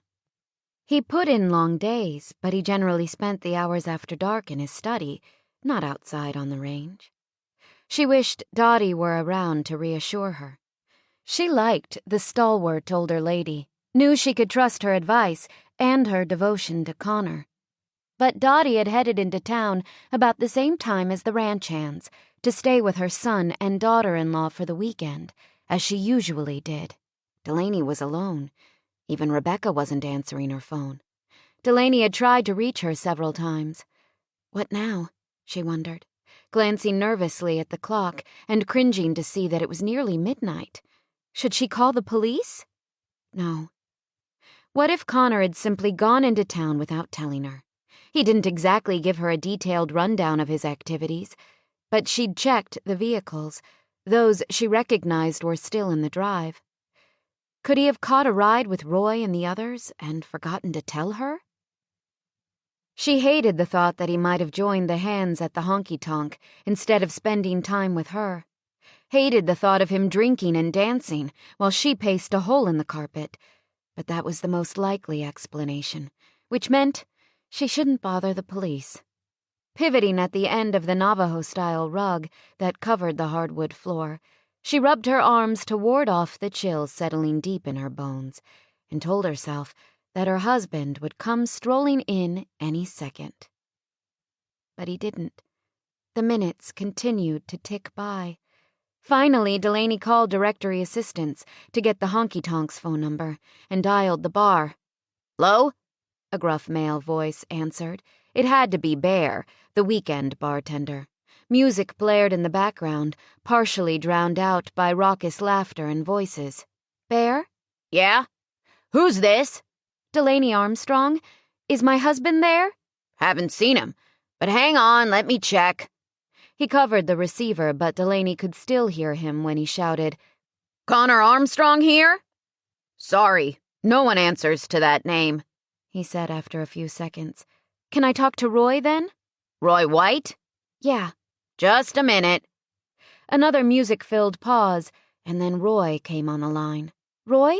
It's Delaney." "Something wrong?" "I'm looking for Connor," she said. "He never came home tonight." "He didn't?" The surprise in Roy's voice heightened Delaney's anxiety. "I thought maybe he went to the honky-tonk with you," she said. "No, we left him near the South Pass. He was going to check on some cattle that came up missing, but that shouldn't have taken him more than an hour." "What do you think happened?" "I don't know, but I'll be right there." "Should I call the police?" "No, I'll take a flashlight and go out and look for him. I'm sure he's fine." The phone clicked and Roy was gone, leaving Delaney even more worried. The concern in his voice had belied his words. Connor could be hurt. He might need help. Delaney couldn't bear to waste another second. Scribbling a quick message for Roy, she tacked it on the front door, grabbed a lightweight sweater, and slipped out the back. She'd go after Connor herself. Chapter 23. Connor was exhausted. Stamping the mud off his boots at the back door, he stepped into the house to find a light burning and his dinner waiting for him in the refrigerator. "Thank you, Dottie," he murmured, sliding his plate into the microwave. The smell of steak, potatoes, peas, and garlic bread soon filled the kitchen and made his stomach growl. But he was almost too anxious to wait for his food to heat. This time of night, Delaney would be asleep, curled up on her side, all soft and womanly, with her small round belly, and he couldn't wait to slip into bed with her. Somehow, when he held her in the dark, all the worries that came with the light of day, the frustration, the anxieties, even the past, seemed to disappear. The telephone rang just as the microwave buzzer went off. Connor grabbed the receiver to keep the noise from waking Delaney, then pressed it to his ear as he retrieved his plate. Who the heck would be calling at nearly 1 o'clock in the morning, he wondered. "Hello? Connor? Rebecca? Yeah, it's me. Thank God you're home. When did you get back?" "Just a few minutes ago. Why?" "You don't normally come home so late." "I went up on the mountain to look for a few calves that were missing. I didn't think it would be difficult to find them, but one had fallen down a gorge, and it took me quite a while to get it out." "Delaney left 5 messages on my answering machine while I was out tonight. She was afraid something had happened to you." "I'm fine." "That's good. Tell her I'll call her in the morning then." "Just a minute," he said, carrying the phone as he hurried along the hall. If Delaney had been upset, had she calmed down enough to sleep? Because she certainly wasn't up and around. The door to their bedroom stood slightly ajar. Connor pushed it open the rest of the way, hoping he'd find his wife safely asleep. But he didn't even need to turn on the light to know Delaney wasn't there. The same full moon that had been his salvation out on the range illuminated a bed still perfectly made. "She's not here," he told Rebecca. "Where could she be?" "What do you mean she's not there? Every message said to call her at the ranch." Connor kept the phone to his ear, but ignored everything Rebecca said as he jogged through the house, calling Delaney's name. He'd thought there might be a chance she'd become frustrated with his tardiness and gone to sleep in her old room or on a couch, but only darkness and silence greeted him. "Where would she go if she was angry with me? Would she go back to Aunt Millie's?" he asked. But something niggled, telling him he was missing an important detail. Had all the horses been in the barn when he'd put Trigger away? He'd been so tired he hadn't even noticed. Someone, probably Roy, had already put some hay out for Trigger, and he'd simply removed the saddle and bridle and turned the horse into his stall before flipping off the light and heading wearily to the house. "I don't think she was angry with you," Rebecca was saying. "She was worried. I'm angry with you, but that's a different story." Connor didn't know what Rebecca was talking about, and right now, he didn't care. "Delaney?" he called again, but every room he checked was empty. He hurried to the front door to see if all the cars were still in the drive, and they were. Just as he turned around to go and check the barn, he found a yellow piece of crumpled paper lying on the floor. Picking it up, he ironed it out to see his wife's handwriting. "Roy, I couldn't wait. I went after him myself. Don't worry. I'm a good rider, and I'll be back as soon as possible. Laney." I went after him? Oh, God. That meant at least one horse had been gone when he'd put Trigger away. His pregnant wife was out in the mountains in the middle of the night, by herself. What if her horse tripped and went down? What if the animal spooked and threw her? What if she lost control? She hadn't ridden since she'd come to the ranch. She didn't know these horses. "I think I know where she is," he said to Rebecca, I gotta go. Wait! Should I come out there? No, stay put. I'll call you as soon as I find her, he said, and hung up. He ran to the barn and checked the stalls. 2 horses were gone, so Roy was out there too. Maybe he'd already found her. The circle of Connor's flashlight bounced as he urged his horse into a full gallop and headed for the South Pass. The moon bathed the open range in mercurial silver, but the evergreen trees towering around him on this hilly section of the running Y blocked all but the most meager natural light. Cicadas chirped a constant rhythmic chorus, and small animals, alarmed by the beating of his horse's hooves, scurried away in the underbrush. But Connor's attention was on scanning the landscape on either side of him for his pregnant wife. Delaney was out in the dark, alone. He had to find her before something happened. Problem was, he couldn't be sure he was even looking in the right places. Delaney didn't know the ranch, not like he did. She wouldn't have known where to search for him, which meant he didn't know where to search for her. With so many miles of raw land surrounding them, she could be anywhere. And she could be hurt. Connor felt sick at the thought. What if she lost the baby? Would she give up on him? Leave him? Just last night when he made love to her, he should have told her how much she'd come to mean to him. He should have gambled it all when he had the chance. But he hadn't. He'd kept the most private part of himself from her, and now it might be too late. I'll have another chance, he muttered, hoping the sound of his words would convince him. But he couldn't help imagining the worst, couldn't help wondering what he would do if he lost her for good. Suddenly, all his efforts to keep her at an emotional distance seemed foolish. He couldn't stop himself from caring because he already did. He loved her. He loved her more than anything. Delaney? He yelled, his words whipped away by the wind. He'd been riding for almost an hour, and wasn't far now from the South Pass, where he'd been looking for those calves. But he didn't know if she was aware of that, and he heard no response. Delaney? He came to the campsites he and Roy had organized, and found a couple of men sleeping in a tent. Hey, wake up, he called, not caring who they were or whether he dragged them out of the depths of sleep. A tall, unshaven man finally stumbled to the tent door, dragging a rifle and squinting at his light. Who is it? What do you want? It's Connor Armstrong. I own this land, and I'm looking for a woman. Have you seen anyone tonight? Heard anything? Haven't seen a woman, but a fella came by about half an hour ago, wanting to know the same thing. Roy. They were on the same track. Connor used his flashlight to scan the surrounding area, just in case. A creek ran alongside the campsite, gurgling over moss-covered rocks, but everything else remained silent and still. Thanks, he said, and started following the creek upstream. But he wasn't so sure he should be heading upstream. Maybe he should go downstream instead, or to the north or east side of the ranch. Delaney. He could search all night and never find her. Did she need him? Was she okay? He rode for another 2 hours without seeing anything other than a few deer. So exhausted, he could hardly remain in his saddle. He was about to head back to the house to see if Roy had found her, and plan to gather a search party if not, when someone finally answered his call. Delaney?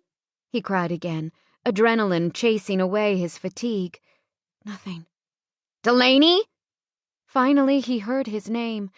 Kicking his horse into a trot, he followed the sound. It led him farther up the mountain, where the forest grew denser and rocks, foliage, fallen limbs, and rotting logs made progress difficult. He recognized the voice that answered him, but it wasn't Delaney. It was Roy, and it wasn't difficult to tell that something was terribly wrong. Connor's chest constricted until he could scarcely breathe when he saw his wife lying on the ground. Roy was kneeling over her, but he got to his feet when he heard Connor's horse burst through the trees. What's wrong with her? Connor demanded, his voice sounding oddly strangled to his own ears. She's having cramps, Roy told him. Probably from all the riding. Or maybe she's just too tired or cold or... I don't know. He shrugged helplessly. Damn it, Connor cried. What did she think she was doing coming all the way out here? Pulling on Trigger's reins, he jumped down before the horse had even stopped moving. She could have died. She could have lost the baby. Connor knew she could still lose the baby, but he wasn't willing to face that. Connor? Delaney's eyelids fluttered open when he bent and touched her cheek. Connor, are you okay? God, she was worried about him? I'm okay, babe, he said gently. Tell me what's going on with these cramps. She rubbed the lower part of her abdomen. It's probably nothing. Anyway, they're getting better, she said. But her smile faltered when their eyes met, telling him she was being more optimistic than the situation warranted. We've got to get her out of here, he told Roy. Go get the wagon and bring it as far as you can. I'll get her out of the trees and meet you by the road that leads to the campsites. His foreman quickly mounted his own horse and trotted off without a word. And hurry, Connor called after him. I thought maybe you'd been hurt, Delaney said, when the beating of Roy's horse's hooves died out. I couldn't stand waiting. He pressed a quick kiss to her temple. Shh. It's okay. I was only saving a stranded calf. I'm fine, and you're going to be fine real soon. Please make it true, he prayed, wishing Roy Godspeed. He couldn't bear the thought of losing Delaney or their baby. He wanted to get her to a doctor as soon as possible. I didn't mean for anything like this to happen, she said, trying to get up. Connor pressed her back down. Just rest. She relaxed, but clung to his arm. I'm an excellent rider. The horse wasn't the problem. It was just that the baby didn't like the rough ride and I couldn't turn back without you. You should never have come, he said. He knew his words sounded too gruff, but he couldn't staunch the deep emotion that turned them so harsh. She glanced away from him. I'm sorry for all the trouble. She just risked the child she wanted more than anything in the world, for him, and she didn't know he loved her. She didn't know because he'd never told her. Maybe he hadn't even realized how much a part of him she'd become until this moment. Lainey, it's not the trouble you've caused that upsets me, he said. You could have destroyed my whole world tonight. You know that? Confusion flickered on her face. But you've never been happy about the baby. You've never wanted it, or me. Not really. I hate that I trapped you into all of this. I was crazy to think you'd eventually love me. Lainey, don't talk like that. It's true. You've never said anything more meaningful to me than, you're beautiful, or, I love to touch you, or, you make me crazy, you... I'm saying it now, he said, feeling more vulnerable than ever before in his life. He was frightened of his own revelation, frightened that he could love someone so much, frightened that she'd now realize how much power she held over him. But somehow he didn't matter as much to him as she did. I love you, Lainey. I was stupid not to tell you before. He kissed her forehead, her cheeks, each eyelid. Nothing means more to me than you do. Tears filled her eyes. Does that mean you forgive me? For what? For coming out here? For Boise. Are you kidding? There's nothing to forgive. You've made me the happiest man on earth. She shook her head. No, I don't deserve your love, Connor, not after what I did. I don't deserve you either, Lainey, he said, and that's the truth. But we're together, and we're going to stay together, okay? He smiled down at her. I'm just glad, he whispered, that mercy is as much a part of the world as justice. You're where? Rebecca asked. Delaney propped up the phone and snuggled closer to Connor, even though it was nearly 3 o'clock in the afternoon. In bed, she said. With your workaholic husband? Last I checked, it wasn't the telephone man. How are you feeling? Has the cramping gone away? Connor had called Rebecca last night when they'd finally reached the ranch to tell her Dr. Hatcher was meeting them at his office, and she'd shown up there, too. Yeah, the muscle relaxants he gave me are doing the job. The baby and I are going to be fine. You're sure? Delaney had donned Connor's t-shirt a few minutes earlier to go to the kitchen and bring them both some orange juice, but his hand had already found its way beneath the fabric to caress her belly. Better than I've ever been. You sound good. Now you know why I'm mad at Buddy for postponing our wedding. Is it still going to happen in August? Yeah. Then it'll happen soon enough. Sure you don't want to wait until after the baby's born? I'll come back. Okay. Delaney? Yeah? You can tell Connor I'm not mad at him anymore. I'll pass on the good news, Delaney said. Then Connor kissed her, and she couldn't remember later if she'd even said goodbye before she hung up the phone. Connor had a difficult time keeping his attention on his dinner. Say it now, he said, nudging Isaiah under the table with his knee. Isaiah looked up at Delaney, who was busy frosting the cake she'd made them for dessert. Laney, did you remember to feed the bunny today? The what? She said, sounding preoccupied. The bunny. She stopped with the frosting. What bunny? Haven't you seen it? Delaney frowned. I don't know what you're talking about. It's back here. Isaiah jerked his head toward the door. Come see. Delaney sent Connor a curious glance, but he shrugged as though he didn't know what was going on, and Dottie and the others did the same. What's this all about? She asked, her face showing a trace of suspicion. She followed Isaiah into the backyard, and Connor slipped out behind her so he wouldn't miss her reaction. Oh my gosh, she said, at her first sight of the fluffy white bunny nibbling a carrot inside the cage that now stood next to the chicken coop. This is the cutest bunny I've ever seen.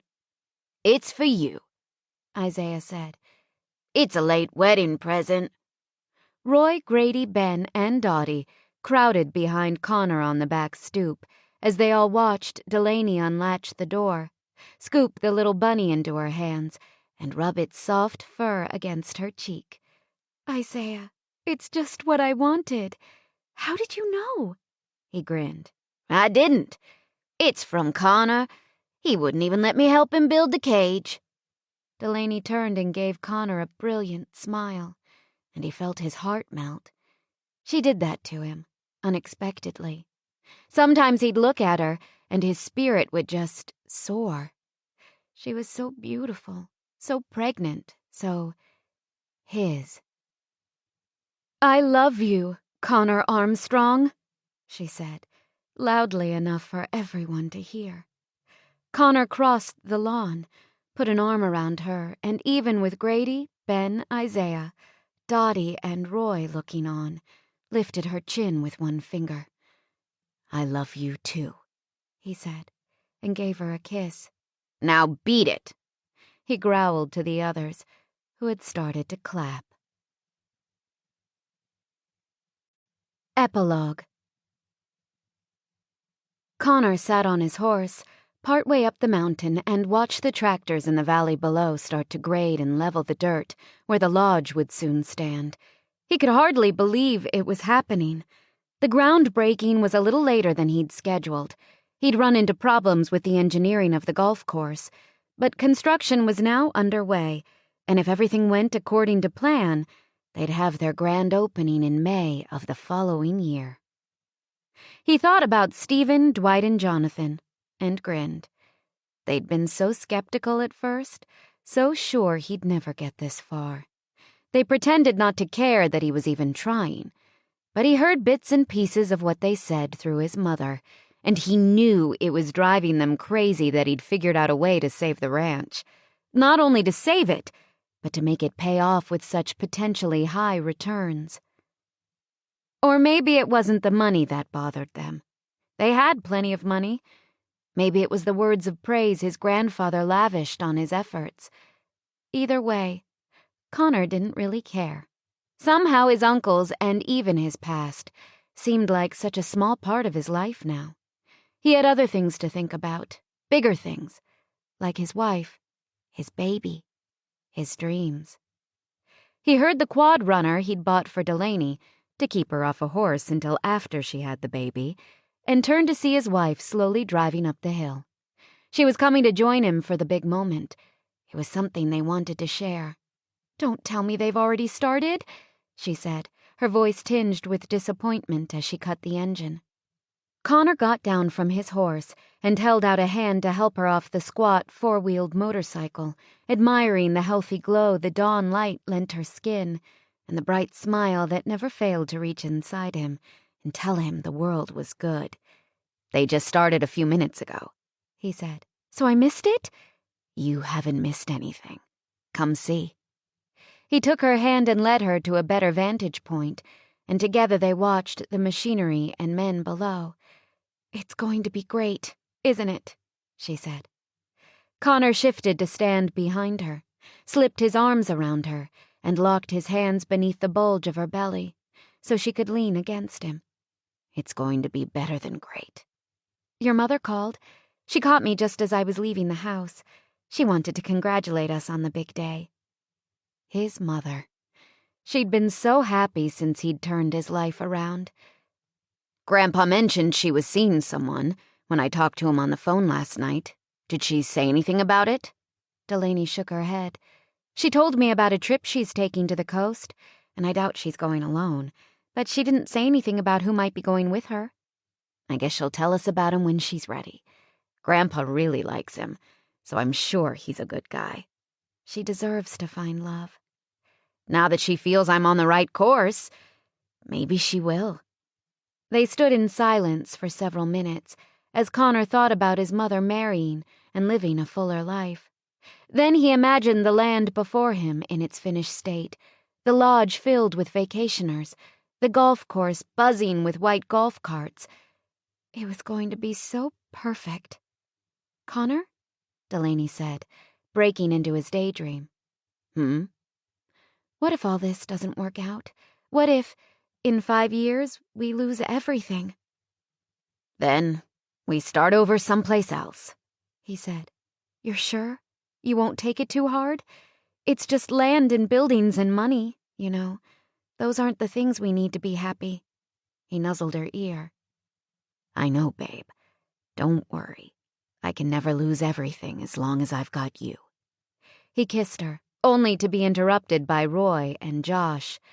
"We come all the way out here to enjoy the groundbreaking, and what do we find? The two of you necking like a couple of teenagers." Roy clicked his tongue and shook his head. But even in the shadow of their hats, Delaney had no trouble making out their smiles. This is Carly Robbins. We hope you have enjoyed this unabridged production of A Baby of Her Own by Brenda Novak. This program was produced by B Audio. Executive producer Suzanne Mitchell. Text copyright 2002 by Brenda Novak. Production copyright 2015 by Harlequin Enterprises Limited, used under license with Harlequin Books, S.A. All rights reserved. Thank you for listening. Audible hopes you have enjoyed this program.